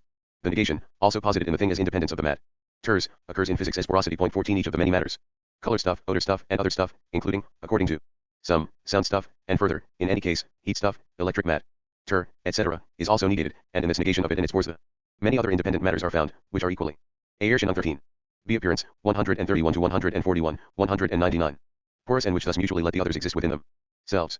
The pores are nothing empirical, they are figments of the understanding, which represents the negation of the independent matters in this way, and covers up the further development of contradictions with that nebulous confusion in which all of them are independent and all of them equally negated in one another. When the faculties or activities are hypostaticed in the same way, in spirit, their living unity becomes equally the confusion of the influence of the one upon the other. The pores do not have their verification in observation, for we are not talking about the organic pores, in wood, or in the skin, but about the ones in the so-called matters, such as color stuff, heat stuff, etc., or in metals, crystals, and the like. The same is true of matter itself, and a fortiori of any form separate from it, either the thing consisting of matters, or subsisting itself and only having properties. All of this is a product of the reflecting understanding, which, while observing and pretending to indicate what it serves, brings forth the contrary, a metaphysics instead, and one that is contradictory in all directions, though this fact remains hidden from it. B. Appearance. 131. Essence must appear. Its inward shining is the sublating of itself into diacy, which has inward reflection is subsistence, matter, as well as form. Reflection into another, subsistence sublating itself. Shining is the determination, in virtue of which essence is not being, but essence, and the developed shining is shining forth or appearance. Essence therefore is not behind or beyond appearance, but since the essence is what exists, existence is appearance. Addition. Existence, posited in its contradiction, is appearance. The latter mlst not be confused with mere semblance. Semblance is the proximate truth of being or immediacy. The immediate is not what we suppose it to be, not something independent and self-supporting, but only semblance, and as such it is comprehended in the simplicity of self-contained essence. B. Essence is initially a totality of inward 8 inworkens. B. Zusammenschwafit in die Einfigkeit in sich ziehenden Wessens. 200 The Encyclopaedia Logic. Shining, but it does not remain in this inwardness. Instead, as ground, it emerges into existence, and existence, since it does not have its ground within itself but in another, is quite simply appearance. When we speak of appearance we associate with it the representation of an indeterminate manifold of existing things, whose being is mediation pure and simple, so that they do not rest upon themselves, but are valid only as moments. At the same time, however, this implies that the essence does not remain behind or beyond the appearance. Instead, it is, so to speak, the infinite goodness that releases its semblance into immediacy and grants it the joy of being there. When posited in this way, appearance does not stand on its own feet, and does not have its being within itself but within another. Just as God, the essence, is goodness, by virtue of lending existence to the moments of his inward shining in order to create a world, so he proves himself at the same time to be the might that rules it, as well as the righteousness that shows the content of this existing world to be mere appearance, whenever it wants to exist on its own account. Appearance, in any case, is a very important stage of the logical idea, and it may be said that philosophy distinguishes itself from ordinary consciousness by regard in what counts for the latter as having being and independence as mere appearance. But what matters here is to grasp the significance of appearance aid. Quaddly. For, when we say of something that it is only appearance, this can be misunderstood as meaning that, in comparison with this thing that only appears, what is, or is immediate, is something higher. In fact, the situation is precisely the reverse. Appearance is higher than mere being. Appearance is precisely the truth of being and a richer determination than the latter, because it contains the moments of inward reflection and reflection into another united within it, whereas being or immediacy is still what is one-sidedly without relation, and seems to rest upon itself alone. Of course, the only that we attach to appearance certainly does indicate a defect, and this consists in the fact that appearance is still this inwardly broken moment that does not have any stability of its own. What is higher than mere appearances, in the first place, actuality, which will be treated later, being the third stage of essence. In the history of modern philosophy, it is Kant who has the merit of having been the first to rehabilitate the distinction between the common and the philosophical consciousness that we have mentioned. Kant stopped halfway, however, inasmuch as he interpreted appearance in a merely subjective sense, and fixated the abstract essence outside it as the thing in itself that remains inaccessible to our cognition. It is the very nature of the world of immediate objects to be only appearance, and since we do know that world as appearance, we thereby at the same time become cognizant of its essence. The essence does not remain behind or beyond appearance, but manifests itself as essence precisely by reducing the world to mere appearance. In any case, the naive consciousness cannot be blamed, if in its desire for totality it hesitates to acquiesce when subjective idealism asserts that we have to do strictly with mere appearances. But it easily happens that, in trying to save the objectivity of cognition, this naive consciousness returns to abstract immediacy and, without more ado, holds fast to that, as what is true and actual. Fichte has treated the appearance, 131 to 141, 201.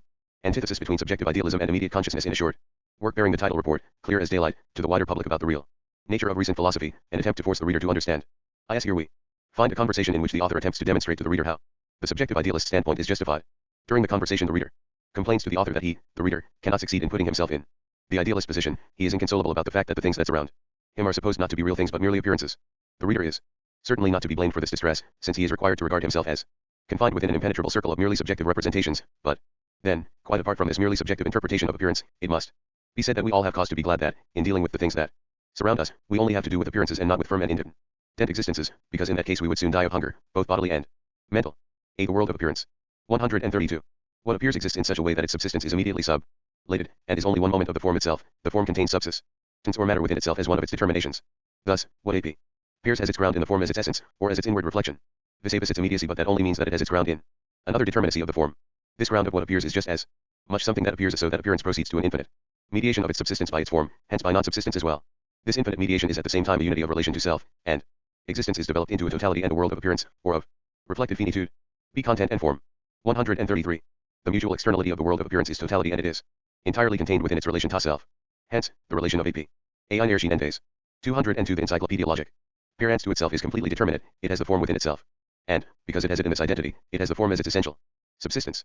Hence too, the form is content, and in its developed determinacy it is the law of appearance. The negative of appearance, that which is dependent and alterable, belongs to the form as not reflected within itself. This is the indifferent, external form. Regarding the antithesis of form and content, it is essential to remember that the content is not formless, but that it has a form within itself just as much as the form is something external to it. We have here the doubling of the form, on the one hand, as inwardly reflected, it is the content, on the other hand, as not reflected inwardly, it is the external existence, that is indifferent to the content. What is here present in itself is the absolute relationship of content and form, i.e., the reciprocal overturning of one into the other, so that content is nothing but the overturning of form into content, and form nothing but overturning of content into form. This overturning is one of the most important determinations, but it is not posited until we reach absolute relationship. Addition. Form and content are a pair of determinations that are frequently employed by the reflective understanding, and, moreover, mainly in such a way that the content is considered as what is essential and independent, while the form, on the contrary, is inessential and dependent. Against this, however, it must be remarked that in fact both of them are equally essential, and that, whilst there is no more a formless content than there is a formless stuff, still the two of them, content and stuff, or matter, are distinguished from one another precisely because the matter, although it is not in itself without form, shows itself to be indifferent in its way of being with regard to form, while content as such is what it is only in virtue of the fact that it contains developed form within itself. But we find the form, too, as an existence that is indifferent with respect to the content and external to it, and this is the case because appearance in general is still burdened with externality. If we consider a book, for instance, it certainly makes no difference, as far as its content is concerned, whether it be handwritten or printed, whether it be bound in paper or in leather. But this does not in any way imply that, apart from the external and indifferent form, the content of the book itself is formless. Certainly, there are books enough which may without injustice be said to be formless even with respect to their content, but, as it bears upon content here, this formlessness is synonymous with deformity, which should be understood not as the absence of form altogether, but as the lack of the right form. This right form is 50 far from being indifferent with respect to content, however, that, on the contrary, it is the Ausgebildet. Be all one the Ermlichkeit. Be appearance, 131 to 141, 203. Content itself. A work of art that lacks the right form cannot rightly be called a work of art, just for that reason. It is not a true work of art. It is a bad excuse for an artist, as such, to say that the content of his works is certainly good, or even excellent, but that they lack the right form.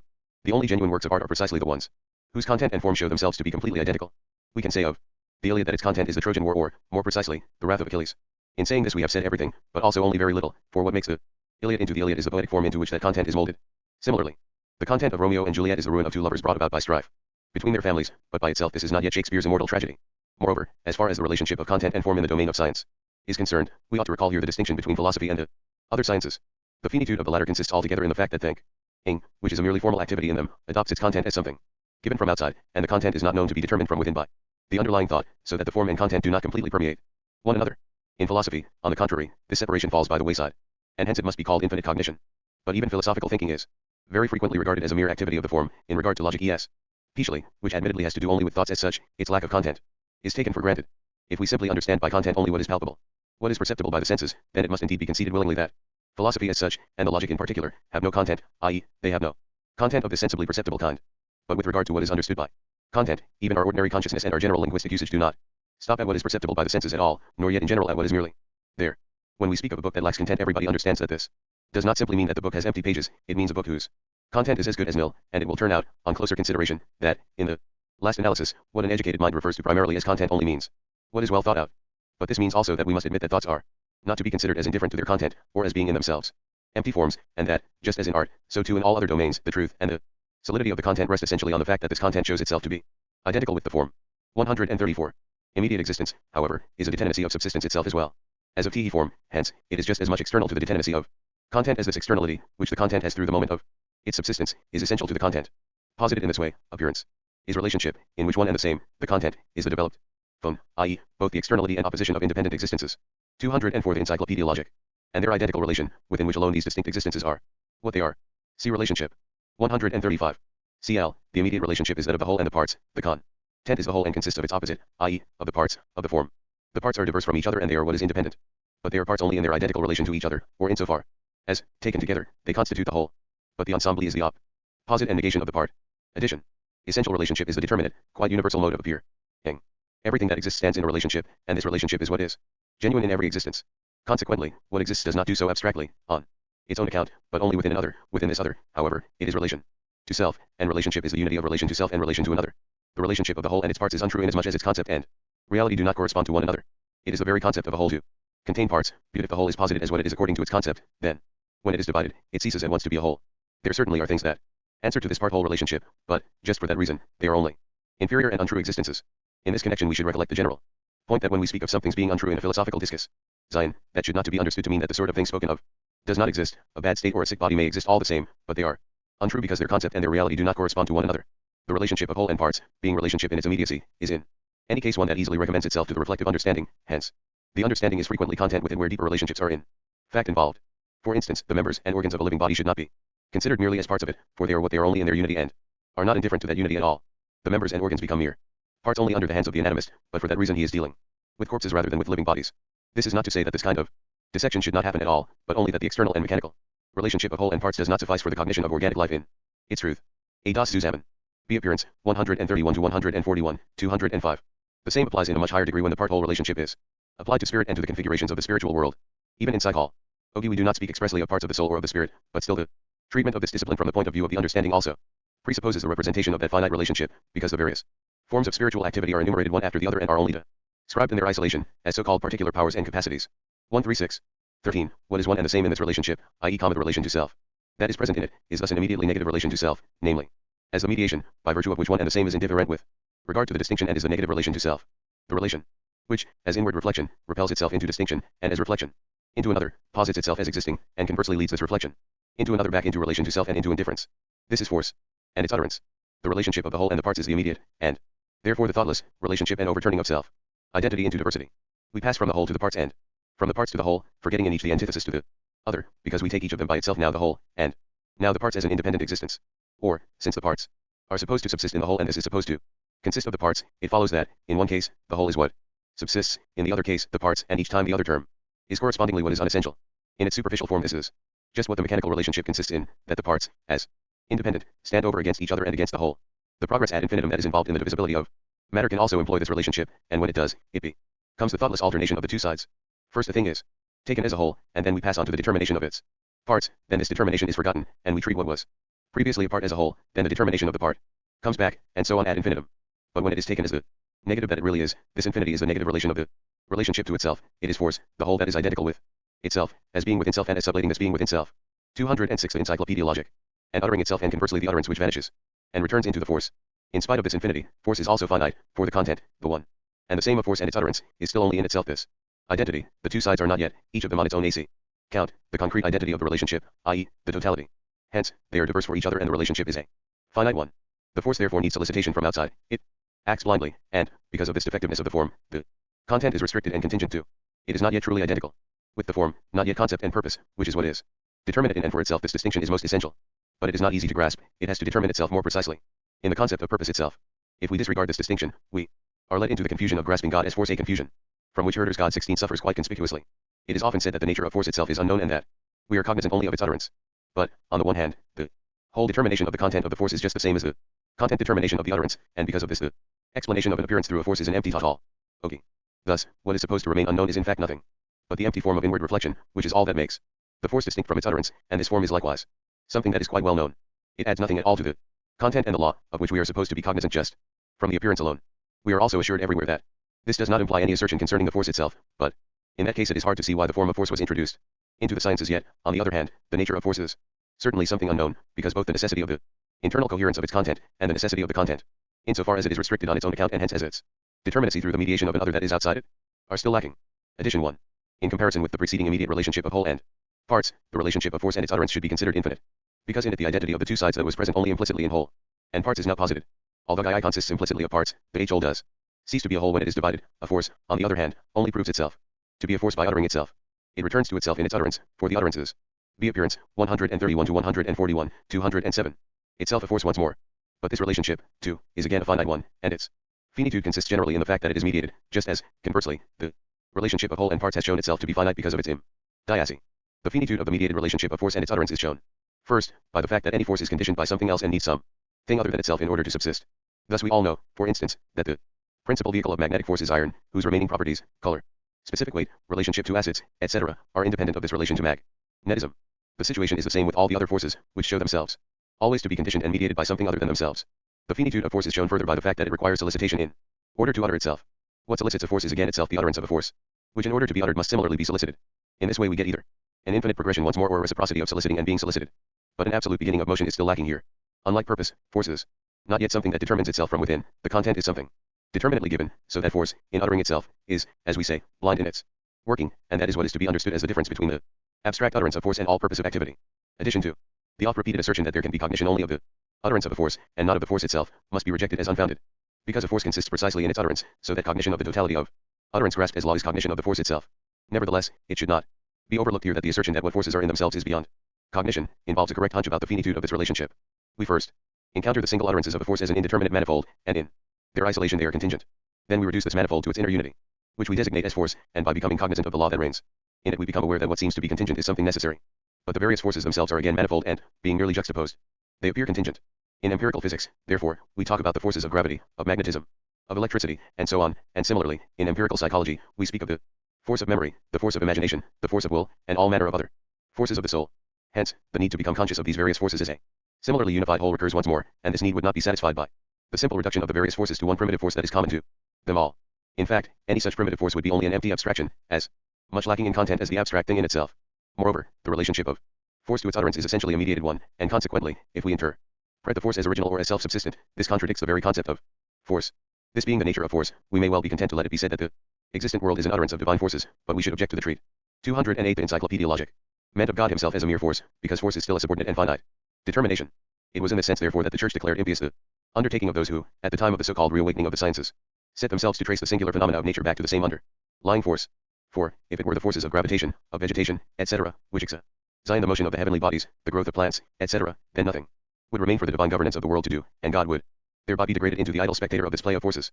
Certainly, the natural scientists, and especially Newton 17 claimed quite expressly that, although they employed the reflective form of force for the explanation of natural phenomena, their doing so was not meant to prejudice the honor of God as the creator and governor of the world.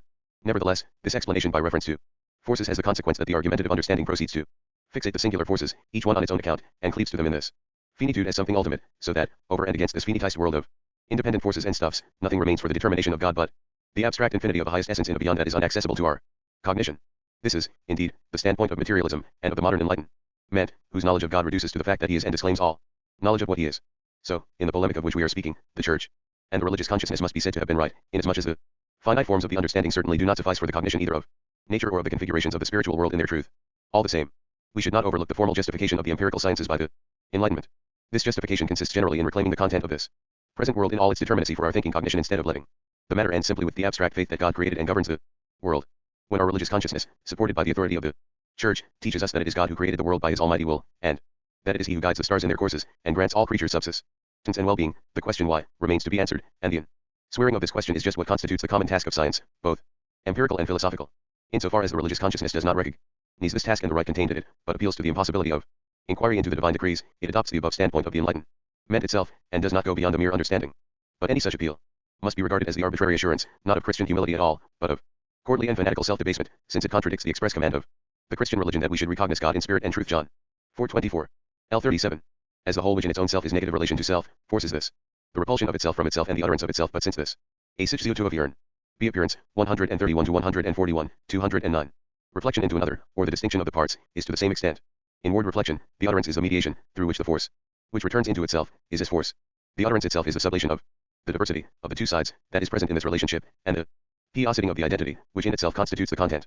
Its truth is, therefore, the relationship whose two sides are distinct only as what is inner, and what is outer. L38. Oi, what is inner is the ground, inasmuch as the ground, as mere form, is one side of appearance and of the relationship, the empty form of inward reflection. Over against it likewise stands existence, the form of the other side of the relationship, with the empty determination of reflection into another, or what is outer. Its identity is fulfilled, it is the content, the unity of inward reflection and of reflection into another that is posited in the movement of the force, both are the same one totality, and this unity makes them into the content. L39. Hence, what is outer is, first of all, the same content as what is inner. What is internal is also present externally, and vice versa. Appearance does not show anything that is not within essence, and there is nothing in essence that is not manifested. 140. Secondly, however, what is inner and what is outer are also opposed to each other as determinations of the form, and as abstractions of identity with self and of mere manifoldness or reality they are radically opposed. But, since as moments of the one form they are essentially identical, what is first posited only in one abstraction is also immediately only in the other. 1. Hence, what is only something internal, is also, by the same token, only something external, and what is only something external is also as yet only something internal. The usual error of reflection is to take essence as what is merely inner. If it is taken only in this way, then this view of it is also a quite external one, and that essence is the empty external abstraction. 210 Encyclopaedia Logic. Into the inwardness of nature, says a poet, no created spirit penetrates. Most fortunate, if it knows but the outer shell. He should rather have said that, precisely when, for such a spirit, the essence of nature is determined as what is inner, then it only knows the outer shell, because in being in general, or even in mere sense perception, the concept is still only what is inner. It is something outer with regard to being, both a being and a thing that are subjective and without truth both in nature and in spirit. 2. Concept, purpose, and law, so far as they are still only inner dispositions, pure possibilities, are still only an external in organic nature, what is known by a third, an alien power, etc. The way a man is externally, i.e., in his actions, not of course just in his merely corporeal externality, that is how he is internally. And if he is only internally virtuous or moral, etc., i.e., only in his intentions and dispositions, and his outward behavior is not identical with those, then the former is as hollow and empty as the latter. Addition. As the unity of the two preceding relationships, the relationship of inward and outward is at the same time the sublation of mere relationality and of appearance altogether. But for as long as the understanding holds inward and outward fast in their separation from one another, they are a pair of empty forms, and the one is as null as the other. Both in the study of nature and in that of the spiritual world, it is of great importance to keep the special character of the relationship between inward and outward properly in view, and to guard against the error of thinking that only what is inward is essential, that it is the heart of the matter. See. Whilst the outward side, on the contrary, is what is inessential and indifferent. We first meet this error when, as often happens, the distinction between nature and spirit is traced back to the abstract distinction between outward and inward. As for the interpretation of N.A. Tour that is involved here, it is certainly true that nature is what is external gender. See Goethe's indignant outcry in Zoomorphology, via 1:3. For 60 years I hear repeated, what I curse be it in secret dash. Nature has no core nor crust. Here everything comes all at once. Is. A ins inera. B sen affairs. C wara fes I get lich ancomed. B appearance, 131 to 141, 211. Li, not only for the spirit but also in itself. But, this generally must not be taken in the sense of abstract externality, for there simply is no such thing, but rather in the sense that the idea, which forms the common content of nature and spirit, is present in nature only in an external way, and yet, precisely for this reason, in a merely internal way too. And, however much the abstract understanding with its either or may balk at this interpretation of nature, still it is one that is also found in our other modes of consciousness, and in our religious consciousness. Most distinctly of all, our religion says that nature, no less than the spiritual world, is a revelation of God, and the two are distinguished from one another by the fact that, whereas nature never gets to the point of being conscious of its divine sense, it is the express task of finite spirit to achieve this. That is just why the spirit is initially finite. So those who regard the essence of nature as something merely inward and therefore inaccessible to us are adopting the standpoint of those ancients who considered God to be jealous, a position against which Plato and Aristotle have already declared themselves. 19 God imparts and reveals what he is, and he does it, first of all, through nature and in it. Furthermore, the defect or imperfection of an object consists generally in its being only something inward, and hence at the same time only something outward, or, what is the same thing, in its being only something external, and hence, at the same time only something internal. Thus a child, for instance, considered as human in a general sense, is of course a rational essence, but the child's reason as such is present at first only as something inward, i.e., as a disposition or vocation, and this, which is merely internal, has for it equally the form of what is merely external, namely, the will of its parents, the learning of its teachers, and in general the rational world that surrounds it. The education and formation of the child consists therefore in the process by which it becomes for itself also what it is, initially only in itself and hence for others, the adults. Reason, which is at first present in the child only as an inner possibility, is made actual by education, and, conversely, the child becomes in like manner conscious that the ethics, religion, and science which it regarded initially as external authority are things that belong to its own and inner nature.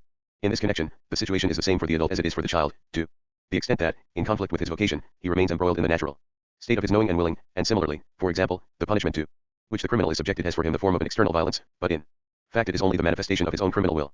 And from this discussion we can also gather what our attitude should be when someone appeals to his quite different inner self, and his allegedly excellent intentions and sentiments, in the face of his inadequate performances and even of his discreditable acts. There may, of course, be single instances where, through the adversity of external circumstances, well-meant intentions come to nothing and the execution of well-thought-out plans is frustrated. But here, too, the essential unity of inward and outward generally holds good, and hence it must be said that a person is what he does, and the mendacious vanity that warms itself with the consciousness of inner excellence must be confronted with the saying of the Goes. Pels that by their fruits ye shall cognize them, Matt 7:16,20. Just as it holds. 212 Encyclopaedia Logic. Good first in an ethical and religious connection, so that great saying holds for scientific and artistic achievements, too. As far as artistic ability is concerned, a teacher of keen eye may perhaps, when he becomes aware of notable talents in a boy, express the opinion that a Raphael or a Mozart lies hidden in him, and the results will show how far that opinion was well founded. But it is cold comfort for a dauber or a poetaster to console himself with the view that his inner self is full of high ideals, and when he demands that he should be judged by his intentions, rather than his achievements, his pretensions are rightly rejected as empty and unfounded. Conversely, it is also very often the case that in judging others, who have brought about something fair, square, and solid, we may employ the false distinction of inward and outward, in order to maintain that what they have done is only something external to them, and that their inner motives were completely different, because they acted to satisfy their vanity or some other discreditable passion. This is the envious disposition which, being itself unable to accomplish anything great, strives to drag greatness down to its own level and to belittle it. As against this, we may recall the fine saying of Goethe, that for the great superiorities of others there is no remedy but love. 20. So if in order to depreciate the praiseworthy achievements of others there is talk of hypocrisy, we must notice, on the contrary, that although a man may certainly dissemble and hide a good deal in single instances, still he cannot hide his inner self altogether. It reveals itself infallibly in the decursus vitae course of life, so that even in this connection it must be said that a man is nothing but the series of his acts. In our modern era, what we call pragmatic historiography 21 has often sinned, quite notably with regard to great historical characters, through this false separation between inward and outward, dimming and distorting the unprejudiced apprehension of them. Instead of contenting themselves with simply narrating the great deeds that have been accomplished by heroes of world historical stature, and recognizing that their inner selves correspond to the content of these deeds, the pragmatic historians have considered it a right and duty to send out allegedly secret motives behind what lies open to the light of day, and their opinion has been that historical inquiry is all the deeper the more it succeeds in removing the halo of the hero who has hitherto been celebrated and praised, and degrading him, with regard to his origin and his real significance, to the level of common mediocrity.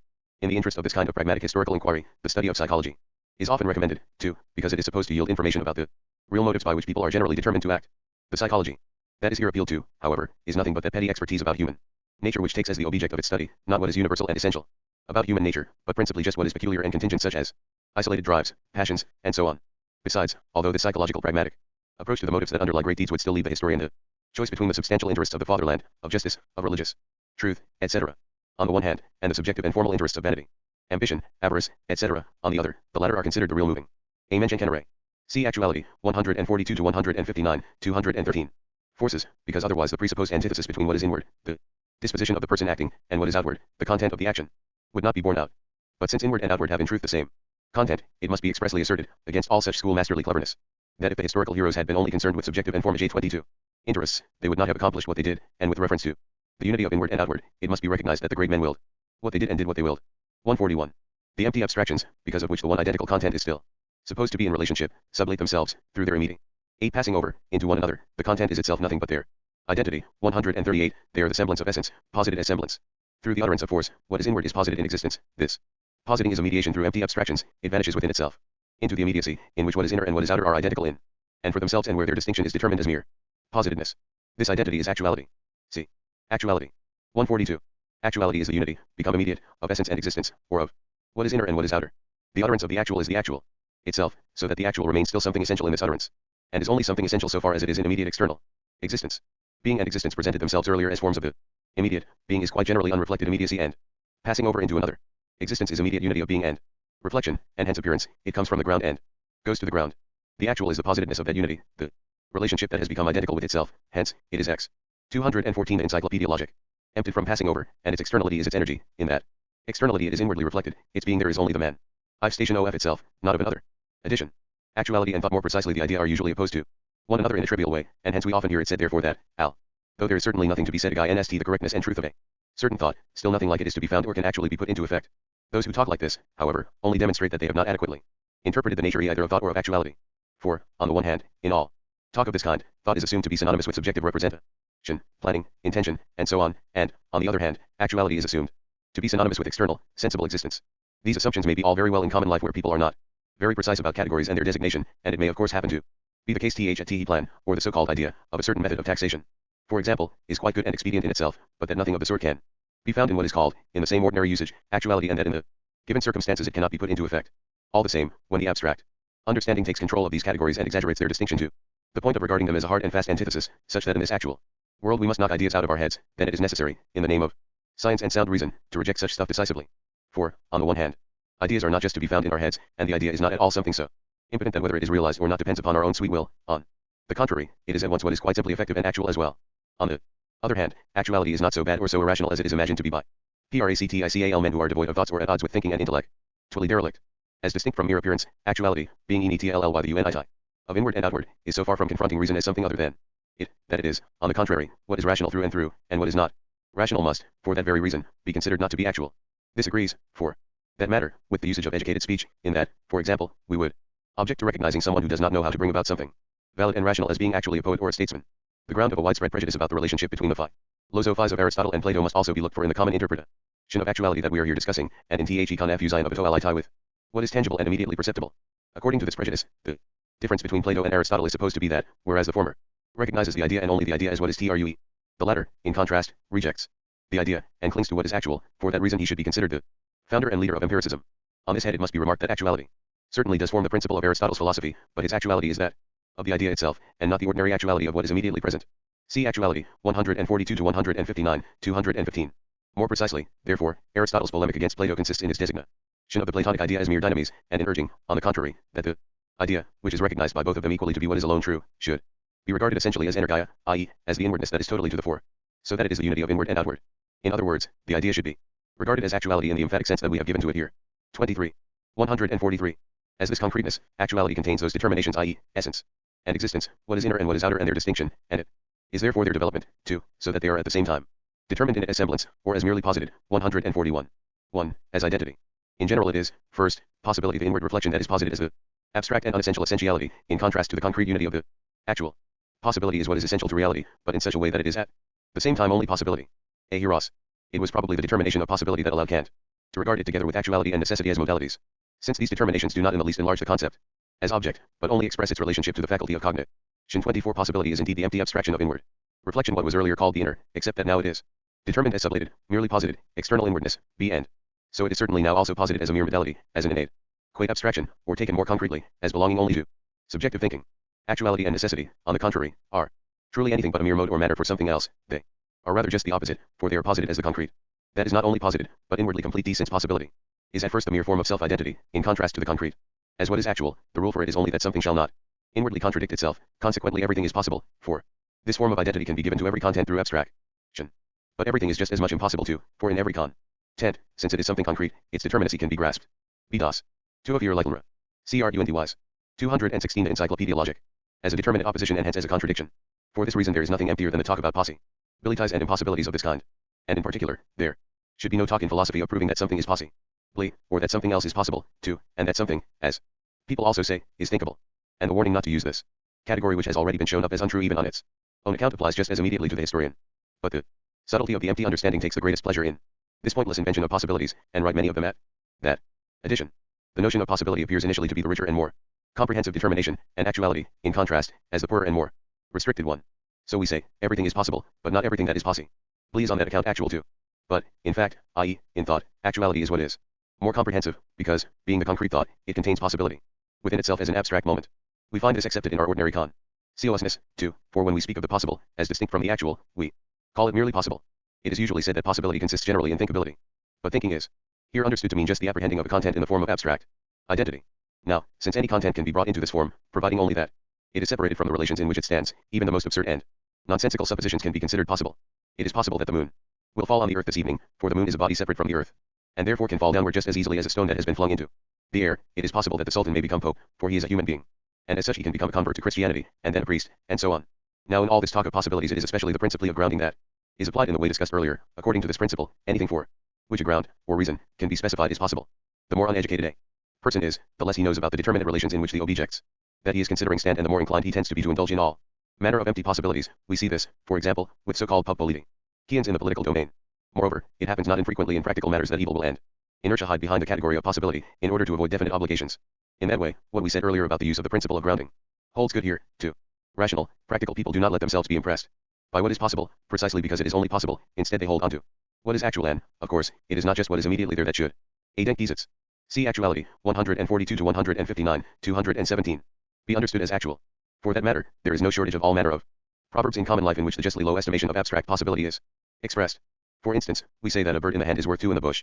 And, furthermore, just as everything can be considered possible, so we can say, with equal right, that everything can be considered impossible, since any content, which, as such, is always something concrete, contains not only diverse but also opposite determinations. Thus, for example, nothing is more impossible than the fact that I exist, for I is at once simple self-relation as well as, unconditionally, relation to another. The same situation holds for every other content in the natural and spiritual world. We can say that matter is impossible, because it is the unity of repulsion and attraction. The same holds for life, for law, for freedom, and, above all, for God himself as the true, i.e., triune God. Indeed, the Trinity is a concept that has been rejected by the abstract enlightenment of the understanding in accord dance with its principle, because it is allegedly an expression that cannot be thought without contradiction. In any case, it is the empty understanding that roams around in these empty forms, and the business of philosophy with regard to them consists simply in exhibiting their nullity and lack of content.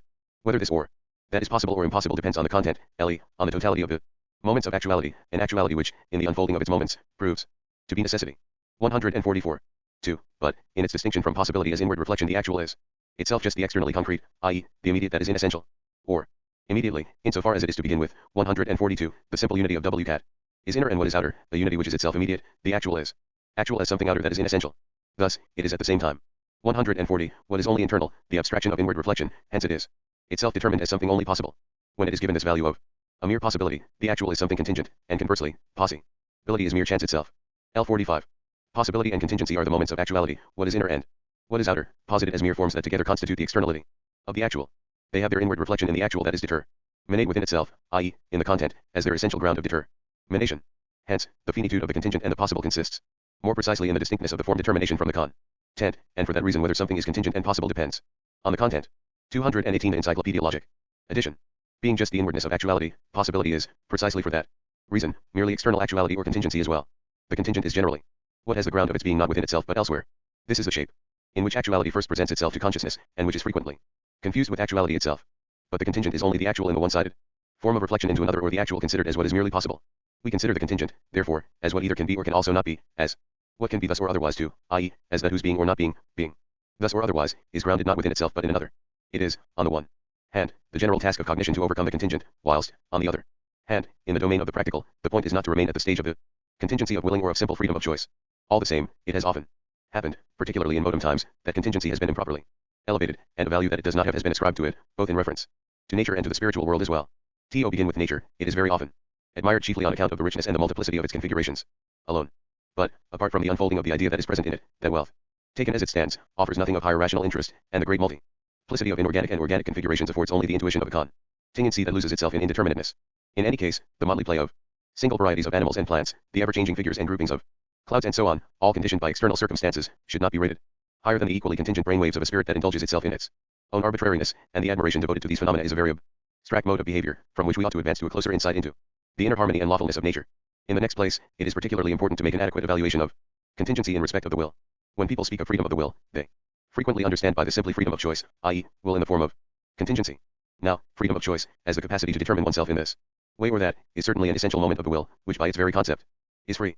But it is not freedom itself at all, on the contrary, it is still only freedom in the formal sense. The will that is genuinely free, and contains freedom of choice, sublated within itself, is conscious of its content as something steadfast in and for itself, and at the same time it knows the content to be utterly its own. In contrast, the will that does not go beyond the level of freedom of choice, even when it decides in favor of what is, as regards its content, true and right, remains infected with the conceit that, had it so pleased, it could also have decided in favor of something else. For the rest, when we look at it more closely, freedom of choice proves to be a contradiction, because the form and content are here still opposed to one another. The content of freedom of choice is something given, and known to be grounded, not within the will itself, but in external circumstances. For this, a will / be diformal / Freiheit. See Actuality, 142 to 159, 219. Reason, freedom in relation to such content consists only in the form of choosing. And this formal freedom must be regarded as a freedom that is only supposed to be Such because it will be found, in the final analysis, that the same external sort of circumstances in which the content given to the will is grounded must also be invoked to explain the fact that the will decides in favor of just this and not that. Although it follows from discussion so far that contingency is only a one-sided moment of actuality, and must therefore not be confused with it, still as a form of the idea as a whole it does deserve its due in the world of objects. This holds first for nature, on the surface of which contingency has free reign, so to speak. This free play should be recognized as such, without the pretension, sometimes erroneously ascribed to philosophy, of finding something in it that could only be so and not otherwise. Similarly, as we have already noted in respect to the will, the contingent also asserts itself in the world of spirit, since will contains the contingent within itself in the shape of freedom of choice, though only as a sublated moment. In regard to the spirit and its activity, we also have to be careful that we are not misled by the well-meant striving of rational cognition into trying to show that the phenomena that have the character of contingency are necessary, or, as people tend to say, into constructing a priori 25 for example, although language is the body of thinking, as it were, still chance indisputably plays a decisive role in it, and the same is true with regard to the configurations of law, art, etc. It is quite correct to say that the task of science and, more precisely, of philosophy, consists generally in coming to know the necessity that is hidden under the semblance of contingency. But this must not be understood to mean that contingency pertains only to our subjective views and that it must therefore be set aside totally if we wish to attain the truth. Scientific endeavors which one-sidedly push in this direction will not escape the justified reproach of being an empty game and a strained pedantry. 146. More precisely, this externality of actuality implies that contingency, as immediate actuality, is essentially what is identical with itself only as positiveness, but this positiveness is equally sublated, it is an externality that is there. Thus it is something presupposed, whose immediate way of being is at the same time a possibility, and is destined to be sublated, i.e., to be the possibility of another, the condition. Addition. Being actuality in its immediacy, the contingent is at the same time the possibility of another. But it is no longer the merely abstract possibility that we began with, instead it is the possibility that is, and as such it is condition. When we speak of the condition for this or that matter, this has a double implication, namely, a Blaflo Gemein Freiheit. B. Die Bestimmungung hat. 220 The Encyclopaedia Logic. First, something there, and existent, or in general something immediate, and se. Conly, the destination of this immediate being is to be sublated and to serve for the realization of another one. Now, immediate actuality as such is quite generally not what it ought to be, on the contrary, it is a finite actuality, inwardly fractured, and its destination is to be used up. But then the other side of actuality is its essentiality. Initially this is what is inward, which, being mere possibility, is similarly destined to be sublated. As sublated possibility it is the emergence of a new actuality. For W. E. Gage the first, immediate actuality was the presupposition. This is the alternation that the concept of condition contains within itself. When we consider the conditions of a matter, they appear to be something quite without bias. A. But, in fact, any such immediate actuality contains within it the germ of something else altogether.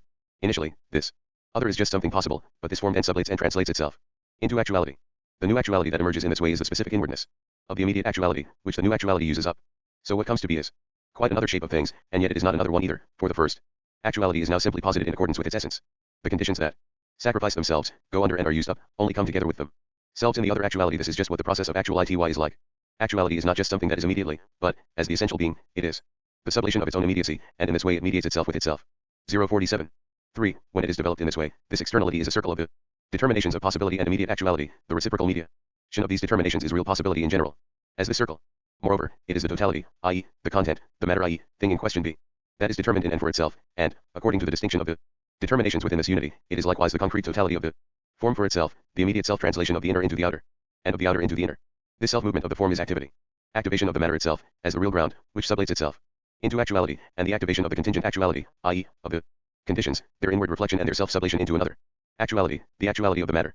When all conditions are present, the matter must become actual, and the matter is itself one of the conditions. For, as what is inner, it is at first itself only something presupposed. Devil. A. Edwards Gans Unbefangens. B. Die 26. C. Betätigung. C. Actuality, 142 to 159, 221. Aped actuality is the coincident alternation of what is inner and dwh that is outer, or the alternation of their opposed movements which are united into one movement, is necessity. It is true that necessity has been rightly defined as the unity of possibility and actuality. But when it is expressed only in this way, this determination is superficial, and therefore unintelligible. The concept of necessity is very difficult, precisely because it is the concept itself, but its moments are still actualities, which have to be grasped at the same time only as forms, or as inwardly broken, and in passage. B. For this reason, the exposition of the moments that constitute necessity must be given in more detail in the following 2 paragraphs. Addition. When it is said of something that it is necessary, what we ask in the first place is, why? So, what is necessary should prove to be something posited, something mediated. If we stop at simple mediation, however, we do not yet have what is understood by necessity. What is merely mediated is what it is not through itself but through another, and therefore it is also merely something contingent. In contrast, we require of what is necessary that it be what it is through itself, and so, although it may be mediated, it must at the same time also contain mediation, sublated within itself. We say of what is necessary, therefore, that it is, and hence, that it counts for us as a simple relation to self, within which its being conditioned by another falls away. It is usually said about necessity that it is blind, and this is quite right, in as much as purpose is still not present explicitly as such in the process of necessity. The process of necessity begins with the existence of dispersed circumstances that seem to have no concern with one another and no inward coherence. These circumstances are an immediate actuality that collapses inwardly, and from this negation a new actuality emerges. We have here a content that has a dual character. within it in respect to its form, first, as the content of the matter that is at issue, and secondly, as the content of the dispersed circumstances that appear to be something positive, and initially assert themselves as such. Because of its inward nullity, this content is inverted into its negative, and so becomes the content of the matter. As conditions, the immediate circumstances go under, but at the same time, they are also preserved as the content of the matter. We say then that something quite different has emerged from these circumstances and conditions, and hence, the necessity that constitutes this process is called blind. By contrast, if we consider purpose of activity, then the content is a purpose of which we knew beforehand, so that this activity is not blind but sighted. A. Einsfall and B. I. Berghand. Cals Helmholtz Sach. 222 The Encyclopaedia Logic. When we say that the world is governed by providence, this implies that, being predetermined in and for itself, purpose is what is at work generally, so that what is to come corresponds to what was previously known and willed. In any case, the interpretation of the world as determined by necessity, and the faith in a divine providence, do not have to be considered reciprocally exclusive at all. What under lies the divine providence 27 at the level of thought will soon prove to be the concept. The concept is the truth of necessity and contains the latter sublated within itself. Just as, conversely, necessity is implicitly the concept. Necessity is blind only in so far as it is not comprehended, and hence there is nothing more absurd than the reproach of blind fatalism that is leveled against the philosophy of history because it regards as its proper task the cognition of the necessity of what has happened. In this perspective, the philosophy of history takes on the significance of a theodicy, and those who think to honor divine providence by excluding necessity from it by this abstraction actually degrade providence to the level of blind, irrational arbitrariness.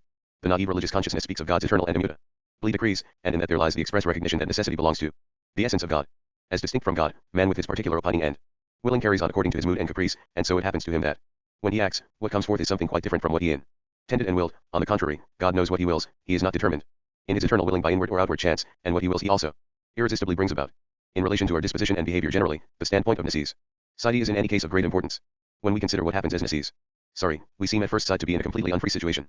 As we all know, the ancients viewed necessity as destiny, whereas the modern standpoint, on the contrary, is that of consolation. The general meaning of this consolation is that, when we give up our purposes and interests, we do it in the expectation of receiving some compensation for them. Destiny, in contrast, is without consolation. But, when we consider the matter more carefully, we find that the disposition of the ancients with regard to destiny does not bring us face to face with unfreedom at all, but rather with freedom. 28 This is because unfreedom is grounded upon firmly cleaving to the antithesis, in such a way that we consider that what is and does happen stands in contradiction with what ought to be and to happen. The disposition of the ancients, on the contrary, was to say, it is so, because it is, and it ought to be just the way it is. So there is no antithesis here, and hence no unfreedom, no pain, and no suffering. Of course, as we remarked before, this attitude to destiny is without any consolation, but a disposition of this kind was never in need of consolation either, just because subjectivity had here not yet attained its infinite significance. This is a standpoint that must be kept in view, as what is decisive, when we compare the ancient frame of mind with our modern Christian disposition. Suppose that we first understand by subjectivity just the finite immediate subjectivity with the contingent and arbitrary content of its private inclinations and interests, or, in short, what we call a person, as distinct from the matter in the emphatic sense of the as see Actuality, 142 to 159, 223. Word, in the sense in which we usually say, and rightly so, that it is the matter that matters, not the person. When we do that, we cannot but admire the serene submission of the ancients to destiny, or fail to recognize this disposition as one that is higher and worthier than the modern one, which stubbornly pursues its subjective purposes, and, when it sees itself forced to renounce their attainment, after all, can only console itself with the prospect of receiving compensation in another shape. But in addition, subjectivity is not really just at first subjectivity, which, as opposed to the matter, is bad and finite. No, in its truth, subjectivity is immanent in the matter, and, being therefore infinite subjectivity, it is the truth of the matter itself. When we interpret it in this way, the standpoint of consolation acquires quite another and higher significance, and it is in the sense that the Christian religion should be regarded as the religion of consolation and indeed of absolute consolation. As we all know, Christianity contains the doctrine that God wills that all men should be saved. 1 Tim 2:4, and that means that subjectivity has an infinite value. More precisely then, the consoling power of the Christian religion consists in the fact that God himself is known as absolute subjectivity, and this subjectivity contains the moment of particularity within itself. Hence, our particularity, too, is recognized to be something that is not just to be abstractly negated, it must at the same time be preserved. Or again, the gods of the ancients were likewise regarded as personal, of course. But the personality of Zeus, or of Apollo and of the others, is not an actual person, but only an imaginary one. Or, to put it in another way, these gods are merely personifications, they do not know themselves as such, they are only known about. Instead, we also find this defect and this impotence of the ancient gods in the religious consciousness of the ancients, in that they regarded the gods themselves, and not only human beings, as subject to destiny, to the Petromenon or the Marmeni, a destiny that had to be represented as unrevealed necessity, and hence is what is thoroughly impersonal, without self, and blind. The Christian God, in contrast, is not merely known, but utterly self-knowing, and not a merely imaginary person, but rather the absolutely actual one. For the rest, although we must refer to the philosophy of religion for a more developed explanation of the points touched upon here, we can add one more comment on how important it is that everyone should interpret whatever happens to him in the spirit of the old proverb that says, everyone is the smith who forges his own fortune. What this means, in general, is that man has the enjoyment only of himself. The opposite view is the one where we shift the blame for what befalls us onto other people, onto unfavorable circumstances, and the like. But that is just the standpoint of unfreedom once more, and the source of discontent as well. By contrast, when we recognize that whatever happens to us is only an evolution of our own selves, and that we carry only the burden of our own debts, we behave as free men, and whatever may befall us, we keep the firm faith that nothing unjust can happen to us. People who live in discord with themselves and their lot get involved in much that is wrong and awry, precisely because of the false opinion. A daft E5 out die Sach ankommt. Be hiren liegt, daft der Mensch überhaupt nur sich selbst zu Eugenie bekommt. 224 The Encyclopaedia Logic. That injustice has been done to them by others. Now, certainly, there is much that is contingent in what happens to us. But this contingency is grounded in the natural dimension of man. And, since we also have the consciousness of our freedom, the harmony of our souls and our peace of mind will not be destroyed by the misfortunes that befall us. Thus, it is our own view of necessity that determines our human contentment and discontent, and thereby our very destiny. 148. Among the three moments, condition, matter i.e., thing in question, and activity. A. The condition is, cl, what is presupposed, as only posited it is only in relation to the matter, but as presupposed it is by itself, it is a contingent external circumstance that exists without reference to the matter. What is presupposed here is, in this contingency, but at the same time with reference to the thing in question, which is the totality, a complete circle of conditions. 13. The conditions are passive, they are used as material for the matter, and in that way they enter into the content of the matter. They are also in conformity with this content and already contain its entire determination within themselves. B. The matter itself is equally, cl, something presupposed, as posited it is still only something inner and possible, and as presupposed it is a content that is independent on its own account. 13. Through the employment of the conditions it acquires its external existence, the realization of its content determinations, which correspond on their side to the conditions, so that it also establishes itself as the thing in question on the basis of these conditions and emerges from them. C. The activity is, cl, likewise existent on its own account, independently. A man, a character, and at the same time it has its possibility only in the conditions and in the matter itself. 13. It is the movement of translating the conditions into the matter, and the latter into the former as the side of existence. More precisely, it is the movement to make the matter itself go forth from the conditions, in which it is implicitly present, and to give existence to the matter by sublating the existence that the conditions have. Insofar as these three moments have the shape of independent existence vis one another, this process is external necessity. This necessity has a restricted content as its matter. For the matter itself is this whole in simple determinacy, but since the whole is external to itself in its form, it is also inwardly and in its content external to itself, and this externality belonging to the matter is the restriction of its content. 149. Hence, necessity is in itself the one essence that is identical with itself but full of content, which shines within itself in such a way that its distinctions have. See Actuality, 142 to 159, 225. The form of independent actualities, and as absolute form is identical yes. Sense is at the same time the activity of the sublating of immediacy into mediatedness and of mediation into immediacy. What is necessary is so through another that has fallen apart into the mediating ground, the matter, and the activity, and an immediate actuality, something contingent which is at the same time its condition. As what is through another, the necessary, is not an end for itself, but is something that is merely posited. But this mediation is just as immediately the sublating of itself, the ground, and the contingent condition is translated into immediacy. 29. Whereby that posited ness is sublated into actuality, and the matter has gone together with itself. In this return into itself, the necessary simply is, as an unconditioned actuality. The necessary is so, because it is mediated by a circle of circumstances. It is so, because the circumstances are so, and at the same time it is so without mediation. It is so, because it is a relationship of substantiality. 150. Inwardly the necessary is absolute relationship, i.e., it is the developed process. See the preceding paragraphs, in which relationship sublates itself equally into absolute identity. In its immediate form it is the relationship of substantiality and accidentality. The absolute identity of this relationship with itself is substance as such. As necessity, substance is the negativity of this form of inwardness b, and therefore it posits itself as actuality. But it is equally the negativity of this external side, for through this negativity the actual, as immediate, is only something accidental, which in virtue of this very status of mere possibility passes into another actuality, and this passing over is substantial identity as activity of form. 148, 149, 151. Substance, therefore, is the totality of the accidents, it reveals itself in them as their absolute negativity, i.e., as the absolute might, and at the same time as the richness of all content. The content, however, is nothing but this manifestation itself, since the determinacy that is inwardly reflected into a and enum. Wienerlichkeit. 226 Encyclopaedia Logic. Content is itself only a moment of the form, which passes over into the might of the substance. Substantiality is the absolute activity of form and the might of necessity, and every content is just a moment that belongs to this process alone, absolute overturning of form and content into one another. Addition. In the history of philosophy, we meet with substance as the principle of Spinoza's philosophy. About the significance and value of this philosophy, which has been as much praised as decried, there has been from the first much misunderstanding, and much argument pro and con. The charge that is raised as a rule against Spinoza's system is principally that of atheism, and then, on top of that, there is the charge of pantheism. The reason in both cases is that in Spinoza's system God is apprehended as substance and only as substance. What we should think about these charges follows directly from the position that substance occupies in the system of the logical idea. Substance is an essential stage in the process of development of the idea, but it is not the idea itself, it is not the absolute idea, but only the idea in the still restricted form of necessity. Now, God is certainly necessity, or, as we can also say, he is the absolute matter, but at the same time he is the absolute person, too. This is the point that Spinoza never reached, and it must be admitted that in this respect his philosophy fell short of the true concept of God, which forms the content of the Christian religious consciousness. Spinoza was by descent a Jew, and on the whole it is the Oriental intuition, according to which everything finite appears as something merely transient and ephemeral, that has found in his philosophy its expression at the level of thought. It is true, of course, that this Oriental intuition of the unity of substance forms the foundation of all genuine further development. But we cannot stop at that. What it still lacks is the Occidental principle of individuality, which first emerged in its philosophical shape in the monadology of Leibniz, at the same time as Spinozism itself. 30. If we review the charge of atheism leveled at the philosophy of Spinoza from the point of view that we have reached, we must reject it as ungrounded, because not only is God not denied in this philosophy, but, on the contrary, he is recognized as what alone truly is Nor can it be maintained that, although Spinoza certainly speaks of God as the uniquely true, still this God of his is not the true one, and is therefore as good as no God at all.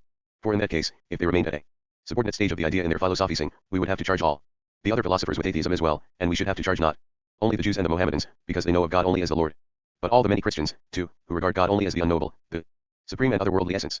When we look at it more closely, the charge of atheism leveled against the philosophy of Spinoza reduces to the point that his philosophy does not give the principle of difference, or finitude, its due, and this means that the system should be called, not atheism, but a cosmism instead.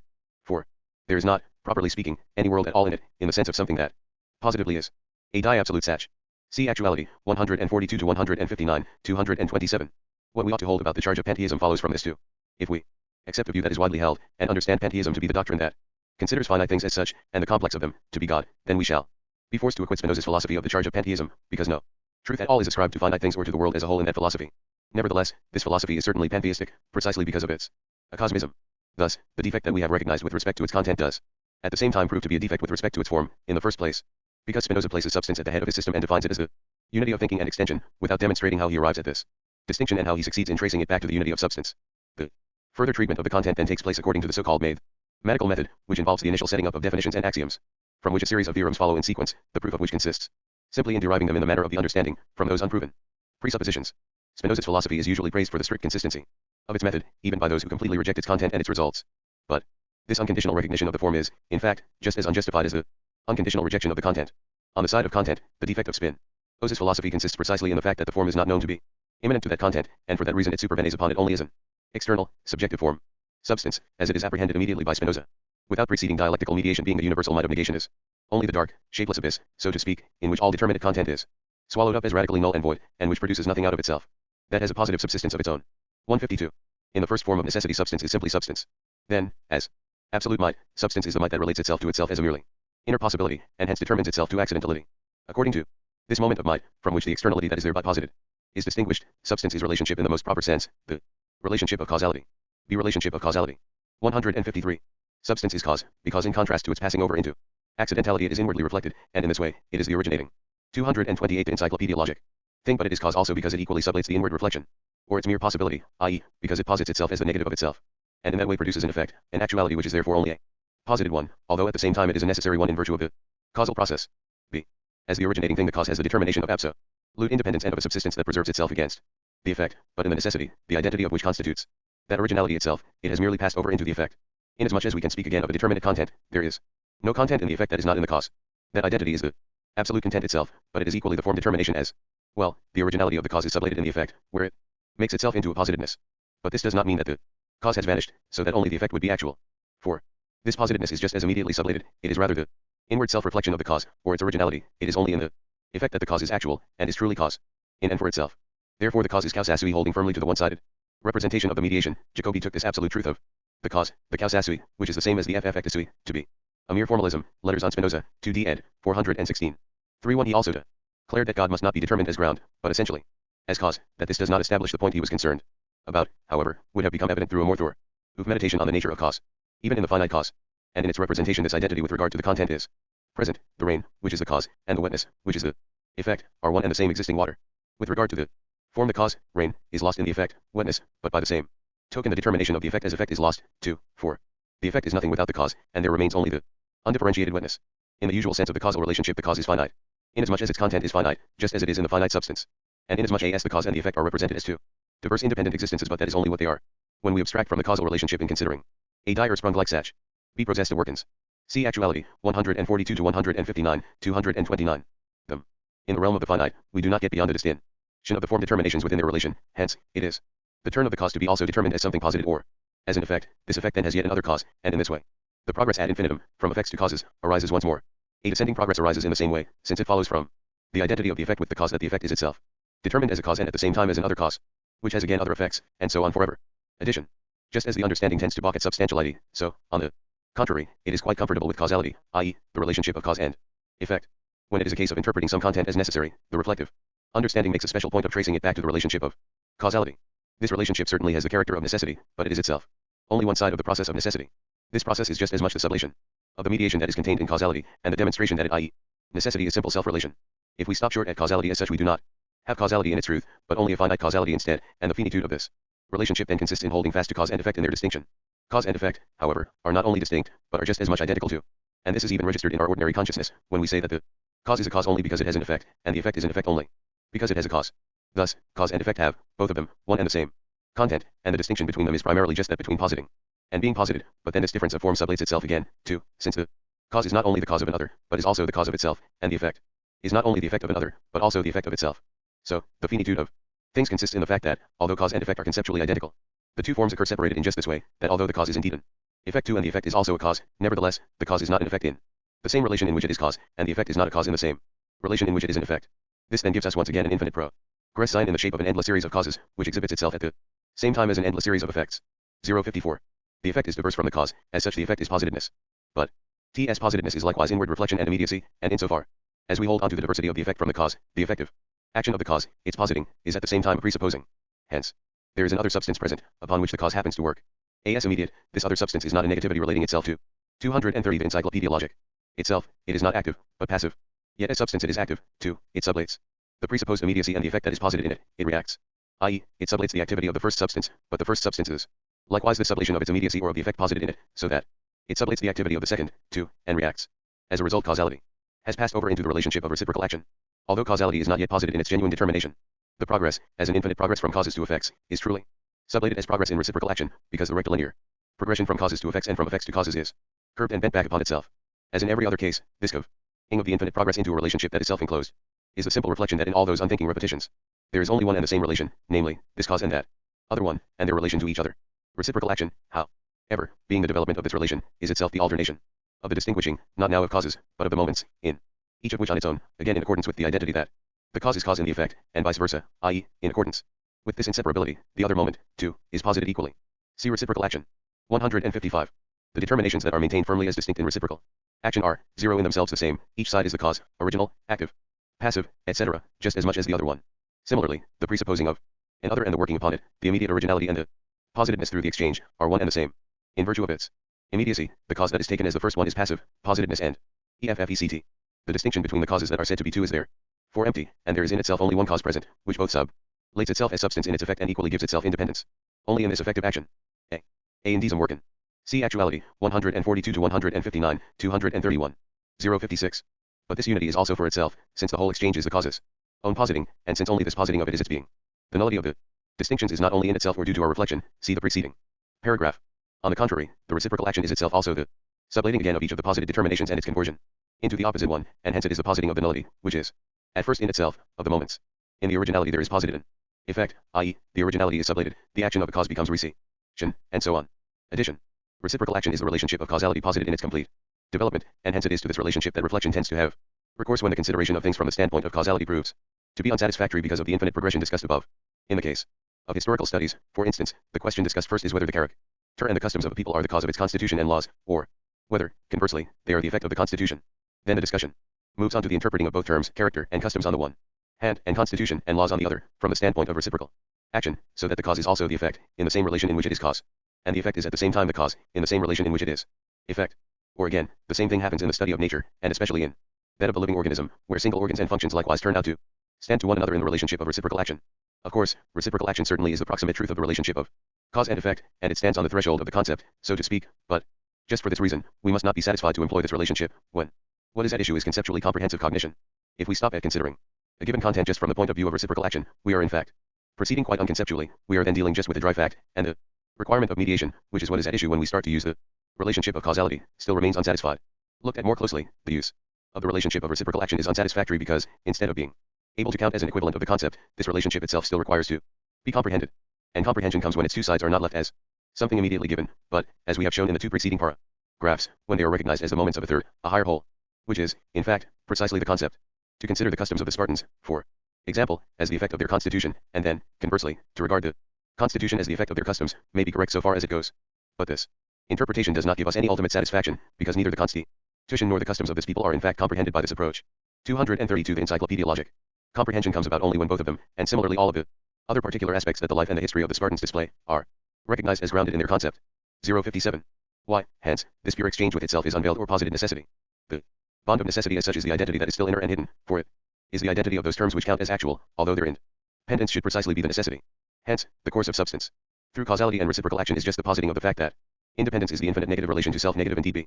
Cause distinction and mediation become in it the originality of actualities that are independent vis each other infinite relation to itself because the independence of these terms is just nothing but their identity. 058. This truth of necessity is thereby freedom, and the truth of substance is the concept, i.e., the independence, that is the repulsion of itself from itself, into distinct independent terms, but which, as this repulsion, is identity.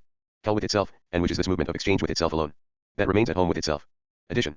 Necessity is usually called hard, and indeed rightly so, to the extent that we do not go beyond it as such, i.e., beyond it in its immediate shape.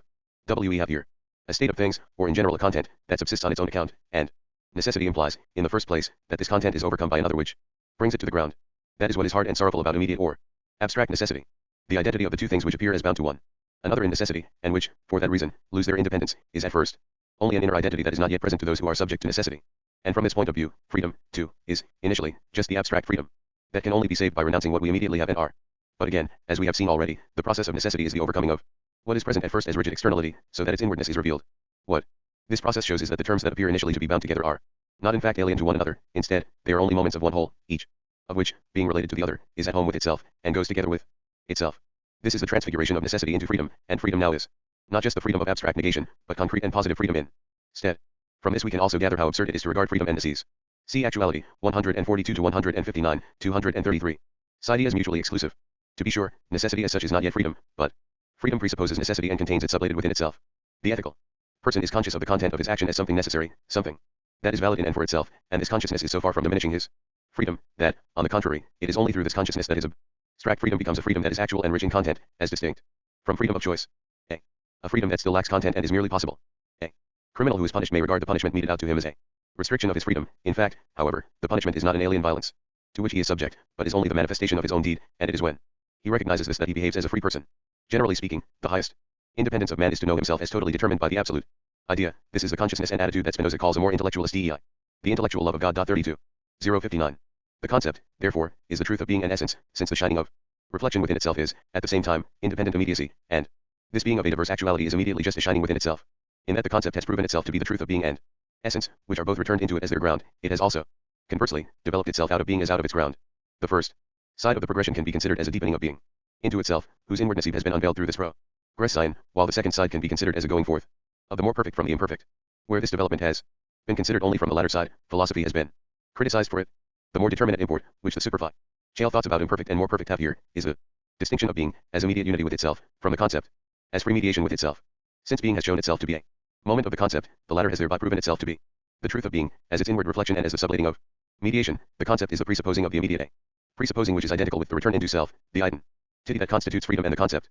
Hence, if the moment, A. Wilker, H. Near, 234 the Encyclopaedia Logic, is called the imperfect, then the concept, as what is perfect, is more precisely its own self-development from the imperfect, for it is essentially the sublating of its presupposition. But at the same time it is the concept alone which, by positing itself, makes the presupposition. This has been shown to be the case in causality in general and more precisely in reciprocal action. Thus, the concept is determined in relation to being and essence, as essence that has returned to being as simple immediacy. Through this return the shining of essence has actuality, while its actuality is at the same time a free shining within itself. In this way the concept has being as its simple self-relation or as the immediacy of its unity within itself. Being is a determination that is so poor that it is the very least that can be exhibited in the concept. The passage from necessity to freedom, or from the actual into the concept, is the hardest one, since independent actuality has to be thought of as having its substantiality only in its passing into, and its identity with, the independent actuality that is other than itself. Thus the concept is also the hardest, because it is itself free. Seizely this identity. Actual substance as such, however, the cause, which in its being far itself will not allow anything to penetrate into it, is already subjected to the necessity, or to the destiny, of passing over into positiveness, and it is the subjection that is really the hardest. The thinking of necessity, on the contrary, is rather the dissolution of this hardness, because it is its going together with itself in the other deliberation, which is not the flight of abstraction, and not the having of itself in that other actuality, with which the actual is bound together through the might of necessity, as something other, but the having of its very own being and positing in it, as existing for itself. This liberation is called I, as developed into its totality. It is free spirit, as feeling, it is love, as enjoyment. Be added to the great intuition of Spinoza's substance is the liberation from finite being for itself, but only implicitly, however, it is the concept itself that is for itself the might of necessity as well as actual freedom. Addition. When the concept is called the truth of being and of essence, as it is here, we must be prepared for the question of why we did not start with it. A sufficient reply is that, when what is in question is cognition in the mode of thinking, we cannot begin with the truth, because truth, when it forms the beginning, rests on bald assurance, whereas the truth that is thought has to prove itself. A saner. See Actuality, 142 to 159, 235. To be truth at the bar of thinking. If the concept were posted at the head of the logic, and defined as the unity of being and essence, which would be quite correct from the point of view of its content, then the question would arise about what is meant by being and by essence, and how the two of them come to be brought together into the unity of the concept. This would mean that we were beginning with the concept in name only and not in actual fact. We would then really begin with being, just as we did here, and the only difference would be that the determinations of being, and likewise those of essence too, would have to be taken up directly from representation, whereas we have here considered being and es sense in their own dialectical development and have recognized how they sublate themselves into the unity of the concept. Third subdivision of the logic. The doctrine of the concept. 160. As the substantial mind which is for itself, the concept is what is free, and since each of its moments is the whole that it is, and is posited as in separ able unity with it, the concept is totality. Thus, in its identity with itself, it is what is in and for itself determinate. Addition.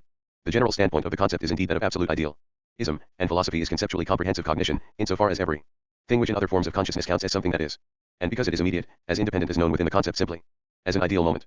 In the logic of the understanding we are accustomed to regard the concept as a mere form of thinking, and, more precisely, as a general representation, and it is the subordinate interpretation of the concept that is referred to by the assertion, so often repeated on behalf of feeling and the heart, that concepts, as such, are something dead, empty, and abstract.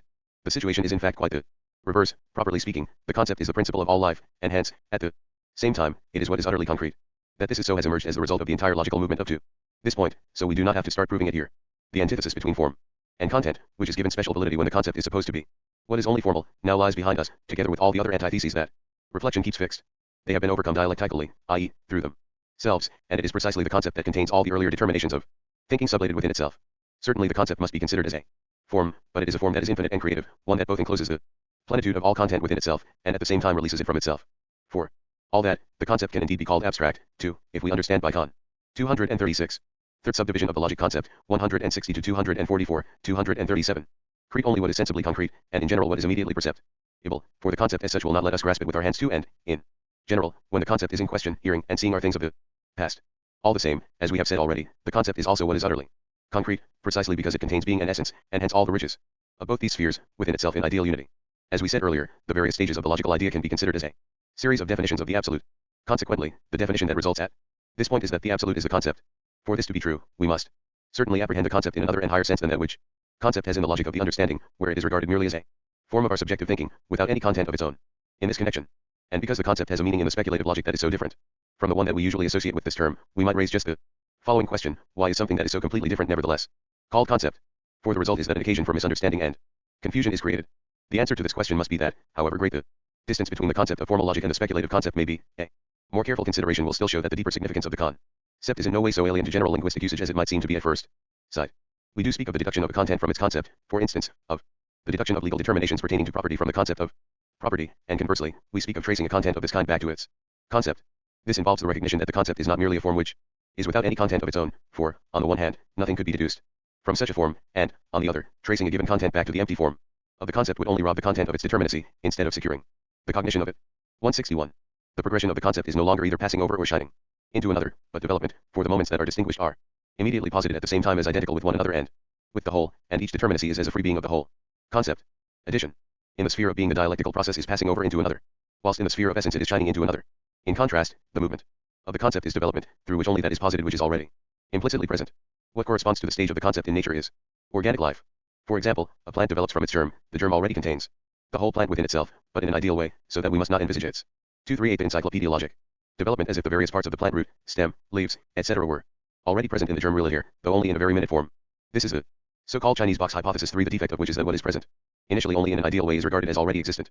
What is correct in this hypothesis, however, is just that the concept remains at home with itself in the course of its process, and that the process does not posit anything new as regards content, but only brings forth an alteration of form.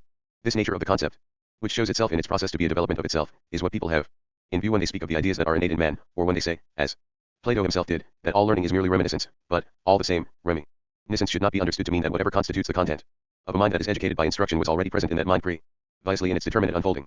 The movement of the concept must be considered, so to speak, only as a play. The other which is posited by its movement is, in fact, not an other.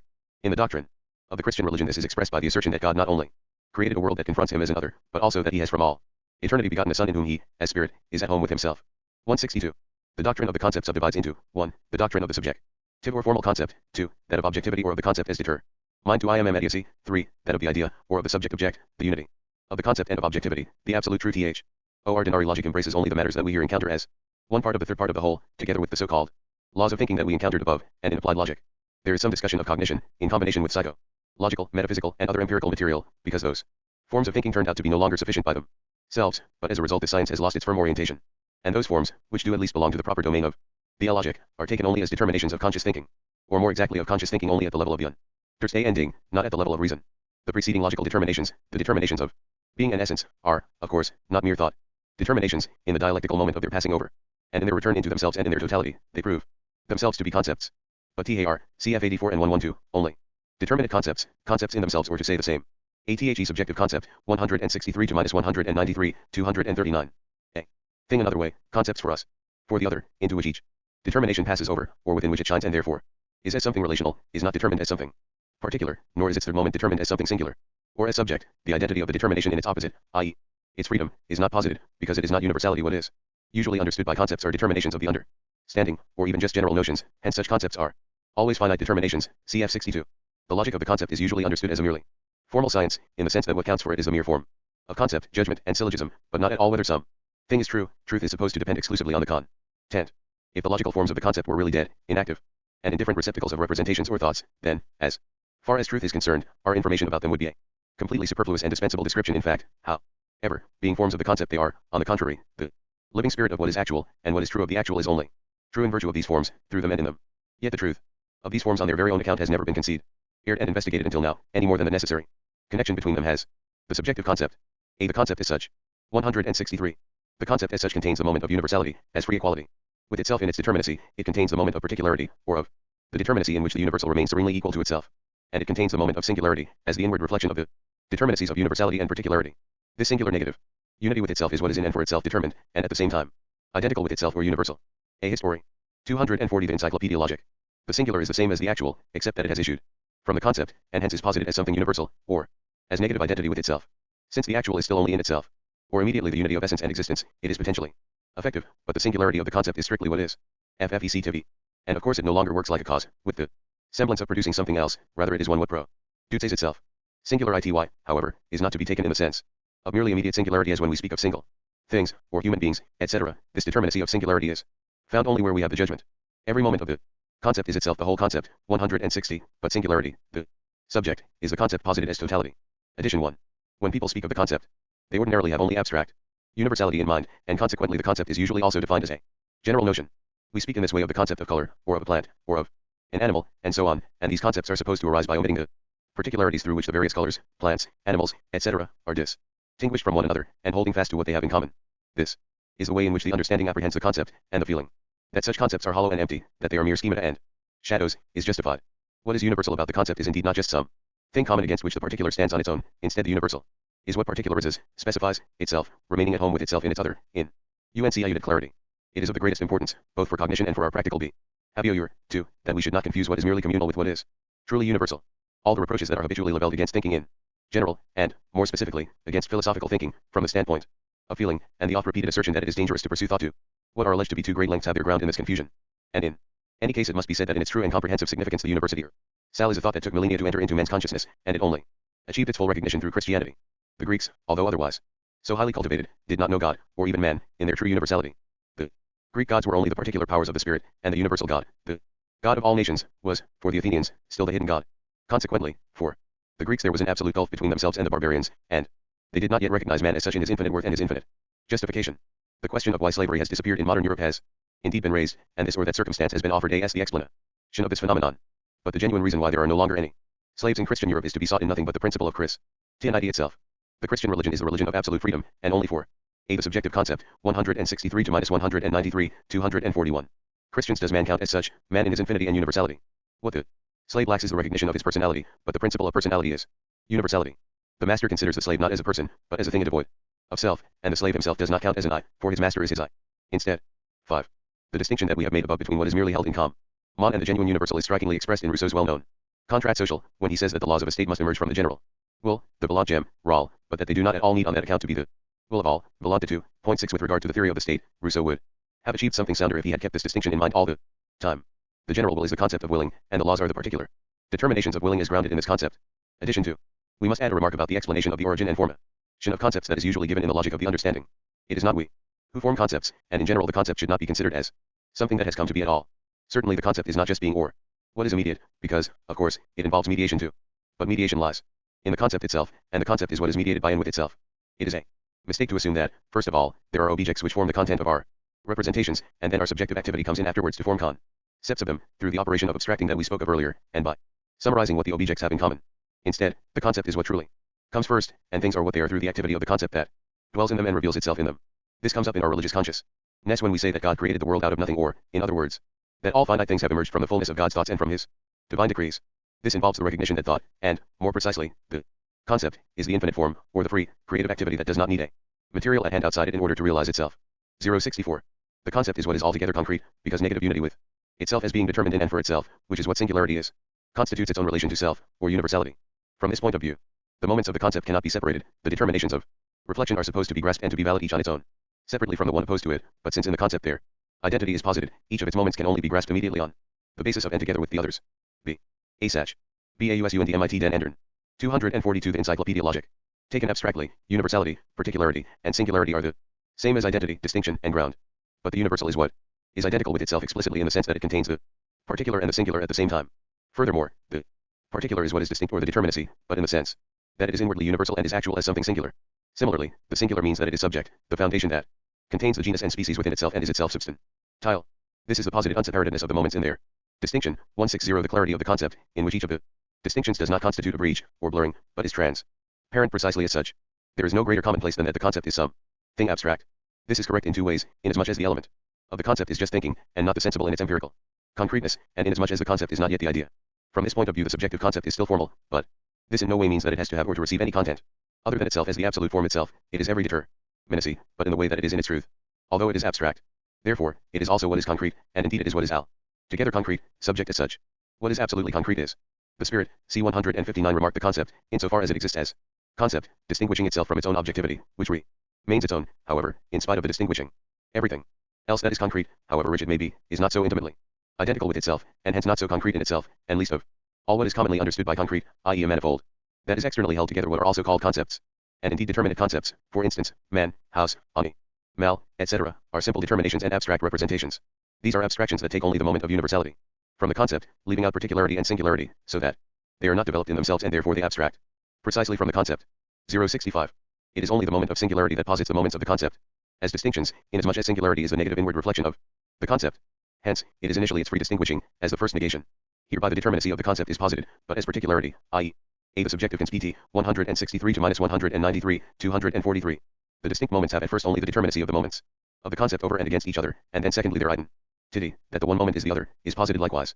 This posited particularity of the concept is the judgment.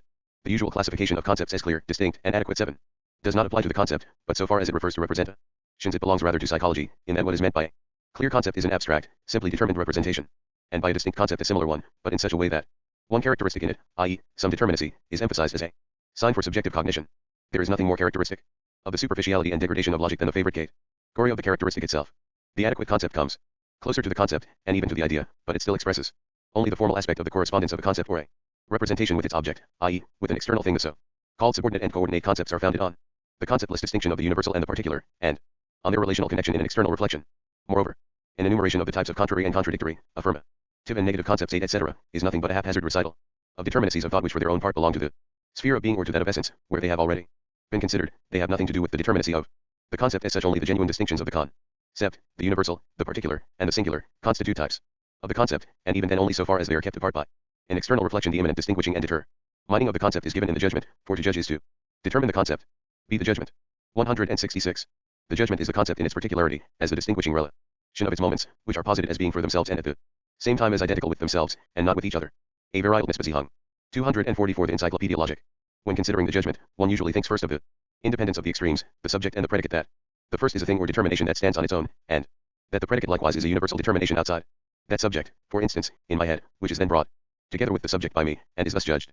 But since the copula is attributes the predicate to the subject, that external subjective subsumptio n is again sublated, and the judgment is taken as a determination of the object itself. The etymological meaning of ureal in our language is more profound and expresses the unity of the concept as what comes first, and its distinction is the original division, which is what the judgment truly is. The abstract jut meant is the proposition, the singular is the universal. These are the determinations which subject and predicate primitively have vis each other, where the moments of the concept are taken in their immediate determinacy or first abstraction. The p are positions, the particular is the universal, and the singular is the particular, belong to the further determination of the judgment. It must be considered a quite amazing lack of observation that we do not find any mention in the logic books of the fact that a proposition of this kind is expressed in every judgment. The singular is the universal, or, more determinately, t subject is the pr edicate. Example: God is absolute spirit. It is true that the determinations of singularity and universality, or subject and predicate, are also distinct, but the absolutely universal fact remains, nonetheless, that every judgment expresses them as identical. The copula is flows from the nature of the concept, to be identical with itself in its uttering, as moments of the C on CEPT. The singular and the universal are the sort of determinacies that cannot be isolated. The preceding determinacies of reflection have among their relation GPSA also the relation to each other, but their connection is only one of having, not of being. It is not identity posited as such or universality. Hence, only the judgment is the genuine particularity of the concept, for it is the determinacy or distinguishing of the concept which continues to be universality all the same. Addition. The judgment is usually considered to be a combination of concepts, and indeed of concepts of diverse sorts. What is right in this interpretation is that the Encyclopaedia, the subjective concept, 163 to 193, 245. Concept certainly forms the presupposition of the judgment, and that in the judgment it presents itself in the form of distinction. On the contrary, it is false to speak of concepts of diverse sorts, for the concept as such, although concrete, is still essentially one, and the moments contained within it must not be considered to be diverse sorts of concepts. Similarly, it is false to speak of a combination of the sides of judgment, because, when we speak of a combination, we think of the terms combined as occurring also in their own right outside the combination. This external interpretation shows up in an even more definite way, when the judgment is said to come about through the ascription of a predicate to a subject. In this view, the subject counts as what subsists out there on its own account, while the predicate is what is found in our heads. But the copula is already contradicts this view. When we say, this rose is red, or this picture is beautiful, what the assertion expresses is that it is not just we who, from outside, dress the rose in red, or the picture in beauty, but, rather, that these are the object's own characteristics. A further defect of the usual interpretation of the judge meant in formal logic is the fact that in this perspective the judgment always appears to be something merely contingent, and the advance from the concept to the judgment is not demonstrated. But the concept as such does not abide within itself, without development, as the understanding would have it. On the contrary, being the infinite form, the concept is totally active. It is the punctum saliens of all vitality, so to speak, and for that reason it distinguishes itself from itself. This sundering of the concept into the distinction of its moments that is posited by its own activity is the judgment, the significance of which must accordingly be conceived of as the particularization of the concept. Indeed, the concept is in itself already the particular, but the particular is not yet posited in the concept as such. It is still in transparent unity with the universal there.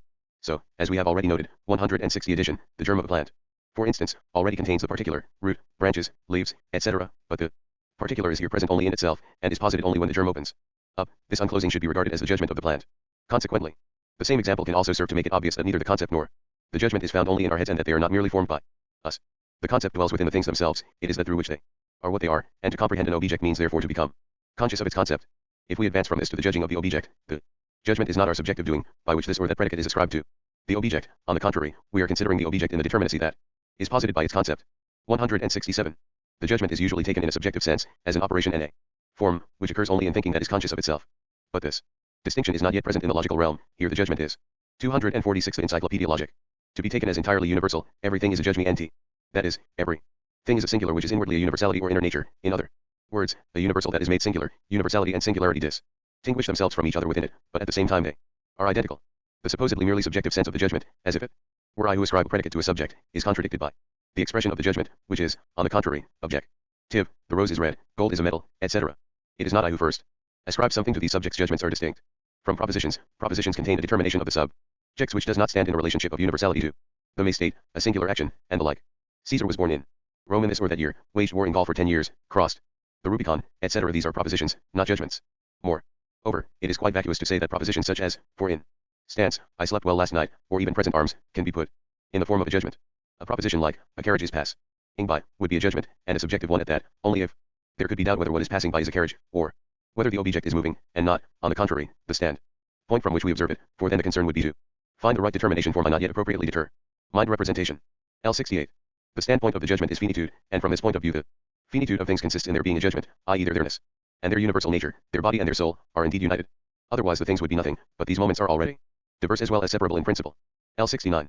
In the abstract judgment, the singular is the universal, the subject, as what relates itself to itself negatively, is what is immediately concrete. The predicate, on the contrary, is what is abstract or undetermined. It is the universal. But since they are connected by is, the predicate, too, must contain within its universality the determinacy of the subject. Hence this determinacy is particularity, and this particularity is the posited identity of the subjective concept. 163 to 193, 247. The subject and the predicate, but as what is therefore indifferent vis a vis. This distinction of form with the determinacy of the subject is the content. The subject only has its explicit determinacy and content in the predicate, and hence, taken on its own, it is a mere representation or an empty name. In the judgment, God is the most real, etc. or, the absolute is identical with itself, etc. God, or the absolute, is a mere name. What the subject is expressed only in the predicate. What else it may be, as something concrete, does not concern this judgment. Cf. 31. Addition. It is quite trivial to say, the subject is what something is said about, and the predicate is what is said about it. From this we learn nothing more precise about the distinction between subject and predicate. At the level of its thought, the Subject is first of all the singular, and the predicate is the universal. What happens in the further development of the judgment is that the subject does not remain just the immediate singular, nor does the predicate continue to be just the abstract universal. Next, subject and predicate also acquire the significance of the particular and the universal, in the case of the subject, and of the particular and the singular, in the case of the predicate. This exchange of significance between the two sides of the judgment is what takes place under the designation subject and predicate. 170.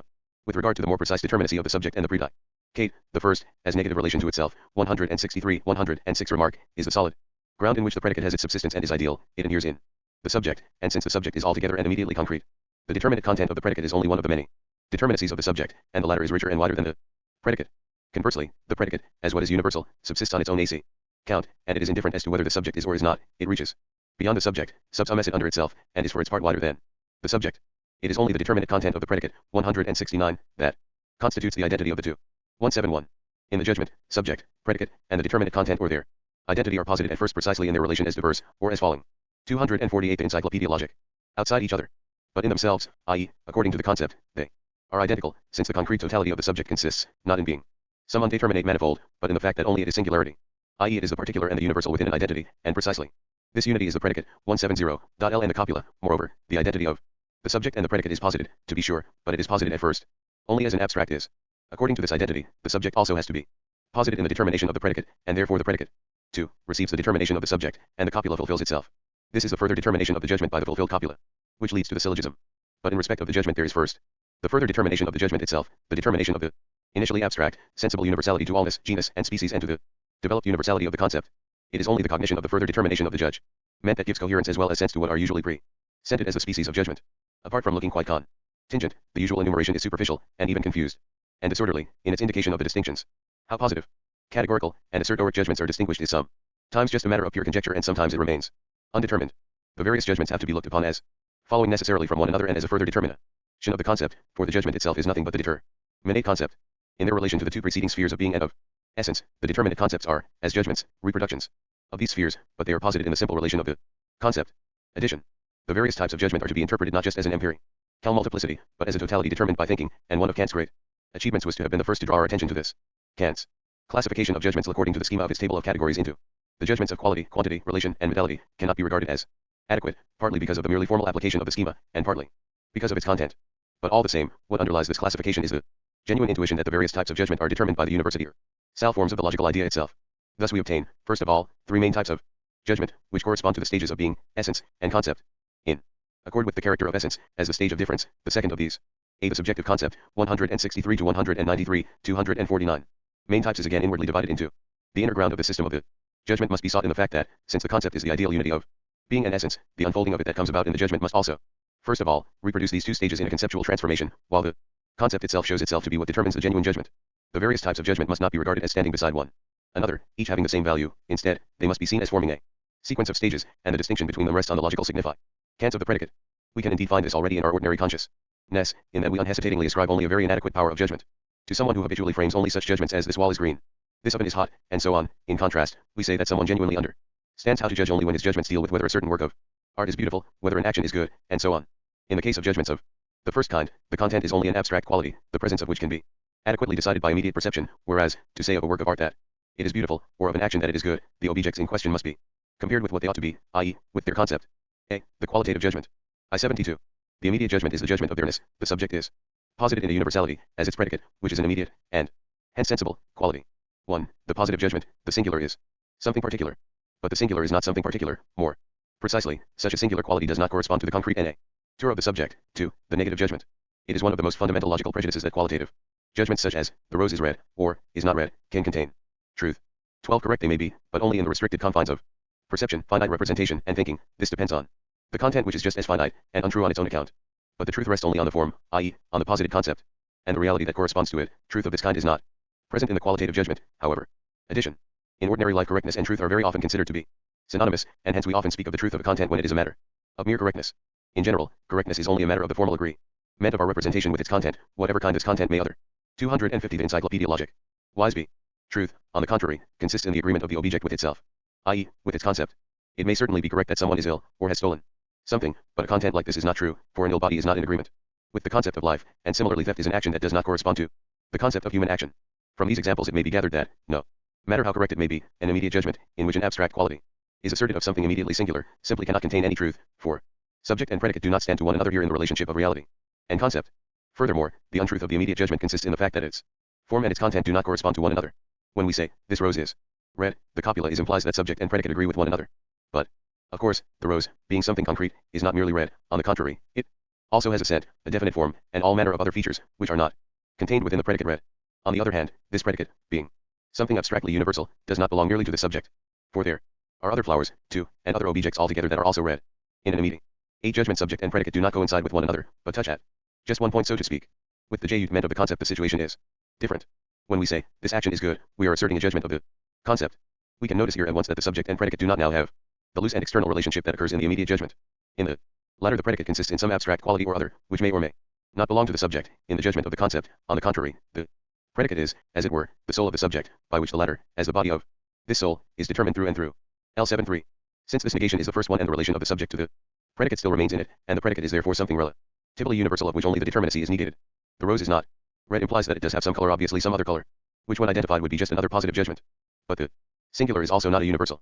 Hence, 3, the judgment falls apart into itself as a, the empty id anti r. Elation, the singular is the singular, the judgment of identity, and into itself as bb, presenting the total incommensurability of the subject and the predicate, the so-called infinite judgment. Examples of the latter are, the spirit is not an elephant, a lion is not a table, etc. Propositions that are correct, but pointless. Exactly like the identical propositions, a lion is a lion, the spirit is spirit. Propositions like these are indeed the truth of the aim. A unendlessheit. A the subjective concept, 163 to -193, 251. Diet, so-called qualitative judgment, but they are not really judgments at all, they can only occur in a subjective thinking that is able to hold onto an untrue abstraction as well objectively considered. They express the nature of what finitely is or of sensible things, namely, that they are falling apart into an empty identity and a fulfilled relation, which is, all the same, the qualitative otherness of the related terms, their complete incommensurability. Addition. The negatively infinite judgment, in which there is no longer any relation between subject and predicate at all, tends to be cited in formal logic only as a meaningless curiosity. But, in fact, this infinite judgment must not be considered merely as a contingent form of subjective thinking. On the contrary, it shows itself to be the proximate dialectical result of the preceding immediate judgments, the positive and the simply negative, whose finitude and untruth come to light explicitly in it. A crime can be considered as an objective example of the negative infinite judgment. Someone who commits a crime for argument's sake, a theft, does not merely deny the particular right of someone else to this particular thing, as in a suit about civil rights. Instead, he denies the rights of that person completely, and therefore he is not merely obliged to return the thing that he stole, but is punished as well, because he has violated right as such, i.e., right in general. The civil lawsuit, in contrast, is an example of the simple negative judgment, because it deals with cases where only this particular right is negated, and right in general therefore remains recognized. So the situation is the same as in the case of the negative judgment. This flower is not red, where what is denied to the flower is merely this particular color, but not color in general, for the flower can still be blue, yellow, etc. In the same way, death is a negative infinite judgment, too. Whereas, in contrast, illness is a singular negative judgment. In illness, it is merely this or that particular life function that is checked or denied, whereas in death, as we normally say, body and soul separate, in other words, they fall apart completely. The JUDGMENF of reflection. 174. Posited in the judgment, the singular as singular, inwardly reflected, has a predicate, against which the subject, as relating itself to itself, remains at the same time another in existence. The subject is no longer immediately qualitative, but in relationship and connectedness with another, with an external world. Hence, universality has acquired the significance of this relativity. For instance, useful, dangerous, weight, acidity, and at a higher level drive, and so on. Asach. 252. The Encyclopaedia Logic. Addition. The judgment of reflection is basically distinguished from the qualitative judgment by virtue of its predicates being no longer an immediate, abstract quality, but something through which the subject proves itself to be related to something else. If we say, this rose is red, for example, we are considering the subject in its immediate singularity, without relation to anything else, while, on the other hand, if we frame the judgment, this plant is curative, we are considering the subject, the plant, as standing in a relation to something else, the illness to be cured by the plant, in virtue of its predicate, curativeness. The situation is the same with the judgments. This body is elastic, or this instrument is useful, or this punishment is deterrent, and so on. The predicates of these judgments are all of them determinations of reflection, by which the immediate singularity of the subject is, of course, transcended, but where the concept of the subject is still not specified. This is the manner of judgment that we predominantly practice in our ordinary argumentation. The more concrete the object, the more points of view it offers to reflection, but reflection never exhausts the object's own nature, i.e., its concept. I3. L75. 1. The subject, the singular as singular, in the singular judgment, is something universal. 2. In this relation it is elevated above its singularity. This extension is an external one, it is subjective reflection, resulting to begin with, in an indeterminate particularity, in the particular judgment, which is immediately negative as well as positive. The singular is inwardly divided, it relates itself to itself on the one hand, and to something else on the other. 3. Some are the universal, and hence par. Particularity is extended to universality, universality determined by the singularity of the subject is allness, communality, the ordinary universality of reflection. Addition. When it is determined in the singular judgment 14 as a universal, the subject thereby goes beyond itself as this merely single instance. A. To say, this plant is curative, implies that it is not merely the single plant that is curative, but That some or many plants are, and this gives us the particular judgment, some plants are curative, some men are inventive, etc. By virtue of this particularity, the immediately single instance loses its independence and becomes interconnected with something else. As this man, a man is no longer merely this single man, he now stands beside other men instead, and is one of the crowd. But, precisely for this reason, he also belongs to his universal and consequently he is elevated. The particular judgment is just as much positive as negative. If only some bodies are elastic, then the rest are not elastic. A dieses Blofieinzelme. B particular. C particularität. D particular. A the subjective concept, 163 to -193, 253. This in its turn implies the advance to the third form of the judgment of reflection, i.e., the judgment of allness, all men are mortal, all metals are conductors of electricity. Allness is the first form of universality upon which reflection normally happens to hit. The singular instances form the foundation here, and it is through our subjective action that they are collected together and determined as all. The universal appears here only as an external bond that embraces all the singular instances which subsist on their own account and are indifferent to one another. But, in fact, the universal is the ground and soil, the root and substance of the single instance. For instance, if we consider Caius, Titus, Sempronius, together with all the other inhabitants of a city or a country, the fact that they are all men is not something that they simply have in common. On the contrary, it is what is universal in them, it is their kind, and none of them would be what he is at all without this kind. The situation is quite different in the case of the superficial, merely so-called universality, whose status is in fact merely that it pertains to all the single instances in question, and is what they have in common. It has been noticed that one thing that men have in common, as distinct from animals, is that they are furnished with earlobes. 15 But it is obvious that if perhaps someone or other were not to have earlobes, this would not affect the rest of his being, his character, his capacities, etc., whereas it would not make sense to assume that Caius might perhaps be brave, learned, etc., and yet not be a man. The single human is what he is in particular, only insofar as he is, first of all, human as such, and within the universal, and this universal is not just something over and above other abstract qualities or mere determinations of reflection, but it is rather what permeates all the particulars and embraces them within itself. 176. Because the subject is equally determined as something universal, its identity with the predicate and consequently the determination of the judge meant itself, too, is posited as indifferent. This unity of the content is a universality which is identical with the negative inward reflection of the subject makes the judgmental relation into a necessary one. Addition. The advance from the Alene SS type of the judgment of reflection to the judgment of necessity can already be found in our ordinary consciousness when we say that what pertains to all pertains to the kind and is therefore necessary. When we say all plants, all men, etc., this is the same as if we had said the plant as such, man as such, etc. Why, the judgment of necessity. 177. The judgment of necessity, as that of the identity of the content in its distinction, 1, contains in its predicate first the substance or nature of the 254 the Encyclopaedia logic. Subject, the concrete universal the genus, and secondly, since this university or sal also contains within itself the determinacy as negative, the predicate contains the excluding essential determinacy the species, this is the categorical judgment. 2, in accordance with their substantiality both sides acquire the shape of independent actuality, their identity is only an inner one, so that the actuality of the one is at the same time not its own, but is the being of the other, this is the hypothetical judgment. 3, since, in this uttering of the concept, the inner identity is at the same time posited, the universal is the genus which even and its excluding singularity is identical with itself. The judgment that has this universal as both of its sides first, as such, and then as the circle of itself excluding particularization, of which the either or as well as both and is the genus, is the disjunctive judgment. Thus universality, having been posited first as genus and now also as the range of its various species, is hereby determined and posited as totality. Addition. The categorical judgment, gold is a metal, the rose is a plant, is the immediate judgment of necessity, and corresponds to the relationship of substance entirely in the sphere of essence. Everything is a categorical judgment, i.e., things have their substantial nature, which F or MS their firm and unchangeable foundation. It is only when we consider things from the point of view of their kind, and as necessarily determined by it, that the judgment begins to be a genuine one. 2. Regard judgments such as gold is expensive and gold is a metal as being on the same level has to be called a defect in logical training. Gold's being expensive is a matter of its external relation to our inclinations and wants, to the cost of obtaining it, and so on, and gold remains what it is even if the external relation changes or disappears. Being a metal, in contrast, constitutes the substantial nature of gold, without which whatever else there may be in it, or whatever else may be asserted about it, could not subsist. The situation is the same when we say Caius is a man. By means of this we assert here that whatever else he may be has value and signify Kant only insofar as it corresponds to his substantial nature, that of being a man. But, of course, even the categorical Jude me and he is still defective in that it does not give the moment of particularity its due. Thus, for instance, gold is certainly a metal, but so are silver, copper, iron, and the rest, and their simply being metals is indifferent with regard to the particular kinds of metal to which they belong. This is where the advance from the categorical to the hypothetical judgment comes in. The hypothetical judgment can be expressed through the formula, if A is, then B is. The advance here is the same as the earlier one from the relationship of substantiality to the relationship of causality. In the hypothetical judgment the determinacy of the content shows itself to be mediated, to be dependent upon another, and this, then, is precisely why the relationship of cause and effect. The signify Kant of the hypothetical is generally that the universal is posited through it in its A. Encyclopaedia. B. Uncrace. A. The subjective concept, 163 to 193, 255. Particularity, and this gives us the disjunctive judgment as the third form of the judgment of necessity. A is either B or C or D, a work of poetry is either epic or lyric or dramatic, a color is either red, yellow, or blue, 16 etc. Both sides of the disjunctive judgment are identical, the genus is the totality of its species, and the totality of the species is the genus. This unity of the universal and the particular is the concept, and it is the concept that forms the content of the judgment. Henceforth. 8. The judgment of the concept. 178. The judgment of the concept as the concept, the totality in simple form, as its content, the universal with its complete determinacy. The subject is first 1. Something singular which has as its predicate the reflection of the particular that is there upon its universal, the agreement or disagreement of these two determinations. This is the assertoric judgment about what is good, true, correct, etc. This is the first type of judging that is called judging in ordinary life as well, whether an object, an act, etc., is good or bad, true, beautiful, etc. We never attribute the power of judgment to anyone, because he knows how to make positive or negative judgments such as, this rose is red or this painting is red, green, dusty, etc. Because of the principle of immediate knowledge and faith, the assertoric judgment has been made the sole and essential form of doctrine even in philosophy. Yet in society it is regarded as proper when it pretends that it ought to have validity just as it stands.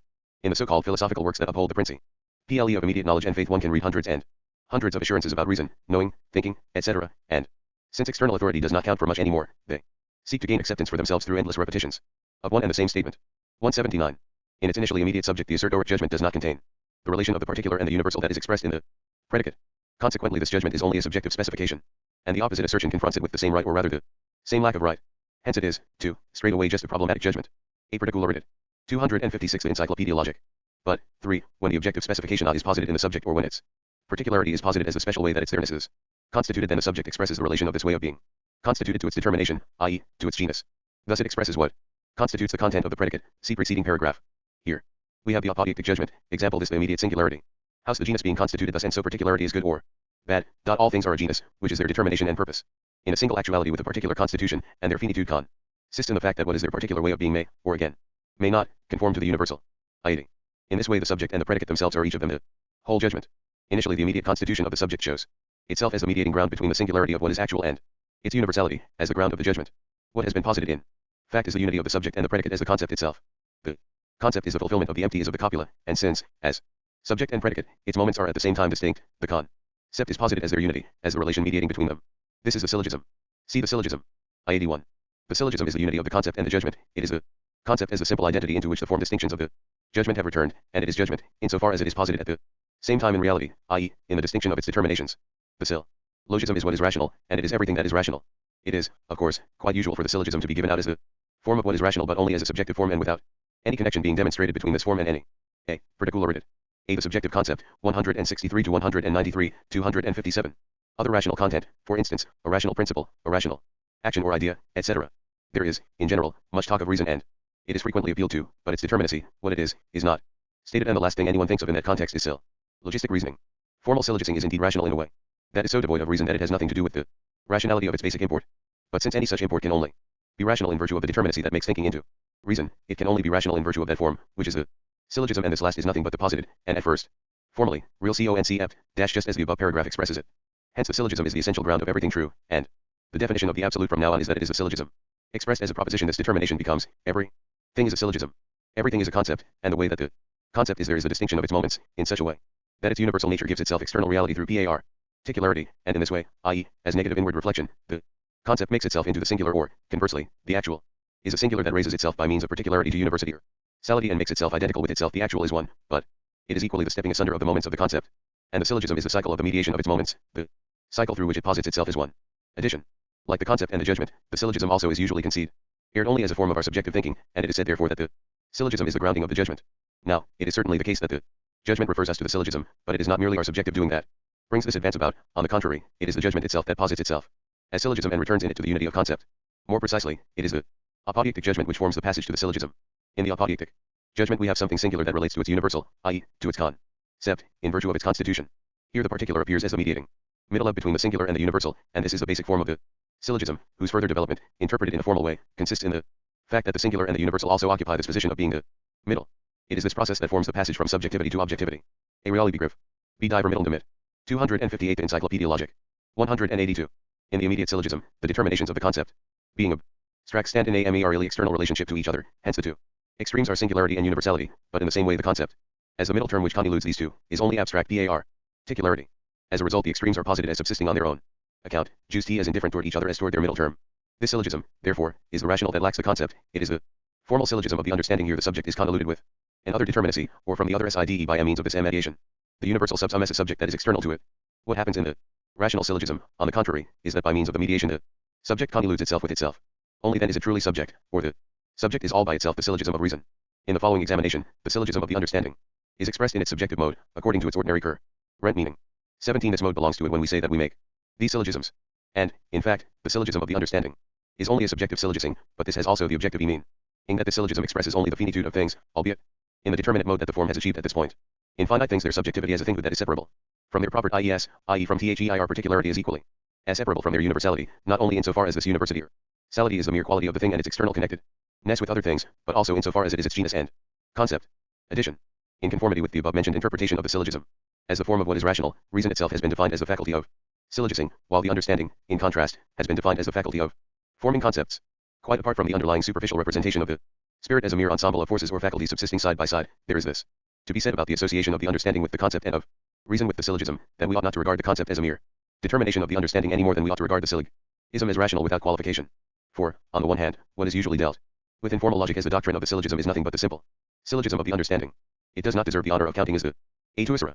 A the subjective concept, 163 to 193, 259. Form of the rational, of counting indeed as what is rational purely and simply. Nor, yet, on the other hand, is the concept as such just a mere form of the understanding. On the contrary, it is only the abstractive understanding that depreciates the concept in this way. So, although people do habitually distinguish between mere concepts of the understanding and concepts of reason, this distinction should not be understood to mean that there are two kinds of concepts. Instead, it is our choice, whether we stay with the merely negative and abstract form of the concept or whether we interpret it, in accordance with its true nature, as what is also positive and concrete. For instance, the concept of freedom as framed by the mere understanding regards freedom as the abstract antithesis of necessity, whereas the true and rational concept of freedom contains necessity sublated within itself. Similarly, the definition of God set up by what is called deism is just the understanding's concept of God, whereas the Christian religion, which knows God as the Trinity, contains reason's concept of God. Point 18. A. The qualitative syllogism. 183. As was indicated in the preceding paragraph, the first syllogism is the syllogism of bareness or qualitative syllogism. 1. SPU, that a subject as something singular is concluded with a universal determinacy through a quality. Only the forms through which subject and predicate constitute a syllogism are considered here, not the fact that the subject, the minor term, has other determinations besides that of singularity. Just as the other extreme, the major term, i.e., the predicate of the conclusion, is determined in other ways and is not just something universal. Addition. The syllogism of bareness is merely a syllogism of the understanding, because singularity, particularity, and universality confront one another quite abstractly in it. So this syllogism is the last extreme of the process in which the concept becomes external to itself. A. Here we have something immediately singular as subject, then some particular aspect or property of the subject is emphasized, and by way of this property the singular proves to be a universal. An example would be, this rose is red is a color, therefore this rose is something colored. It is mainly the syllogism in this shape that is usually dealt with in ordinary logic. In former times the syllogism was regarded as the absolute rule of all cognition, and a scientific assertion was only held to be justified when it had been demonstrated. A dossier Saint Outlersic comment of Griff's 260 The Encyclopaedia Logic. Bly mediated by a syllogism. Nowadays, we meet the various forms of the syllogism almost exclusively in the logic manuals, and acquaintance with them counts only as an empty piece of book learning, which is of absolutely no further use, neither in practical life nor in science. The first comment to be made about this is that, although it would be superfluous and pedantic to enter into the whole detail of formalistic syllogising on every occasion, still, the various forms of the syllogism reassert themselves continually in our cognition. For instance, when someone hears the creaking of a cart in the street as he wakes on a winter's morning and is led by that to the conclusion that it must have frozen quite hard, he is performing here the operation of syllogising, and we repeat this operation every day in the most varied and complicated ways. So, at least it should not be less interesting to become expressly conscious of this activity that we perform daily as humans that think that it is generally acknowledged to be to become acquainted not only with the functions of our organic life, such as that of digestion, or of the formation of the blood, or of respiration, and so on, but also with the processes and formations of the nature that is all around us. But it must be conceded, without hesitation, that drawing correct conclusions no more depends on a previous study of logic than adequate digestion, respiration, etc., requires a preliminary study of anatomy and physiology. Aristotle was the first to observe and describe the various forms, and the so-called figures, of the syllogism in their subjective significance. Indeed, he did this with such sureness and accuracy that, in essentials, there has been no need to add anything further.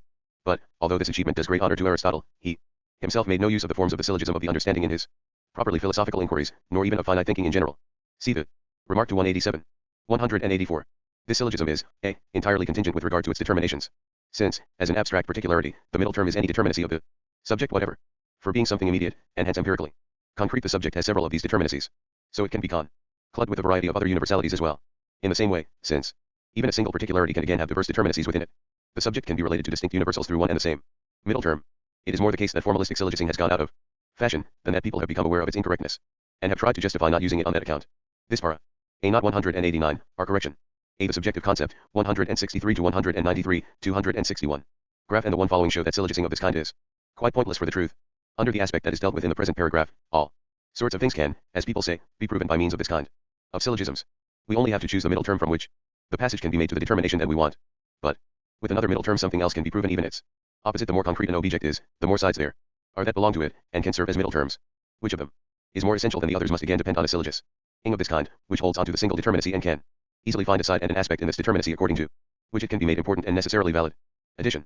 Although we hardly ever think of the syllogism of the understanding in the daily business of life, still it does continually play its role there. For instance, it is the job of advocates in a civil lawsuit to make the legal titles that are favorable to their clients into the ones that count. But, in its logical aspect, a legal title is nothing but medius terminus, a middle term. The same thing happens in diplomatic negotiations, too, for example, when various powers lay claim to one and the same piece of land. In this case, the right of inheritance, the geographic lie of the land, the descent and language of its inhabitants, or any other ground, can be brought up as a medius terminus. L85. This syllogism is equally contingent because of the form of the relation that it involves. According to the concept of the syllogism, the true is the relation of distinct terms one through a middle term which is their unity. But the relations of the extremes to the middle term, the so-called premises, major and minor, are immediate relations instead. This contradiction of the syllogism expresses itself once more through an infinite progress as the requirement that the premises be likewise demonstrated by a syllogism. But since the new syllogism has two equally immediate premises, this requirement, which constantly duplicates itself, of course is repeated ad infinitum. 086. What has been noted at this point, because of its empirical importance, as a defect of the syllogism to which absolute correctness is ascribed in this 262 the Encyclopaedia Logic form, must sublate itself of its own accord as the determination of the syllogism proceeds. Here, within the sphere of the concept, as well as in the judgment, the opposite determinacy is not merely present in itself, but it is posited, and in this way the further determination of the syllogism, too, requires only that we take up what is posited each time by the syllogism itself. Through the immediate syllogism SPU the singular is mediated with the universal, and it is posited in this conclusion as something universal. Thus the singular, as a subject that is itself something universal, is now the unity of the two extremes and is what mediates. This gives the second figure of the syllogism, 2, USP. This figure expresses the truth of the first, that, since the mediation has taken place in singularity, it is something contingent. 187. The second figure convolutes the universal with the particular. Since the universal steps across from the preceding conclusion, it now occupies the place of the immediate subject. The universal is, therefore, posited as something particular, hence as what mediates between the extremes, whose places are now occupied by the other terms. This is the third figure of the syllogism, 3, PUS. Aristotle rightly admits only 3 figures of the syllogism. The fourth is a superfluous and even absurd addition made by the modems. In the usual accounts of these so-called figures 19 they are juxtaposed, without any thought of showing their necessity and still less of showing their significance and their value. It is no wonder, therefore, that these figures later have come to be treated as an empty formalism. But they do have a very fundamental meaning, which rests on the necessity that, as a determination of the concept, each moment becomes itself the whole and immediate. Ing G round. As studying how the propositions have to be determined, whether they can be universal, etc., or negative in order to produce a correct syllogism in the various figures, this is a merely mechanical inquiry, which has quite justly fallen into oblivion, because it is inwardly meaningless and its mechanism lacks the concept to appeal to Aristotle, in defense of the importance of such inquiries and of the syllogism of the understanding in general, is quite out of the question. Aristotle did, indeed, describe them just as he did countless other forms of spirit and of nature, and he investigated and indicated their determinacy. But in his metaphysical concepts, just as in the concepts of the natural and the subjective concept, 163 to 193, 263. Spiritual, he was so far from seeking to make the form of the syllogism of the understanding the basis and the criterion, that one might say that not a single one of the metaphysical concepts could have arisen or stood its ground, if it had had to be subjected to the laws of the understanding. Even if, in his own way, Aristotle contributes much that is essentially a product of description and of the understanding, the speculative concept is always what is dominant with him, and he does not allow the syllogistic reasoning of the understanding, which he had been the first to expose so definitely, to encroach upon the speculative sphere. 20. Addition. The objective sense of the figures of the syllogism is generally that every thing rational shows itself to be a threefold syllogism, and it does that in such a way that each of its members occupies the position both of an extreme and of the mediating middle. This is the case especially with the three members of philosophical science, i.e., the logical idea, nature, and spirit. Here, it is first nature that stands in the middle as the member that convolutes the others. As the immediate totality, nature unfolds itself in the two extremes of logical idea and spirit. Spirit, however, is spirit by being mediated through nature. In the second place, spirit, which we know as what is individual and actuating, is the middle, and nature and the logical idea are the extremes. It is spirit that knows the logical idea in nature and elevates it to its essence. Equally, in the third place, the logical idea itself is the middle, it is the absolute substance of spirit and of nature, that which is universal and all-pervading. These are the members of the absolute syllogism. 188. Since each moment has passed through the place of the middle term and of the extremes, their determinate distinction from each other has sublated itself, and in this form where its moments are not distinguished, the syllogism has at first the external identity of the understanding, or equality. As its relation, this is the quantitative or mathematical syllogism. If two things are equal to a third, they are equal to one another. Addition. As we all know, the quantitative that is referred to here occurs in mathematics as an axiom, whose content, like that of the other axioms, is normally said to be insusceptible of proof, though it does not require any proof either, being immediately self-evident. But, in fact, these mathematical axioms are nothing but logical propositions which, insofar as they express particular and definite thoughts, must A in dieser Form der Unterscheidslosigkeit seiner Moment. 264 the Encyclopaedia Logic. Be deduced from universal and self-determining thinking, and this deduction must be considered their proof. This proof is here given for the quantitative syllogism, which is set up in mathematics as an axiom, but which shows itself to be the direct result of the qualitative or immediate syllogism. Incidentally, the quantitative syllogism is the syllogism that lacks form together, since the distinction between the terms, determined by the concept, is sublated within it. External circumstances determine here which propositions are to be the premises, and hence, in using the syllogism, we presuppose what is already established and proven elsewhere. L89. With regard to the form, a double result has now been established. 1. Since each of the moments has assumed the determination and the place of the middle term, and hence of the whole in general, it has in itself lost the one-sidedness of its abstraction. 182, 184, 2. The mediation. 185. Has been completed, but again only in itself, i.e., only as a circle of media that reciprocally presuppose each other. In the first figure, SPU, the two premises, SP and PU, are still unmediated. The former is mediated in the third, the latter in the second figure. But for the mediation of their premises, each of these two figures presupposes again both of the other figures. Consequently, the mediating unity of the concept has to be posited as the developed unity of singularity and universality, and no longer just as abstract particularity. Indeed, it has to be posited first of all as the reflected unity of these determinations, i.e., as the singularity that is at the same time determined as universality. This kind of middle term gives us the syllogism of reflection. 13. The syllogism of reflection. 190. Since, to begin with, 1. The middle term is thus not just an abstract, particular determinacy of the subject, but at the same time all singular concrete subjects, to which that determinacy belongs, though only as one determinacy among others, we have the syllogism of allness. But now the major premise itself, which has the particular determinacy, the middle term, as allness for its subject, really presupposes the conclusion, of which it is supposed to be the presupposition. Hence, 2. The major premise is based on an induction, of which the middle term are all the singular instances as a. The subjective concept, 163 to 193, 265. Such, A, B, C, D, etc. But since immediate, empirical singularity is diverse from universality and therefore unable to provide completeness, the induction is, 3, based on analogy, the middle term of which is something singular, but in the sense of its essential universality, of its genus or essence. Tile determinacy. The first syllogism refers to the second for its mediation, and the second to the third, but once the forms of the external relation of singularity and universality have been run through in the figures of the syllogism of reflection, the third syllogism also requires a universality that is inwardly determinate, i.e., singularity as genus. The defect of the basic form of the syllogism of the understanding that was indicated in 184 is corrected by the syllogism of allness, but only in such a way that a new defect arises, namely, that the major premise itself presupposes what was supposed to be the conclusion, so that the conclusion is again an immediate proposition. All men are mortal, therefore chaos is mortal. All metals conduct electricity, therefore copper, for instance, does the same. In the affirmation of these majors, which are supposed to express the immediate singular instances as all cases and which ought to be essentially empirical propositions, what is involved is that the propositions about the singular case of chaos, about the singular case of copper, have previously been ascertained to be correct. Everyone is struck, not just by the pedantry, but by the empty formalism of syllogisms like, all men are mortal, but chaos is, etc. Addition. The syllogism of allness refers us to the syllogism of induction, in which the single instances form the concluding middle. If we say, all metals are conductors of electricity, this is an empirical proposition, which results from the testing of every single metal. In this way we obtain the syllogism of induction, which has the following shape. P, 5, U, 5, 5. Gold is a metal, silver is a metal, and so are copper, lead, etc. This is the major premise. Then comes the minor premise, all these bodies are conductors of electricity, and from this results the conclusion, all metals are conductors of electricity. 50. The linkage is effected here by singularity in the form of allness. Ain't 266. The Encyclopaedia Logic. Now this syllogism likewise sends us on again to another syllogism. As its middle term it has the complete set of single instances, and this presupposes that observation and experience are complete in a certain domain. But because what is in question here are single instances, there is an infinite progression once more. 5,5,5. The single instances can never be exhausted in an induction. If we say, all metals, all plants, etc., this just means, all the metals, all the plants that we have so far encountered. Consequently, any induction is imperfect. Be sure. We have made this and that observation, lots and lots of them, but not all cases, not all individuals, have been observed. It is this defect of induction that leads us to analogy. In the syllogism of analogy it is concluded that because things of a certain kind have a certain property, therefore other things of the same kind have the same property, too. It is an example of a syllogism of analogy when we say, we have found that all the planets observed so far obey such and such a law of motion, and that therefore any newly discovered planet will probably move according to the same law.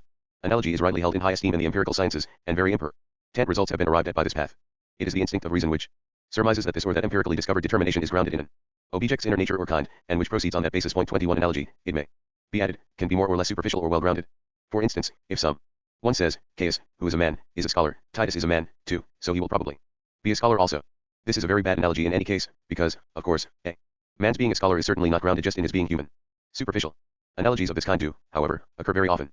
For example, it is often said that the earth is a heavenly body and has inhabitants, the moon is also a heavenly body, therefore it will probably be inhabited too. This analogy is in no way better than the one given above. That the earth has inhabitants does not rest merely on the fact that it is a heavenly body. On the contrary, some further conditions are necessary, especially that of being surrounded with an atmosphere, the related presence of water, and so on, and it is precisely these conditions which, as far as we know, the moon lacks. What has been called philosophy of nature in modem times consists for the most part in a futile play with empty and external analogies, which are supposed, all the same, to count as profound results. That is why the philosophical study of nature has fallen into deserved discredit. 22. The syllogism of necessity. 191. According to its merely abstract determinations, this syllogism has the universal as its middle term, just as the syllogism of reflection has singularity as its middle, the latter according to the second figure, the former according to the third. But in the syllogism of necessity the middle term is the universal posited as essentially determinate within itself. The meti. The subjective concept, 163 to 193, 267.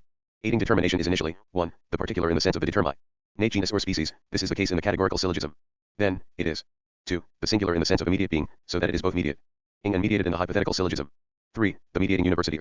Sal is also posited as the totality of its particularizations and as a singular particular or as excluding singularity in the disjunctive syllogism. So that there is one and the same universal in all these determinations, but it is in the forms of distinction. 192.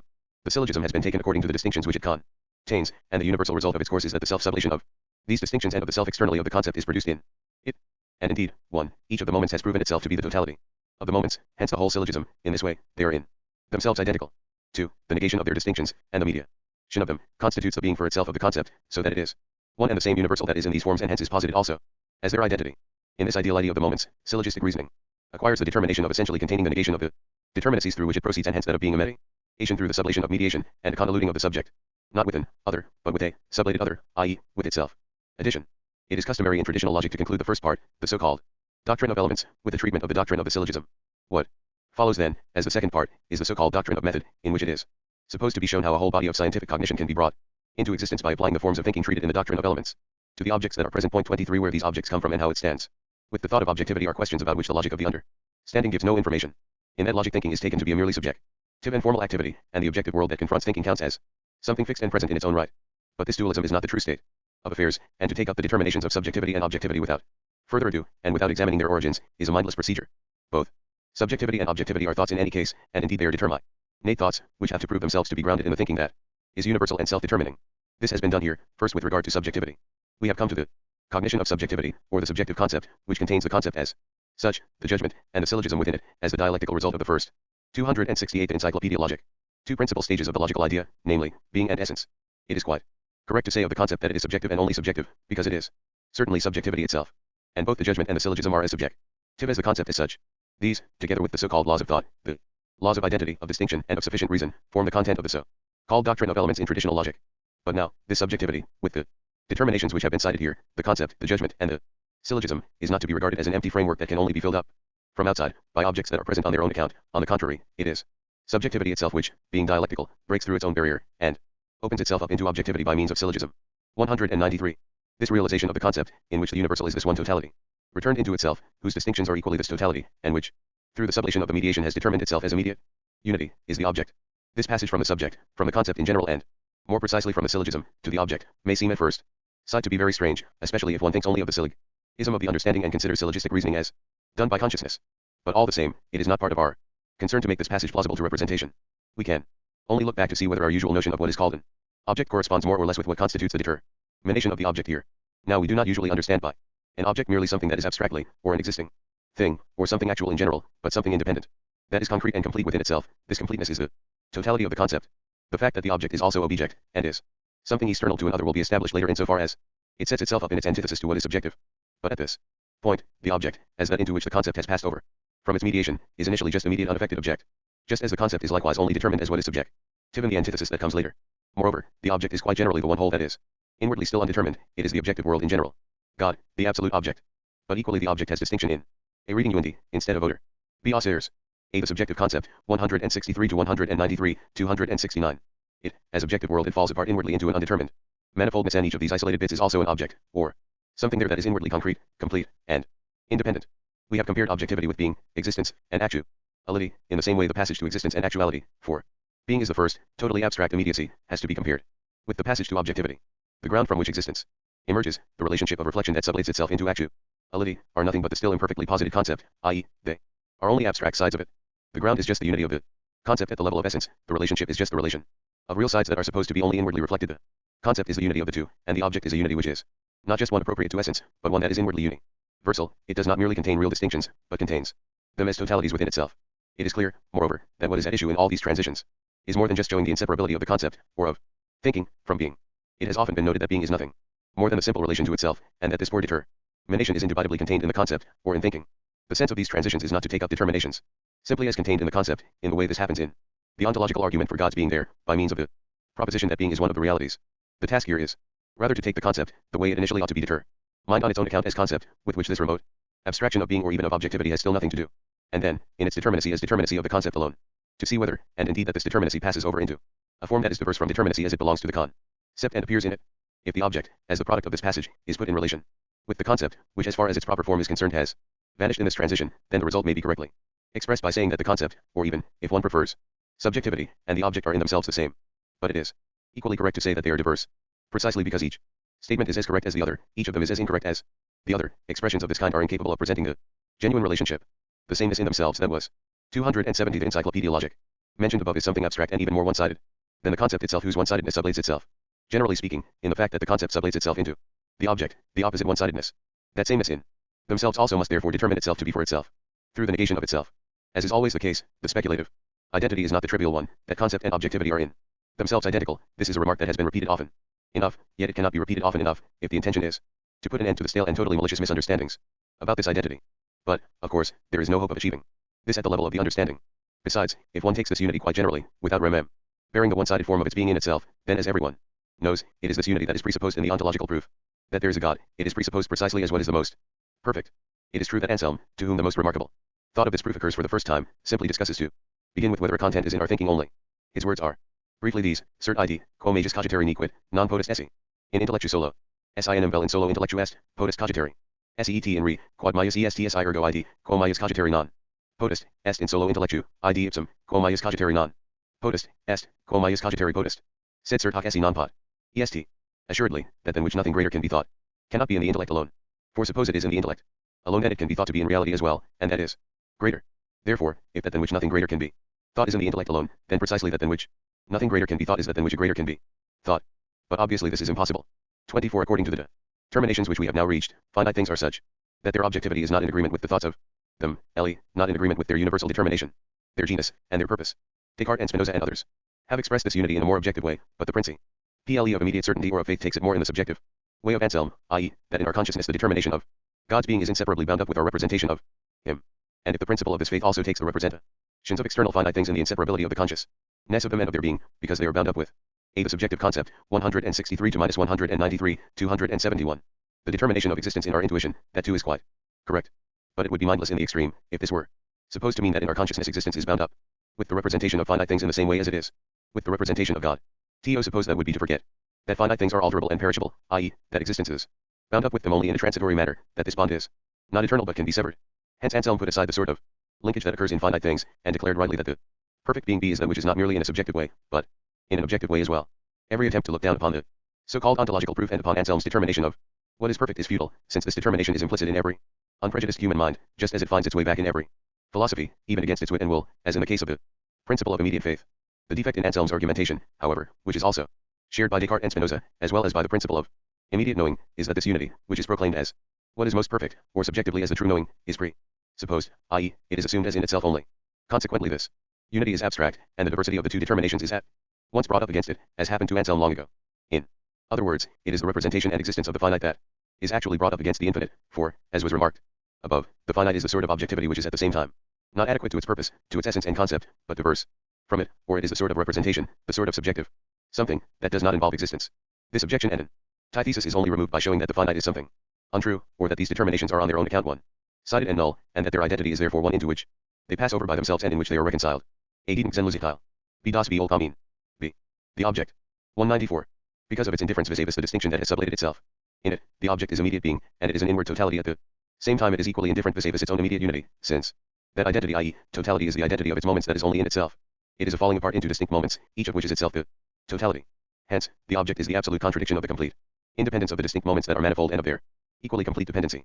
The definition, the absolute is the object, is contained in its most determinate form in the monad of Leibniz 25, which is supposed to be an object, but one which in itself represents and which is indeed the totality of the representation of the world. In the unity of this monad, all distinction is present only as something ideal, or as dependent. Nothing enters into the monad from outside, it is within itself the whole concept, and only distinct from it in virtue of the greater or lesser development of the concept in it. This simple totality also falls apart into the absolute plurality of distinctions, in such a way that the distinctions are independent monads. But in the monad of monads and in the pre-established harmony of their inner development, these substances are also again reduced to non-independence and ideality. Thus the philosophy of Leibniz is a completely developed contradiction. Addition 1. When the absolute, God, is interpreted as the object and we do not go beyond that, we have the general standpoint of superstition and servile fear. It is Fichte especially who has rightly emphasized this in our modern period. Point 26. Certainly God is the object, indeed he is the object pure and simple, as against which our particular, subjective, opinions and volitions have neither truth nor validity. But precisely as the absolute object, God does not confront subjectivity as a dark and hostile power, instead, he contains it within himself as an essential moment. In the doctrine of the Christian religion this is expressed by saying that God wills that all men shall be saved and come to blessedness. Men are saved and attain blessed Est in sich die totalitat. 272. Be the object, 194 to 212, 273. Nest by becoming conscious of their unity with God. Then God ceases to be a mere object to them, and ipso facto he ceases to be an object of fear and terror, as God was especially in the religious consciousness of the Romans. Then later, in the Christian religion, God becomes known as love, precisely because he revealed himself to man in his Son, who is one with him. He revealed himself as the single man, and redeemed mankind by doing that. What this also means is that the antithesis of objectivity and subjectivity is overcome implicitly, and it is our busy nest to participate in this redemption by laying aside our immediate subjectivity, putting off the old Adam, and becoming conscious of God as our true and essential self. Now, just as religion and religious worship consist in the overcoming of the antithesis between subjectivity and objectivity, so too the task of science, and more precisely of philosophy, is nothing but the overcoming of this antithesis through thinking. In cognition, what has to be done is all a matter of stripping away the alien character of the objective world that confronts us. As we habitually say, it is a matter of finding ourselves in the world, and what that amounts to is the tracing of what is objective back to the concept, which is our innermost self. The explanation we have given shows how absurd it is to consider subjectivity and objectivity as a fixed and abstract antithesis. Both moments are thoroughly dialectical. The concept, which is initially only subjective, proceeds to objectify itself by virtue of its own activity and without the help of an external material or stuff. And likewise, the object is not rigid and without process. Instead, its process consists in its proving itself to be that which is at the same time subjective, and this forms the advance to the idea. Anyone who is not familiar with the determinations of subjectivity and objectivity, and who wants to hold fast to them in abstraction from one another, will find that these abstract determinations slip through his fingers before he knows it, and that he says precisely the opposite of what he wanted to say. Addition to objectivity contains the three forms of mechanism, chemism, and teleol. Okay. The mechanically determined object is the immediate, undifferentiated object. This object certainly contains distinction, but its diverse parts behave in different look to each other, and their linkage is only external to them. In chemism, by contrast, the object proves to be essentially differentiated so that the objects are what they are only through their relation to one another, and their difference constitutes their quality. The third form of objectivity, the relationship of teleology, is the unity of mechanism and chemism. Like the mechanical object, purpose is once more a self-enclosed totality, but it is enriched by the principle of difference which came forth in chemism, so that it relates itself to the object that confronts it. It is the realization of purpose, therefore, that forms the passage to the idea. Asach. Be indifferent. See Gleichgültig. D different. E difference. 274 The Encyclopaedia Logic. A mechanism. 195. 1. In its immediacy, the object is only the concept in itself. Initially it has the concept outside it, and every determinacy is present as one that is posited externally. Hence, as a unity of distinct terms, it is something composite, it is an aggregate, and its operation upon another remains an external relation. This is formal mechanism in this relation and depend. Hence the objects remain equally independent, they offer resistance, and are external to each other. Just as pressure and impact are mechanical relationships, so we have mechanical knowledge, too. We know things by rote, in as much as the words remain without meaning for us and are external to sense, representation, and thought, the words are in like manner external to themselves, they form a meaningless sequence. Action, piety, etc., are mechanical in the same way, in as much as what a man does is determined for him by ritual prescriptions, or by a director of conscience, etc., and his own spirit, and will are not in his actions, so that even within himself they remain external. 27. Addition. As the initial form of objectivity, mechanism is also the first category that presents itself to reflection when it considers the world of objects, and it is the very one at which reflection most often halts. But this is a superficial, intellectually impoverished point of view, inadequate in regard to nature and still more so in regard to spirit. In nature only the wholly abstract relationships of a matter which is still not opened up within itself 28 are subject to mechanism. In contrast, not even the phenomena and processes of the physical domain in the narrower sense of the word, such as the phenomena of light, heat, magnetism, and electricity, for instance, can be explained in a merely mechanical way, i.e., through pressure, Kali, Zion, displacement of parts and the like. The transference and application of this category into the domain of organic nature is even more unsatisfactory, since the task there is to comprehend what is specific about that domain, in particular, the nutrition and growth of plants or even animal sensation. So we must in any case regard it as a very crucial defect of the modern inquiry into nature, indeed as the main defect that it holds so stubbornly to the categories of mere mechanism even where quite different and higher categories are really involved.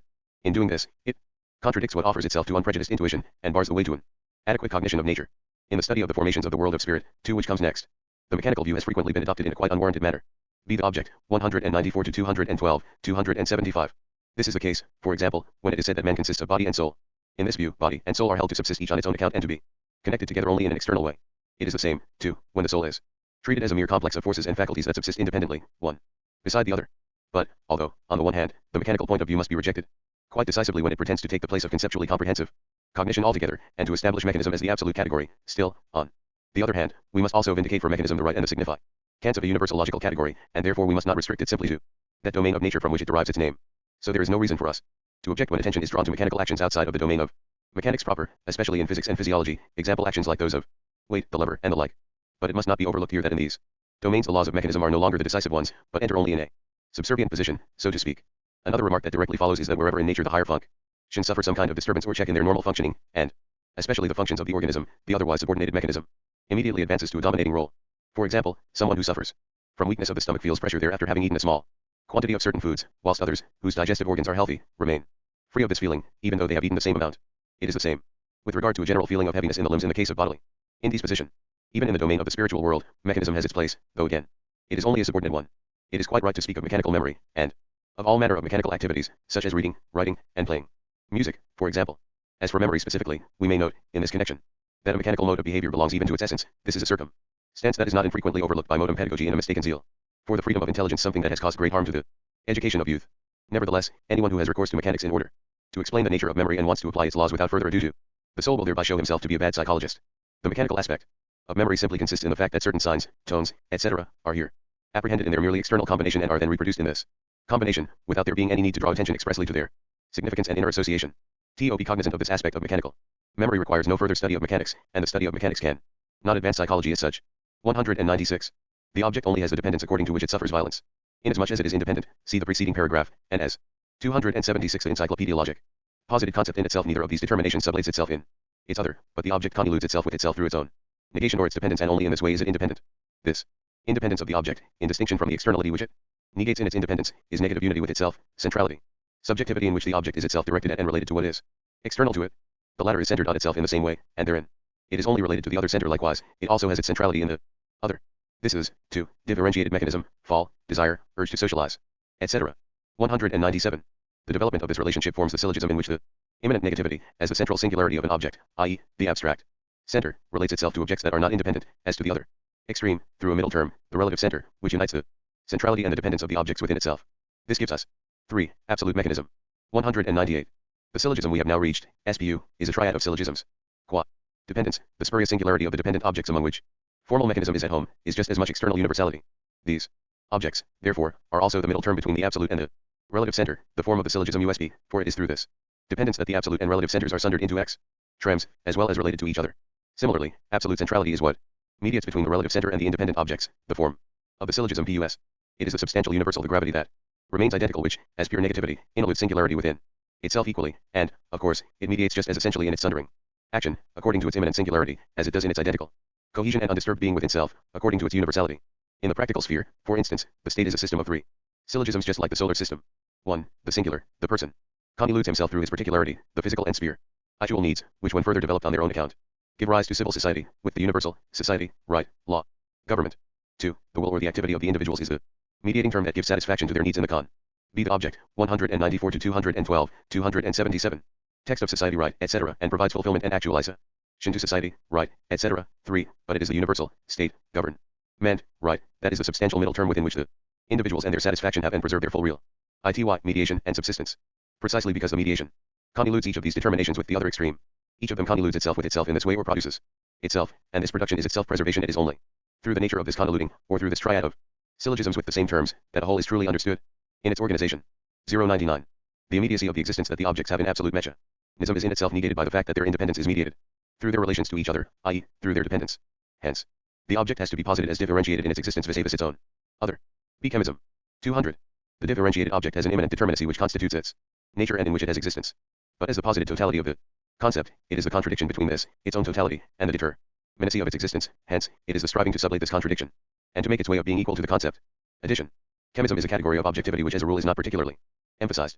Instead, it is lumped together with mechanism, and then they are contrasted with the relationship of purposiveness under the common name of mechanical relationship. The reason for this must be sought in the fact that mechanism and chemism do indeed have in common the fact that they are only implicitly the existent concept, whereas purpose must be considered the concept as it exists or itself.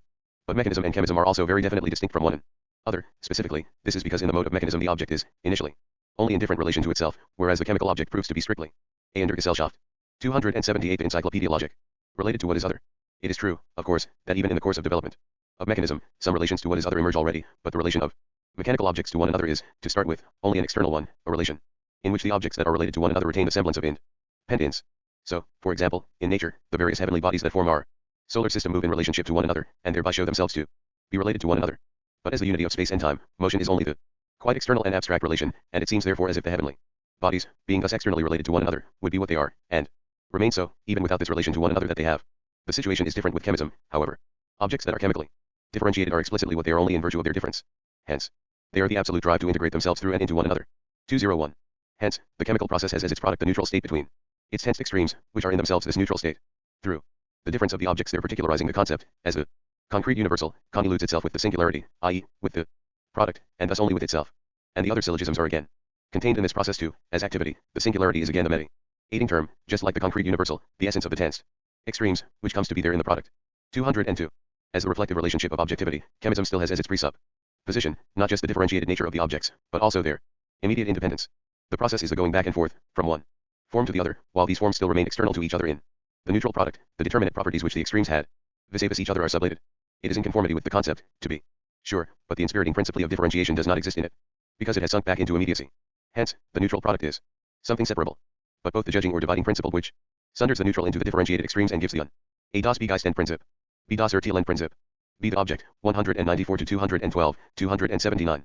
Differentiated object generally its difference and inspiration of vis-a-vis an other, and the process as a separation with tension, fall outside that first process. Addition. The chemical process is still a finite, conditioned one. The concept as such is still just the inward aspect of this process, and it does not yet come into existence here in its being for itself. In the neutral product the process is extinct, and what stimulated it falls outside of it. 203. But the externality, which lets these two processes, the reduction of what is differentiated to the neutral and the differentiating of the undifferentiated or neutral, appear as independent vis-a-vis each other, also shows their finitude when they pass over into products in which they are sublated. And conversely, the process presents the presupposed immediacy of the differentiated objects as null and void through this negation of the exteriority and immediacy in which the concept qua object was immersed. It is set free and posited for itself against that externality and immediacy. It is posited as purpose. Addition. The passage from chemism to the teleological relationship is contained in the fact that the two forms of the chemical process sublate one another reciprocally. What results from this is that the concept, which in chemism and in mechanism was still only present in itself, becomes free, and the concept that now exists for itself is purpose. See teleology. 204. Purpose is the concept that has entered into free existence, and is for itself, by means of the negation of immediate objectivity.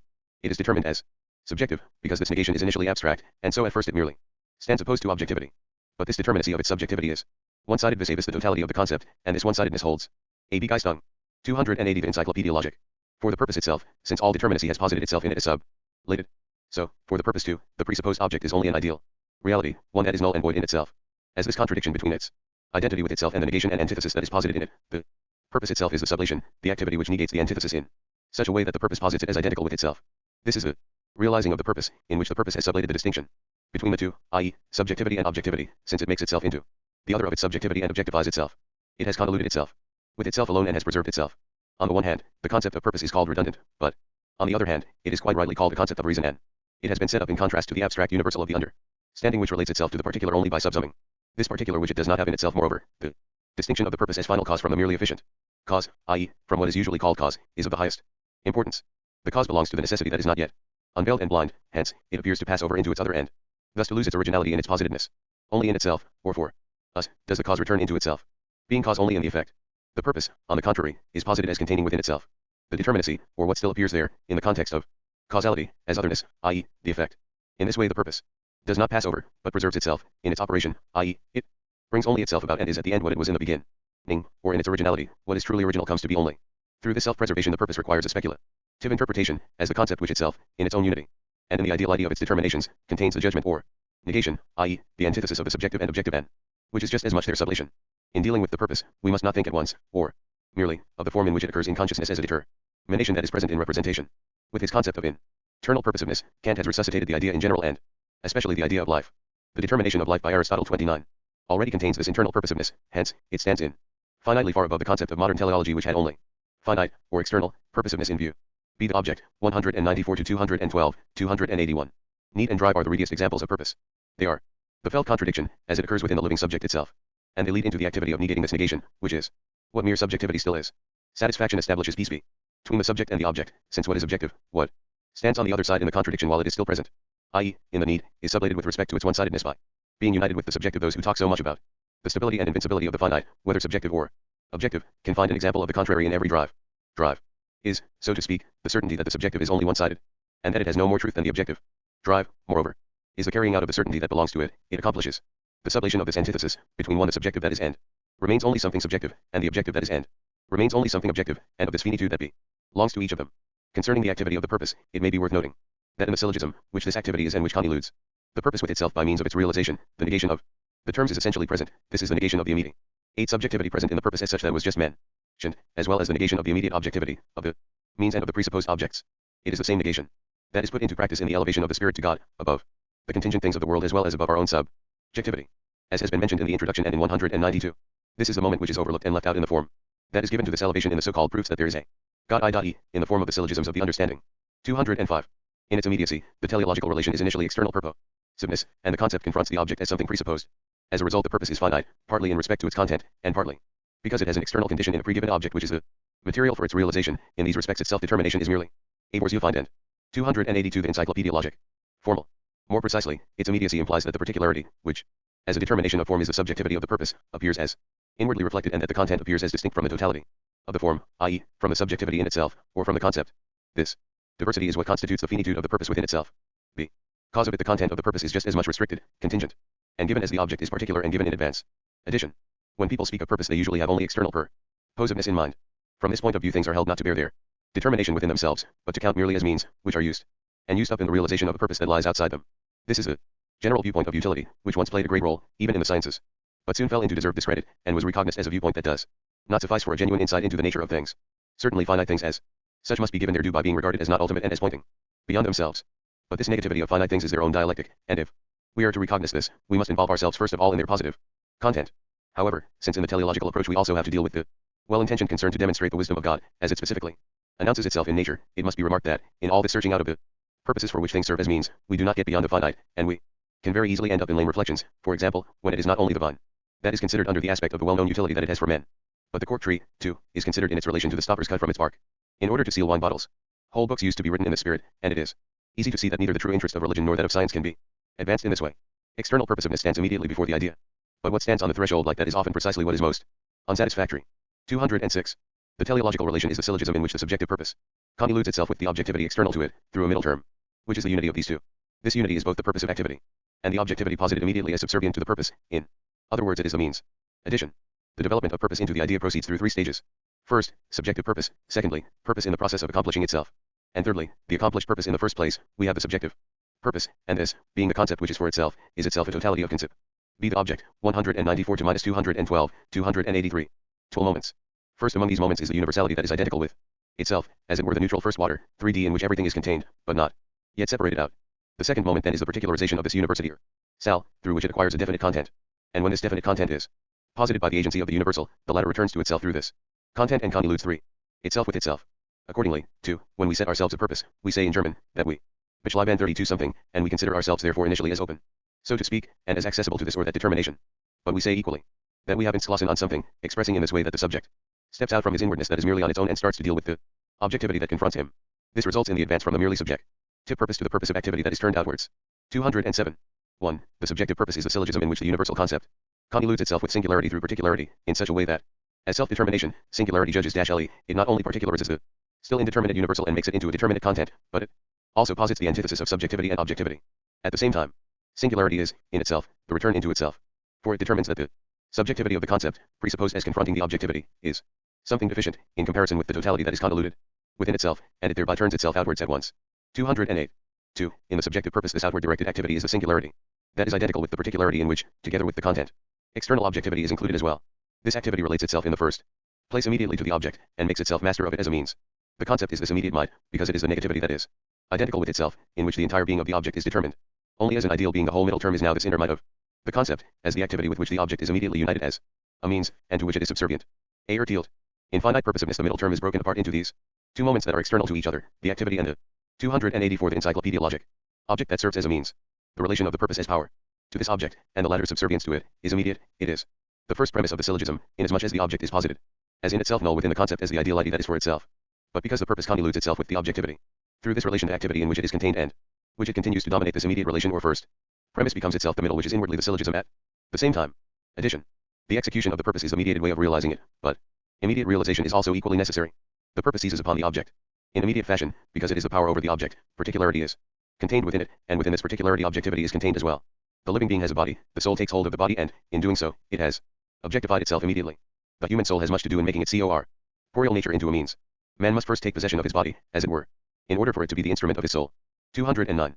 3. Even in conjunction with its means, the purposive activity is still direct outwards, because the purpose is also not identical with the object. Consequently it, too, must still be mediated with the object. In this second premise, the means, as object, is immediately related with the other extreme of the syllogism, the objectivity as presupposed, the material. This relation is the sphere of mechanism and chemism which now serve the purpose, which is the truth and free concept of them both.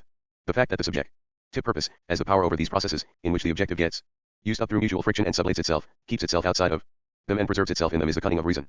Addition. Reason is as cunning as it is mighty. Its cunning generally consists in the mediating activity which, while it lets objects act upon one another according to their own nature, and wear each other out, executes only its purpose without itself mingling in the process. In this sense we can say that, with regard to the world and its process, divine providence behaves with absolute cunning. God lets men, who have their particular passions and interests, do as they please, and what results is the accomplishment of his intentions, which are something other than those whom he employs were directly concerned about. A die lister v. Feed. Be the object, 194 to 212, 285, 210. Thus the realized purpose is the posited unity of the subjective and the objective. But this unity is essentially determined in such a way that the subjective and the objective are only neutralized and sublated in their one-sidedness, while the objective is subordinated to and brought into comfy or mighty with the purpose, which is the free concept and hence the might over it. The purpose preserves itself against and within the objective, since it is not only the one-sided subjective moment, the particular, but also the concrete universal, the identity, of both the subjective and the objective. That is in itself. As simply reflected inwardly, this universal is the content, which remains the same through all three terms of the syllogism, and throughout their movement. 211. But in finite purposiveness even the accomplished purpose is still some thing inwardly broken, just as much as the middle term and the initial purpose were only a form that is externally posited in the pre-given material is established thereby, and because of the restricted content of the purpose, this form is likewise a contingent determination. Hence, the purpose that is attained is merely an object, which is once more a means or a material for other purposes, and so on ad infinitum. 212. But in the realizing of the purpose what happens in itself is that the one-sided subjectivity is sublated, along with the semblance of an objective independence standing over against it. In taking hold of the means, the concept posits itself as the essence of the object. In itself the independence of the object has already evaporated in the mechanical and chemical processes, and as they take place under the dominion of the purpose, even the semblance of this independence, the negative as against the concept, sublates itself. But since the accomplished purpose is determined only as means and material, this object is already posited at once as something that is in itself null and merely ideal, and thereby the opposition of content and form has vanished as well. For, because the purpose conneludes itself with itself by sublating the form determinations, the form is posited as identical with itself, and hence as content, so that the concept, as the activity of the form, has only itself for content. Through this whole process, therefore, what was previously the concept of the purpose is now posited. A. Funden. 286. The Encyclopaedia Logic. The unity in itself of the subjective and the objective is now posited as being for itself. This is the idea. Addition. The finitude of purpose consists in the fact that, in its realization, the material used as means is only externally subsumed under it and adapted to it. But, in fact, the object is implicitly the concept, and when the concept, as purpose, is realized in the object, this purpose is only the manifestation of the object's own inwardness. So objectivity is, as it were, only a wrapping under which the concept lies hidden. In the sphere of the finite we can neither experience nor see that the purpose is genuinely attained. The accomplishing of the infinite purpose consists, therefore, only in sublating the illusion that it has not yet been accomplished. The good, the absolute good, fulfills itself eternally in the world, and the result is that it is already fulfilled in and for itself, and does not need to wait upon us for this to happen. This is the illusion in which we live, and at the same time it is this illusion alone that is the activating element upon which our interest in the world rests. It is within its own process that the idea produces that illusion for itself, it posits an other confronting itself, and its action consists in sublating that illusion. Only from this error does the truth come forth, and herein lies our reconciliation with error, and with finitude. Otherness or error, as sublated, is itself a necessary moment of the truth, which can only be in that it makes itself into its own result. See. The idea. 213. The idea is what is true in and for itself, the absolute unity of concept and objectivity. Its ideal content is nothing but the concept in its determinations. Its real content is only the presentation that the concept gives itself, in the form of external nearness, and since this figure is included in the ideal idea of the concept, or in its might, the concept preserves itself in it. The definition of the absolute as the idea is now itself absolute. All definitions given previously return into this one. The idea is the TR for truth means that objectivity corresponds with the concept, not that external things correspond with my representations. Representations of this kind are just correct representations, held by me as this individual. In the idea we are not dealing with this or that, be it representations, or external things. And yet, again, everything that is actual is the idea inasmuch as it is a das Betätig and see the idea, 213 to minus 244, 287. Something true, and it has its truth only through the idea and in virtue of it. The singular being is some side or other of the idea. That is why other actualities were needed for it, actualities which likewise appear to subsist distinctly on their own account. It is only in all of them together and in their relation that the concept is realized. By itself the singular does not correspond to its concept. This restrictedness of its way of being constitutes its finitude and its fall. The idea itself is not to be taken as an idea of something or other, any more than the concept is to be taken merely as determinate concept. The absolute is the universal and one idea, which particularizes itself in the act of judging into the system of determinate ideas whose whole being consists, nonetheless, in their returning into the one idea, i.e., into their truth. It is because of this judge meant that the idea is at first just the one and universal substance. But its developed, authentic actuality is to be as subject and so as spirit. Inasmuch as the idea does not have an existence as its starting point and support, it is often mistaken for something belonging only to formal logic. We must leave this view to the standpoints for which the existing thing, and all the further determinations that have not yet penetrated to the idea, still count as so-called realities. And genuine actualities equally mistaken is the notion according to which the idea is only what is abstract. That the idea is abstract is true enough in the sense that everything untrue is consumed in it, but in its own right the idea is essentially concrete, because it is the free concept that determines itself and in so doing makes itself real. It would only be what is formally abstract, if the concept, which is its principle, were taken to be the abstract unity, and not how it really is, i.e., as the negative return into itself and as subjectivity. Addition. Truth is understood first to mean that I know how something is. But this is truth only in relation to consciousness, it is formal truth, mere correctness. In contrast with this, truth in the deeper sense means that objectivity is identical with the concept. It is this deeper sense of truth which is at issue when we speak, for instance, of a true state or a true work of art. These objects are true when they are what they ought to be, i.e., when their reality corresponds to their concept. Interpreted in this way, the untrue is the same as what is sometimes also called the bad. A bad man is one who is untrue, i.e., one who does not behave in accord with his concept or his destination, but without any identity at all between. A sich selbst und die Heimat zur Real with Bestament Begriff.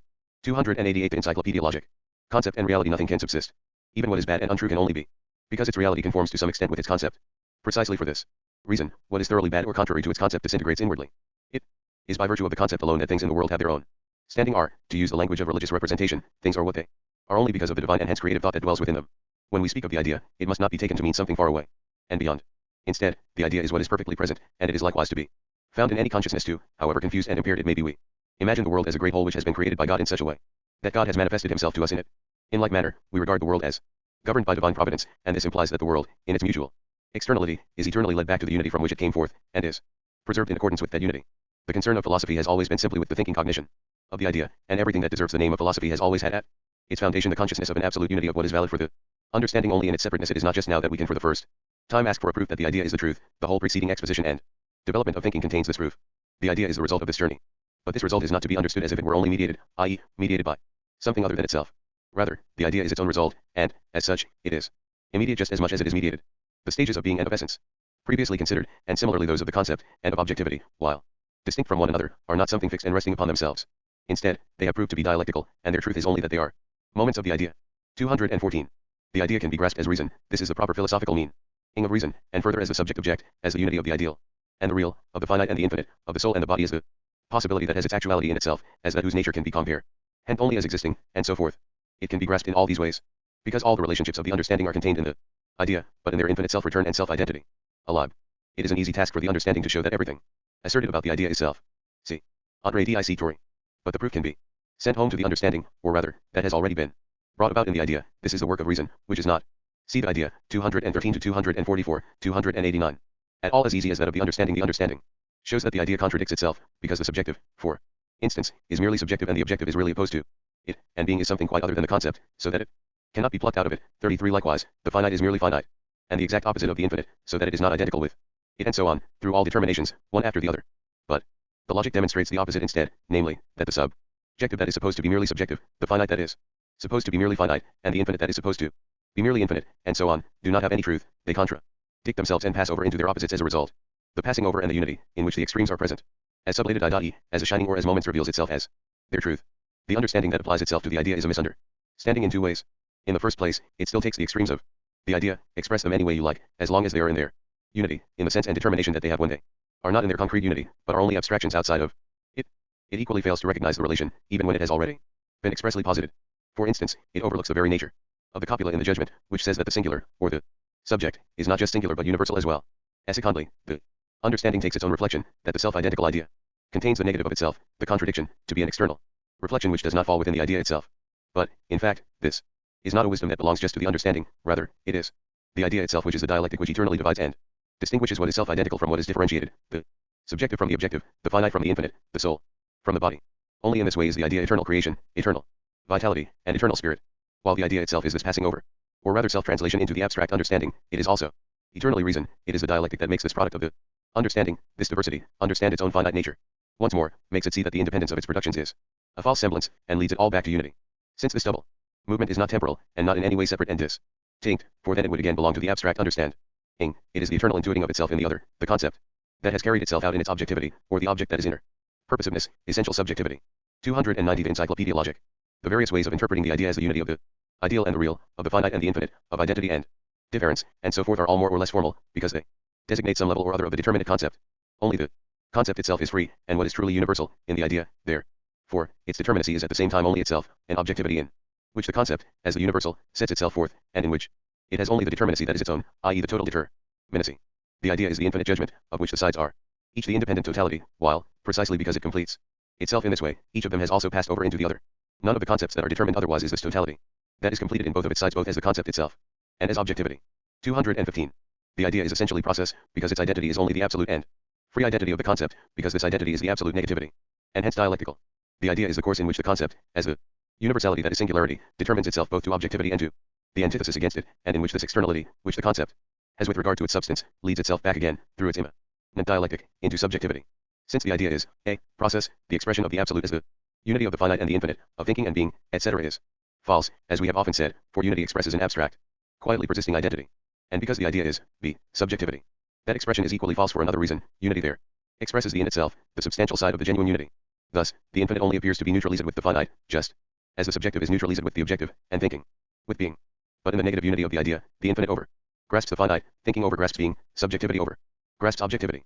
The unity of the idea is subjectivity, or thinking, or infinity, and therefore it has to be essentially distinguished from the idea as substance, just as this overgrasping subjectivity, thinking, or infinity has to be distinguished from the one-sided subjectivity, thinking, or infinity, to which it reduces itself in judging and determining. See the idea, 213-244, 291. Addition. As a process, the idea runs through three stages in its development. The first form of the idea is life, i.e., the idea in the form of immediacy. The second form is that of mediation or difference, and this is the idea as cognition, which appears in the dual shape of the theoretical and the practical idea. The result of the process of cognition is the re-establishing of unity enriched by distinction, and this gives the third form of the herewith absolute idea. This last stage of the logical process proves at the same time to be what is genuinely first and what is only through itself a life. 216. The immediate idea is life. The concept is realized as soul, in the body. The soul is the immediate self-relating universality of the body's externality. It is equally the particularizing of the body, so that the body expresses no distinct kinds in itself other than the determinations of the concept, and finally, it is singularity as infinite negativity, the dialectic of the body's scatteretta. Objectivity, which is led back into subjectivity from the semblance of independent subsistence. This happens in such a way that all of the body's members are reciprocally both means and purposes for each other from moment to moment, and that life, while it is the initial particularizing of the members, becomes its own result as the negative unity that is for itself. And in the dialectic of corporeity it convolutes itself only with itself. Thus, life is essentially living being B, and in its immediacy it is the singular living being. In this sphere, the determination of finitude is that, because of the immediacy of the idea, soul and body are separable, this constitutes the mortality of what is alive. But it is only insofar as it is dead that these two sides of the idea are diverse components. Addition. The single members of the body are what they are only through their unity and in relation to it. So, for instance, a hand that has been hewn from the body is a hand in name only, but not in actual fact, as Aristotle has already remarked. 34 From the standpoint of the understanding, life is usually considered to be a mystery, and in general as incomprehensible. But here the understanding only confesses its finitude and nullity. In fact, life is so far from being incomprehensible that on the contrary, we have the concept itself before us in it, and, more precisely, the idea that exists as the concept, the immediate idea. But this expresses a Aussage undersigned. B. Diggs. 292 The Encyclopaedia Logic. At once the defect of life, 2. The defect consists in the fact that the concept and reality still do not genuinely correspond with one another. The concept of life is the soul, and this concept has the body for its reality. The soul is, as it were, diffused into its bodily nature, and so it is still only sentient, not yet free being for itself. Hence, the process of life consists in the overcoming of the immediacy in which life is still entangled, and this process itself, which is once more a threefold one, results in the idea in the form of judgment, i.e., the idea as cognition. 217. The living being is the syllogism whose very moments are inwardly sys. Tems and syllogisms, 198, 201, 107. But they are active syllogisms, or processes, and within the subjective unity of the living being they are only one process. Thus, the living being is the process of its own convoluting with itself, which runs through three processes. 218. 1. The first of them is the process of the living being inside itself.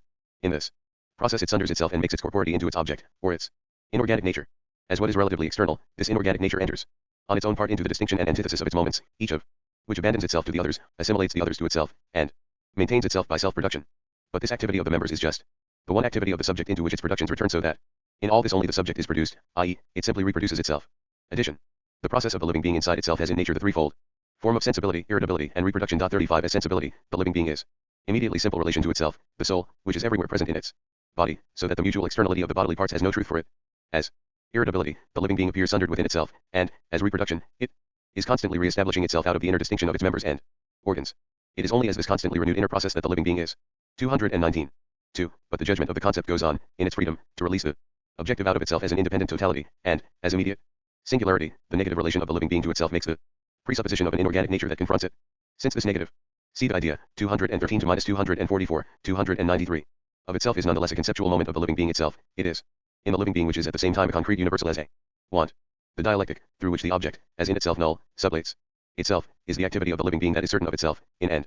Through this process against an inorganic nature, it maintains itself, develops itself, and objectifies itself. Addition. The living being confronts an inorganic nature to which it relates as the power over it, and which it assimilates. The result of this process is not, as in the case of the chemical process, a neutral product in which the independence of the two sides that confronted one another is sublated. Instead, the living being proves itself to be what overgrasps its other, which cannot resist its power. Inorganic nature, which is subdued by the living being, suffers this subjection because it is in itself the same as what life is for itself. So in the other the living being only comes together with itself. When the soul has fled from the body, the elementary Powers of objectivity come into play. These powers are, so to speak, continually ready to pounce, to begin their process in the organic body, and life is a constant struggle against them. 220. 3. The living individual, which behaves itself inwardly as subject and concept in its first process, assimilates its external objectivity to itself in the second process, and in this way it posits real determinacy within itself, so that it is now genus in itself, or substantial universality. The particularizing of this universality is the relation of the subject to another subject of the same genus, and the judgment is the relationship of the species to these individuals which are determined vis-a-vis one another in this oppositional way the difference of the sexes. 221. The process of the genus 36 brings it to its being for itself. Since life is still the immediate idea, the product of this process falls apart into two sides. On the one hand, the living individual generally, which was to begin with presupposed as immediate, now emerges as something mediated and erat, but on the other hand, the living singularity, which on account of its initial immediacy stands in a negative relationship to universality, goes on. During this universality is what has power over it. Addition. The living being dies because it is a contradiction of being in itself the universal, the genus, and yet existing immediately only as a singular being. In 294 the Encyclopaedia Logic. Death the genus proves itself to be the power over the immediately singular being for the animal. The process of the genus is the highest point of its living career. But the animal does not succeed in being for itself in its species, instead, it succumbs to the power of the latter. The immediate living being mediates itself with itself in the process of the genus, and in this way it elevates itself above its immediacy, but always just to sink back into it again. So, to start with, life simply runs its course into the spurious infinity of the infinite progress. But what, according to the concept, is brought about through the process of life is the sublation and overcoming of the immediacy in which as life the idea is still entangled. 222. As a result, however, the idea of life has freed itself not just from someone or other, particular, immediate this, but from this initial immediacy in general. Thereby the idea of life comes to itself, or to its truth, and for it enters into existence for its own self as free genus. The death of the merely immediate singular organism is the emergence of spirit. B. Cognition. 223. The idea exists freely for itself, inasmuch as it has universality as the element of its existence, or inasmuch as objectivity itself is as the concept, i.e. inasmuch as the idea has itself as its object. Its subjectivity, which has now become determined as universality, is pure distinguishing inside itself, and intuiting that holds itself within this identical universality. But, as determinate distinguishing, the idea is further the judgment of repelling itself as a totality from itself, and, to be precise, of presupposing itself first of all as external universe. There are here two judgments, which, although identical in themselves, are not yet posited as identical. 224. The relation between these two ideas, which are identical in themselves or as life, is therefore a relative one. This is what constitutes the determination of finitude in this sphere. We have here the relationship of reflection, because the distinguishing of the idea within itself is just the first Lebendigkeit. See the idea, 213-244, 295. Judgment, because the presupposing is not yet appositing, and because, for that very reason, the objective idea is for the subjective idea the immediate world that is found to be already there, or the idea as life is here in the appearance of singular existence, at the same time and all in one. Inasmuch as this judgment is pure distinguishing within the idea itself, see the preceding paragraph 223, the idea is for itself both itself and its other. In this way the idea is the certainty of the implicit identity of this objective world with it. Reason comes to the world with absolute faith in its ability to posit this identity and to elevate its certainty into truth, and with the drive to posit the antithesis between itself and the world, which is in itself null and void for it as null and void. 225. In general terms this process is cognitio, and in this process the antithesis, the one-sidedness of subjectivity together with the one-sidedness of objectivity, is implicitly sublated within one activity. But initially the sublating happens only in itself, hence, the process as such is itself immediately affected by the finitude of the sphere, and it falls apart into the doubled movement of this drive, posited as two diverse movements. To start with, there is a movement to sublate the one-sidedness of the subjectivity of the idea by means of the assumption of the world that simply ish into oneself, into subjective representing and thinking, and to fill the abstract certainty of oneself with this objectivity, which thus counts as genuine, as its content. And, conversely, there is a movement to sublate the one-sidedness of the objective world, which therefore counts, on the contrary, only as a semblance, a collection of contingencies and of shapes which are, in themselves null and void. The movement to determine this world, through the inwardness of the subjective, which here counts as what is truly objective, and to inform it with this subjectivity. See the first movement is the drive of knowing toward truth, or cognition as such the theoretical activity of the idea. The second is the drive of the good toward its own accomplishment willing, the practical activity of the idea. X. Cognition. 226. The universal finitude of cognition, the finitude that lies in the first judgment, in the presupposition of the antithesis 224 against which its very A and sich sind. Peter Sinden Welt. See you in the ear design zu bilden. 296 The Encyclopaedia Logic. Own agency is a building contradiction, determines itself more precisely in its own idea, by giving the moments of this idea the form of diversity from each other, and, since these moments are nevertheless complete, they come to stand in the relationship of reflection to each other, not in that of the concept. Hence the assimilation of the material as something given appears as its being taken up into conceptual determinations which at the same time remain external to it, and which likewise present themselves in diversity from one another. This is reason acting as understanding. By the same token, therefore, the truth that is reached by this cognition is only the finite truth. The infinite truth of the concept is fixed as a goal that is only in itself, or as a beyond for this cognition. But in its external agency this cognition stands under the guidance of the concept, and the determinations of the concept constitute the inner thread of its progression. Addition. The finitude of cognition lies in the presupposition of a world that is found to be there already, and the cognitive subject appears here as a tabula rasa. 37. People have ascribed this representation to Aristotle, although there is no one further removed from this external interpretation of cognition than Aristotle himself. 38. Finite cognition does not yet know itself as the activity of the concept, which it is only in itself but not for itself. Its behavior appears to itself as passive, but it is In fact active. 227. Since finite cognition presupposes the distinct as something found already in being and standing over and against it the manifold facts of external nature or of consciousness, it has 1. Formal identity or the abstraction of universality as the form of its activity. This activity consists therefore in dissolving the concrete that is given, isolating its distinctions and bestowing the form of abstract universality upon them. In other words, it consists in leaving the concrete as ground and making a concrete universal the genus or force and law stand out through abstraction from the particularities that seem to be inessential. This is the analytical method. 3.9. Addition. We usually speak of the analytic and synthetic methods as if it were merely a matter of our own choice whether we follow the one or the other. But this is not at all the case. On the contrary, which of the two above-mentioned methods resulting from the concept of finite cognition is to be applied depends on the form of the objects themselves that cognition aims at. At first, cognition is analytic. The object assumes for it the shape of something isolated, and the activity of analytical cognition is directed toward tracing the singular that lies before it back to a university or see the idea. 213 to 244, 297. Sal. Here, thinking has the significance only of abstraction or of formal identity. This is the standpoint of Locke and of all empiricists. 40 Many say that cognition cannot go any further than this at all, to break up the given concrete objects into their abstract elements and then contemplate these in their state of isolation from one another. It is apparent at once, however, that this stands things on their heads, and that any cognition that wants to take things as they are falls into contradiction with itself when it takes this road. For example, a chemist puts a piece of meat into his retort, tortures it in many ways, and then says that he has found that it consists of nitrogen, carbon, hydrogen, etc. But these abstract materials are no longer meat, and we have the same situation when the empirical psychologist breaks an action up into the various aspects which it presents to observation, and then holds fast to them in their separation from one another. The object that is treated analytically is regarded like an onion, so to speak, from which people strip one skin after another. 228. But this universality is, too, also a determinate one, and here the activity progresses through the moments of the concept, which in finite cognition is not the concept in its infinity, but the determinate concept of the understanding. The taking up of the object into the forms of this determinate concept is the synthetic method. Addition. The movement of the synthetic method is the reverse of the movement in the analytic method. Whilst the latter starts from the singular and advances to the universal, the former, on the contrary, starts with the universal as a definition, and advances, through particularization, in division, to the singular, in the theorem. Thus, the synthetic method proves to be the development of the moments of the concept in the object. 229. A. The object brought first into the form of the determinate concept in general by cognition so that its genus and its universal determinacy are thereby posited as the definition. Its material and justification are provided by the analytical method. 227. The determinacy, however, is only supposed to be a characteristic, it is for the purpose of a cognition, which is only subjective and external with regard to the object. Addition. Definition itself contains the three moments of the concept, the university or sal, as the proximate genus, genus proximum, the particular, as the determinacy of 298 the Encyclopaedia Logic. The species 41, qualitas specifica, and the singular, as the defined object itself with regard to definition there arises, first, the question of where it comes from, and the general answer to this question is that definitions arise upon the analytic path. But, then, too, this at once occasions controversy about the correctness of the definition that is set up, for it is now a question about what perceptions we started from and what points of view we had in mind at that stage. The richer the object that is to be defined, i.e. the more varied the aspects that it presents for consideration, the more varied do the definitions that are set up tend to be as well. Hence we have, for example, a whole mass of definitions of life, or of the state, and so on. Geomy. Try, on the contrary, has it easy in the making of definitions, because its object space is so abstract. Moreover, there is no necessity at all in the content of the objects defined. We are supposed to admit that there is space, that there are plants, animals, and so on. And it is not the business of geometry, or botany, etc., to exhibit the necessity of the objects in question. And for the same reason the synthetic method is just as unsuitable for philosophy as the analytic one, since philosophy must above all justify itself with regard to the necessity of its objects. All the same, there have been many attempts to employ the synthetic method in philosophy, too. Spinoza, especially, begins with definitions, and says, for example, that substance is the causa sui. The most speculative content is laid down in his definitions, but in the form of assurances. The same holds for Schelling as well. 42. 230. bb. The specification of the second moment of the concept, the determinacy of the universal as particularization, is its division according to some external aspect or other. Addition. The requirement is that divisions should be complete, and for this there must be a principle or ground of division, which is so constituted that the division based on it embraces the entire content of the domain that is designated in general terms by the definition.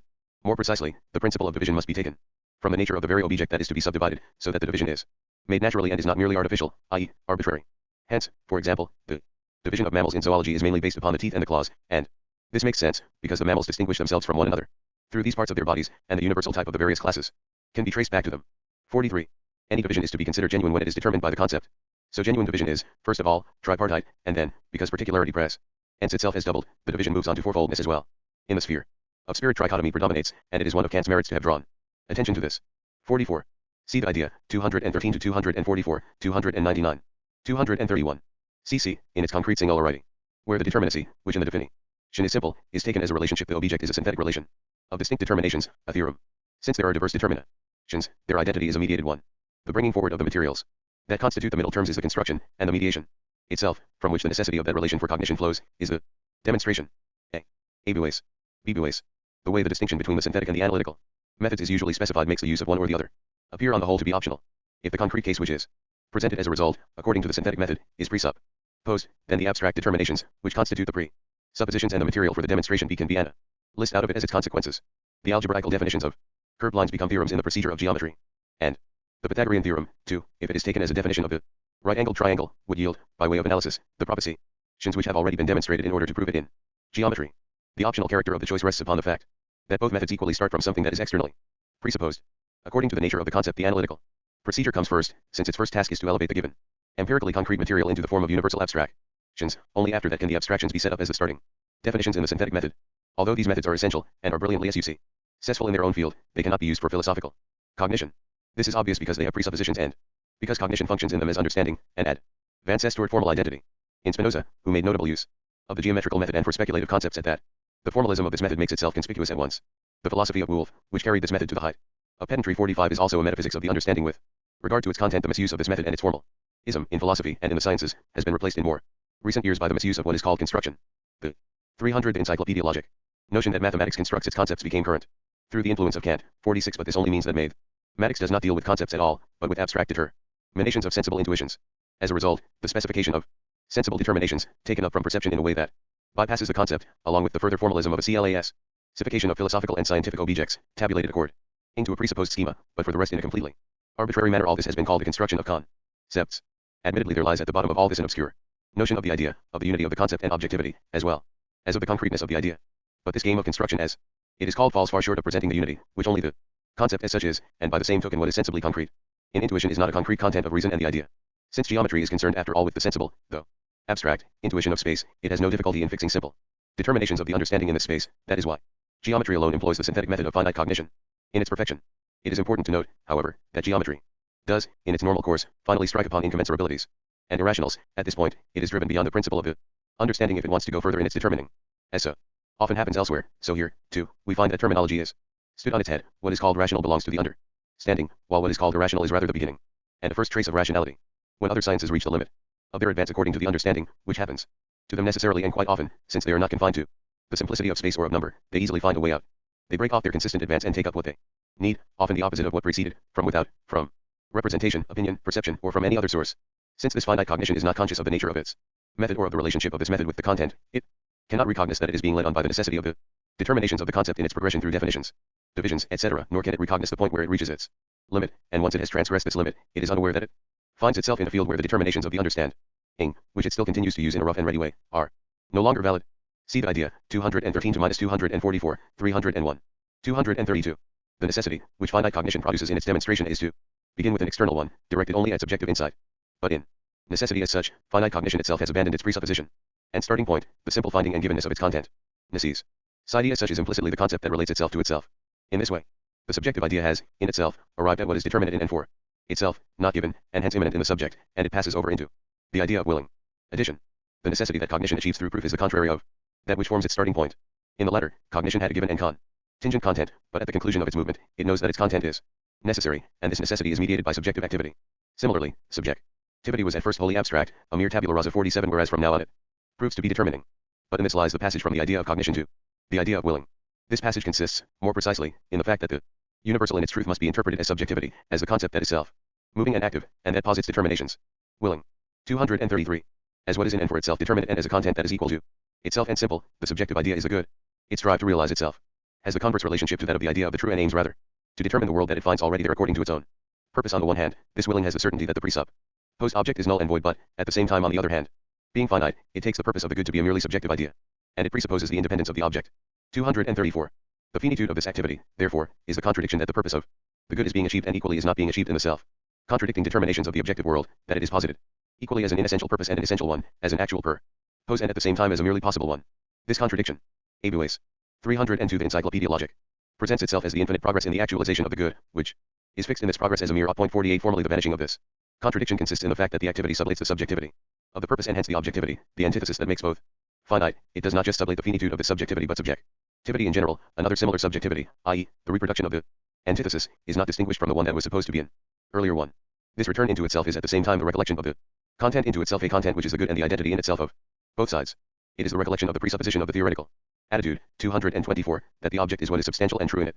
Addition. Whereas the task of intelligence is simply to take the world as it is, the Will, in contrast, is concerned to make the world finally into what it ought to be. The will holds that what is immediate, what is given, is not a fixed being, but only a semblance, something that is in itself null and void. We encounter here the contradictions which, at the standpoint of morality, drive us from pillar to post. Point 49. This is, in general, the standpoint of Kant with regard to human action, and also that of Fichte. The good ought to be realized, we have to work at this, to bring it forth, and the will is simply the good that is self-activating. But then if the world were as it ought to be, the result would be that the activity of willing would disappear. Therefore the will itself also requires that its purpose shall not be real. This correctly expresses the finitude of willing. But we must not stop at this finitude, of course, and it is through the process of willing itself that this finitude is sublated, together with the contradiction that it contains. The reconciliation consists in the will's returning in its result to the presupposition of cognition, hence, the reconciliation consists in the unity of the theoretical and practical idea. The will knows the purpose as what is its own, and intelligence interprets the world as the concept in its actuality. This is the genuine position of rational cognition. What is null and vanishing constitutes only the surface of the world, not its genuine essence. This essence is the concept that is in and for itself, and so the world is itself the idea. Unsatisfied striving vanishes when we recognize that the final purpose of the world is just as much accomplished as it is eternally pleasing itself. This is, in general, the outlook of the mature person, whereas youth believes that the world is in an utterly sorry state, and that something quite different must be made of it. The religious consciousness, on the contrary, regards the world as governed by divine providence and hence as corresponding to what it ought to be. This agreement between is and ought is not rigid and unmoving. However, since the final purpose of the world, the good, only is, because it constantly brings itself about, and there is still this distinction between the spiritual A ein Nuisers Eugen B in a room C in Praktischer Beziehung See the idea, 213 to 244, 303. And the natural worlds, that, whilst the latter continues simply to return into itself, there is certainly a progression taking place in the former as well. 235.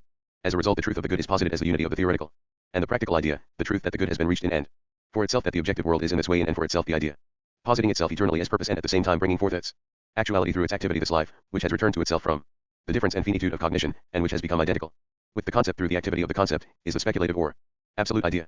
See the absolute idea. 236. As unity of the subjective and the objective idea, the idea is the concept of the idea, for which the idea as such is the object, and for which the object is itself an object in which all determinations have come together. This unity, therefore, is the absolute truth and all truth. It is the idea that thinks itself, and at this stage, moreover, it is present as thinking, i.e., as logical idea. Addition.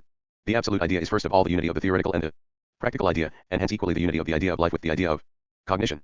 In cognition we had the idea in the shape of difference. The process of cognition has shown itself to us as the overcoming of this difference, and the re-establishing of that unity which, as such and in its immediacy, is initially the idea of life. The defect of life consists in the fact that it is still only the idea in itself. Cognition, on the contrary, is the idea only as it is for itself, in the same one-sided way. The unity and the truth of these two is the idea that is in and for itself, and hence absolute. Up to this point the idea in its development through its various stages has been our object, but from now on, the idea is its own object. This is the noesis noesias, which was already called the highest form of the idea by Aristotle. Point 50. 237. Since there is no passing over within the absolute idea, no presupposing, and no determinacy at all that would not be fluid and transparent, this idea is for itself the pure form of the concept, which intuits its content as 304 the Encyclopaedia Logic. Itself. It is its own content, inasmuch as it is the ideal distinguishing of itself from itself, and because one of the distinct terms is its identity with itself, but in this identity the totality of the form, as the system of the determinations of the content, is contained. This content is the system of the logical. All that remains here as form for the idea is the method of this content, the determinate knowing of the currency of its moments. Addition. When the expression absolute idea is used, people may think that it is only here that we meet with what is right, that here everything must give itself up. It is certainly possible to sing the hollow praises of the absolute idea, far and wide. In the meantime, its true content is nothing but the entire system, the development of which we have been considering so far. So it can also be said that the absolute idea is the universal, but this universal is not merely the abstract form that confronts the particular content as something other. On the contrary, it is the absolute form into which all determinations, the whole fullness of the content posited by it, have returned. In this perspective, the absolute idea is to be compared with the old man who utters the same religious statements as the child, but for whom they carry the significance of his whole life. Even if the child understands the religious content, it still counts for him only as something outside of which lie the whole of life and the whole world. And the situation is the same with human life in general and with the events that make up its content. All labor is directed only at this or that goal, and when it is attained, we are amazed to find just what we will and nothing more. What is of interest is the whole movement. When we are carrying on with our lives, the end in view may appear very restricted, but it is the whole decursus vitae course of life that is embraced together in it. In the same way and for the same reason, the content of the absolute idea is the whole display that has passed before us up to this point. The last step is the insight that it is the whole unfolding that constitutes its content and its interest. Moreover, this is the philosophical perspective, that everything which, taken by itself, appears to be restricted gets its value by belonging to the whole, and being a moment of the idea. This is how we have had the content, and what we now have is the knowledge that the content is the living development of the idea, and this simple looking back is contained in the form. Each of the stages considered so far is an image of the absolute, but initially in a restricted way, and hence it drives itself onto the whole, whose unfolding is what we have called method. 238. The moments of the speculative methods are, cl, the beginning, which is being or the immediate, it is all by itself, on the simple ground that it is the Ausbreitung. See the idea, 213 to minus 244, 305. Beginning. But from the standpoint of the speculative idea it is itself, determinating which, as the absolute negativity or movement of the concept, judges and posits itself as the negative of itself. In this way being, which appears as abstract affirmation for the beginning as such, is on the contrary negation, positedness, mediatedness in general, and presupposedness. But as the negation of the concept, which is strictly identical with itself even in its otherness and is the certainty of itself, it i.e., being is the concept that is not yet posited as concept, i.e., it is the concept in itself. As the concept that is still indeterminate, i.e., determined only in itself or immediately, this being is therefore just as much the universal. The beginning, in the sense of immediate being, is taken from sense-intuition and perception. This is the beginning of the analytical method of finite cognition. And in the sense of universality, being is the beginning of the synthetic method of finite cognition. But since the logical is immediately both something universal and equally something that simply is, or since it is both something that the concept presupposes to itself and is equally the concept itself in its immediacy, its beginning is equally both a synthetic and an analytical beginning. Addition. The philosophical method is both analytic and synthetic, but not in the sense of a mere juxtaposing or a mere alternation of both these methods of finite cognition. Instead, the philosophical method contains them sublated within itself, and therefore it behaves, in every one of its movements, analytically and synthetically at the same time. Philosophical thinking proceeds analytically in that its imply takes up its object, the idea, and lets it go its own way, while it simply watches the movement and development of it, so to speak. To this extent philosophizing is wholly passive. But philosophical thinking is equally synthetic as well, and it proves to be the activity of the concept itself. But this requires the effort to beware of our own inventions and particular opinions which are forever wanting to push themselves forward. 239. 13. The progression is the posited judgment of the idea. As the concept in itself, the immediate universal is the dialectic of spontaneously reducing its own immediacy and universality to a moment. Thus, the negative of the beginning, or what was first, is now posited in its determinacy. It is for 1, b. It is the relation of distinct terms, or the moment of reflection. A and themselves. B for eins. 306 of Encyclopaedia Logic. This progression is equally both analytical, because through the immanent dialectic only what is contained in the immediate concept is posited, and synthetic, because this distinction had not yet been posited in the immediate concept. Addition. In the progression of the idea the beginning proves itself to be what it already is in itself, namely, what is posited and mediated and not what simply and immediately is. It is only for that consciousness which is itself immediate that nature comes first or immediately, while spirit is mediated by it. For, in fact, nature is posited by spirit, and it is spirit itself that makes nature into its presupposition. 240. Within being the abstract form of the progression is an other and passing over into another. Within essence it is shining within what is opposed. In the concept it is the distinctness of the singular from the universality which continues itself as such into what is distinct from it, and is present as identity with the latter. 241. In the second sphere the concept, which at first is in itself, has come to shine, and as a result it is already in itself. The idea the development of this sphere becomes a return into the first, just as the development of the first is a passage into the second. It is only through this double movement that distinction gets its due, since each of the two that are distinct consummates itself, considered in itself, into the totality and works out its unity with the other. Only the self-sublating of the one-sidedness of both sides in themselves prevents the unity from becoming one-sided. 242. The second sphere develops the relation of the distinct terms into what it is initially, i.e., into the contradiction in these terms themselves in the infinite progress. This contradiction resolves itself, into the end where what is different is posited as what it is in the concept. This is the negative of what is first, and, in its identity with that, it is the negativity of its own self, hence it is the unity within which both of these first terms are as Einig als das sind und die unmittelbar. See the idea, 213 to minus 244, 307. Ideal and as moments, they are there as sublated, i.e., as preserved at the same time, convoluting itself with itself in this way from its being in itself. By means of its difference and through the sublation of this difference, the concept is the realized concept, i.e., it is the concept that contains the positiveness of its determinations within its being for itself. It is the idea for which, being what is absolutely first, in the method, this end is at the same time only the vanishing of the semblance that the beginning is something immediate, and the idea is a result. This is the cognition that the idea is the one totality. 243. In this way, the method is not an external form, but the soul and the concept of the content. It is distinct from the concept only inasmuch as the moments of the concept, each in itself, in its determinacy, reach the point where they appear as the totality of the concept. Since this determinacy, or the content, leads itself back, along with the form, to the idea. The latter presents itself as a systematic totality, which is only one idea. Its particular moments are in themselves the same idea, and equally. Through the dialectic of the concept, they produce the simple being for itself of the idea. As a result, the science of logic concludes by grasping the concept of itself as the concept of the pure idea for which the idea is. 244. Considered according to this unity that it has with itself, the idea that is for itself is intuiting, and the intuiting idea is nature. But as intuiting, the idea is posited in the one-sided determination of immediacy or negation. Through external reflection, the absolute freedom of the idea, however, is that it does not merely pass over into life, nor that it lets life shine within itself as finite cognition, but that, in the absolute truth of itself, it resolves to release out of itself into freedom the moment of its particularity or of the initial determining and otherness, i.e. the immediate idea as its reflection or itself as nature. Addition. We have now returned to the concept of the idea with which we began. At the same time this return to the beginning is an advance. What we began with was being, abstract being, while now we have the idea as being, and this idea that is nature. A wider shine. The Encyclopaedia Logic. Notes. Preface to the first edition. The philosophical manner that presupposes a schema is the same formalist degeneration of the identity philosophy that is attacked in the preface to the Phenomenology, Miller. 14-16, 50-53. It is clear from his correspondence that in the Phenomenology Hegel's target was various friends and followers of Schelling rather than Schelling himself. See further, H.S. Harris, The Cows in the Night. 2. Although the main attack is directed at Schelling's school, it seems clear that Schelling himself is included here. It was others, such as H. Steffens, J. Gars, and J. J. Wagner, whom Hegel accused in the Phenomenology of making schematic parallels and focusing upon cu. Rius accidents in their philosophy of nature. But he was already remarking, during that Period. That, through his continual thought experiments, 5 Schelling had conducted his philosophical education in public. The adventures of thought here surely refer to that, just as the V.E. Wright theed refers to the case of the student invented by Jean Paul, in his novel Titan, who had to be confined to an asylum in consequence of his total absorption in the study of the identity philosophy. 3. From his critical essays of the early Jena years we know that Hegel must, minimally, have had G. E. Schultz and W. T. Krug in mind here. There were many others who belonged to the other side in those years, but these two fit the stereotypes of clever scepticism and modest criticism perfectly. It is probably Schultz, in his Mammoth Critic, who is the schoolmaster giving lessons to the centuries. Compared to Giovanni and Harris, 293 to 362. For in showing this preference for the Romantics over the common sense school, Hegel echoes the preface to the Phenomenology, written 10 years earlier. Reveling reminds us of the claim that truth is the Bacchanalian revel, and the sunrise of the rejuvenated spirit is. In the preface also, see Miller, 47 and 11. 5. The comparatively friendly remarks about immediate knowing refer to Jacobi, and in 1827 Jacobi's position was used as the transition from the critical empiricism of most followers of Kant to properly speculative philosophy. But Hegel's attitude toward Schleiermacher's theology of immediate experience became increasingly polemical during the Berlin years. Preface to the second edition. L. For the many theorists of the facts of consciousness in the generation of German philosophers after Kant, see first the essay of George de Giovanni in Between Kant and Hegel. A fuller account of the philosophical scene will be found in Beisser's The Fate of Reason. But both authors are concerned with the time 20 or 30 years earlier than this preface. 2. The great prophet of immediate knowledge was Jacobi. C. 61 to 78.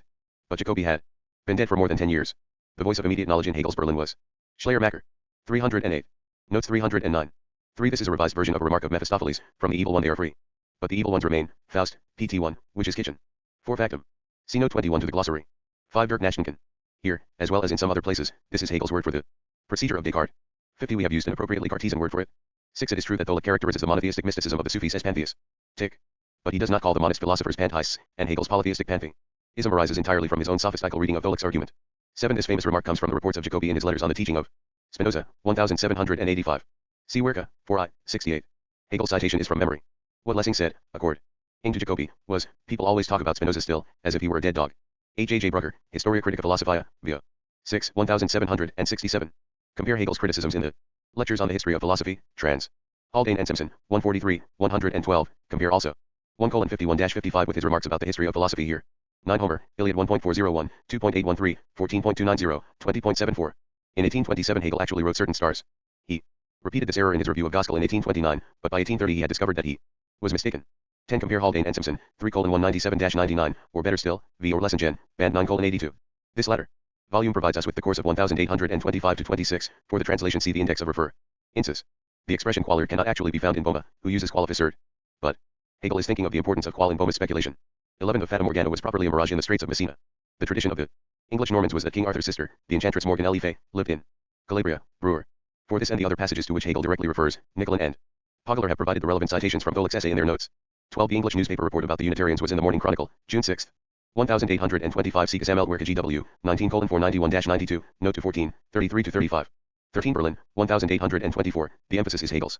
14. Actually Tholuck cites Anselm in only 2 places, of which this is one. See Hegel, GW. 19:492-93, note to 15, 33-36. 15. Hegel found in his edition of Boehme, Hamburg, 1715, the information, given in the Life by A. von Frankenberg, that Boehme's friend Balthasar Waiter had conferred this title upon him. 16. Compare Haldane and Simpson, 3:192-93, 198-99, 208, 214, or, better still, V. or Lessingen. Band 9:80, 87, Brown and Stewart, 3:119-20, 130-31.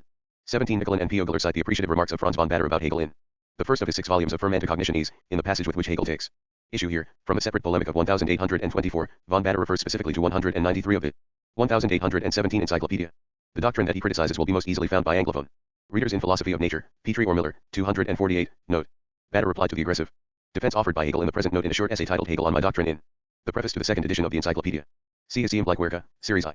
10:306-309, for the essay of 1824 See like Werke, Series I, 2. The Firm Anticognitiones will also be found in the first 2 volumes. 18. Be Rum Norma Sui et Falsi is a dictum of Spinoza's. See the Ethics, 2, 43, Scholium. He uses the precise expression that Hegel cites here in Epistle 76, to Albert Berg. See Opera, ed. Gebhardt, 4:320. 310 Encyclopedia Logic. F. A reword to the 3rd edition. 1. In the 1829 Jahrbuch for Wissenschaftliche Kritik Hegel promised a comprehensive review of 5 polemics against his philosophy. Actually he reviewed only the first 2 of them. See Berliner Schriften, 330-402. 2. The reference is to a controversy at Halle between von Hengstenberg's Evangelisten Kirchenzeitung and the rationalists in the theology faculty. See Hegel's letters, number 659-2. Goskei. December 13, 1830, Butler and Sealer, 543-44. 3. This is a mistake. Apart from putting one soul in hell while the body was still alive on earth, Dante has St. Peter himself proclaimed the damnation of 2 popes before they are dead. But none of his victims was alive to read what he wrote. For the text, and probably Hegel's manuscript, was faulty. There is no article, a singular subject, and a plural verb. Lassen's correction: human individuals posit themselves is the simplest. Nicolin and Pogler insert the definite article and singularize the verb, which gives the statement a more philosophical form. The sense is unchanged, and it is quite clear. 5. Hegel had planned to review just Enos Kerner's book about the medium of Vervorst, Stud. Gart, 1829. But in the YER book of his school for 1830 a review by Leider appeared instead. Her visions were regarded as evidence for the spiritual world beyond this one. 6. The polemic that Hegel is discussing was between scriptural fundamentalists and the Ologians inspired by the Enlightenment. Hegel thinks both parties are equally mistaken, and that the interpretation of scripture given by both sides is equally devoid of any speculative, i.e., philosophical, content. 7. The echo is from ROM 3:4, but quite probably the quotation itself comes from him. See further note 12 to 11 below. 8. Aristotle, Metaphysics 12.7. 1072b24. Introduction, 1-18. 1. 2r. Schleiermacher is the probable target of this attack. Compare Hegel's preface for H.W.F. Hinrich's Religion in its Interrelationships to Science, Berlin, 1822. A translation by A.B. Miller will be found in F.G. Weiss, 1974. 2. 3. Hegel seems to distinguish 3 levels. 1. The content in feeling, etc., permeated by non-reflective thinking, C2r. 2. The content in feeling mixed with reflective thought. And 3. The content in pure thought. 3. 6r. This is the page reference for the first edition of 1821. The references for modern editions are Hofmeister, 1955, 14, Theory Werkowska BTWA. Surkamp, 724, Knox, 10. 4. 6r. See especially Science of Logic, BK2, PT3, Chapter 2, Lassen, 2:169-84, Miller, 541. 53. Notes 311. 5. 7r. The work of Grotius was actually titled On the Law of War and Peace, Paris, 1625. Newton, of course, called his book The Mathematical Principles of Natural Philosophy, London, 1687. 6. 7 note. Thomas Thomson, 1773-1852, was a distinguished professor of chemistry, c. Partington, History of Chemistry, 4:716-21. His Annals of Philosophy appeared from 1813 to 1826. The Art of Preserving the Hair was published anonymously, London, 1825. Hegel's knowledge of it came from his reading of the Morning Chronicle. The note that he made at the time has been published by M.J. Petrie. See Hegel Study at 11, 1976-34, or G.W., 19:497-98. Note to 34, 17-19. 7. 7 note. Wallace, relying on the Times, gives the dates of the debate and the shipowners' dinner as February 3rd and February 12, 1825. From that source he also revises the quotation ascribed to Canning, the just and wise maxims of sound, not spurious philoso. Phy. But Hegel's source was actually the Morning Chronicle, and he noted the date of the debate correctly in his excerpt. See Petrie, Hegel Study at 11, 1976-29-30. The relevant data can also be found in G.W., 19:497-98. For the Shipowners' Society dinner excerpt, see Petrie, 31-32. Canning's words, as reported by the Chronicle, were, but a period has lately commenced when ministers have had it in their power to apply to the state of the country the just maxims of profound philosophy. Hegel's excerpt was word perfect, so we have translated his citation back to English in accord with his original. Hegel referred both to Thomson's Annals and to this excerpt in the introduction to his course on the history of philosophy, see Haldane and Simpson, 1:57-58.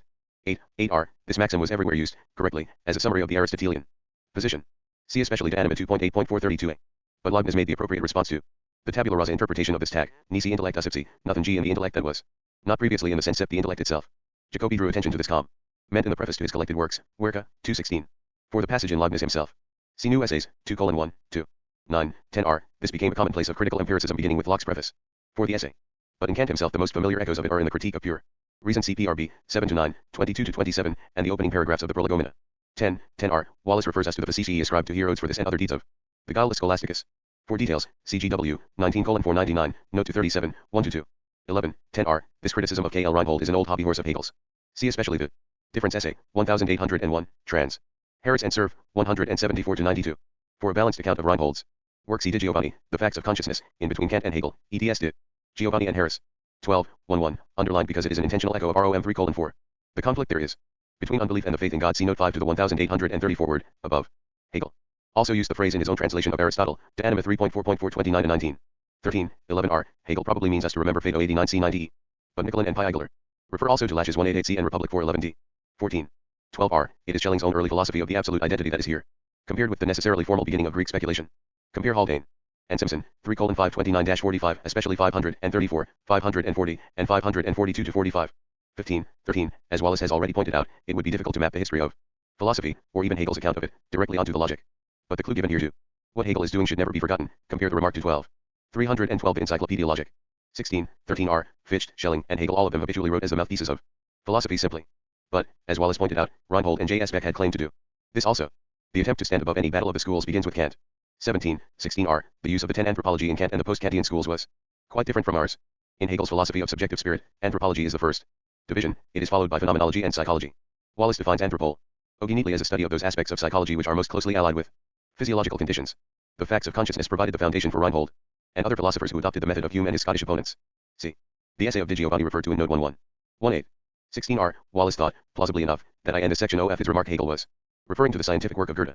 But his own lectures on the philosophy of world history are the appropriate paradigm in the sphere of spirit. 19. 17. Wallace points out correctly that the doctrine of spiritual circularity is found in Proclus and in Christian Neoplatonism, especially Erigena. But the reader should note that Hegel is not here talking about a procession from and return to God. The Neoplatonic conception of a procession of the finite from the absolute was revived by Schelling. From 1804-05 onward Hegel steadily rejects it as a mistaken view. See, for instance, Phenomenology. Miller, 162. The Science of Logic, Preliminary Conception. 19-83. 1. 19ai. Wallace thought that it was Fichte who had preached the new dawn he cites. The Wissenschaftslehre of 1794. But that glorious dawn is long past now. It seems clear that the three additions to this paragraph come from courses given at different times, and that this first one is the earliest. In that case, Hegel's polemic here is directed at the demagogues of the student youth movement in 1818-20. Among them, the most notable logician was J.F. Fries. He lost his professorship at Heidelberg in November 1819. A good brief account of the political crisis in the German universities during these years can be found in A.T.B. Pepperzak, Philosophy and Politics, 15-31. 2. 19ai. Hegel may be playing here on Setzen, die Algeren Setzen non aller Reitings Hoffnung auf die Jugend, denn sie soll die Welt und die Wissenschaften fortsetzen. 3. 19ai. Hegel's Auf der Sandbank dieser Zeitlichkeit comes from the Eschenberg. Translation of Shakespeare's Macbeth, Act I, SC 7, but here, upon this bank and shoal of time, we jump the life to come. He evoked the same echo in his Philosophy of Religion. Manuscript of 1820, and it was Waiter Jeschke who spotted the reference CV or lesson gen. Band 3:4, line 52, and the note on P375. 4. I 19a3, Anaxagoras was banished from Athens, probably not long before the Peloponnesian War began, but the date is a subject of controversy. Socrates was put to death after the war, 399 BC. Protagoras was prosecuted at Athens during the war. In all cases impiety was the main ground for the prosecution. Notes 313. 5. 20r, see Critique of Pure Reason CPRB, 131, that I think must be able to accompany all of my representations. As Wallace rightly commented, Hegel's reference is rather loose. It was Fichte's interpretation of the formal I think that was crucial for the development of German idealism. 6. 20r, the doctrine of the thinking self as the category is expounded in the first pages of chapter 5 of the Phenomenology. 7. 120a, on the history of logic after Aristotle, Hegel has more to say in his introduction to the science of logic, Lassen, 132-34, Miller, 51-53. 8. I-21a, Hegel is probably referring to experiences such as learning to distinguish colors. And to say, for example, this rose is red. He is not talking about the learning of grammar, the parsing of sentences, etc. 9. 22a, in 594 BC, approximately, Solon gave Athens a constitution, which the city accepted. Hegel's knowledge of his work was based on the lives of Solon in Plutarch and Diogenes Laertius. 10. 23r, the target of Hegel's irony is probably Schleiermacher. But it was Fichte who made this a watchword, and he influenced many of Hegel's contemporaries. 1. 23r, see Metaphysics 8.2.982-2ff, and compare Haldane and Simpson, 2:135-36. 12. 24ai, apparently Schelling only used the phrase petrified intelligence in a poem printed in the Zeitschrift for Speculative Physics, 1800. See Werke, 4:546. Wallace found it reference as well as some others like it and he quotes the poem. 1.3. 24a2, see Introduction, b. XXVII. 14. 24a2, in der mit St. Paul Zusammenschleip eludes its poles in the middle term.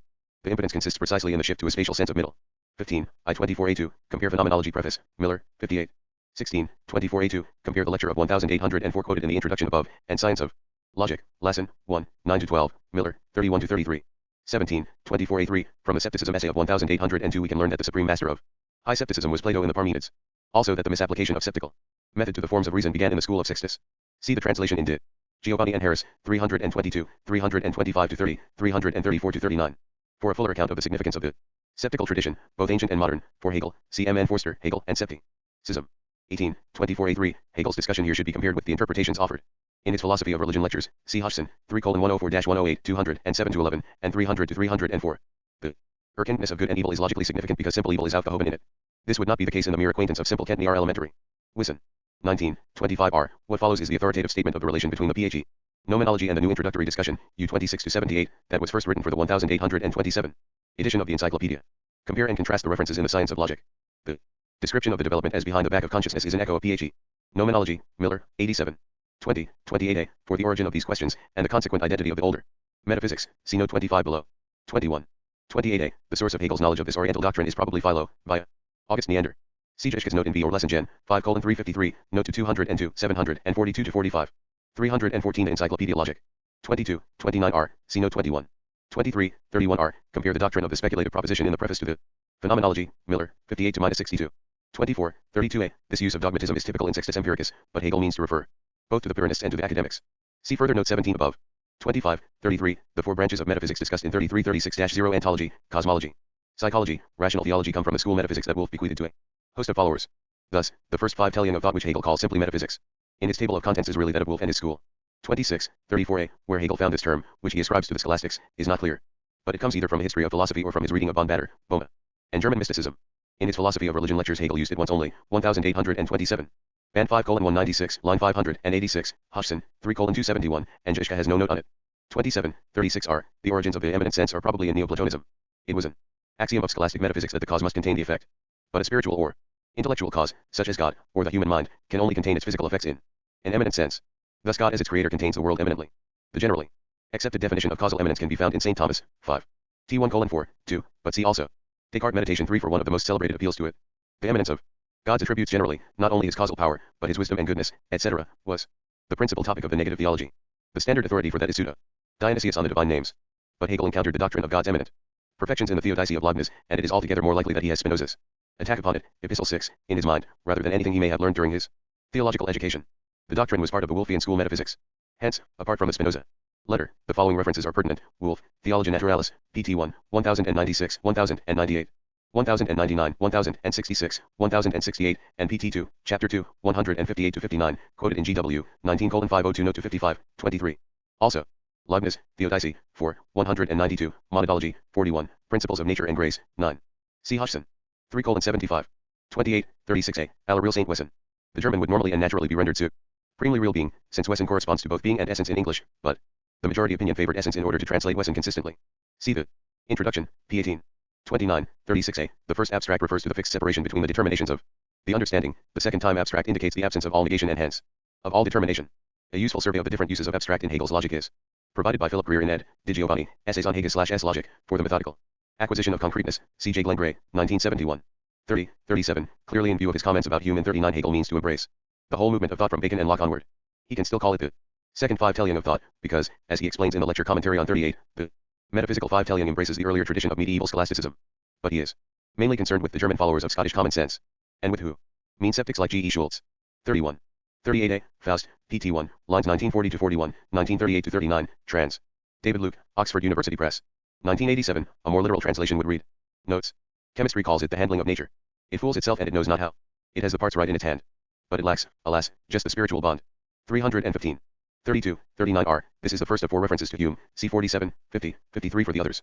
In all of them Hegel takes Hume as the paradigm of the naive empiricism that trusts experience, and rejects metaphysics.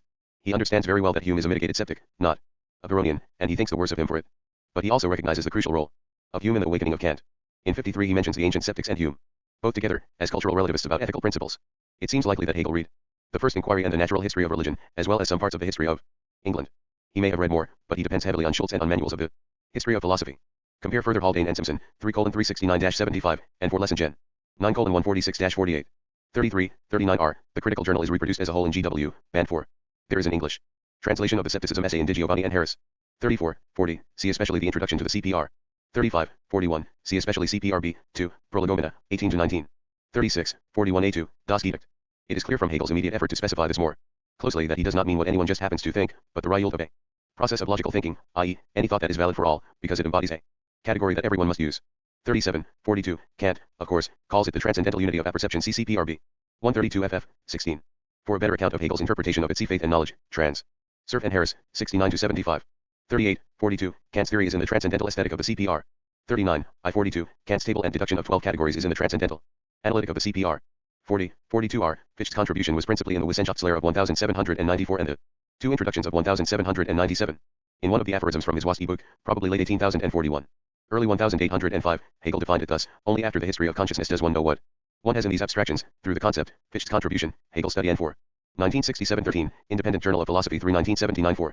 We can see from this that the phenomenology itself was Hegel's deduction of the categories in accordance with Fichte's own project for a theory of rational consciousness. But we can see here that the logic itself is the metaphysical deduction that Kant only pretended to supply. 41, 42a2, CCPRB, 352-53, 383, 593, 671, 893-94. 42, 43, the reference here is to Kant's famous dictum, thoughts without content are empty, intuitions without concepts are blind, CPRB, 75. Hegel's own 10 GTC depends on the fact that pure thoughts have a content of their own. But it is true for him, as much as for Kant, that nothing is a pure thought unless it has actual application in experience. See also Kant, CPRB, 102, 122-23, and Prolegomena, 18-19. 43, 43a note. Hegel refers to the philosophy of nature and the philosophy of spirit as the real philosophy.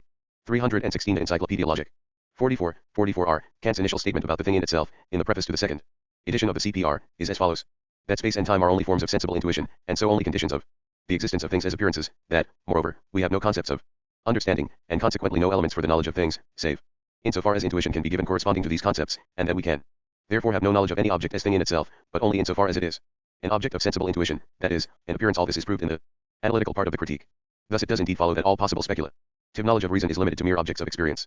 But our further contention must also be duly borne in mind, namely, that though we cannot know these objects as things in themselves, we must yet be in position at least to think them as things in themselves, otherwise we should be landed in the absurd conclusion that there can be appearance without anything that appears. CPRB, XXVI 7. Compare further B, 294 FF, 313, 343. When we do think this unknowable and hence absolutely problematic thing in a perfectly determinate way, we reach the ideal of all of reality, omnitudo realitatis, as a singular being. If, therefore, reason employs in the complete determination of things a transcendental substrate that contains, as it were, the whole store of material from which all possible predicates of things must be taken, this substrate cannot be anything else than the idea of an all of reality, omnitudo realitatis. All true negations are nothing but limitations, a title which would be inapplicable, were they not thus based upon the unlimited, that is, upon the all. But the concept of what thus possesses all reality is just the concept of a thing in itself as completely determined, and since in all possible pairs of contradictory predicates one predicate, namely, that which belongs to being absolutely, is to be found in its determination, the concept of an ens realissimum is the concept of a singular being. It is therefore a transcendental ideal which serves as basis for the complete determination that necessarily belongs to all that exists. B. 603 to 604. Compare further the note to 124r. 45, 44r. This was the alchemist's term for the dead precipitate that remained when all the living spirit had been extracted or given off. 46, 44r. CCPRB, 346 to -49. 47, 45a. As Wallace rightly pointed out, the distinction is older than Kant. But Kant's usage is the definitive starting point for Hegel's theory. See especially CPRB, 35, high 6. The goodness of God in creating finite things is Kant's faculty of rules by which the categories are applied to the manifold of sense to produce unities of intuition and concept. In the speculative view, this unself-conscious interpretation of the world is the spontaneous activity of the productive imagination. Kant's reason is the faculty of principles which aims to grasp the infinite, but falls into dialectic. Hegel's speculative reason comprehends the dialectic of the finite concepts of understanding, and grasps itself as the true infinite. 48, 47. In this paragraph Hegel gives a summary of what Kant calls the paralogisms of pure reason. For Kant's own arguments in full CCPR, Transcendental Dialectic, BK2, Chap. 1, B, 399 FF. Notes 317. 49, 48. Kant's treatment of four antinomies arising from the rational concept of the world is in the Transcendental Dialectic, BK2, Chapter 2, CPRB, 432 FF. For the whole account of Kant's view, but especially for the antinomies, Hegel's discussion in the history of philosophy should be consulted. CTWA, 14:33386, Haldane and Simpson, 3:427-78. See also the course of 1825 in V or lesson Gen, 9:150-56. 50, 48R, compare CPRB, 433, 448, 452. 51, 48R, Hegel is here referring mainly to Remark 2 in BK1, PT2, Chapter 1, of the 1 as published in 1812, CGW, 11:113-20, 147-50. But the revised version of the 1 was published only a short time after the third edition of the Encyclopaedia. So Lassen, 1:182-93. Miller, 190-99, contains the fullest account of Hegel's views at this time. See also PT2, Chap. 2, Section. See Remark 2, Lassen, 231-36, Miller, 234-38. 52, 48a. Kant's antinomies are constructed of theses and antitheses balanced on the model of ancient scepticism, and he uses the Greek terms for the two sides. Hegel's use of Gegensatz derives from this mode. Both Gegensatz and Antigegensätze occur frequently in Fichte's writings, but Hegel chose to use the former to express the logical principle of antinomy. See note 17 to the glossary. A Hegelian concept evolves logically into a Gegensatz, r. Antithesis, I.e., a contradictory unity. We should notice that Hegel does not use the triad of thesis/antithesis/synthesis, which Fichte took over from Kant, and the reason for this goes deeper than his preference for native German terms. The move to the language of the people expresses a liberation of properly speculative reason from the reflective methods of the critical understanding. 53, 49. Kant treats God as the ideal of pure reason. See the Transcendental Dialectic, BK. 2, Chapter 3, CPRB, 595 feet especially 604. 54, 50. In the school metaphysics of Wolff, various traditional proofs of God's existence were Standardist and categorist. The fact that Das Sehen Gottes is the ordinary German usage is logically significant for Hegel. So in the translation we always render it literally rather than colloquially. Cf. Note 83. Kant discusses the proofs one by one, and the easiest way to find out what they were is to examine his refutations. For the cosmological proof see the Transcendental Dialectic, BK2, Chapter 3, Sector 5, and for the physico-theological proof see the following Sector 6, CPRB, 631-58. This last is more familiar as the argument from design. 55, 50, see note 29 above. 56, 50r, both here and at the beginning of the paragraph Hegel echoes remarks that he made in his review of Hinrichs. Compare Miller's translation of this review, see index. Hegel's target there and probably here also was Schleiermacher. But see also Iacobi's 1816. Preface for his David Hume, Werke, 2:56. 57, 50r, see especially Ethics, 2, 7, Scholium. Whether Hegel's statement is inaccurate, as Wallace claimed, is a moot point, because it is not clear that infinite attributes, in PT1, Def. 6, and Prop. 1, means infinitely many. But since Hegel characterizes the statement of Spinoza's position here as ganz ungeschickt, it is not clear that his correction of it is meant to be perfectly adequate by itself. It is Iacobi's interpretation of Spinoza that he is concerned to combat. See especially the brief Iber Spinoza, Belisch 7, Werke, 4:2, 125-62, and for the explicit accusation of atheism, Ibid. 2:16, but that was notorious long before Iacobi took up The cudgels Hume learned it from Bell. 58, 50R. This curious critical defense of Spinoza was first offered by Solomon Maimon. CGW, 19:505, note to 67, 14-15, for the relevant references. 59, 50R. Hegel's here refers to Die Vorstellung, which is here equated with Spinoza's Imag. In Asia. A study of Spinoza's use of imaginatio and ratio is very helpful for the understanding of 318 Encyclopaedia Logic. What Hegel means by Vorstellung and Denken, when they are opposed for in the Cartesian sense in which it is used here, Denken includes Vorstellung and all other modes of reflective self-consciousness. 60, 51, see Kant's Transcendental Dialectic, BK2, Chapter 3, Sector 4. The famous example of the $100 will be found in CPRB, 627. 61. 51R, Hegel put these three words in quotes, as well as italics. Probably he was thinking of the definition that he cites from Spinoza below 76, note, the causa sui non potest concebi nisi existens. We can see here that Hegel means to defend Spinoza's ontological argument against Kant. Thus Spinoza's rationalism is not comprehended under the metaphysics of the first Stellung of thought. Almost certainly Leibniz is not comprehended there either, even though Wolff's position derived from him. 62, 52, compare CPR, Introduction, Sector 7, B, 24-26. 63, 53, compare Kant's Foundations of the Metaphysics of Morals, Acad 4:413, 448, Beck, 72. 73, 103. 64, 53, see note 31 above. This induction excludes the possibility of universal, objective, rational imperatives. For Hume's argument see especially inquire concerning the principles of morals, Sector 3. 65, 54R, compare the first sentence of Sector 1 of Kant's Grundlegung zur Metaphysik. Sit/n, nothing in the world, indeed nothing even beyond the world and possibly be conceived which could be called good without qualification except a goodwill, Beck, 55. 66, 54a, Hegel discussed this eudaimonism at some length in the introductory pages of Faith and Knowledge, see Cerf and Harris, 5 and-66. Both the followers of Wolff and the popular philosophers of common sense can be counted as eudaimonists. So can the French. Enlightenment see Phenomenology, Miller, 560-61, 581. For Kant, the most important opponent of this type was probably Moses Mendelssohn. 67, 55, this paragraph, and the next two, are concerned with the critique of judgment cn. For the intuitive understanding see especially 77. The idea, mentioned at the beginning of the remark here, is discussed there. Kant's discussion of inner purposiveness is in 66. The two parts of the critique, aesthetic judgment and teleological judgment, deal with the products of art and the products of organic nature respectively. 68, 55R, all of Schiller's aesthetic essays were inspired by the critique of aesthetic judgment. But Hegel is probably thinking especially of the letters on the aesthetic education of man. There is a magnificent critical edition of this text and translation by E. Wilkinson and L. Willoughby, Oxford, 1967, and a good translation by R. Snell, London, Routledge, 1954, see especially letters number 5 and number 6. 69, 55R, this appeal can be found in Jacobi, in Fichte, and in Schelling. But see especially Jacobi's Spinoza book, Werke, 4i, 212-13. 70, 55R, for the relation of the idea to the ideal in Kant, see not only cf. 17, but CPR. B, 596-98, 838-39. For the final purpose of the world CCF, 84. 71. 56, Kant's theory of genius is in cf. 46-50, and the critique begins with the theory of judgments of taste, U1-22. 72, 57, this is the main topic of the critique of teleological judgment, 61-84. See also the introduction to the critique as a whole, XXBI 38, Pluhar, 18-26. 73, 58, compare cf. 75. 74. 60 note. Asterisk. Hegel gives the reference for the first edition, 1790. The quotation comes from 88, Acad 5:454-55, Pluhar, 345. It is interesting, and significant, that after giving only notes 319, paragraph 54, to the critique of practical reason, Hegel sums up Kant's ethical philosophy, mainly in terms of the critique of teleological judgment, 58-60. 75, 60, for the postulate of immortality see especially critique of practical reason, Acad 5:3-4, 121-24, 142-46, Beck, 118-19, 225-27, 244-47. The perpetually posited contradiction is explored at length in the moral worldview, Phenomenology Miller, 55931. 76, 60R note. Gottfried Hermann, Handbuch der Metrik, Leipzig, 1790. 77, 160R, it is apparent from the argument of this remark that the empiricism of 37-39 is naive empiricism. This is Locke's new way of ideas, and it reaches its perfect form in Hume. This naive empiricism is essentially anti-metaphysical. Kant's critical achievement was to do justice to the traditional metaphysics of Wolff and his many followers, within the limits of finite experience, as those limits were clearly projected by Locke and distinctly defined by Hume. That tradition needs a critical philosophy because it cannot do justice to the a priori role played by thought in the interpretation of experience. But the empiricists also have the option of solving this problem by setting themselves against the traditional metaphysics in another way. They can have a metaphysics of their own based on the assumed absolute primacy of external perception. In this way naive empiricism gets degraded into materialism and natural determinism. The problem of the spontaneity and freedom of thinking here vanishes by fiat. This was the path followed by many French disciples of Locke, for instance, Condillac, d'Holbach, and Lametrie. It is they who represent metaphysisia render empirismus. Naive empiricism and the critical philosophy are historic moments in the Hegelian solution for the antinomia of necessity and freedom.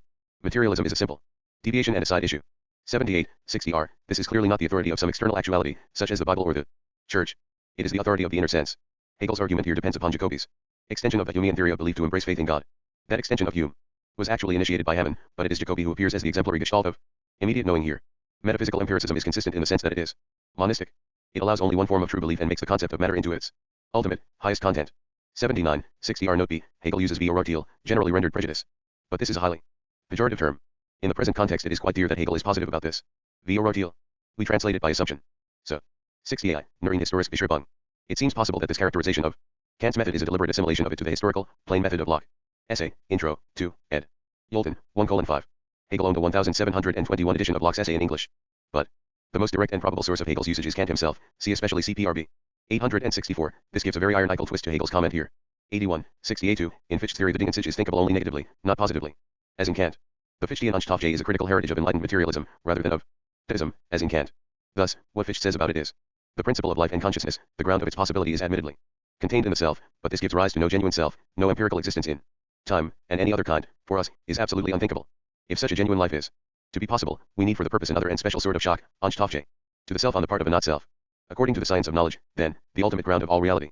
For the self is an original interaction between the self and some other thing outside it, of which nothing more can be said, save that it must be utterly opposed to the 320 the Encyclopaedia logic. Self. In the course of this interaction, nothing is brought into the self, nothing alien is imported, everything that develops therein, even out to infinity, develops solely from itself, in accordance with its own laws, the self is merely set in motion by this opponent, in order that it may act. Without such an external prime mover it would never have acted, and since its existence consists solely in acting, it would never have existed either. But this mover has no other attribute than that of being a mover, an opposing force, and is in fact only felt to be such. Thus, in respect of its existence the self is dependent, but in the determinations of this existence it is absolutely independent. In virtue of its absolute being, it contains a law of these determinations, valid to infinity, and an intermediary power of determining its empirical existence according to this law. The point at which we find ourselves, when we first set this intermediary power of freedom in play, is not dependent on us, considered in its full extension. The series that from this point on we shall traverse to all eternity, is wholly dependent on ourselves. The science of knowledge is therefore realistic. It shows that the consciousness of finite creatures is utterly inexplicable, save on the presumption of a force existing independently of them, and wholly opposed to them, on which they are dependent, in respect of their empirical existence. Nor does it assert anything beyond this opposing force, which the finite being feels, merely, but does not apprehend all possible determinations of this force, or not self, which may emerge to infinity in our consciousness. The science of knowledge undertakes to derive from the determinate power of the self, and must indeed really be able to derive them, as surely as it is a science of knowledge. This fact, that the finite spirit must necessarily posit something absolute outside itself, a thing in itself, and yet must recognize, from the other side, that the latter exists only for it, as an assis or a noumenon, is that circle which it is able to extend into infinity, but can never escape. A system that pays no attention at all to this circle is a dogmatic idealism, for it is indeed the aforesaid circle which alone confines us and makes us finite beings. A system which fancies itself to have escaped therefrom is a transcendent realist dogmatism. Werke, 1:279-81, Science of Knowledge, trans. P. Heath, 245-47. 82. The main representative of this third stellung was F. H. Jacobi. There is a notable contrast between the treatment of Jacobi's view here and the much harsher treatment A.C. Cord to him in Faith and Knowledge, Cerf and Harris, 97-152. There is now a good discuss. Zion of this section by Kenneth Westphal, 1. 83, 62 are note A. Since existence has to be used for translating existence, we cannot speak about the proofs of the existence of God. Existence is a much more developed logical category than Dasein. But neither category allows for an adequate comprehension of God. See also note 10 to the glossary. 84, 62r. The probable target of this polemic was the logic of J. F. Fries, CGW, 19:508. Note to 77, 1-8. 85, 62r. See Werke, 4:2, 127. A translation by Di Giovanni is in preparation. 86, 62r. This mode of reference to the natural sciences, though not quite concordant with our convention, is supported by titles like that of Newton's Principia, Mathematical Principles of Natural Philosophy. Hegel means to designate the inorganic sciences in which mechanism reigns supreme, and for which the Kantian understanding is constitutive. Hegel's model of exact science was Lagrange. But Jacobi refers to Copernicus, Kepler, Newton, and Laplace. See the 1814 preface, Werke, 2:55-56. Notes 321. 87, 62r. Hegel's use of immanent here differs from that later adopted by his followers. Since the true infinite comprehends the finite within itself as a necessary moment of its being, almost all Hegelians came to speak of it as immanent in finite experience. As the paradigm of Lalande shows, what Hegel means here is that the infinite cannot be thoughtfully discovered in the finite, as the force of gravity can, for example. The speculative thinker must first transcend the finite, then what is discovered in the overgrasping return is the infinitude of what was previously called finite. Thus, it would be more natural for Hegel himself to express his speculative view by speaking of the immanence of the finite in the infinite, rather than vice versa. 88, 62r. Hegel got this story from Jacobi, Werke, 255, or possibly straight from Fries. Popular AV or Lesson Gen, 1813, who was Jambi's source. Wallace comments, what Lalande has actually written in the preface to his work on astronomy is that the science as he understands it has no relation to natural theology, in other words, that he is not writing a Bridgewater treatise. But it seems probable that the remark was made in lectures, and spread by word of mouth. 89, 63, that reason is what humanity consists in, Jacobi repeats continually. Wallace quotes aptly from Werke, 2:343, reason is the true and proper life of our nature. That our reason is a Wissen von God is more than Jacobi usually allows. Our awareness of God is not knowledge for him but only a presage, and tongue. But there is not much doubt that Hegel still has the 1814 preface to David Hume in mind. See especially Werke, 2, 7-11, 55-68. Hegel himself agreed with Jacobi's emphatic contrast between immediate Wissen and actual Wissenschaft. He read from Jacobi in holding that Wissenschaft is possible. 90, 63r, this famous claim, which brought many polemical attacks upon Jacobi, was made. In the letters on Spinoza, 1785 through faith we know that we have a body, and that other bodies, and other thinking beings are present outside us, Werke, 4:1, 211. 91. 63r, here Hegel reduces Jacobi's faith to the truth of enlightenment. Compare. Phenomenology, Miller, 574-81. Jacobi comments on the relation of his philosophical faith to Christian faith, both in the Spinoza book, and in David Hume. See Werke, 4:212-13 and 2, 144. 92, 64r, H. G. Hotto, De Philosophia Cartesiana, Berlin, 1826. From Hegel's discussion of the cogito here, it is evident that the rationalism of Descartes is not comprehended under the metaphysics of the first Stellung. The great rationalists are all part of the tradition of speculative philosophy proper. 93, 64r, an examination of passages cited from Hotto's dissertation, De Philosophia Cartesiana, shows that their relevance is as follows. Replies to the second objections. The fuller context of Hegel's direct quotation is, but when we are aware that we are thinking things, this is a certain primary concept that is not concluded from any syllogism, and when someone says I'm thinking, therefore I am, or I exist, he does not deduce existence from thought by means of a syllogism, but recognizes it as something self-evident by a simple intuition of the mind.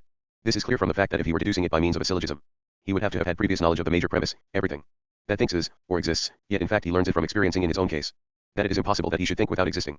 It is in the nature of our mind to construct general propositions on the basis of our knowledge of particular ones. Descartes, Philosophical Writings, trans. J. Cottingham, 3:100. Hegel's own quotation is italicized. 322. The Encyclopaedia Logic. The Discourse on Method, pt. 4, contains Descartes' argument for the certain existence of the self and of God in its briefest, and perhaps its most perspicuous, compass. But Descartes does not talk about the argument, or allude to its non-syllogistic character. See the translation. By D. A. Kress, 16:1. A possible reason for Hegel's reference to it here is suggested in note 94. EPI 11 refers to Clercelier's edition of the Lettre de M. Descartes in 3 volumes. Paris, 1657. See letter 440 in Obras, eds Adam, and Tannery, 4:442 ff. The most pertinent passage, trans. A. Kenny in Philosophical Letters of Descartes, 197, is, I will also add that one should not require the first principle to be such that all other propositions can be reduced to it and proved by it. It is enough if it is useful for the discovery of many, and if there is no other proposition on which it depends, and none which is easier to discover. It may be that there is no principle at all to which alone all things can be reduced. They do indeed reduce other propositions to the principle that the same thing cannot both be and not be at the same time, but their procedure is superfluous and useless. On the other hand, it is very useful indeed to convince oneself first of the existence of God, and then of the existence of all creatures, through the consideration of one's own existence. To Clercellier, June 1646. 94, 64r, this is where the reference to Discourse on Method, pt. 4, is probably relevant. Compare the sentence of Descartes, and noticing that this truth I think therefore I am, was so certain that the most extravagant suppositions of the skeptics were unable to shake it, I judged that I could accept it without scruple as the first principle of the philosophy I was seeking. Eds Adam and Tannery, 632, Kress, 19. 95, 67, in his own lectures on the history of philosophy Hegel refers to Phaedrus 246-51 for this, Haldane and Simpson, 236-41. See note 97 for some other relevant references. 96, I67r, C. Jacobi, Werke, 3:210, on a saying of Lichtenberg's. 97, I67a, Plato's doctrine of reminiscence is typically presented in the dialogues through the myth of the soul's existence in the realm of the ideas before birth. See, for instance, Meno. S.I., Phaedo 75. The Cambridge Platonists formulated Plato's theory as the view that certain fundamental concepts are innate in the mind, and in this form the theory was pilloried by Locke, in the first book of his essay. But by the time the essay was published the theory was universally familiar in the shape that it assumes in the work of Descartes. It is the Cartesian version that is defended by Leibniz, against Locke, in the Nouveaux Essays. The Scottish philosophers whom Hegel refers to here are Thomas Reid, James Oswald, and James Beating. Reid developed a commonsensical version of the theory of innate ideas. Hegel's knoll edge of the Scottish school may derive partially from translations, although in his lectures he relies upon compendia of the history of philosophy. See Haldane and Simpson, 3:375-7s, and V. or Lessingen, 9:144-46. 9s, I71r. The most obvious texts here are De Natura Deorum 1.43, 2.12. But the principle of consensus is of more general application, and older. Cicero gives Epicurean doctrine in Book 1. For what nation or what tribe of men is there that does not have some preconception of the gods without any teaching? This Epicurus calls prole size, that is information of a sort conceived in the mind, De Natura Deorum 1.43, and Stoic doctrine in BK2, by every one of every nation. The main issue is agreed, for in all it is innate, and as it were engraved in the mind that there are gods. But Cicero's speakers were only rationalizing Aristotle's what seems so to everyone, that we say is, Ethics, 5.1173 al. 99, 71 note, the only poets who maintained monotheism were Xenophanes and Parmenides. No one treated them as atheists, though Xenophanes was certainly a severe critic. Notes 323. Of the gods of the city. Clearly it is the philosophers who are in Hegel's mind, and the poets only come in because it was Aristophanes who portrayed Socrates proclaiming that the clouds had taken the place of Zeus. Both Protagoras, who was an agnostic, and Anaxagoras, who was a monotheist, were accused of impiety before Socrates was brought to trial. This Greek argument seems to be Hegel's own. The preceding discussion of idolaters and the argument of 72 may well owe something to Hume's Natural History of Religion. 171 note. Asterisk. Sir John Ross, A Voyage of Discovery etc., London, 1819. Hegel excerpted. 128-29, see Berliner Schriften, ed. Hofmeister, 710, or GW, 19:511, note to 86, 30-32. Sir W.E. Perry, Journal of a Voyage, London, 1821. It cannot be proved decisively that Hegel read Perry. He was a lieutenant on the Ross expedition, and Hegel may have known of him through that. 101, 71 note. Asterisk. See Histories 233. Hegel found the English report of Roman atheism in the Morning Chronicle, March 16, 1825. See Petrie and Hegel Study and 11, 1976 32-33, or Berliner. Schriften, 731, or GW, 19:512 note to 86, 33-35. But the bigots Hegel seems to have added by himself. 102, 76r, in the latest translation the section reads as follows. 9. What is meant by thought? By the term thought, I understand everything which we are aware of as happening within us, insofar as we have awareness of it. Hence, thinking is to be identified here not merely with understanding, willing, and imagining, but also with sensory awareness. For if I say, I am seeing, or I am walking, therefore I exist, and take this as applying to vision or walking as bodily activities, then the conclusion is not absolutely certain. This is because, as often happens during sleep, it is possible for me to think I am seeing or walking, though my eyes are closed and I am not moving about. Such thoughts might even be possible if I had no body at all. But if I take seeing or walking to apply to the actual sense or awareness of seeing or walking, then the conclusion is quite certain, since it relates to the mind, which alone has the sensation or thought that it is seeing or walking. Descartes, Philosophe. Hegel Writings, 1:195. 103, 76r note. Asterisk. Hegel refers here to Principia 117. Our translations are from Descartes. Philosophical Writings, Volume 1. 104, 76r note. Asterisk. Proposition 11 of point 1 of the Ethics reads, God, or the substance is abiding in infinite attributes, of which each one expresses eternal and infinite essence, necessarily exists. 105, 77 note. Asterisk. The reference is to the first sentence of the first speech by the interlocutor. Boso, in Cur Deus Homo 1:1. 106, 78 note A, here prejudices is too pejorative. See also note 78-60.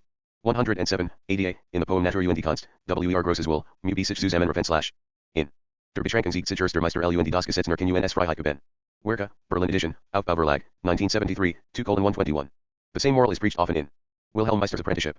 108, 80a, this contrasts sharply with Hegel's usual characterization of the understanding as the death-dealing power for which the locus clas psychus is probably the preface to the Phenomenology, Miller, 32. Hegel's dialectical conception of the understanding, as itself a unity of opposite values, of fixation and separation, is not generally understood. Often. Indeed, it is not even remembered. But its importance for Hegel is shown by the way he recurs to this positive evaluation of understanding in his commentary on 81. 324 the Encyclopaedia Logic. 109, 81r, at this point it is worth recalling the sentence that Wallace cited from Fichte. Yet it is not we who analyze, but knowledge analyzes itself, and can do so, because in all its being it is a for self. Darstellung der Wissenschaftslehre, 1801, first printed 1845, Werke. 237. 110, T81ai, Hegel is probably relying on Diogenes Laertius, 356, here. But he knew, and himself relied upon, the other tradition according to which Aristotle called Zeno the inventor of dialectic, Diogenes Laertius, 925. Compare the remarks about the Parmenids below. 111, 81ai, Hegel's memory slipped here, and his first editors failed to correct the error. It is of course the slave boy in the Meno who is brought to this admission. 112, T81ai, compare Hegel's comments in the Scepticism Essay, 1801, Di Giovanni and Harris, 323-24, 328-29, and in the History of Philosophy, Haldane and Simpson, 1:261-62, 264.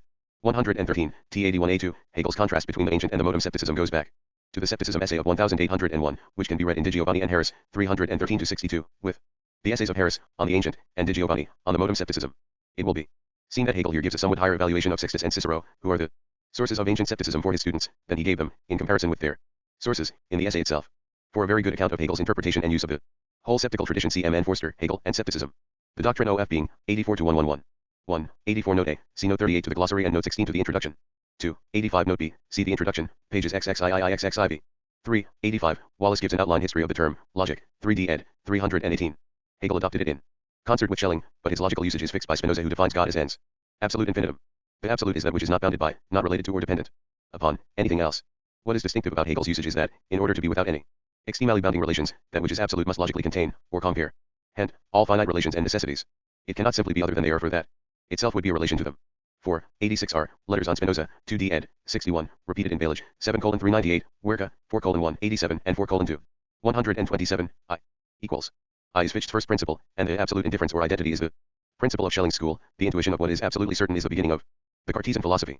Hegel's beginning takes us back to Parmenides of Elea, but as he emphasizes at once it is directly confirmed by the school metaphysics, the first stellung, which is all that remains of Christian scholasticism. Wallace refers us to a manual of Baumgarten's metaphysics here, but Hegel probably expected his students to think of Kant's great assault on Mendelssohn's version of the ontological argument, Transcendental Dialectic. BK2, Chapter 3, Sector 2-4, CPRB, 599-630. The definition of God as the integrative alla realitäten comes immediately from CPRB, 605-10. These recollections are obvious. But Hegel did expect the legal sense of Irinarum to be remembered. Cf. Introduction, P. Thursiv. 5, 86a2, the closest equivalent in Parmenides' poem seems to be in Fragment 6, for it is can be, but it is not cannot. But Wallace is probably right in appealing to Fragment 2. Though he misreads it and cites only half enough. There, the goddess tells Parmenides that the only ways that exist for thinking are on one side that it is and cannot not be, which is the notes 325. Way of persuasion that attends upon truth, and on the other side, that it is not, and it is necessary that it should not be, but that I tell thee is quite without persuasion. For thou Could St not know that which is not nor utter it? For thinking and being are the same, deals. And Krantz, Fragmenter Vorsikritiker DK, 28b, 2, 3, 6. Our reading follows that of Kirk. And Raven though not word for word except in the last sentence fragment 3 which we read as Hegel would have done. 6, 86a2, this was the starting point of Sche philosophy of identity. Ich equals. Ich is. The starting point of Fichte's idealism, and although many thinkers spoke of beginning from God, the exemplar in Hegel's mind is 5 Penosa. 7, 87, in the science of logic Hegel warns, nothing is usually opposed to something, but something is already something that is determinate rein best of scenes which is distinct from another something, therefore the nothing that is opposed to the something is also the nothing of something or other, a determinate nothing. Here, however, nothing is to be taken in its indeterminate simplicity. Lassen, 1:67 Miller, 83. 8, 87r, it hardly needs to be pointed out that Hegel's information about Buddhism was very inadequate. What is significant is that by offering it as the paradigm of the absoluteness of the nothing and ignoring the effort of Gorgias to travel the Eleatic path of it is not with which he was quite familiar, Hegel shows us that his logic is more than a developmental theory of Western thought. He has told us that the moments of the idea do appear in a temporal sequence in our history. But he now takes the very first available opportunity to break that sequence himself, though it should also be recorded that he probably did not regard Gorgias as a speculative philosopher. 9, 87r, freedom as the highest form of negativity is the very principle of self-articulation, and as such it is absolute affirmation. 10, 88r, W.A. Eilis very sensibly refers us here to the comment of Aristotle. The first of those who studied science were misled in their search for truth and the nature of things by their inexperience, which as it were thrust them into another path. 50 They say that none of the things that are either comes to be or passes out of existence, because what comes to be must do so either from what is or from what is not, both of which are impossible.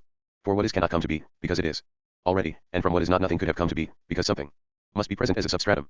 52 They exaggerated the consequence of this, and went so far as to deny even the existence of a plurality of things, maintaining that only being itself is. Physics 1.8.191-26 ff.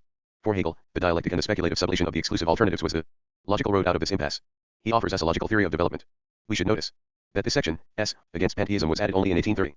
It reflects the growing strength of the pious opposition to speculative theology. Compare further the foreword to the 1830 edition. 11, 88a, it is of little interest to raise the question of the mere being of God, precisely because God is infinitely concrete. Ches refers to sen, but what follows explicates God's genuine being, not his merely abstract being. Only the question about the latter is of little interest. 12, 88a, this is the most astonishing historical misstatement in Hegel's work. He repeats it in the History of Philosophy lectures, so it is definitely not a mistake of transcription. For his account of Heraclitus see Haldane and Fivemson, 1:278-98, compare 4 Lesson Gen, 7:69-81. The fact that his first editors let it stand seems to show that they knew it to be a considered 326 The Encyclopaedia Logic opinion of Hegel's, and not a simple failure of memory. For the source of the quotation was ready to hand. In the very first book of the Metaphysics, 8.4.985b4-10, Aristotle reports that the atomists, Leucippus and his associate Democritus, say that the full and the empty are the elements, calling the one being and the other non-being the full and solid being. Being, the empty non-being, whence they say being no more is than non-being. Because the solid no more is than the empty, and they make these the material causes of things. Something must have convinced Hegel that he was entitled to project the saying back into the book of Heraclitus. He was, of course, convinced that Heraclitus thought and wrote after Parmenides, and the way that Plato reports the views of Heraclitus may have seemed to support his view that Heraclitus was the real origin of what Diels more plausibly ascribes to the shadowy Leucippus, DK, 67, A6. There was some excuse for dating Heraclitus according to a genetic hypothesis about his thought, because all the reports of his life are of doubtful worth. But this daylight robbery perpetrated against Leucippus is a striking example of a wishful use of his own logic on Hegel's part. 13, 88a, Das Werden hat sich in sich weiter zu vertiefen und diese Urteilen. With vertiefen hier cf 84. 14, 89r, Hegel depends mainly on Aristotle's account in Physics 6.9. See further IWA. 18:295-319, Haldane and Simpson, 1:261-78, compare V or Lesson Gen, 7:629. It is clear from the way that Hegel's account of Zeno opens there that he has the Eleatics in mind here when he speaks of the ancients. What he says here is paraphrased directly from his lecture manuscript. It was Parmenides and Zeno who maintained that the one is 1591a. This tag, which Hegel loves, is a misquotation. The nearest equivalent in Spinoza's surviving text is in Epistle 50. Figure is nothing else but determination, and determination is negation et determinatio negatio s. 1691a note c. Dies rect. Dies could also be read as das, which is how bourgeois, 525. And Vera, 273, read it. 1792, see note 28 to the glossary.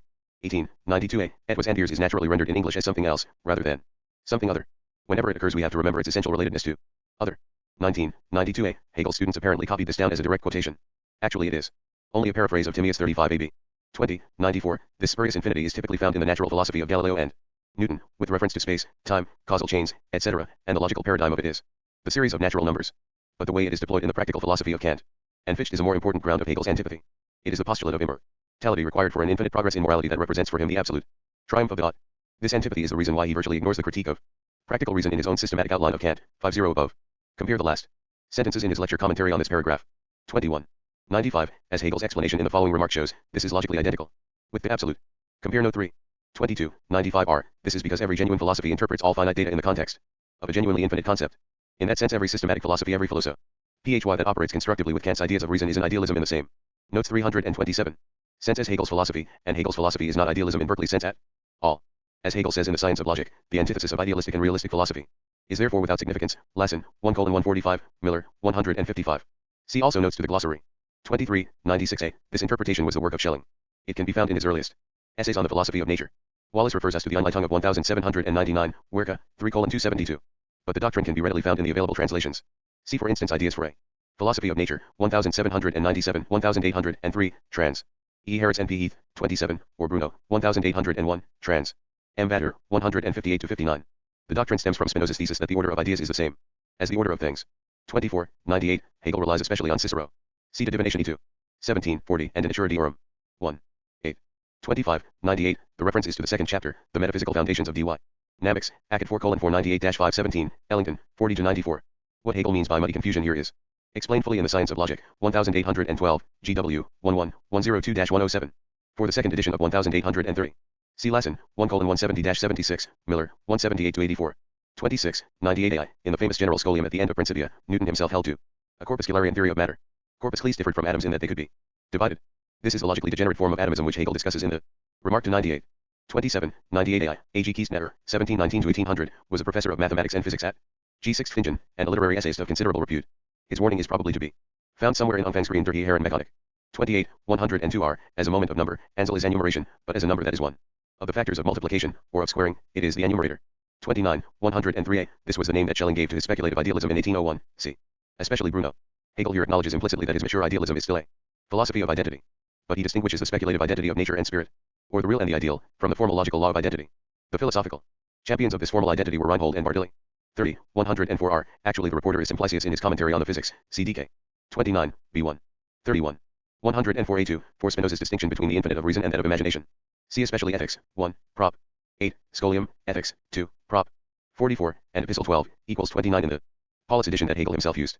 For Hegel's own understanding of Spinoza on this point, see Faith and Knowledge, Cerf and Harris, 105-13. 32, 104a2, from the poem Uber die Wiki published as incomplete I and Versuch. Schwarzrischer Gedicht, Bern, 1732. Hegel cites it in exactly the same form in The Science of Logic, Lassen, 1:227, Miller, 230, so perhaps Wallace's conjecture that the missing fourth line with other variants was added later, and published in the second edition, 1777, is correct. But one suspects that Hegel learned the poem as a boy, and never looked at the book. After that, Kant's reference to the poem Azeri is in CPRB, 641. 33, 104a3, Hegel depends upon Aristotle, Metaphysics 8.5.985b23ff. The story everyone knows about the musical intervals is in I. M. Blishew's Life of Pythagoras, 115ff. It is told in detail in TWA, 18:258-59, Haldane and Simpson, 1:226-28. Hegel's treatment of the Pythagorean school in his lectures is exceptionally copious. 34, 106a, quality I/here must be quanti/IIT. 35, 107a, Protagoras said, of all things man is the measure. Plato, in Laws 4:716c, expressly contradicted him, by asserting that God, not man, is the measure. When Hegel, 328 Encyclopaedia Logic, speaks of Nemesis as measure he may have something from Pindar or the Tragedians in mind. But we should remember the broad oath in Empedocles, and the Furies as ministers of justice in Heraclitus, who will not suffer the sun to overstep his measures. Cosmic justice is first explicit in Anaximander. CDK, 31, B30, Aristotle, Metaphysics. B.4.1000 B12, 22 B94, and 12 B1. 36, 107a, Wallace suggested Psalm 74 and 104, also Proverbs 8 and Job 38. The famous text, thou orderest all things in weight, number, and measure, is in the Apocrypha, WIS. 1121. 37, 108a, the logical examples of the Sorites paradox come from Diogenes Laertius, Cicero, and Horace. In the ancient tradition, the bald-tailed horse was a bald-headed man. According to Diogenes Laertius, 2:108, it was Eubulides of Megara who first drew attention to the logical difficulty of deciding when someone is bald if one removes the hairs one by one. Horace turned the example from a man's head to a horse's tail in the first epistle of his second book, line 65 ff. The Greek Sorites means a heap, and Cicero gives the original heap of wheat. Example in his Acad Micah 2:92. I have not found the peasant with his overloaded donkey, but it is proverbial, not original with Hegel. It's the last straw that breaks the camel's back. The Sorites paradox should be distinguished from the Sorites argument, where many syllogisms are heaped together into a single chain of premises with a final conclusion that connects the first and last terms. 38, 109a, Hegel's use of this image is not confined to natural philosophy. He used it first for the historical evolution of religion in the Phenomenology, see Miller, 681. Thus, the progressive self-determination of the absolute spirit in its history falls within the category of measure. The Doctrine of Essence, 112-159. 1. I 112 Note A, see Introduction, pages XXVXXVI. 2. 112R, see Note 44-44R. 3. 112A, see Introduction, pages 18-19. 4. 112A, we should notice that Hegel mentioned the French supreme being in the same breath between two references to the German supreme essence. That the adverb supreme is an essence and a supremely empty one, not a concrete being at all. He showed in the Phenomenology, see Miller, 557, 574-78, 586. 5 on Grund as ground and reason, see Note 9 below. The French expression raison d'etre comes closest to what Hegel means by Grund. 6. 115r. Abstraction is the method by which the understanding makes every content absolute. For the speculative identity of the absolute, see the note to 103a above. The contradiction implicit in the form of any synthetic proposition is the foundation of the speculative proposition. Compare to, and Phenomenology, Miller, 5.3. 7. 117r. This is the so-called identity of indiscernibles, see the Monadology, 9. There is never in nature two beings, essences in Hegel's sense that are perfectly like one another, and where it is impossible to find an internal difference, i.e., one based on an intrinsic character. The story in Hegel's lecture commentary, of the courtiers searching for two identical leaves, can be found in Leibniz, Nouveau Essays, BK2, Chapter 27, 3. Notes 329. 8. 119r. Note that every general concept is contradictory because it is both a and not n, and neither a or not a. Anyone who says this in ordinary discourse is either stupid or a sophist, but it is the key to the logical dialectic. The polarity of forces is how real contradiction appears in the real world. Fichte pioneered this conception of contradiction in logic, and Schelling in the philosophy of nature. 9. 121r. See Leibniz, Principles of Nature and Grace, 7-8, Monadology, 32. This is ordinarily called the principle of sufficient reason in English, but fidelity to Hegel's categorical structure obliges us to use the word ground here. Reason in Hegel is one name for the absolutely comprehensive category of the logic, cf. 82. As Hegel says in his comment, only the concept can be the sufficient ground. Leibniz formulated and used the principle in this sense, see especially Monadology, 32-38. The principle of ground is the logical demand for a final, rather than an efficient, cause. Hegel uses its logical character to bend the religious quest back upon itself. Logical cognition can only comprehend itself as its own end. 10. 121a. The sophists used the principle of ground dialectically, i.e., septically. It was Protagoras who formulated the principle that opposite but equal grounds could always be given. Socrates, in his reaction to the theory of Anaxagoras, Phaedo 97c, formulated the Leibnizian, or speculative, principle. No reason was sufficient, he argued, except to prove that the existing order was for the best. Hegel's own account of the battle is in Haldane and Simpson, 1:384-89, cf. also 398-99. 11. 124r. The thinkable but unknowable, and hence completely problematic, ground of appearance in Kant's critical theory, see 44 and the note to it. In Hegel's theory of experience, the Ding and Sich is replaced by the self-knowing Sach selbst, see introduction, p. XXV. In Hegel's use, following but dialectically contract over in Kant, the simple Ding is the essence that is truly taken in perception, Wahrnehmung. Compare Phenomenology, Chapter 2. 12. 126r. Hegel uses the, now defunct, scientific theory of matters as a conceptual bridge between perception and understanding. As he rightly says, no one regarded the matters as proper things. In his own view, as in ours, magnetism, electricity, etc. were forces.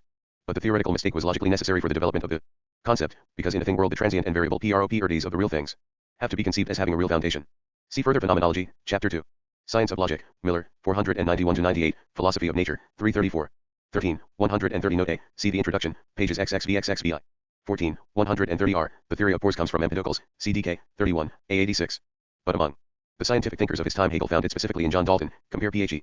Nomenology, Miller, 136, and the note in G.O., 9:495-96, also Science of Logic, Miller, 496-98. 15. 131a. This was published in 1801. Hegel's comments show how far he was from being a subjective idealist, i.e., an idealist in the traditional sense of the term, compare the note to 95r above. 16. 136r. Gott. Einige Gespräche was first published in 1787. Hegel wrote a review of the second edition, 1800, but it was never published, and is now lost. There is an English translation by F. H. Burkhardt, Indianapolis, LLA, 1940. For the Piles of Herder's polemic in the Spinoza controversy, see Beiser, The Fate of Reason, Chapter 5. 17. 136a2. Newton himself was, of course, a devout believer in the revealed truth of the scriptures. But the image of him as the father of deism was set already by Leibniz. 4. Hegel's critique of deism, compare 73-74. 18. 140 note. Asterisk. Goethe's response appeared first in his Zoomorphology, 1820, see now. Werke, 1:555-56. The poem of von Hiler on the falsity of human virtues appeared in his Gedicht, Bern, 1732. It can be found now in the critical edition, Frauenfeld 1882, 61h. 330 The Encyclopaedia Logic. Hegel changes the vile, shows, of both poets into his Swabian Weislo, 3D sing present. Indicative of Wissen. Otherwise, what he quotes here is Goethe's version. 19. 140a. See, for instance, Phaedrus 247a, Timaeus 2g, Metaphysics 8.2.983-4. Compare. Also Haldane and Simpson, 2:134-36. 20. 140a. Maxime Uendi Reflexionen, from Ottilie's Diary in the Walverwanskaften. 1809, Werke, 18:479. 21. 140a. History written in order to teach lessons of morality and prudence. The concept originates in Polybius, History 9.2.5, and is characterized by Hegel in his introduction to the Philosophy of History, Rock, 7-9. 22. 140. See minority comments, above, as well as note 22 to the glossary. Formal, together with subjective, distinguishes the interests that are here referred to from the true import of the will and deeds of world historical individuals. See Hegel's lectures on the Philosophy of History, T.WA, 12:46-48, Rock, 32-35. See also what Hegel says about the modern idea of virtue in the phenomenology of spirit, especially Eili Miller, 234 = Surkamp. Werke, 3:290. In the present context, formal could be rendered with holy lo. 23. 142a. For Hegel's view of Aristotle's polemic against Plato in greater detail, see Haldane and Simpson, 2:139-41. 24, 143R, EPRB, 266, compare Hegel, Div Efference, Harris, and Serve, 80. 25, 145A, Hegel is often accused of doing this, both in the field of natural science and in that of history. But whatever mistakes he may make, it is a mistake of his interpreters too. Suppose that this is the basis of them. Far from being a rational determinist of some kind, he is logically concerned to demonstrate that contingency is necessary, both in the order of nature, and in the realm of spirit, and that freedom is fundamental to the existence of scientific cognition. About chance in nature he is Aristotelian, rather than Kantian, and he himself says here that the view of history which is often ascribed to him is an empty word, game and a strange sort of pedantry. None of those who suppose themselves to be his critics have ever put it more dearly. 26, 147 Note B, see the introduction, PXXV, and Note 15 to the glossary. 27, 147A, this thumbnail account of providence as the rational pattern of history is explained more fully in the introduction to the philosophy of history, Rock, 12-18. Compare and contrast, Schelling's system of transcendental idealism, Werke, 3:602-J04, Heath, 210-12. Providence is not discussed often in the philosophy of religion lectures, and Hodgson has not indexed it. The references are 1:249, 1820, 334, 1824, 402n, 1827, 2:163n, 182-85, 1820. 198, 213, 486, 1824, 561n, 667-J8, 1827, 3:75, 378, 1820. 28, 147a, for pagan necessity and fate see especially Hodgson, 2:126-27, 141-52. 1821, 395-404, 469-70, 480-82, 499-500, 1824, 651-52, 665-J7, 1827, 756-57, 1831. 4. Christian self-knowledge of spirit, see Hodgson, 3:64-I5, 132-J2, 1820, 237-47, 1824, 266. 71, 334-47, 1827, 371-74, 1831. But see also Phenomenology, Chapter 7. 29, 149, Hegel's use of the singular verb word has the effect of identifying the ground with the contingent condition. The coincidence of the two is what comes about in their diacy. But it is not clear whether that is all that Hegel means. 30, 151a, God as Ding is what we have in ism.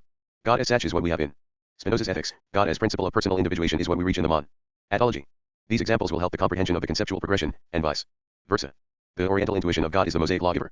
This is the Sach selbst, not a person. Only a subject for whom a community of other subjects is logically necessary is a person.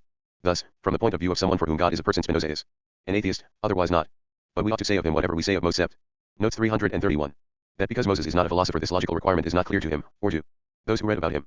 About pantheism, and hence about Spinoza's cosmism, Hegel's position is, arguably, affected by the need for a definition that cannot be applied to his own, and Schelling's idealism. For Hegel's view of Spinoza see further the Science of Logic, Lassen, 2:164-67, Miller. 536-40, and the History of Philosophy, TWA, 20:161-97 with B. or Lessingen, 9:103-13, Haldane. And Simpson, 3:256-90. See also the Philosophy of Religion, for the relevant discussions refer to pantheism in the index as well as Spinoza. 31, 153R, Werke, 4:2, 144-46. See further Faith and Knowledge, Serve, and Harris, 97-116, and Haldane and Simpson, 3:411-16. Wallace's explanatory note, 3d ed. 329, is also helpful. 32, 158a, see Ethics 5, Props. 27, 32, 36, etc. This love, which is a direct participation in God's life and love, comes to us when we achieve intuitive science. The Doctrine of the Concept, 160-244. 1, 160, Indem. The original 1830 edition reads Indem, which is grammatically impossible. Nicolin and Pogler suggest totalitat, inder. This would have to be translated. And the concept is a totality, in which each of the moments is the whole that it the concept is. The 1827 edition reads, and as the totality of this negativity, in which each of the moments is the whole that it is, and is posited as inseparable unity with it, the concept is. In its identity with itself what is in and for itself determinate. 2. I-160a, Der Begriff als so 1 Schier la BT sich nicht mit den Händen greifen. Hegel is probably playing here on the verbal connection between Begriff and greifen. 3. 161a, Bonnet's theory of embodiment was inspired by Leibniz, who was himself reviving the Stoic and medieval theory of the seminal reasons. Bonnet himself rejected the box analogy, claiming that each germ contained the next, in the way the plant contains the seed. Logically, the point is that no free development is possible. Hegel himself does not believe that there is real evolution in nature. But his dialectical theory of conceptual development provides a logical theory that is properly prepared for the possibility of natural evolution. Kant CL. 80 compares the rival theories of epigenesis and preformation in their logical aspects. Wallace provides illuminating quotations from the Chinese box tradition, 3d. ed. 329-30. 4. 162r, Hegel's letter to Needhammer, letter 122, May 20, 1808, Hofmeister, 1:229, Butler. And Seeler, 175, tells us who some of the ordinary logicians were who fattened up their discussions in this way: Steinbart, Kieseter, and Merle. 5. 163i, clearly Hegel is restating Aristotle's theory of natural slavery in the language of post-Kantian idealism, cf. Politics 1:3-7.1253 BL 1255b30. Aristotle was not consistent about the slave selfhood. For he said that, although the free man could not be friends with a Slave as a slave, there could be friendship with him as a man. Ethics 8.11.1161b5-8, cf. Politics 1. 1255b12-15. But probably this distinction only acknowledges the empirical fact that many men of slave status were not natural slaves. 6. 163a. See the social contract, BK2, chapter 3. 7. 165r. Clear, distinct, deutlich, and adequate. The classification comes from Descartes. Meditation 3, and Leibniz. But when he calls it ordinary, Hegel is referring us to the logic books of the school of Wolff. Thus Wallace's reference to Baumeister's Institutes of Rational. 332 The Encyclopaedia Logic. Philosophy was very apt, 3d ed. 300 to 301. But no one reads Baumeister now, while all readers of Hegel's logic ought to be readers of Leibniz. See therefore Meditations on Knowledge, Truth and Ideas, Philosophical Papers, ed. L. E. Loemker, 1:448-50. It is fairly clear that Hegel himself did not have Baumeister's slightly more complex classification in mind. G.W. 19:515, note to 139, 18-19, supplies the appropriate reference for Kieseter's logic. 8. 165r, for some ordinary logic books in which these distinctions were made, see. G.W. 19:515-16, note to 139, 27-31. 9. 166a, in the early history of embryology the blood spot in a fertile egg was identified as the salient point from which the development of the living organism begins. See, 4. Instance, Aristotle, History of Animals 6.3. 10. 169r, compare here the Phenomenology Preface, Miller, 62. 11. 171a, CCPRB, 95. 12. 172r, it is important to realize that Hegel's logic is concerned with relations of ideas, not with matters of fact. Compare Phenomenology Preface, Miller, 39-42. 13. 174a, reading Der Begriff des Elben instead of der Elben. 14. 175a, I'm singulier and Ertiel. See the introduction, pages 19xx. 15. 175a, Hegel's logic is concerned with the universal truths of scientific observation and natural law. But this example from his study of Blumenbach, see Science of Logic, Lassen. 2:455, Miller, 798, shows vividly that philosophical truth is a value concept. If dolphins could talk, we should have to revise our human concepts radically. 16. 177a, to understand the disjunctive necessity here we must read this assertion as a primary color, for painting, is either red, yellow, or blue. But the triadic division of poetry is directly based on the moments of the concept, so it is altogether more interesting to reflect upon. 17. 182r, the current meaning of the distinction between syllogism of understanding and syllogism of reason is probably that given by Kant in CPRB, 359 ff. 18. 182a, see further T. Philosophy of Religion, Hodgson, 1:126-27. Pre-Kantianism seems never to be discussed in the lectures, for the Trinity see Hodgson Index. 19. 187r, the figures, schemata, of the syllogism arise from the order of the terms in the two premises and the conclusion. Using S, M, and P for the three terms in any valid syllogism, valid arguments can be constructed, so Aristotle said in Prior Analytics 1.4.26-21, in three schematic patterns. First figure, SM, MP, SP. Second figure, MS, MP, SP. Third figure, SM, PM, SP. But it is clear that Aristotle realized that valid syllogisms were possible in the fourth figure, PM, MS, SP. All valid arguments in this figure can be presented in the first figure quite easily. Theophrastus, who is supposed to have shown this, was presumably only teaching Aristotle's own doctrine. The definite acknowledgement of the fourth figure was credited to Galen through a missoon understanding caused innocently by a late scholiast, C.I.M. Boczynski, The History of Formal Logic, Sector 24.30 to Sector 24.34. Zabarella published The Error in the West, C.W.N.M. Neal, Development of Logic, 183. Aristotle did not recognize four figures, because his theory is not based on the formal placement of the terms 5 and P in the conclusion. He defines S and P according to their extension, and so not a formal definition but one dependent on their meaning, Boczynski, A. Notes 333. History of Formal Logic, 13.21. The same is true, certainly, of Hegel's speculative syllogistic. So, however he himself understood Aristotle's theory, he was certainly within his rights in rejecting the fourth figure. The fourth figure was admitted on formal grounds by a 13th century Jewish logician whose work never reached the Latin world. Leibniz was apparently the first Western logician to formalize the syllogism completely in the modern way. See Boczynski, 32. 18 to 32.32 and 36. 11. 20. 187r, compare further Haldane and Simpson, 2:196-201. 21. 198, we see here that observational reason, phenomenology, chapter SA, is instinctive for logical reason. The scientific observer must move from a finite set of observed cases to the intuition of the essence. Hegel's conception of scientific method is itself still only instinctive. But we can see, at least, that what makes an observational leap reason able is the fact that it fits into the concept of a whole. 22. 198, it is principally followers and allies of Schelling who have brought the philosophy of nature into discredit. The inspiration of Hegel's own philosophy of nature comes from Schelling's work. So, although Schelling was sometimes guilty of analogical reasoning, that is, not all there is in his theory, we should notice that Hegel does not want his own philosophy of nature to be interpreted analogically. Compare the note to 145a above. 23. 192a, it is principally Kant's critical employment of this distinction in the CPR that makes it necessary for Hegel to attack it here. We should notice that in Hegel's logic, as in Aristotle, syllogism is the method of science. The logic of being and essence is Hegel's doctrine of elements, the logic of the concept is his doctrine of method. The difference from the traditional usage, as defined, notably, in CPRB, 735-36, is quite striking. 24. 193r, Pro/Agium, Chapter 2. Compare Descartes, Meditation ill, Spinoza. Ethics, 1, Prop. 11. What happened to Anselm's argument long ago was the response by Gonillo, on behalf of the foo, which, in accordance with Anselm's own decision, is always printed with the Proslogium. See further Hegel's exposition of Anselm in Haldane and Simpson, 3:61-67. V. or Lesson Gen, 933-35. The great attempt to look down upon the so-called ontological proof was that of Kant in CPRB 625-27. 25, 194r. See the principles of nature and of grace as well as the monadology. Compare. Haldane and Simpson, 3:328-48, also for lesson Gen, 9:130-36. 26, 194a. No one has yet found any passage that exactly bears out what Hegel claims. Here. W.A. Eilis points to the first introduction to the Wissenschaftslehre, 1797, Werke, 1:430. Heath and Lashes, 13. But this refers only to fatalism, not to superstition and fear. Stu. Dents at Berlin in the 1820s would surely think of the atheism straight when Hegel praised Fichte in this way, and although he did not speak of God as object, Fichte did characterize the position he was opposing as one of superstition and fear. See, for example, the Appellation and Das Publikum, 1799, Werke, 5:209, 230. In the main, however, Hegel is expressing what Fichte meant to him and other young romantics in the Tübingen seminary during the early years of the Revolution. 27, 195r. In the Phenomenology, Hegel presents mechanical piety as a necessary phase in the evolution of our culture. Miller. 217, 228-30, just as he claims in his lecture commentary. Below that mechanical memory is a necessary moment of subjective psychology, cfn. Encyclopaedia, 461-64. 28, 195a. Der Nach in sich und aufgeschlossen Materie. Und aufgeschlossen n. From. Aufschleifgen, yet another play with Schleifgen, on which see notes 31 and 32 below. 29, 204r. See to anima 2.1.412-14. By life we mean self-nutrition, together with growth and decay. 2.415b15. The soul is the final cause of its body. But Aristotle's main discussion of teleology is in Physics 2.8. For Kant's theory of internal purposiveness CQ, 61-66. It. 334 The Encyclopaedia Logic was the Folaus of Wolff who were the chief proponents of finite or external purposiveness. See Hegel's commentary on 205 for examples of what is meant. 30, 206a. The reference is to the thesis of Thales from which the Ionian philosophy began. But water is also the neutral element in Hegel's theory of the elements. See Encyclopedia. 284, Philosophy of Nature, ed. Petrie, 239-41, and Haldane and Simpson, 1:173-82. 31. 206a, Zusammenschleifgen. See Introduction, pxxvii. Here, and in the following lines, Hegel uses various cognates of Schleifgen. 32, 206a, Beschleifgen and Sichentschleifgen, vi, both mean to decide, but the two German expressions allow Hegel to distinguish between the two aspects of decision-making. 33, 214r, this is a deliberate echo of Kant's famous criticism of the ontological argument. CPRB, 631. See also 51 and remark.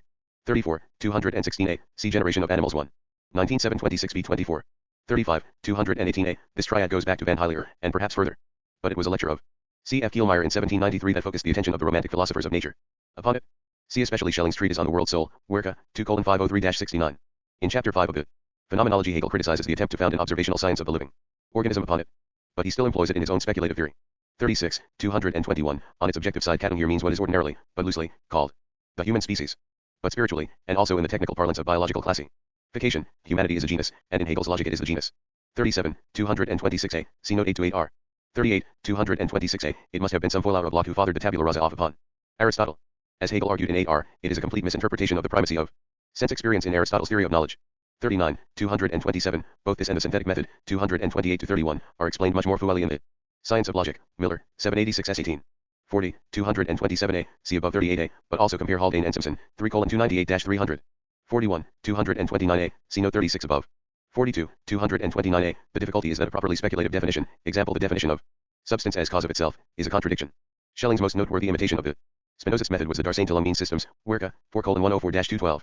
43, 238, Hegel committed himself to this view of the classification of animals already in the Phenomenology, Miller, 246. In his Berlin lectures on philosophy of nature he cites Cuvier in support of it, Encyclopedia, 370a, Petrie, 3:182. But his knowledge of Cuvier's work, 1812, was necessarily later. In 1807 he was depending on Aristotle, Linnaeus, and Blumenbach.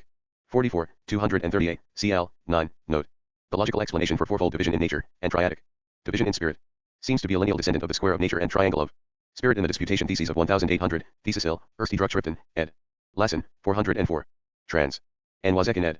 D. Lamb, Hegel and Modern Philosophy, 253-55. 45, 1231r, for examples, see The Science of Logic, Miller, 815-16. Hegel also says there that Spinoza's model of mathematical method was exploded by Kant and Jacobi. 46, 231r, see Prolegomena, 4 and 7, and CPRB, 741. The construction of concepts in intellectual intuition became Schelling's official method. The misuse of it is mainly to be attributed to his formalist associates and students. Compare Phenomenology, Preface, Miller, 50-53, and note 2 to the 1817 preface above. But we find the method itself under attack. Already at the fragmentary beginning of the Genealogic, Burbage and Di Giovanni, 5-8. Notes 335. 47, 232a, see note 38 above, and note 8-8r. 48, 234, see note 20-94. 49, 234a, for the contradictions in which moral reflection goes round and round. Herumschreibt, see further the sections of the Phenomenology titled The Moral Worldview and Dissemblance, Miller, 5931. 50, 236a, what Aristotle actually defines as noesis is God's own noesis. See Meta. Physics Lambda 9.1074b33. Hegel quotes the passage itself at the end of the Encyclopedia. Hegel, on the other hand, is clearly claiming that our thinking has at this stage become divine. 51. 238. For a much more detailed account of the moments of the speculative method, see Science of Logic, Lassen, 2:485 ff, Miller, 825 ff. 52. 239 Note B, for Eins. See Science of Logic, Lassen, 1:149 ff, Miller, 159 ff. To be for 1. Expresses the return of Dasein within the being for itself, or how, in its unity with the infinite. The finite is something ideal, ideal/es. It is the relationship, Verhalten, of what is ideal to itself.